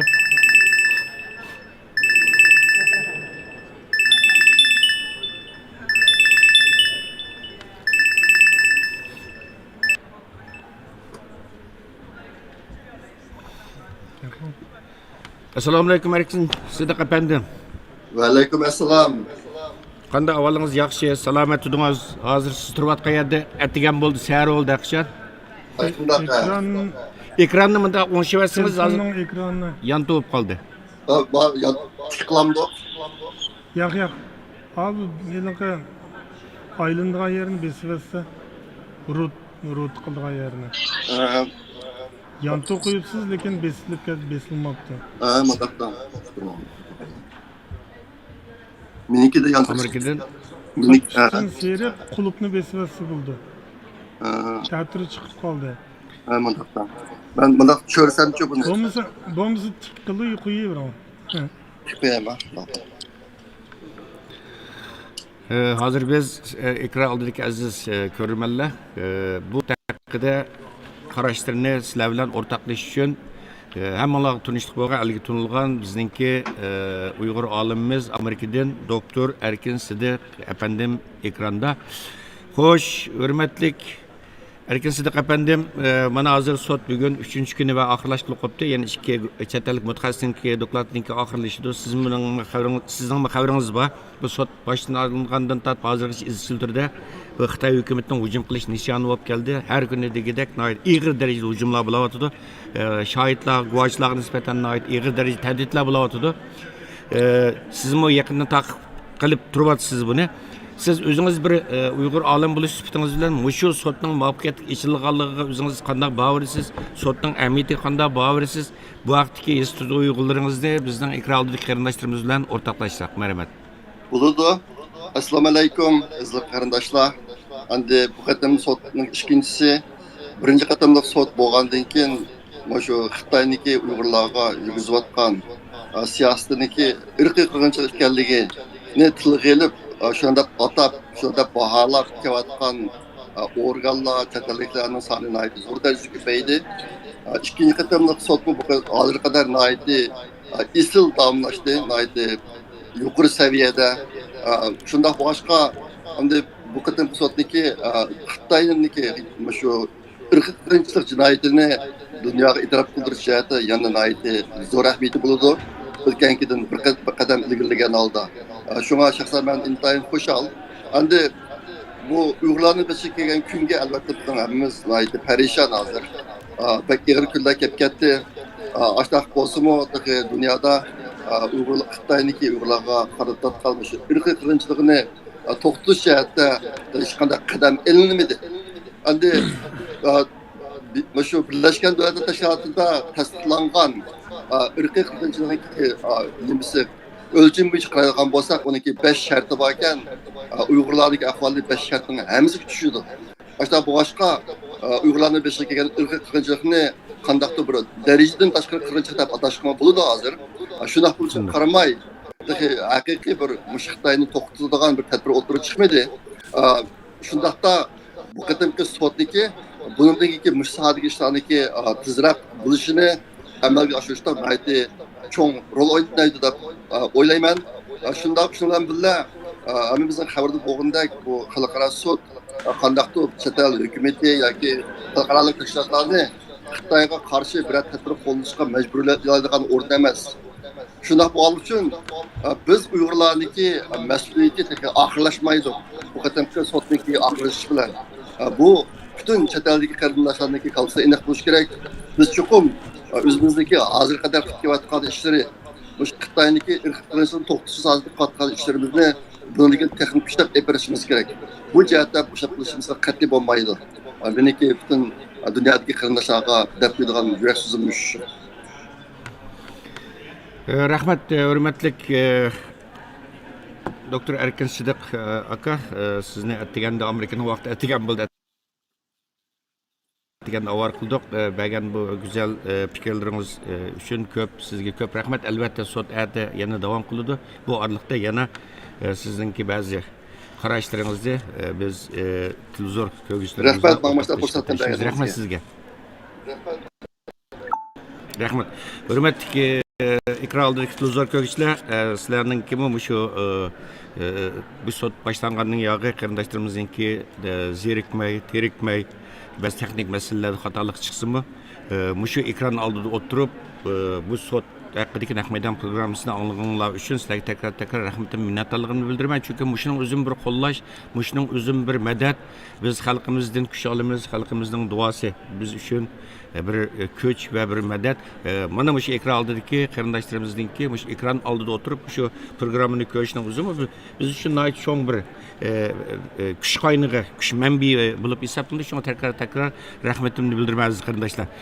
Endi yana bir yuqori darajadagi bizningki Uyg'ur akademisyenlerimizdan Turkiyadan Uyg'ur akademiyasining sobiq raisi professor doktor Olimjon Inoyatga bir bog'lanib boqaylik. Allolamda qolamandik.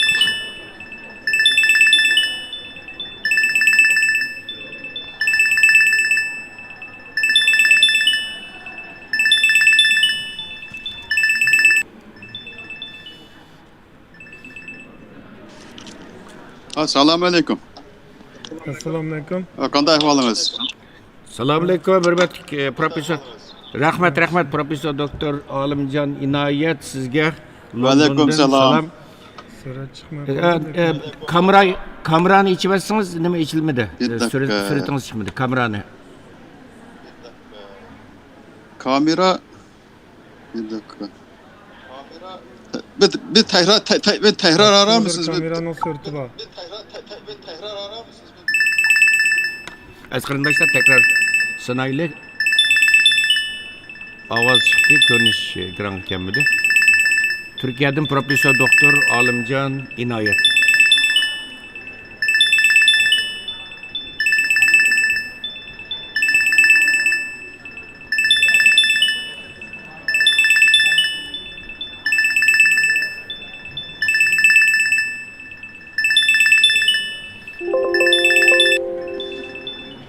Kamera çıktı mı ya? Kamera çıkmadı mı? Yok. Kamera çıkmadı mı? Kameranın aslında kameranın belgesi var. Aşına bir bes baksanız. Aşına aslında. Öyle ters yok kaptıcı mikrofon bir tak. Mikrofonun yanında. Mikrofonun yanında bir kameranın belgesi var. Aşını sınap baksanız. Hürmetli qarindoshlar ko'rayotganlar, Dunyo Uyg'ur qurultoyi to'g'ri televiziyasining Naqmaydan programmasi. Hozir biz sizlarga Londondagi Churchill House sarayida Naqmaydandan bir program taqdim qilyapmiz va 3 kundan buyon Xalqaro Uyg'ur sud kollegiyasining 2-qatimliq sudi mana shu sizlar ko'rib turgan shu yig'in zalida o'tkazilyapti. Xo'sh, Olimjon Inoyat apandim, unda biz ovozliq sizning fikringizni olaylik. Assalomu alaykum.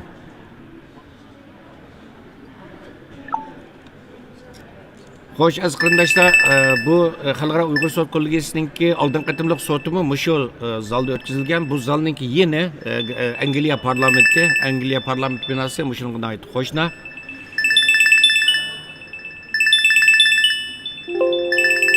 Bu zalning bexatarlik tadbirlariga oid kuchlik. sot başlanğandan yağı oldun qitim favqulodda kuchli bo'lgan. Aleykümselam. Assalomu alaykum Alimjon efendim. Undaq bo'lsa, bu shu ovozli qo'shimni sizningki qarshingizni ilishtirishayli. Ekrandagi aziz qarindoshlar, biz hozir Turkiyadagi professor doktor Alimjon Inoyat efendim bilan telefon orqali so'zlashyapmiz. Alimjon efendim, sizin bilasiz endi, mana bu 3-chi kuni bu oxirlashay deb qoldi. Siz o'zingiz herhalde bunu izlab kelgan bo'lsangiz kerak. Siz o'zingiz bir yuqori darajalik bir akademisyen bo'lish sifatingiz bilan bu Uyg'ur sotining ahamiyatiga qanday qaraysiz? Bu Uyg'ur sotiningki bu hozirgi yuzlanishi, taraqqiyot yuzlanishi qanday bağlısınız? Londonda başlagan bu Uyg'ur sot kollegiyasining bu ikkinchi qatimliq guvohlik anlash yig'ini Uyg'ur xalqi uchun tarixiy ahamiyatga ega cho'ng bir voqea. Ben bu münasebet bilen aldı bilen Uygur Sot Kollegiyasining şu ikinci qatimliq guvohlik anlash yig'inining muvaffaqiyatli bo'lishini tilayman. Ben bu yig'inda ajr singdirgan Dunyo Uyg'ur qurultayiga ve guvohlik berguvchi jasur ve qahramon qarindoshlarimizga alohida rahmat aytaman. Xitoy hokimiyatining 70 yildan beri Uyg'ur ve Qozaq qatorliq şu Türkiy xalqlariga qarata yurgizgan irqiy qirg'inchiligi ve insanlıkka karşı cinayetlerinin müstakil, tarafsız bir sot kollegiyasida sotlanışı Uygur siyasi tarihinde bakmagan bir hadise. Eğer bu sot kollegiyasida bu Xitayning jinoiy qilmishlari ustida halkımız için ijobiy bir karar çıkarsa, yani şu Xitay irqiy qirg'inchilik qilgan davlat deb hukm chiqarsa, bu Xitay hokimiyatining jinoyatchi Uygur halkının begunoh ekanligi shu xalqarada e'tirof qilingan bo'ladi. Xitoy xalqaro jamoatining vijdonida mahkum bo'lgan bo'ladi. Xalqarалық jamoat shu tadbir olishga, jinoyatchini jazolantirishga, begunoh xalqimizni qo'llashga majbur bo'ladi. Shu davlatlar va tashkilotlar Uygur meselesini siyasi munosabatlarning shu markaziga qo'yishga boshlaydi. Xitoyning dünyadaki obrazı konuklaşıdı ve inovati tüvenleydi. Bu ahval elbette Xitayning siyasi, iqtisodiy taraqqiyotini egir salbiy ta'sir ko'rsatdi deb o'ylayman. Bundan keyin Sharq Turkiston xalqi ustida xohlagancha siyosat yurgizishga jur'at qila olmaydi deb o'ylayman. Sot kollegiyasining o'sha sot kollegiyasining qarori bilan bundan keyingi faoliyatlarimiz texmo kuchli qonuniy asosga ega bo'ladi.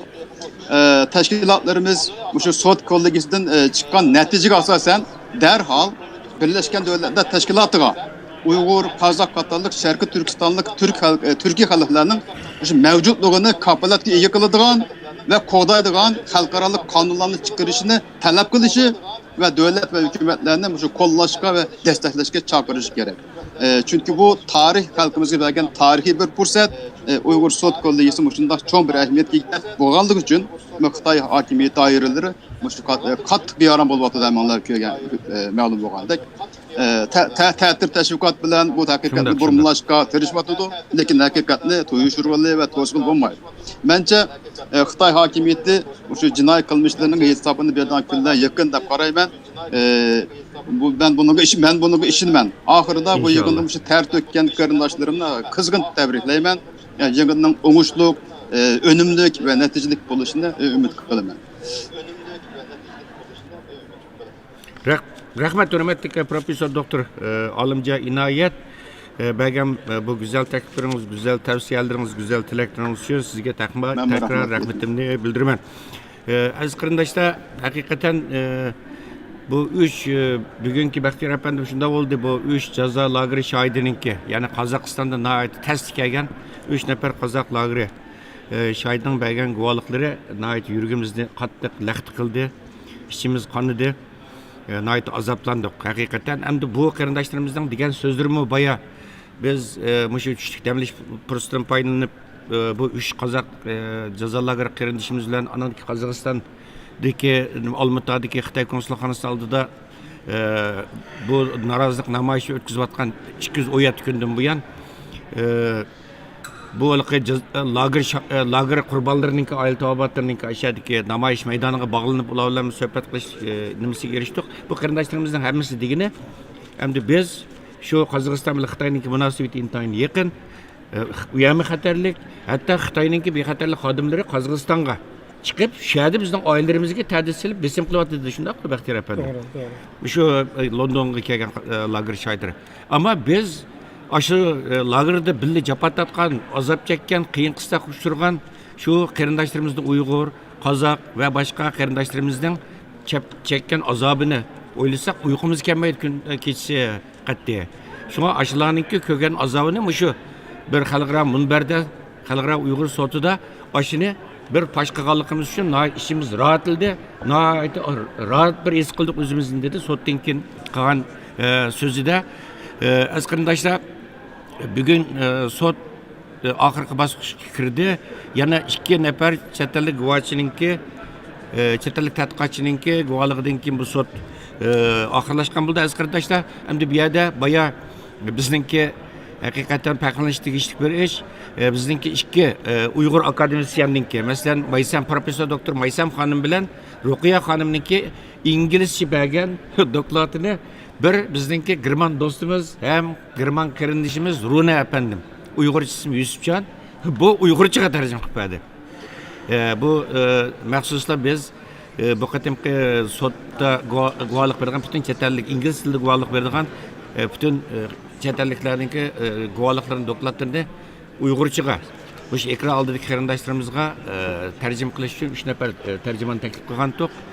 Bugun boya 2 Uyg'urninki doktoratini, inglizcha bergan doktoratini bir Girman Uyg'urchaga tarjima qildi. Bu Runa apandim, ya'ni Uyg'urcha ismi Yusufjon, o'zi burun Qashqarga berib, Qashqarda Uyg'urcha o'rgangan, uzluksiz o'zininki Uyg'urchasini yaxshilagan va buni ko'rdinglar. Bugun xalqaroda mushunda cho'ng munbarlarda, xalqaroliq so'rinlarda tarjimonlik qildik.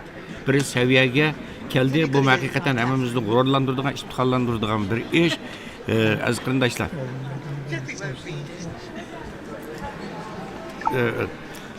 Mr. Vice Chair, shall we come to order? So we are going to resume. Please take your seats.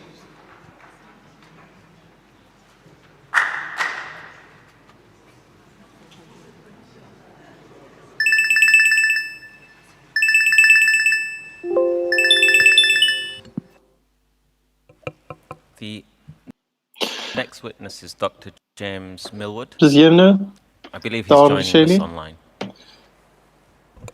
Azikildigan guvohchi James Millwood apandi bo'ldi. Tor orqali. Dr. Millwood is a full professor of history employed by Georgetown University since 1996, where he teaches Chinese, Central Asian and world history. While doing research for his doctoral dissertation about 18th and 19th century Qing imperial administration of the Xinjiang region, he spent 1990 in Beijing and Xinjiang, gathering archival and public materials and interviewing many scholars. Besides speaking Mandarin and reading modern and classical Chinese, he reads and speaks Japanese and has a limited degree of research ability in Uyghur, sufficient to consult and cite Uyghur language articles in his published work. He has traveled extensively through the Uyghur region during trips in the 1990s. He has not been to the Uyghur region since 2004, however, because in early 2000s the PRC authorities put him on a grey list which restricts his travel to China. Dr. Millwood's testimony is in 2 parts. Part A concerns PRC ethnic policies from 1949, the historic changes to that policy, and the recent turn to assimilation, which he says is to ensure Xinjiang ceases to be Uyghur. Part B consists of a chapter from the revised edition of his book, Eurasian Crossroads, A History of Xinjiang, which he completed in the summer of 2020. The chapter which he's provided very kindly to the tribunal is entitled Colonialism, Assimilation and Ethnocide, 2000s to Bu 2020s. Xitaylarniki hazır Dr. bolgan Millwood, thank you very mecburi much for joining us assimilasiya today. My programları, understanding is you don't siyasetleri have a to'g'ri specific presentation. If you did want bir to maqolani yozgan. make a few remarks, and you're very welcome to do so. Bu yeni cho'ng bir We'd just like kitob to mention yozgan. that, of course, both the panel and council have read your report and your book chapter in great detail. So we'd be very grateful if you might keep your remarks short, so we have plenty of time for questions. Hazır yeni babni gezip Can you hear me bergen all right? Very clearly, thank you. Şu bak. Yeah, so Hazır Şarkı I was Türkistan planning to buluvatlan. the oral testimony Köçmenler that I had written muslimlikçilik to'g'ri buldu. as I Hazırdaki think işler it stresses to'g'ri some buldu. things that I think are particularly of interest perhaps to the tribunal. Bunun geplerini I don't have a anlayalım, PowerPoint anlayalamsız. presentation. I understand you're short for time. So maybe since you Ben do have esli the bir written narsani version, o'qib bermek maybe I'll istedim. just skip to the very last part of that, talking about Çünkü u what I'm calling menimcha pek muhim buldu. or the Meniki this Zhonghua identity and how it's resmilari related yok. to assimilationism and racialization of this Zhonghua identity Vaqt in pek China. So this az is part bo'lgandan 3 keyin of part A of my men oral, hemmisini o'qib the oral bermayman. part of my testimony. Eng You should just take a oxirgi few minutes. parchasini So the o'qib PRC's beraman. assimilationist turn and racialization of Zhonghua identity. With the collapse of the Zhonghua USSR in kimlikniki 1991, PRC ideologiyasi scholars and party ideologues debated whether Soviet hozirgi nationalist lagerlar policies bilan themselves ziq bog'langan contributed to the bo'lganligini disintegration of the sizlarga USSR. tushuntirib beray. Some called for a second-generation Chinese ethnicity policy that 90'lı would promote yıllarda melding and fusion of ethnic groups, reduce state Xitay and party hükümeti support for the 55 non-Han identities and assimilasiya, their nominally autonomous mecburi territories, assimilasiya and programını eliminate keltirgan. territorial set-asides, which were, of course, nominal Sovyet nominal ittifaqi territorial set-asides in the first place. yo'q bo'lib ketgandan keyin When Xi Jinping came to power in Xitaylar 2013, he embarked on a Xitoy radical revision of the PRC siyosatchilar university system. va He tadqiqotchilar moved the bureaucracies millatning dealing with masalasi ethnicity and to'g'riliq religion out of the government ko'p and under direct party parang control. qilgan. She announced in Tartış, 2014 that talish, problems in Xinjiang would require attention not just to material measures, that is, to economic development, but also to 2013 psychological or burunki spiritual issues. millatlarga bo'lgan He launched a siyosati campaign to butunlay o'zgarib sinicize ketdi. religion in China Xi by Jinping destroying domes and minarets and kelgandan removing keyin crosses, moons, and stars from architecture. Xinjiang cho'ng bir These mesele scientization bo'lib measures qoldi included degan edi. hanging the national flag and party slogans in houses of worship and even erasing the word halal from windows of Burun restaurants. Xitoylar Since uni 2017, this so-called iqtisodiy mesele sanitization program has deb completely tanilgan razed hozir some bu bir 30% ideologiya, mosques and shrines in the Uyghur region oy and removed major architectural Xalqlarning elements such as meselesi domes and bo'lib minarets qolgan from another idi deb 25% qaraydi. of religious structures. 2014'dan boshlab She has promoted the idea of a Uyg'urlarniki unitary, dinni homogeneous Chinese identity buzilishga boshladi, cheklanishga boshladi. closely related to his China dream. As one current 17 Chinese yıldan political başlap catchphrase puts it, mescitlerin 30%i buzulgan as the main hem political hükümet line. uningdan boshqa The yana Zhonghua concept is 30% meant as a kind of super o'zgartgan. a national category above and encompassing U Xi all of the other Jinping'inki ethnic ideologiyasi bilan bog'langan But bo'ldi. this super ethnicity is much more cultural in character than, say, the concept of passport citizenship would be. The word Zhonghua itself is Xitoy composed tushishi of two Chinese characters that each Zhonghua minzu individually mean ideologiyasi bilan Chinese. bog'langan And the bo'ldi. officially promoted characteristics of Zhonghua identity are Zhonghua virtually bo'lsa indistinguishable from the Hanzu customs of emas, Han. lekin This muscular hamma state promotion of Zhonghua Xitoydagi identity is in millatlarni effect then a top-down o'xshash effort to Han-ize or bo'lish kerak Sinicize degan o'y. the non-Han U ethnic groups in o'xshashlik China. cho'qim Another Hanzularniki prominent slogan, appearing at least since 2018, kultura, makes Hanzularniki Zhonghua a odatlari racial concept and suggests that Uyghur and other Xinjiang non-Han groups are in fact Shuning uchun Zhonghua minzu desa, Zhonghua lineage. u demak The official press hamma readout Xitoyning millatlar Hanzularga o'xshab ketish kerak degan gap bo'ldi. quotes Xi Jinping saying, every ethnic group, that is Minzu, Uningdan of Xinjiang is a family member linked to Zhonghua bloodlines. bir xil This official milletlerimiz invocation of blood ties has been accompanied by spurious articles falsely claiming that the Uyghur language is linguistically Chinese, not Turkic, Xi Jinping'in and that Uyghurs are deyişçi not historically descended from Central Asian Turkic peoples, but rather from so-called Zhonghua people. Şinjan'da turvatkan This is an milletler assimilationist çokum narrative arguing in Jonghua effect that Uyghurs are milletba primordially Chinese, kan whether they know it or bilen not. bağlangan boldu. Because the characteristics of the Zhonghua category are for all U practical degen intents and gepleri purposes indistinguishable from toğra those emes. of Biz the Han bilimiz category. ki Uygurlar Is also a kind of Otur Han Asya'nın supremacism. milletlerine pek gerek It is not yakın the kind buldu. of chauvinism that excludes Xitaylardan diverse ethnic groups from membership in a national jirakrak community or expels them boldu ki. across national borders. Rather, the current Lekin PRC assimilationism seeks to forcibly merge Xinjiang Jonghua non-Han peoples into ideolojisini an invented identity, mandating that distinctive ethnic features be swept işletken away vakitte through false historical narratives, cultural and bu language bir xil erasure, mecburi rhetoric about shared bloodlines, and coerced re-education. While at the same time, simülasyon re-engineering Han, idi non-Han demographic boldu ki. ratios in Xinjiang. Ular başka milletlerini Today's PRC sırtqa assimilationism çıkarmaydı. is diametrically Lekin başka opposed to the milletlerini diversity system özgürüp espoused and practiced özge during the first okşaş 6.5 decades of boluş the PRC. gerek. The phrase forging collective Özge Zhonghua okşaş consciousness kıldırışını reminds me of a tercih metaphor etti. we now reject in the United States, that of the melting pot. The Chinese Bugünkü Communist Party, however, siyaset has substituted a blast Xitaylarınki furnace for the melting pot, directed at the indigenous peoples of Xinjiang and assimilasiya increasingly at other non-Han siyaseti and its speakers burunki of siyaseti languages bilen other than pek Mandarin. okşamaydı.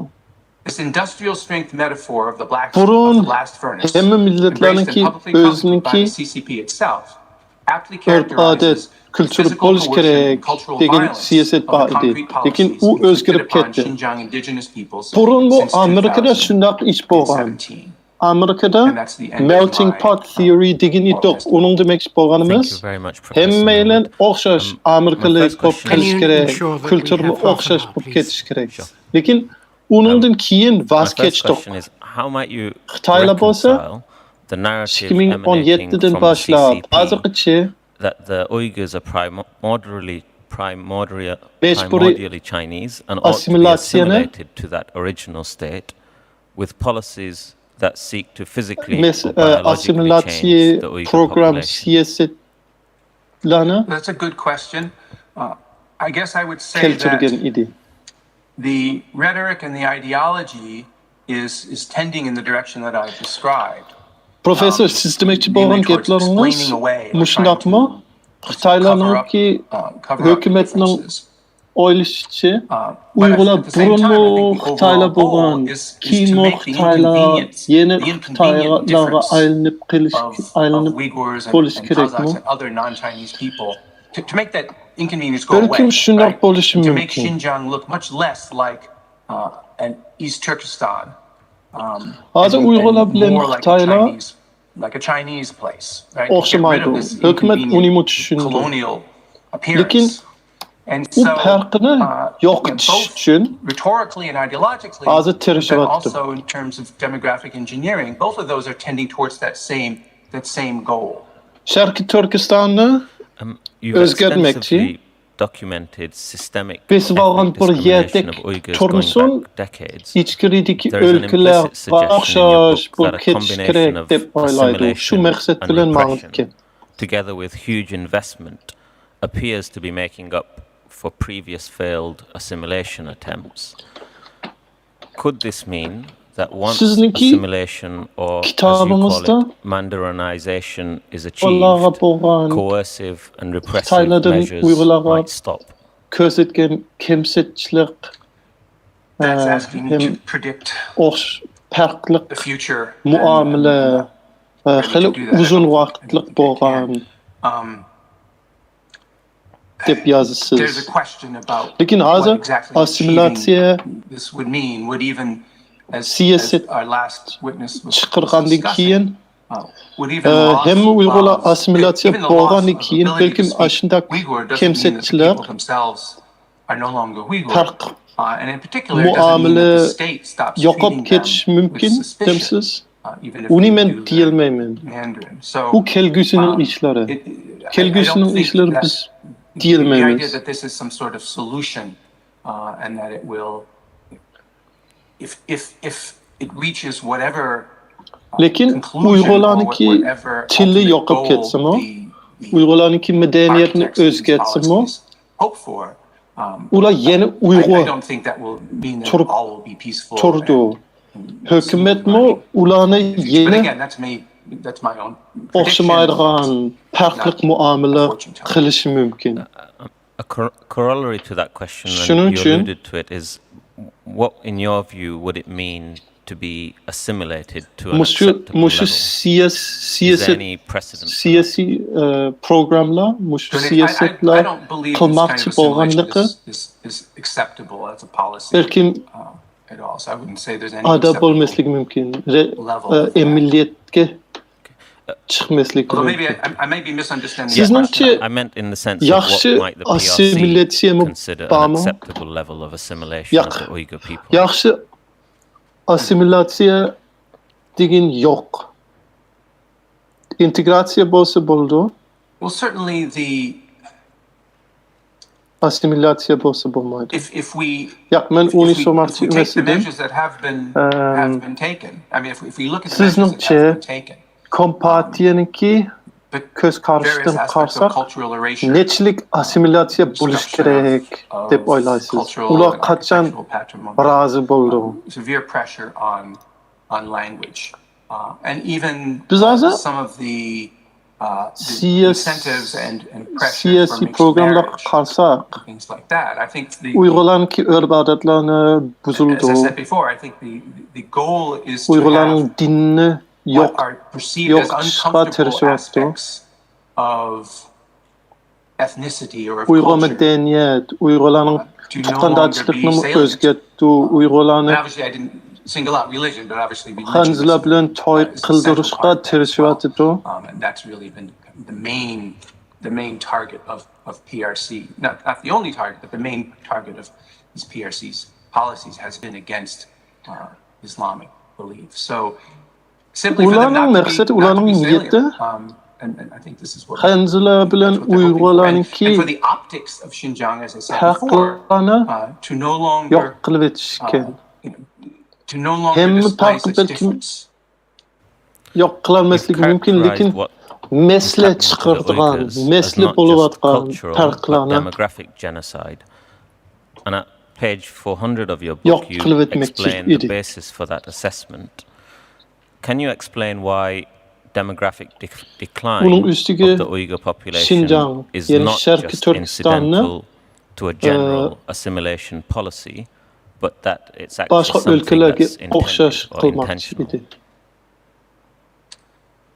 Well, I'm sure Yo'q you've heard qilmoqchi bo'lyapti. from other witnesses the details, and you've had a chance to read yourselves the studies of birth suppression policies Uyg'urlarning sonini that we've seen going on in the Uyghur region. I have been convinced myself on close reading of those studies, No, and even looking through at some of the underlying documents. Bizga bir tushuntirib bersangiz bo'ladimi? Myself, Sizlar o'zinglar boshqalarning in kitoblarini particular by the o'qigan wording, bo'layman. not so much, well, in addition to the qualitative data that in particular Adrian Zenz has put forward. Meningcha, But I cho'qim found shundoq most compelling and most tug'ut frightening some of saqlash. the qualitative data. In other words, the wording that he has discovered in many government documents program talking about population optimization and the human problem, and even documents talking about problems of demographic.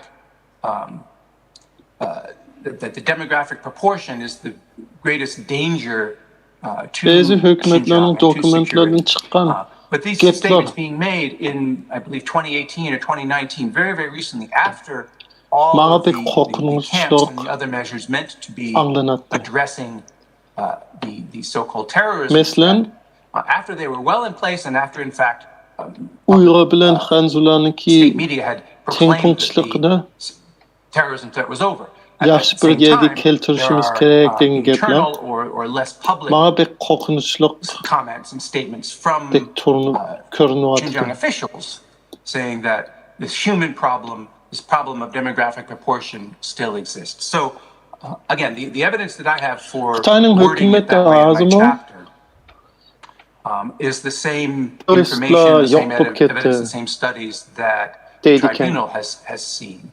Lekin shundoq bo'lsa-mu, lagerlarni taqib etmadi, Uyg'urlarga aram bermadi. And to change the demographic balance.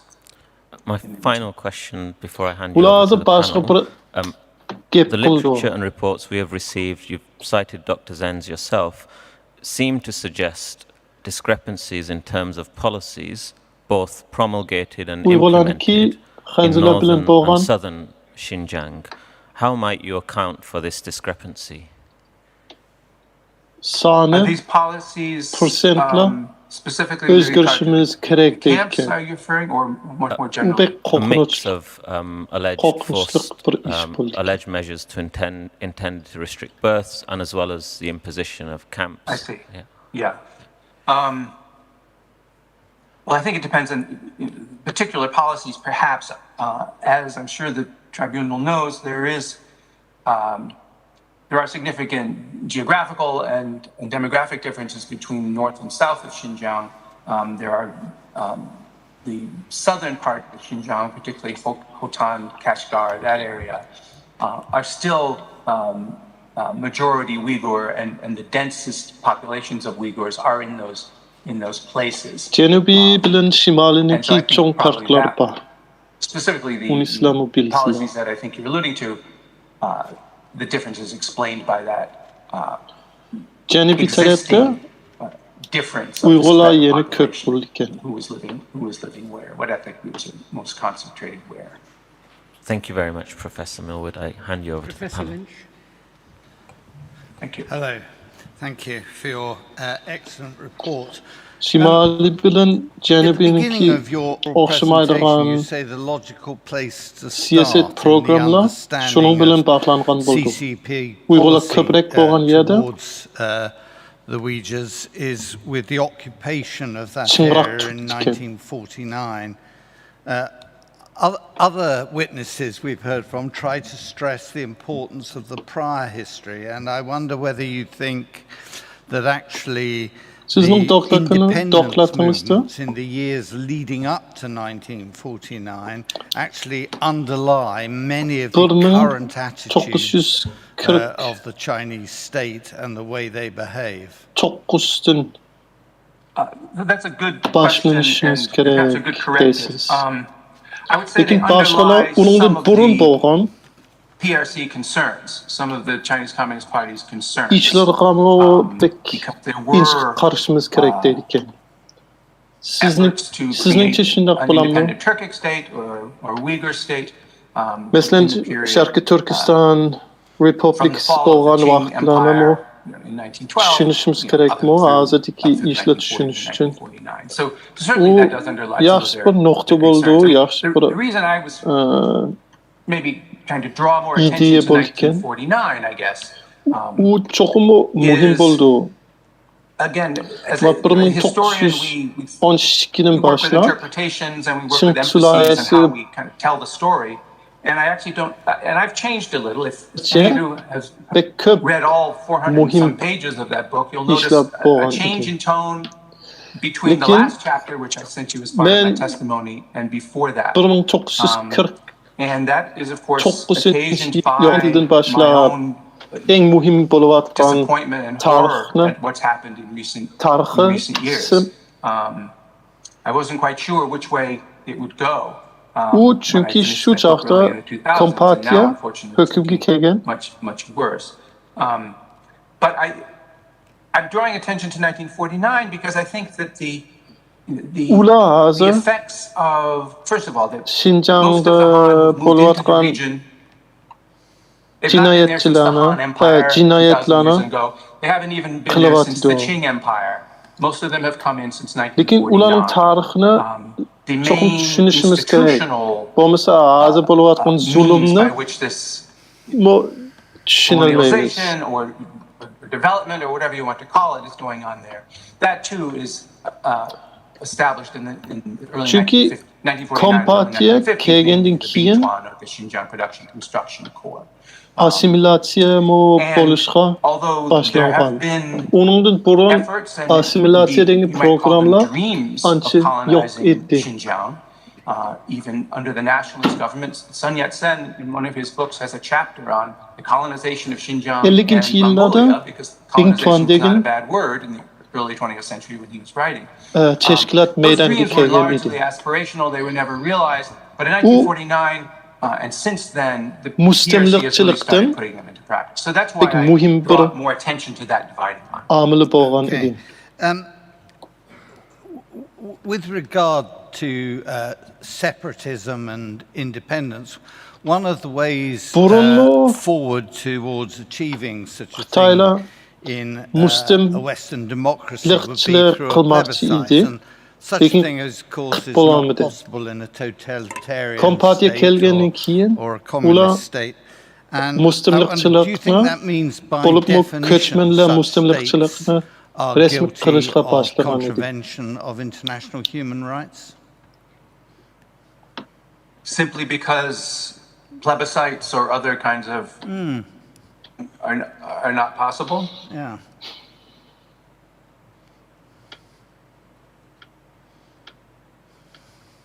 That's a good question. I haven't thought about it before myself. I don't think that.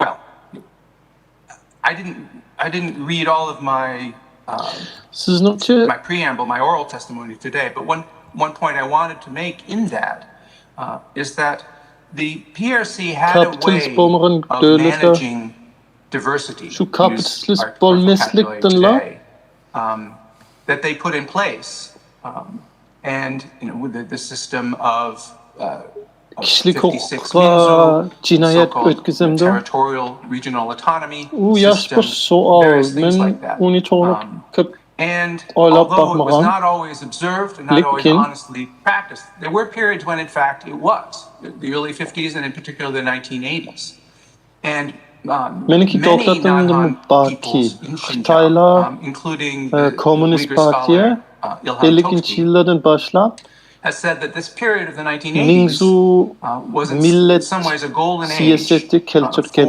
idi. Uyghurs in Xinjiang.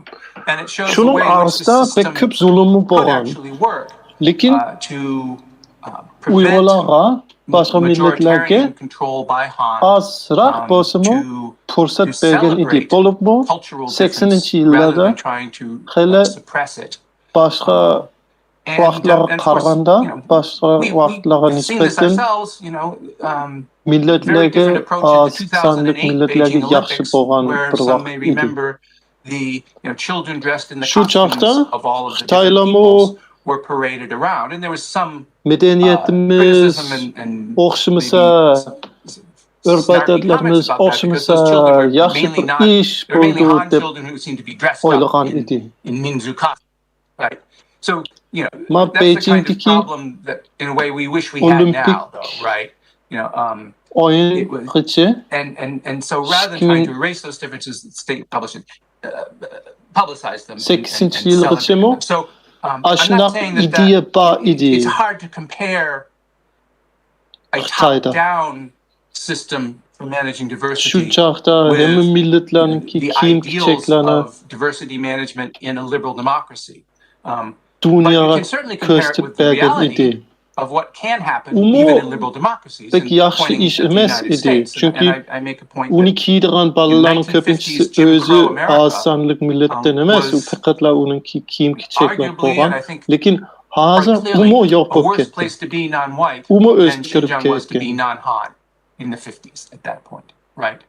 And so, ipso facto, being in a party state such as the PRC does not necessarily mean that komünist ethnic suppression, sistem bilen cultural bağlanmagan. erasure, and so on and so forth has to happen. Çünkü And mesela that's why I draw 50. attention yıllarda to these Amerika'da systems, these approaches of the early karaterlik adam PRC. bolsanız And in a way, the Soviet Union o had similar kinds of systems Şinjan'da in some ways. Uygur boluştan nacha bolgan idi. Çünkü Those şu çağda system Jim changes Crow that degen occur bir where neçe kanunlar responsibility bolgan for idi. religious and cultural affairs Kara changed terliklarını, from kara state terlik to adamlarını party. Did kemsiç that really üçün, matter? In a party pek state, muamelik kılış isn't üçün, everything under hem the zulüm control of the party seliş üçün. anyway? Was that a really significant move? Well, it's a common perception Şunun that için o komünist sistem hem kapitalist sistemin içinde aşınak işler gelişi mümkün. And it's a common perception that it's highly centralized and Ondan başka sizin the center has control of everything going on. But Xitayda of course, o China is a özgürlük very, very kaçan big place. bolgan. It's a place with provincial differences and local differences and many, many, a very, very large and complicated bureaucracy. So the move of religious affairs and ethnic affairs into the party is clearly part of Xi Jinping's broader efforts to assert direct control over key aspects of governance in China. And I think the very fact that he does this shows that he feels he pek çoğun wants bir closer devlet buldu, control pek murakep over that. bir devlet buldu. And Partiye this is too hemmisini long of an kontrol answer. I guess the quick answer is it was not turalmaydı. as centralized as you might have thought Burundan tatip before, hazırcı that hemmisini having things out kontrol in the government bureaucracy kılan kept them out of desek, direct control of the supreme leader. doğru bulmaydı. Thank you. And my final Xi Jinping'ninki quick question, if I Xi may Jinping'ninki quote the yazı final part of kılıvatkan your chapter you kindly siyaset gave us, you say, a siyasetler ruler may use an arsenal of technologies kontrol to terrorize a vast territory, çiğnetiş but when he için kılgan confuses harmony with siyasetlerken uniformity, he will be Xi weak, Jinping'den and his burun country will be small onçılık in the eyes of the world. Çin emes Is idi. that intended as a Azat rather Çin pessimistic rakbop statement, or is it full of optimism that the inherent weakness in the system Rahmet. is soon going to lead to a change of government or change of regime? I suppose my feelings when I wrote that a year ago were an uncomfortable mixture of both. Perhaps meant as a warning, not that Xi Jinping is reading my book, but should he or others read it, I would hope they would see that. And also, of course, trying to, evoke the notion of harmony, which was much more central, perhaps, to previous, 10 years ago or so in China. Bu medeni farklılıkını And I think it's farklılıkka baha is more vermese, intrinsically a Chinese onu value yaman körse, than onun homogenization or uniformity. kendi yaxşı Thank you very netice much. I'll çıkmaydı hand over to my colleagues. dep yazgan I'll idiniz. exercise my Onun right on this menisi occasion as chairman to ask a couple of questions first. belki yaxşı bolup ketiş mümkün, Xi Jinping düşüp ketiş mümkün mü Study ya of genocide is texim o yaman bolup in ketiş many places a mümkün separate field of study. demekçi bolganыңız. Your Ben onu bir historian, yılın aldıda Anthony yazgan, Forster, has belki various o departments that yaman ak bolup include ketken genocide bolup as part of ketiş their work. mümkün, yaşlı ak mı bolup ketiş mümkün, onu men diyelmeydiken. Yes. Hazır sizden irqi kırgınçılık toğuluq bir neçe Dealing with the soallarını sormak istedim. genocide discipline, which is Siz essentially, I think, tarix sociological, şunas also şundaq mı? historical.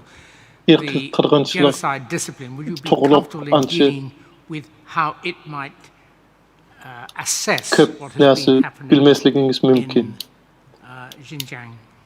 İrqi kırgınçılık, şunazlık Not toğuluq by virtue of having colleagues köp down the näsi hall who bilemsiz. do that. I Onu think. toğuluq gep kılalamsınız. Not to be dismissive of your question, but I have, not being a jurist myself or an international jurist, I have been reading and learning about definitions Men and the şunu meanings of toğuluq genocide bek köp näsi bilmem. myself through this whole process. It wasn't something that I had paid sufficient attention to earlier on. And as I mentioned before, I have been convinced by Kanun toğuluq bek köp bilmem. studies that I mentioned by Vivian Zenz and Men by irqi others kırgınçılık toğuluq ançı munçı intent to do things maqallarını which fit okugan, definitions as I read lekin them özümni of genocide. And so I do mütehassiss on occasion use dep that term. I'm tanımayman not running şu away from that term myself, but I don't see myself as in any position iş comment toğuluq. on whether there is not a genocide in a technical sense. Definition of genocide or analysis of genocide maybe a Venn diagram circle larger than the legal circle. Men bazı maqalalarını okuyan bulunmuz zenç efendim maqalalarını Uni kögendeki memo bezde irqi qırgınçılık boluvattu deb not natural assimilation, might qualify within that larger Venn diagram circle as genocide, the sociological concept.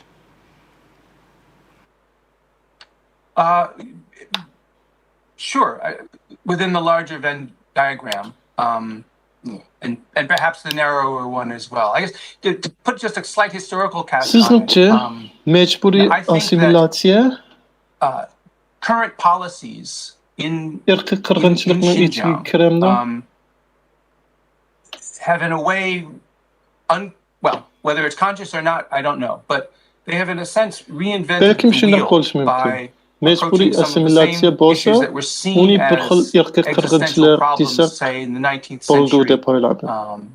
In Europe, or through the actions of colonialism and efforts to achieve control, to open wilderness, to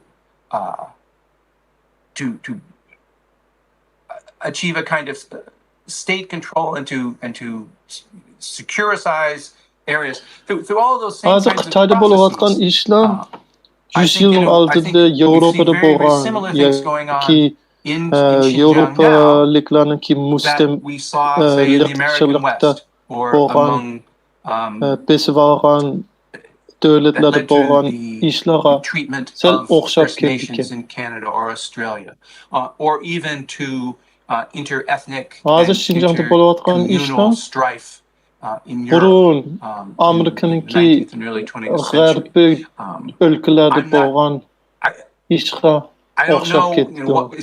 Mesela Kanada ya Amerika'daki Indianlarını bozak kılgan işler bilen thinking about oxşap ketdi. this idea of educational transformation, which has roots in Confucian thinking as well as in communist policies.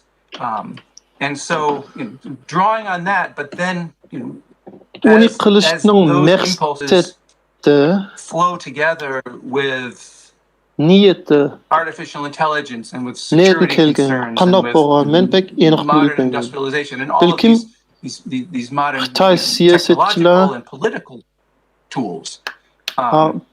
Xitayninki burunki tarixte bolğan The same kind of place. They have come to the same sort of place that işlerden we've seen in other parts of the world that we do call genocide. tesir elip terbileş bilen özgärtimiz, terbileş bilen mecbur terbileş bilen adamlarını özgärtimiz degen oy bolğan boluşu mümkin. Lekin şundaq bolsa-mı? Questions is maybe does brainwashing ever Ular work, yeni or is biz brainwashing qılgandek, simply a part biz of burun qılgandek enforcement of irqi behavior by qırgınçılık terror? qılıvatdı. Your Meqsedi experience qandaq as bolsa-mı, a niyeti historian, qandaq bolsa-mı? does brainwashing ever work? Do people really ever change? Men sizden yeni başka bir sual sormakçı idim. So, I prefer to look at use the term that the Chinese themselves have been using, educational transformation, and I don't mean that as a euphemism. To say that these places are vocational camps, are vocational schools, that's a lie. That's untrue. But that part of their goal is this kind of transformation. I think is true. It's right there in black and white. Now, we can translate that as brainwashing or as re-education. These are slightly different connoted terms for the same sort of thing. Terbileş, ula terbileş özgürlükteydi. Yeah, coercive efforts to change people's mentalities.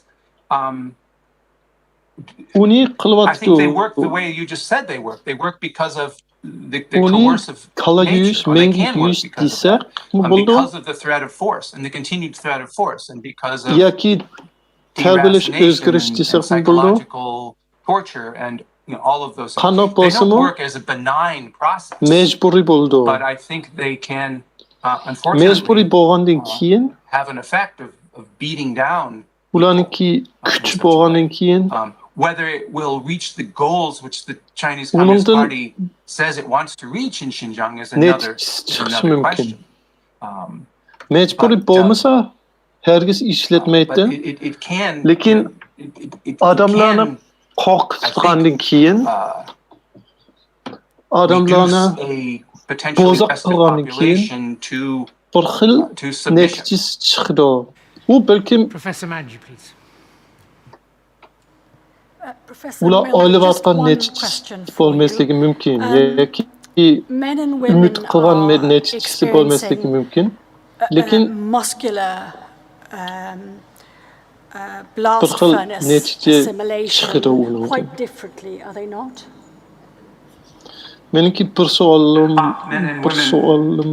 laba. Certainly, I would say it's definitely true. And can you elaborate for us? Assimilasiya Because I bo'lsa wonder about ayollar whether bilan it's too erlarning simplistic to farqi characterize bormi? what is going on as a policy Assimilatsiyaning of ta'siri assimilate if you ayollarga can, but attack hem if you must. erlarga o'xshamdi, o'xshamamdi. Meaning the policy U of the cho'qim PRC. o'xshamasligi mumkin. Well, I think you're alluding to the particular pressures that women have been put under and forced birth suppression and all of those. Yes. And also, of course, the experience in Xitoyning various hukumatinin types siyosati of incarceration and internment.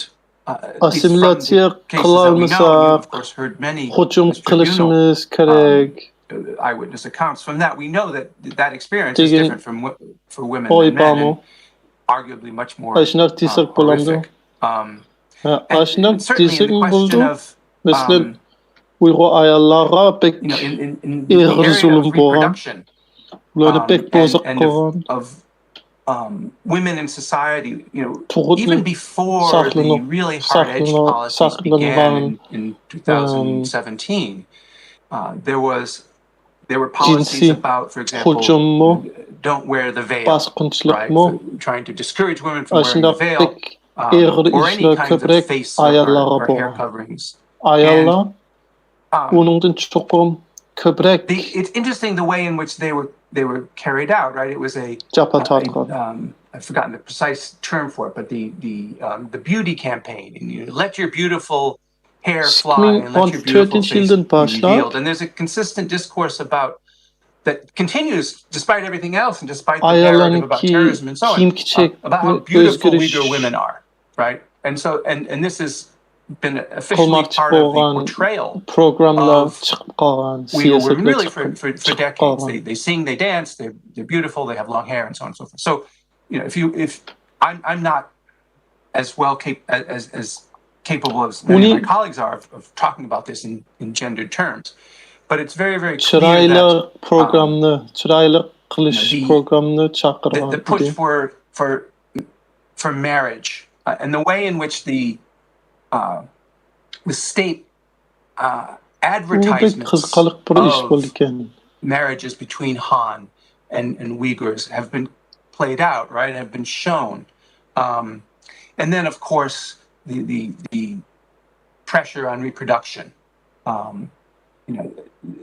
This is a very, very sharp edge of this that I thank you for the question, actually, because I need to give some more thought to it myself. But if we really do look from the women's point of view, and the biological aspects of it are much more ayollarni clear. ko'proq o'zgartmoqchi bo'lgan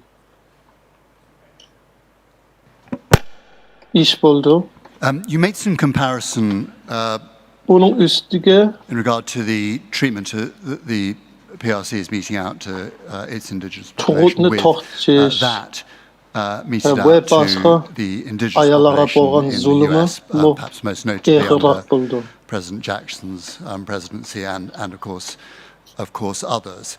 But in that case, it was almost entirely, unless you're going to correct me, motivated around land and the acquisition of land. Amerika ve Kanada'nınki Indianlara bo'lgan we have heard that is in part a motive ishlarni in regard to the PRC and the Uyghurs. But could you expand as to whether you think there are other Xenzularniki motives azı other than that Uygurlara relatively simple one? qılğatqan zulümninki Meaning more to material motives, perhaps, not just land grabs, but in speaking of onun the bilen Xinjiang case, not the American case. seliştirgen idiniz. Yeah. Şu çağda u hemisi zimin Here's where the cotton industry is quite toğuluq interesting. bolğan Cotton growing, cotton idi. spinning. Lekin Şərqi Türkistanda bolğan işler zimin toğuluq emes, şundaqmı? Yoki zimin toğuluq bolsa Whereby sort of acreage on which cotton is u grown azraq has bir moved amil from eastern China out into boldu Xinjiang. emesmi? But more than that, and more recently, Menimçe the actual spinning paxta, industry, so the kipis spindles on which ninki işleri factory spinning of cotton pek has been muhim moved boldu. progressively from Menimçe azı Şinjan'da Eastern China Şərqi into Türkistan'da Xinjiang. bolğatqan And this has zulüm been mü? part of Zimin a couple toğuluq of 5-year boluşu plans mümkün. talking about this. So a combination perhaps of market forces, but also being pushed by the state.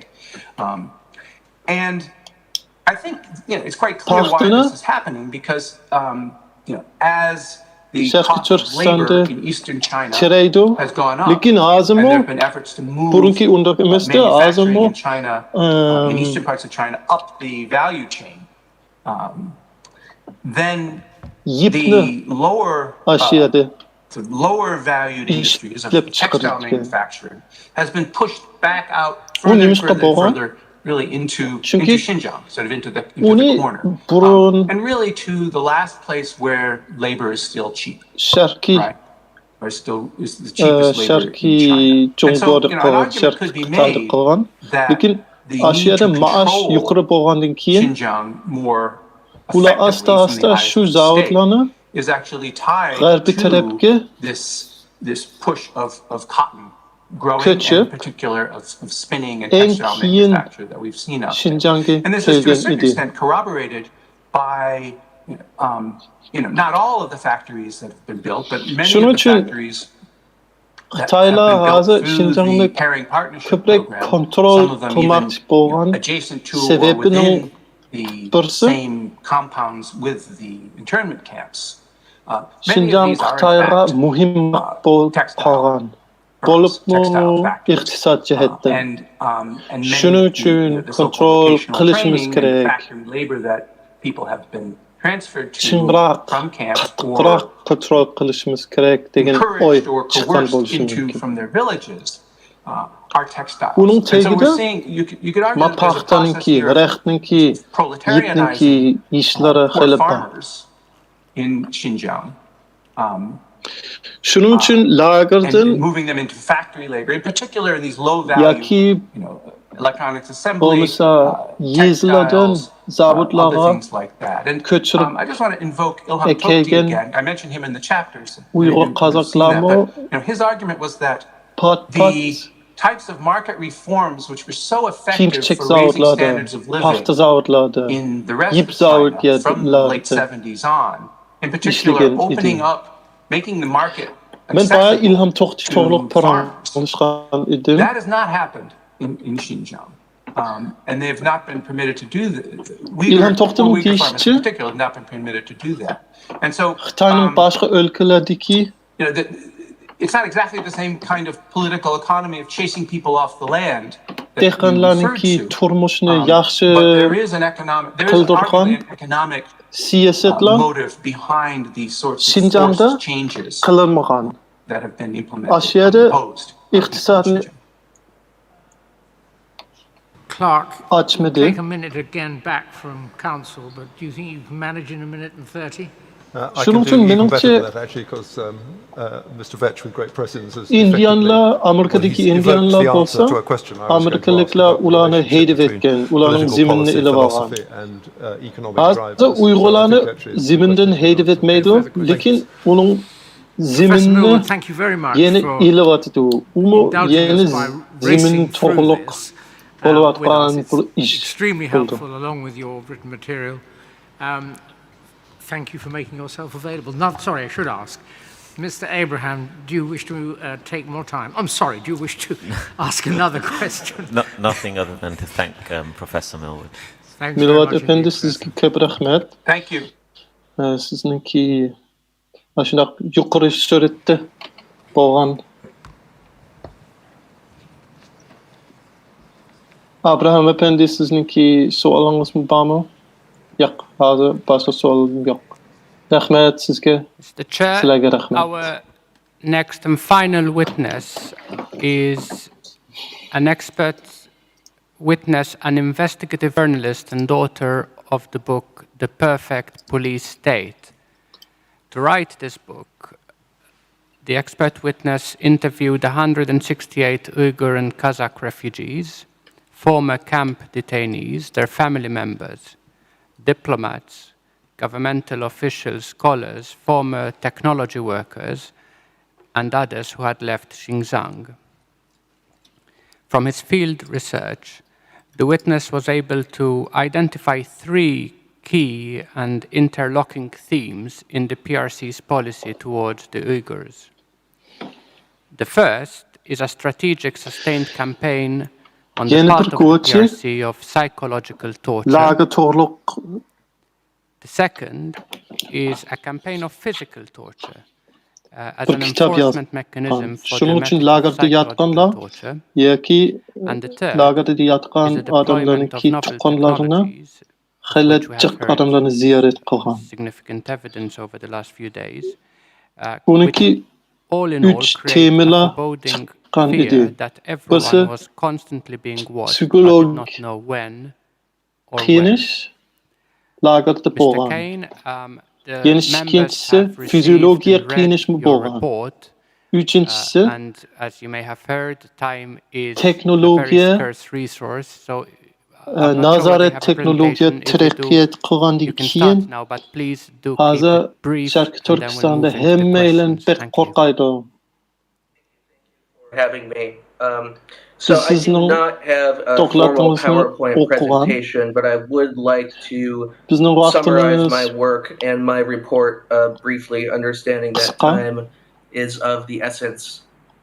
So I come from a background in investigative journalism. I was at The Economist and The Wall Street Journal many years ago, and I covered a number of genocides and a genocide tribunal in Cambodia, Myanmar.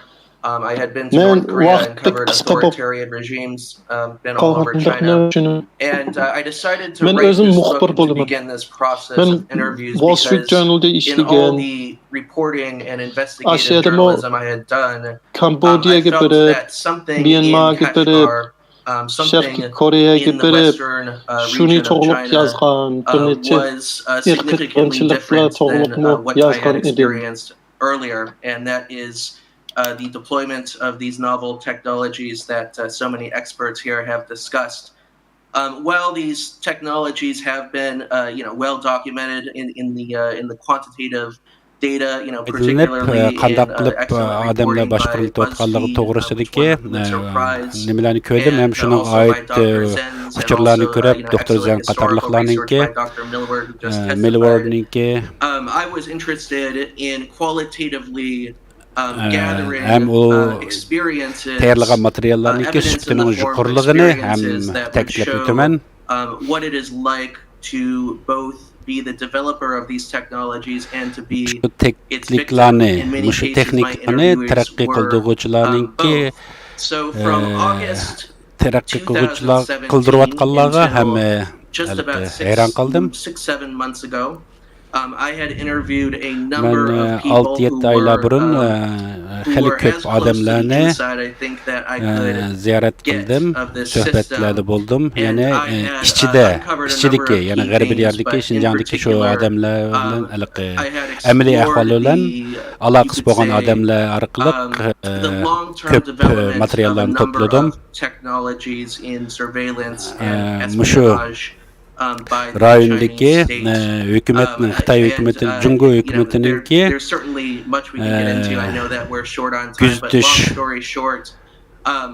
ya'ni nazorat qilish texnikalarining hammasini bir ko'rib chiqdim ham bu Xitoyningki bir soqchi davlati that the state claimed was one of ekanligi, counterterrorism, anti-terrorism, Xitoy and the hukumati yani oppression of dissidents. nimaga qarshi turish, terrorizmga qarshi turish nomida olib berayotgan shu harakatlarninki hammasi to'g'risida uchurlar People who were to'plandi. developing the technology began buying into the propaganda and the statements and the policies of the Communist Party Ham of mushu China. texnikalarni taraqqiy qildirishda Before they hukumatninki realized what truly was happening, propaganda siyosatlari asosida technology was taraqqiy targeting qildirib them too. These ham were bir Uyghur texnik technology workers. So very ham much bir qism a slow grind Uyg'ur of a process texniklarni yetishtirib new novel mushu digital xizmatlarga camera, solgan we're talking yangidan 10-15 ishlab years chiqarilgan new bu camera technologies, kuzatish new kameralari deep neural net technologies, 5-10 yillarniki qaraganda bu were o'zgarib being hozir set up haligi and mass data gathered. aqlliq And, texniklar it qo'llanishga wasn't boshlandi, until about the year boshlanibdi. 2014 to 15 that many of the Uyghur 2014-2015 technologies yillarda who I was interviewing had realized Uyg'urlardagi that these Uyg'urlardagi systems were mushu simply a texniklarniki dragnet, and that the systems were actually not that sophisticated, but that they were designed to impress upon victims that they were sophisticated, which is just as good as mumkinchiliklarininki yo'qligi hozirqisida bo'lsa yana Xitoylar bilan Uyg'urlarni farqlantira oladigan mushta aqlli texniklarning bo'lganligi mening o'zimning tadqiqotlarimga asoslanganimda mening tadqiqotim ustida so'raydigan savolinglar bo'lsa so'rasanglar bo'ldi. Mening bir qancha savolim bor, undan keyin bizning mush guruhga o'tkazib beraman savol so'rashni. Started out as a policy to fight extremism, and just to clarify, in what did it evolve? So just to clarify the question, into what did it evolve after the counter-extremism measures?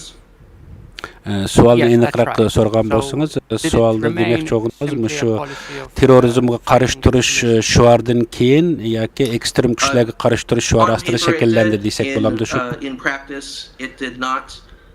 According to 4 former Uyghur technology workers who were embedded in some of these offices that were involved in technology, despite the official policy of counter-extremism, mushu they say that texniklarni within the offices they worked in, there was hukumatninki terrorizmga qarshi turish siyosati ostidagi bir xil texnik taraqqiy qildirish ekanligi the goal would be to essentially target everyone in a massive dragnet campaign. ham mushu taraqqiy qildirayotgan texnikda butun mushu rayondagi odamlar shuningki victim hisoblanganligi Surveil early on. This is in the years around 2011 to 2013. Text message data in particular, Masalan, SMS messages, and also 12-13 yillarda masalan telefonda WeChat'da bo'lsin, telefondagi uchurlarda bo'lsin, Xitoylarniki chat applari bo'lsin, shulardagi o'zaro yo'llangan shu nimalarni sensor qilib boshqarilgan deymiz, alohida texniklar bilan tekshirib turilganliklari of text messages, the artificial intelligence systems, mushu aqlli sistema orqali mushu o'zaro yozishgan tekstlarni bir tekshirishdan o'tkazadiganligi mushu o'zaro yozishayotgan uchurlar ichida sensitiv yoki odamlar yana hukumat qabul qilmaydigan so'zlarni ishlatilganligini aqlli usul bilan tepib chiqa oldik. Thank you for that. And in your field research, amongst others, you also interviewed government officials and diplomats. Siz intervyu vaqtingizda hukumatdagilar ham diplomatlarni ziyorat qilibsiz. Mushu what level of governance this policy was set? Intervyularingiz, ziyoratlaringizda qaysi darajadagi rahbarlarni bo'ldingiz? Ba'zilari ziyorat bo'lganlarim ko'p qismi Xitoydan ayrilganlar. About the levels of policy. I can say that the most revealing interviews that I did were with the technology workers because they were actually in the room where these surveillance ta'kidlaydiganim men o'zim ziyorat qilgan mushu texniklarni taraqqiy qildirish va shuni o'rinlashtirishga qatnashganlar ularninki deyishcha dastlabki vaqtlarda bu siyosat mushun texnikani taraqqiy qildirish siyosati bakrak lokal yerlik hukumat nimasida bo'lgan bo'lsa keyingi vaqtlarda yuqori o'rinlarninki buyrug'i bo'yicha bo'lgan. They do have a good memory of what happened. Ular shu vaqtlarda nima bo'lganligini nihoyat yaxshi esda saqlabdi ekan. Ular meningki shular bilan bo'lgan suhbatimda shu bir diagram tuzib chiqdim. Men shu tayyor qilgan diagramni asli sizlarning shu men yo'llagan sizlarga yo'llagan mo'jatga qo'shgan bo'lsam yaxshi bo'ladi asli. Shu diagramga asoslangan vaqtida shu yumshoq detal taraqqiyotini tushunadigan odamlar, masalan Google texnikalarini taraqqiy qildirilgan mutaxassislarningki ko'rib tasdiqlash bilan tayyorlagan bir xil diagram. Ammo shu keyingi vaqtlarda hozir Xitoyninki bexatarlik idoralarininki yuqori darajalik bexatarlik idoralarininki buyruq bilan olib berilgan. Meniki oxirgi savolim siz demoqchiki is that the policy would have been set or at least known of by these ministries that you have mentioned. In your book, you refer to the three interlocking patterns that you have identified, one of which is surveillance. However, the other two being psychological and physical torture. Siz o'zingizdagi kitobda shu nazoratchilik ya'ni hukumatninki xalqni nazorat qilishida odamlarninki to'layotgan badalininki psixologik ham fiziologik taraflarda bo'layotganliklarini tushundirgan bo'ldi.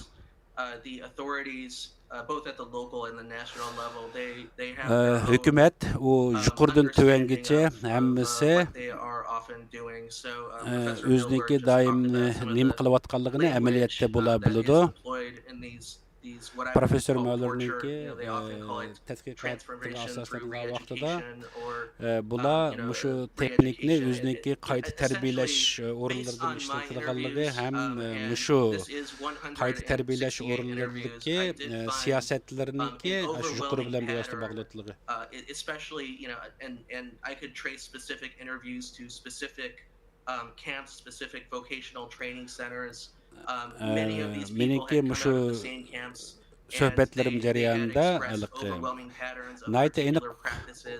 aniq bo'lgan tarbiyalash kamplari va har qaysi shu kamplarda turgan odamlar bilan o'tkazgan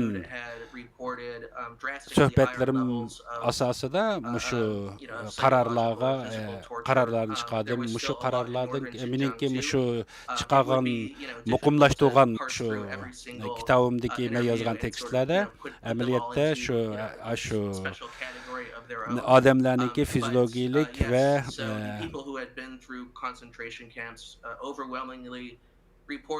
yani har xil fiziologik tarafdan jazolanayotganligi bu jazolash o'rinlariniki yolg'iz bu qayta tarbiyalash o'rni turmalar bo'lib qolmasdan qayta tarbiyalash o'rinlariniki o'xshash ekanligi.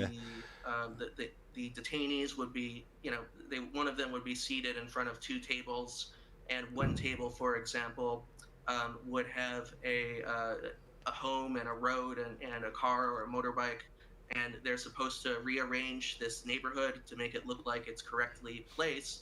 And the other table would have an AK-47 assault rifle and a grenade and other. Masalan, shu tashviqot materiallarda bular bir tarafdagi rasmda yoki tayyor qilgan modelda bir yaxshi ratlik o'rlashtirgan mashinalar, motorlar va raillarni tayyorlagan bo'lsa, yana bir tarafda shu ekstrem kuchlarga yoki oshqin kuchlarga qarshi turish uchun ishlatiladigan qurol va har xil qurollarningki resimlari berilgan. Bu shu odamlarningki psixologik bir psixologik qiynash deb tushunsak bo'ladi bu xil tashviqot yo'llarini.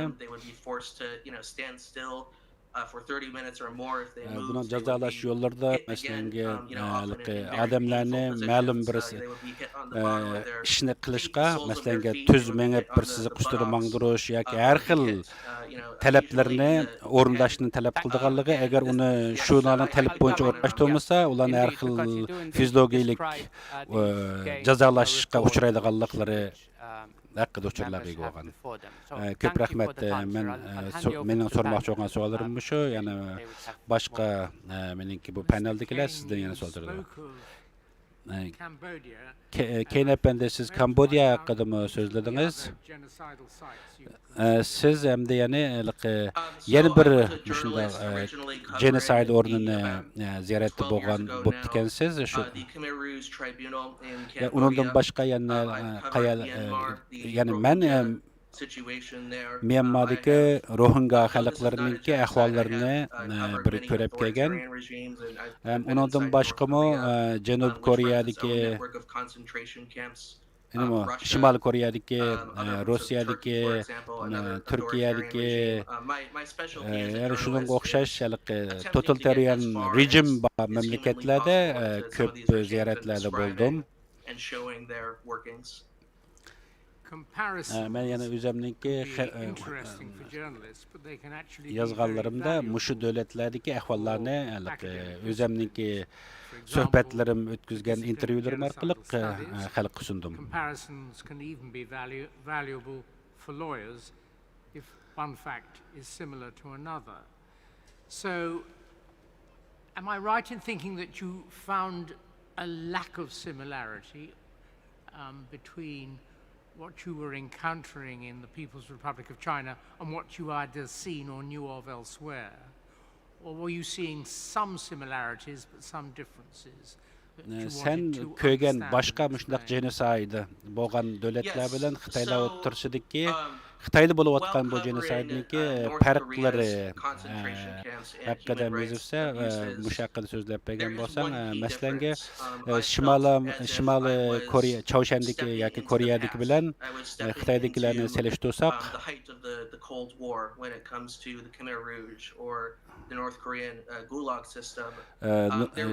Shimoliy Koreyaningki Gulag sistemasi bilan outright massacre, outright, Nang oxiri cho'ng o'ltirishga berib oyoqlashidi.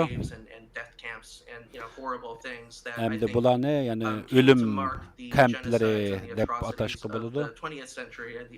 Bu 21 asrninki dastlabki vaqtlarda yuz bergan ahvollar.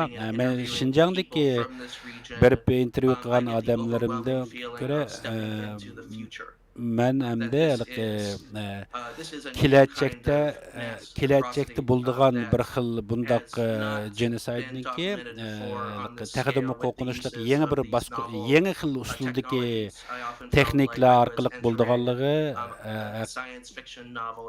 bu xuddi 1984-yillardagi xiyoliy romanlarda yozilgan hodisalarningki bo'layotganliklarini ko'rdim. Xitoy bilan Koreya o'rtasidagi yoki boshqa davlatlar o'rtasidagi o'xshamaslik Xitoy Jungo hukumati garchi bu Uyg'urlarni shundaq bir genocide altini siyosatni yurgizayotgan bo'lsa-mu, bu yana bir xil farqliq ishlatayotgan taktikasi farqliq yani. Bular bekrak fiziologik qaraganda fiziologik zarba berish, qiynash texnikasini bekrak qo'llangan. And I believe Dr. Milward touched on this too, but it's the Dr. Milwardning kitobida mushu men yozgan bergan uchurlarga o'xshash uchurlarni ta'kidlagan or an overarching race that that stands above all else, that stands above the minorities and that wants to either erase the minorities or bring them into some kind of supposed higher level of development. This is a pattern that has been well documented in the Cambodian genocide. This idea of this master Cambodian sort of ethnic, this ethnic. Yani buniki Kambodiyanınkiga selishtirgan vaqtda Kambodiyaniki mundaqaliq millat bo'yicha qirib tashlash musulmonlarni bo'pmi Vyetnamliklarni o'ltagan ahvollariga selishtirganda Shimoliy Koreyadagilarningmi bu bir davlatninki birligi uchun, davlatning muqimligi uchun olib berilgan bir xil kommunist sistemasidagi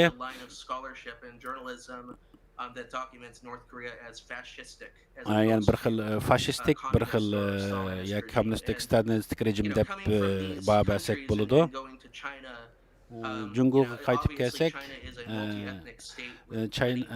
Xitoy yoki Jungo o'xshamagan millatlarga oid ko'p bo'lgan, o'xshamagan til va madaniyatlar mavjud bo'lgan bir davlat, ularga selishtirgan vaqtida this belief in being a master of the domain that the Han Chinese must Xitoyda bo'lsa, Jungoda bo'lsa Xitoylarningki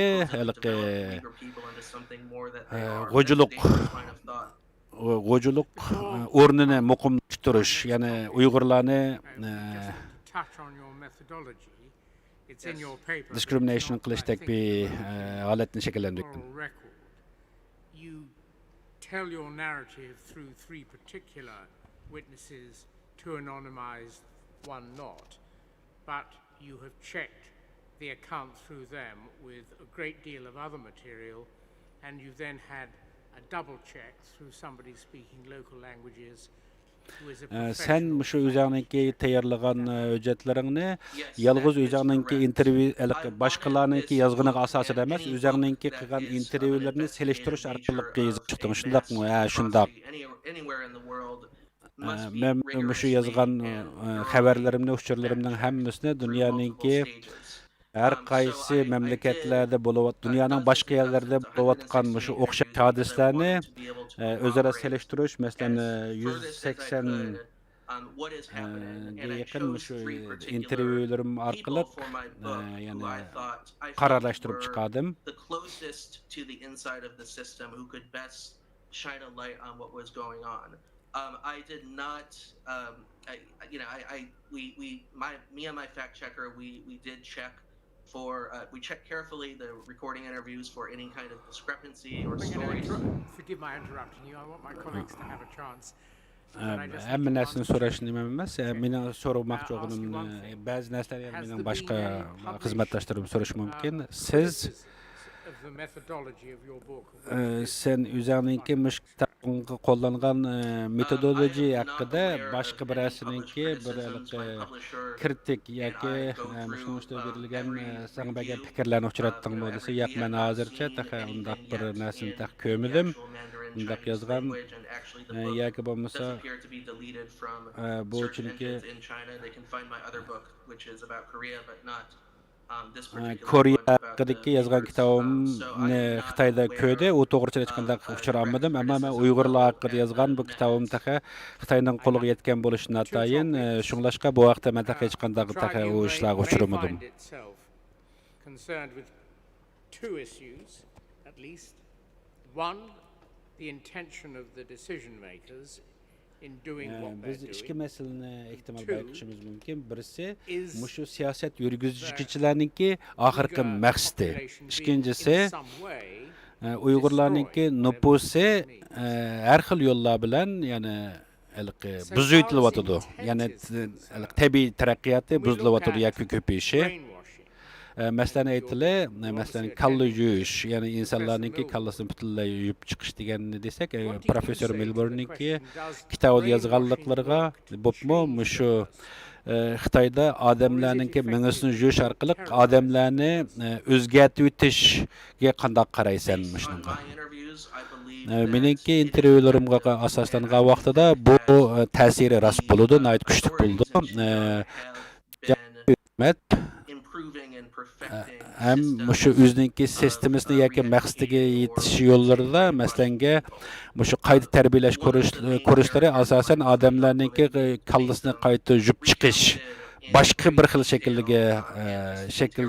boshqa bir xil odamni baqilish maqsad qilingan. Just the intensity of in only a period of 1 week, just the overwhelming force with which she was psychologically. Masalan, oddiy qisqagina bir hafta ichida bir ayolninki shu fiziologik ham psixologik jazolashlarga bardashlik berolmaganligi Managed to get out through some bureaucratic bungling on the part of the state and also with the help of her family. She recounted for 1 year after that not being able to do anything. Mushu bir haftalik qiyin qistaqlardan keyin bu ayol 1 yildan uzroq vaqt hech qanday bir ish qilish mumkinchiligini qilolmagan, shunda qo'rqib ketganligi uchun doim qo'rqinchli tushlarni ko'rdigan, hatto kiyim-kechakni to'g'ri kiyib qilaligidek holatmi bo'lmagan. And that was the point at which she decided to go seek counseling and speak to a psychologist. Şunlaşqa bu o'zi buni qabul qilmay oxiri psixologistlarga bilan so'zlashib o'zininki holatini yaxshi tarafga saqlab qilishga tirishgan. It was as if she had a kind of memory wipe. She had internalized the demands of the Communist Party to the point Yani mushu bir hafta jarayonidagi qo'rqib ketgan yoki ta'siri nihoyat kuchli bo'lgan mushu ishlar shu soqchilarning qo'rqitilishi ham yana shuning o'xshash nihoyat shu bir hafta ichida yuz bergan narsa bu odamningki yillargacha kallasidan chiqarib o'tolmagan. Mushu kalla yuyishqa, ya'ni jismoniy tarafdagi jazolashni qo'shgan vaqtida bak g'alabiliq bo'ladi. Shundaq bo'lgan vaqtida u yoki u yana er yoki ayol bo'lsin, u cho'qim mushundaq bir usulni qo'llangan vaqtida bu ya'ni shu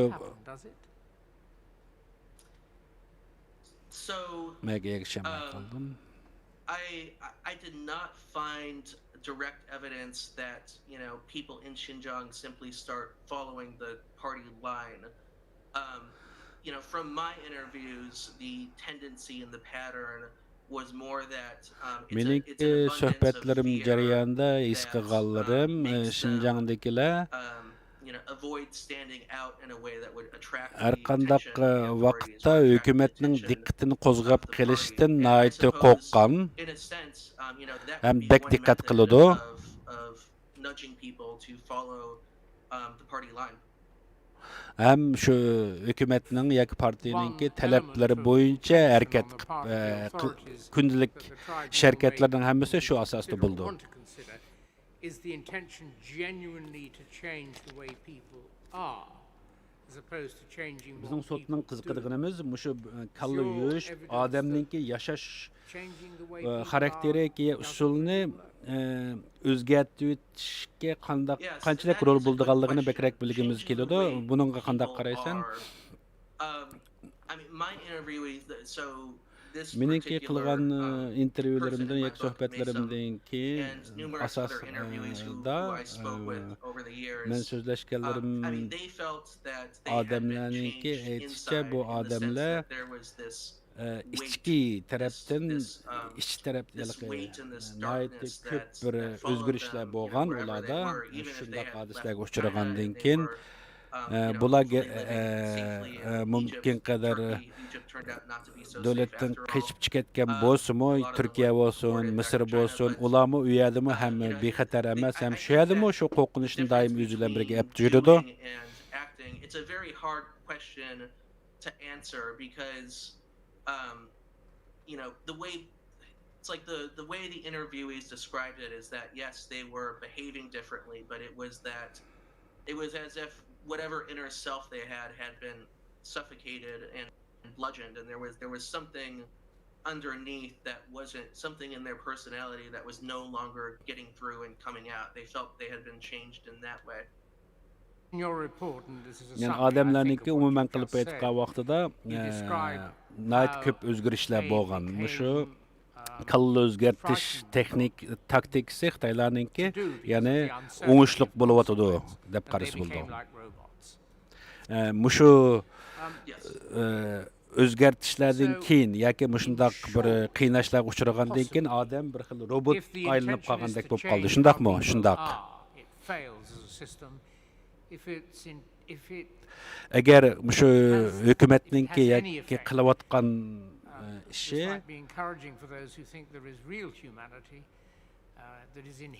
agarda mushundaq o'zgarish bo'lmagan bo'lsa, u mag'lub bo'lgan bo'ladi. Ammo hozir mushu o'zgarish bo'lganligi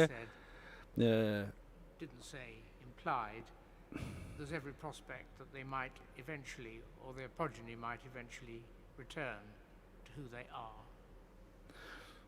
Yani adamlarda o'zgarish shakllangan. Bu odamlar ma'lum bir vaqtlar yoki ma'lum bir sharoit ostida yani aslidagi normal holatiga qaytib ketish mumkinchilik bo'lamdi, bo'ladi shunday.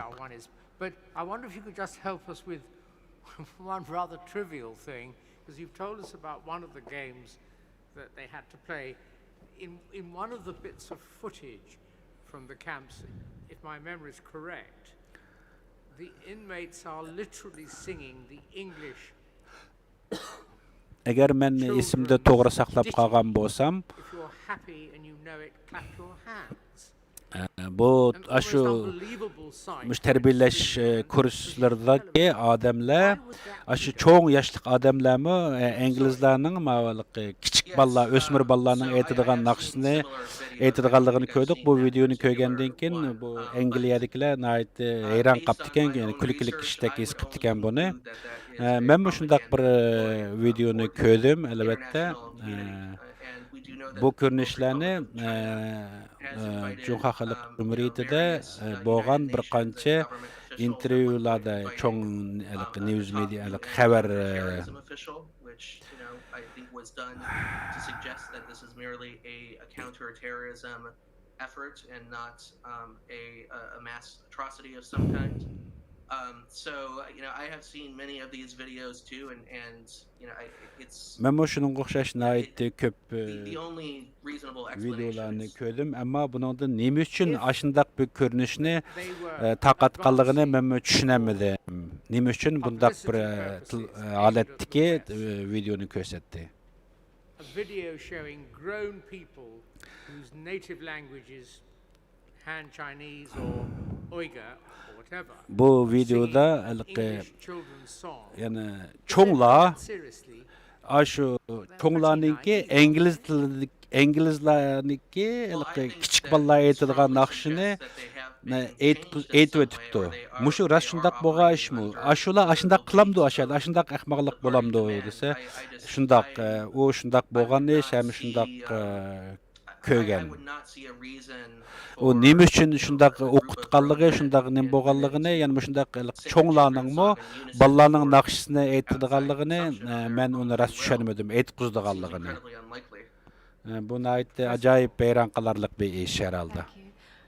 Professor Cole, siz so'rasangiz when you use the term psychological torture, is your understanding of that term? Siz mushu psychological bir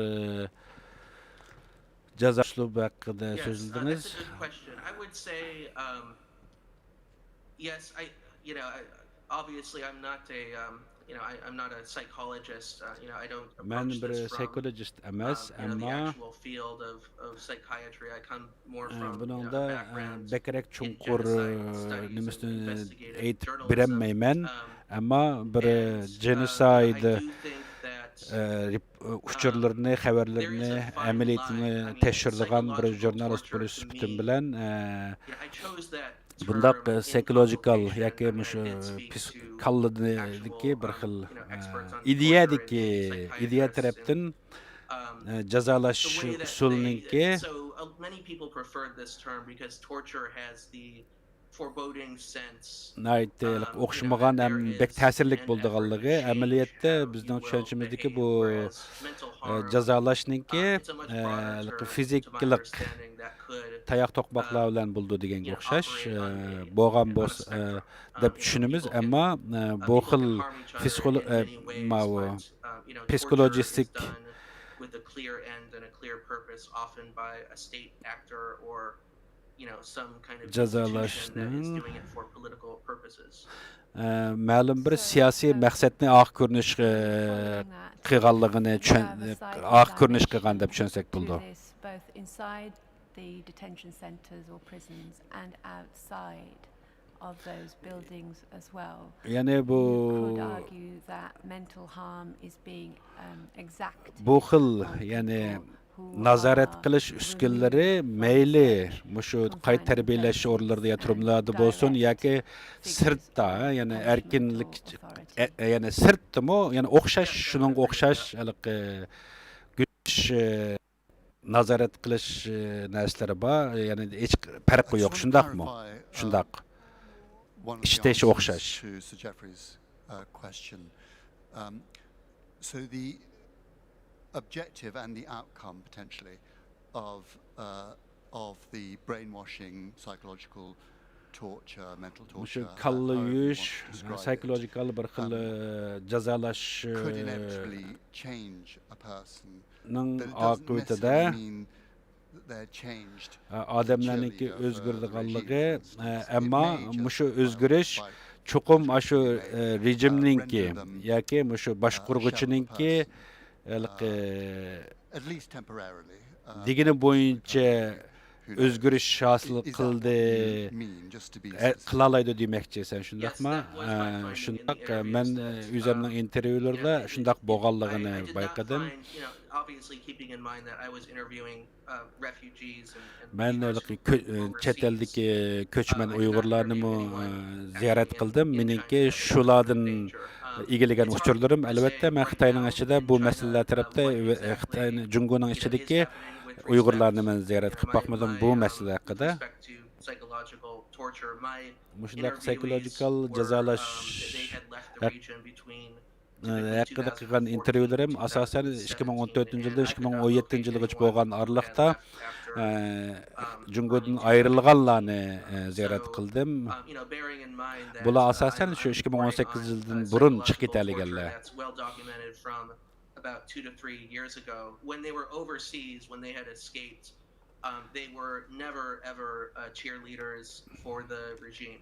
Maslanga bular shu Jungoning ichidan chiqib ketgandan keyin shu ichida Xitoy o'zgartmoqchi bo'lgan maqsadlarga yetam ichida Xitoy yetmoqchi bo'lgan u maqsadlar ichida bo'lsa-mu teshib chiqqan vaqtida undaq bo'lmaydi. Masalan, teshib chiqib chiqqanlarning hech qanday birisi shu Jungoninki talbi bo'yicha undaq yashamaydi. Their family or other detainees or themselves had felt like a patient who had woken up from a car crash and had amnesia. They had been stripped of their identities, and it was a process of rebuilding after being able to get out of the region, rebuilding their identity. Nimadan qaytib qechib chiqqandan keyin o'zining kimligini qayta shakllantirish uchun kurash qilyotdi, qechib chiqqanlarmi? Could be to render that person or those people or the entire population potentially supine, repressed, unable to react, completely dominated. Is that correct? Yani ichidagi odamlarning bunga qarshilik turolmasligi u yani naytli kuchlik bir kuchning besim ostida bo'lganligi uchun ular bilan qarshilik qilolmayapti. Shundaqmi? Shundaq. Rahmat. Thank you. I just wanted to ask one specific question, if I may. One of your 3 people who's called Irfan in your paper was an intelligence officer with the PRC. Men bir narsani so'ramoqchi, ya'ni Xitoylarniki mushu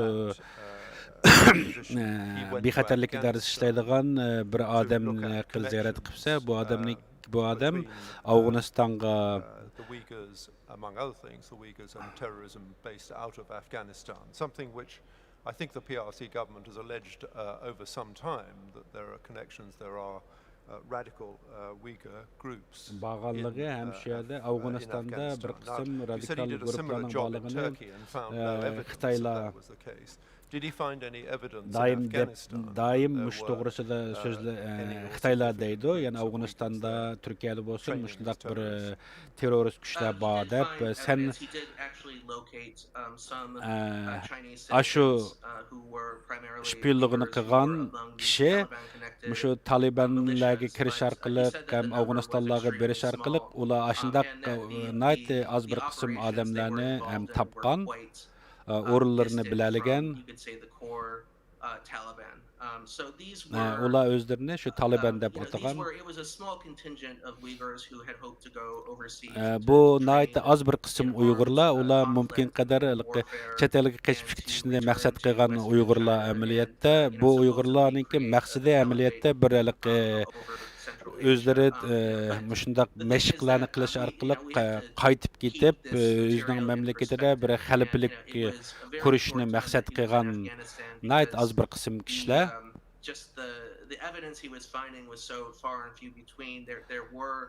O erişken bu uçurlar yoki isbotlar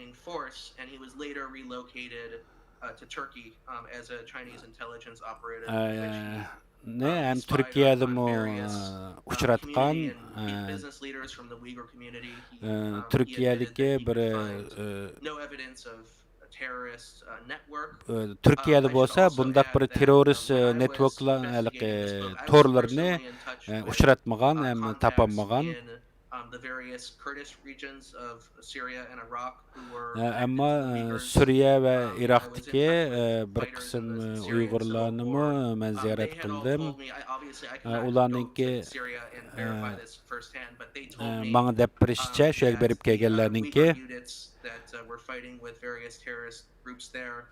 We're small in number and we're suffering heavy casualties. Biz u yoqda nayt az, ammo biz har tarafdan qiynalamiz, har tarafdan biz bosqiga uchraymiz u yoqdami, qo'rqitilamiz.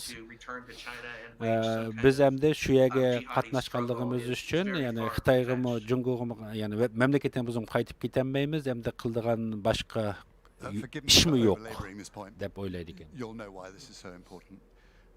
So if we accept, as you've posited, that this psychological torture would render these individuals or this group dominated, is it reasonable then to say that they have lost their identity as a group? Yani mushundaq psychological bir xil jazolash qiynash taktikasini qo'llangan vaqtida bu odamlar, ya'ni mush guruh odamlar o'zining kimligini yo'qotib qo'ydi. Shundaqmi? Albatta shundaq bo'ladi. Bular o'zining shu vaqtlik kimligini yo'qotdi. Mushni qayta o'zining kimligini qaytarib kelish uchun nihoyatda uzun bir tinch bir vaqt lozim bo'lishi kerak bo'ladi. Bekki uzun vaqt ketish kerak. In your mind, would it be understood and intended by the authorities, those in charge, that A would be the result and B the outcome? Yes, and I think they've also made clear in their own policy statements and their own. Yani bu siyaset yürgizganlar yoki shu Xitoy hukumati shu o'zining maqsadlariga mushu qilayotgan yo'llar orqali yetirganligiga ishnamdi. Ha, shundaq albatta ular ishnadi. Bular shu bir xil madaniyat o'zgartish maqsadi, ya'ni devised at a local level by local authorities, by local police, the guards in the prisons, or would it have to be in the scale that would have to be done in this particular region, have to be done at some higher policy level? Would it be possible to possibly orchestrate this at a local level? I don't think it would be possible to orchestrate it merely at the local level. And my evidence for that statement is that in my own historical interviews and in the historical documentation from about 15 to 20 years ago, the previous decade, is that there were many local initiatives, but it was simply not enough to release this level of surveillance and suppression on such a vast scale. And I think scale is the key word. The man who was appointed to head the party chief of Xinjiang, Mr. Chen Changguo, who's sanctioned by the U.S. Commerce Ministry, is someone who had done similar tactics in Tibet, and I cannot personally prove this, but I don't believe that someone like him could be appointed to head the Xinjiang region without the approval and the careful consideration of people at the very top of the Chinese government system. Sorry, could I just follow on from Mr. Reach's comment? So this loss of identity, do you think this would then be propagated onto the next generation? Özünün kimligini yo'qotib qo'yish kelayotgan shu bir avlod uchun qandaq bir ahvollar bo'lishi mumkin. Keladigan yana bir avlodlarninki bugun Mandarin tilini, ya'ni Hanzu tilini o'rganish orqali o'zininki Uyg'ur tilini unutib ketadi albatta. Menchi bo'lgan vaqtida bu yolg'iz bu til tarafdan yo'qotishlar emas, bu ayollarni qisirlashtirish yoki tug'ishdan to'xtatish usullari mushu Uyg'ur va qozoqlarninki mushundaq bir bolalarni, chunki hozirqisida tug'ish mumkinchiligi bo'lmagandan keyin bu yetishayotgan ikkinchi avlod bolalarda, yetishayotgan kelajak avlod bolalarda cho'qim bir o'zgarish bo'ladi. O'zining kimligini yo'qotish bo'ladi. That's fine. I have exhausted my questions. Thank you, Chair. Bir minutdan ozroq vaqting bor, savoling bo'lsa so'rasang bo'ladi. Bo'ldi, men savol so'rmayman. Sizningki biz uchun bergan qimmatli uchurlaringiz uchun ko'p rahmat. 45 minut bizga isbot berdingiz. Sizga ko'p rahmat. Thank you, Mr. Chairman. That brings to an end today's proceedings. Reis efendim, sizga ko'p rahmat. Bugungi so'timiz müşahede tugaydi. Sabi efendim, oxirgi kuni ya'ni bu usulda hep bardigan bir intervyusi ma'vu nimamiz tugaydi hamda so'timiz, ammo bir qitim yig'ilgan vaqtida biz bundan keyin o'tirib chiqaramiz xulosasini. Our thanks are expressed. We'll make sure that they will get that. Secondly, aldılar men şu Qazaqlar üçün kelib tərcümanlıq qilib bergenge köp rahmat aytaman. In order that our separate functions are kept apart.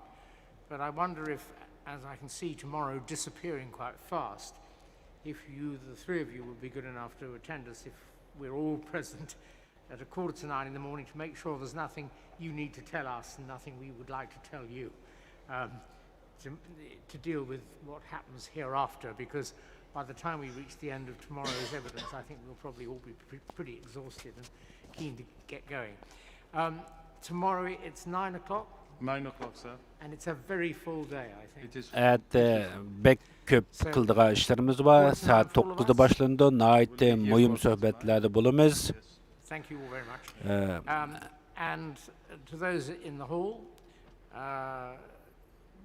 bugün muşunun hemmimiz, bugün muşunçilik hemminlar üçün köp rahmet. Saat 9'da görüşürüz.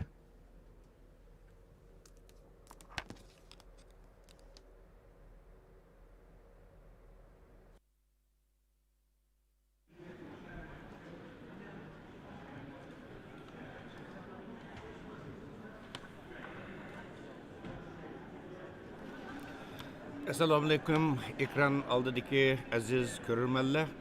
Mush vaqtinglar tekrar xayrlik bo'lsin.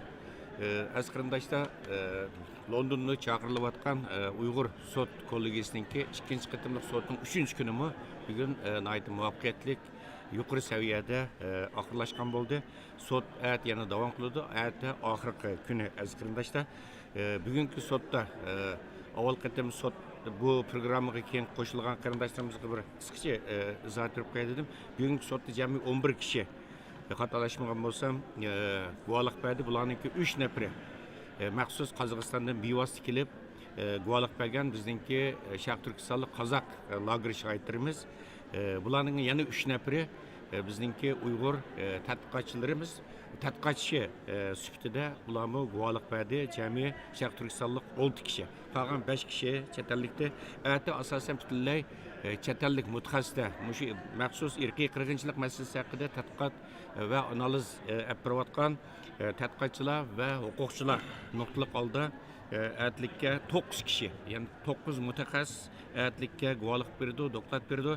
Chunki bu sud asosida hukm chiqarish bosqichiga qarab ketyapti. Az qarindoshlar oldingi kunimi sudning rais Jeffrey Nice apandim qilgan so'zida buningdan keyin yana qayta so'z ochmaydiganligini, faqat bu bu qatimliq sud bilan bu sudning Uyg'ur sud kollegiyasininki asosan oxirlashganligini va hukm chiqarish ishininki 9-oyninki 12-oyning 9-kuni o'tkaziladigan bir zo'r keng ko'lamli axborot e'lon qilish yig'ini orqali bu yerda bu hukmni butun dunyoga jakolaydiganligini bu yerda e'lon qildi.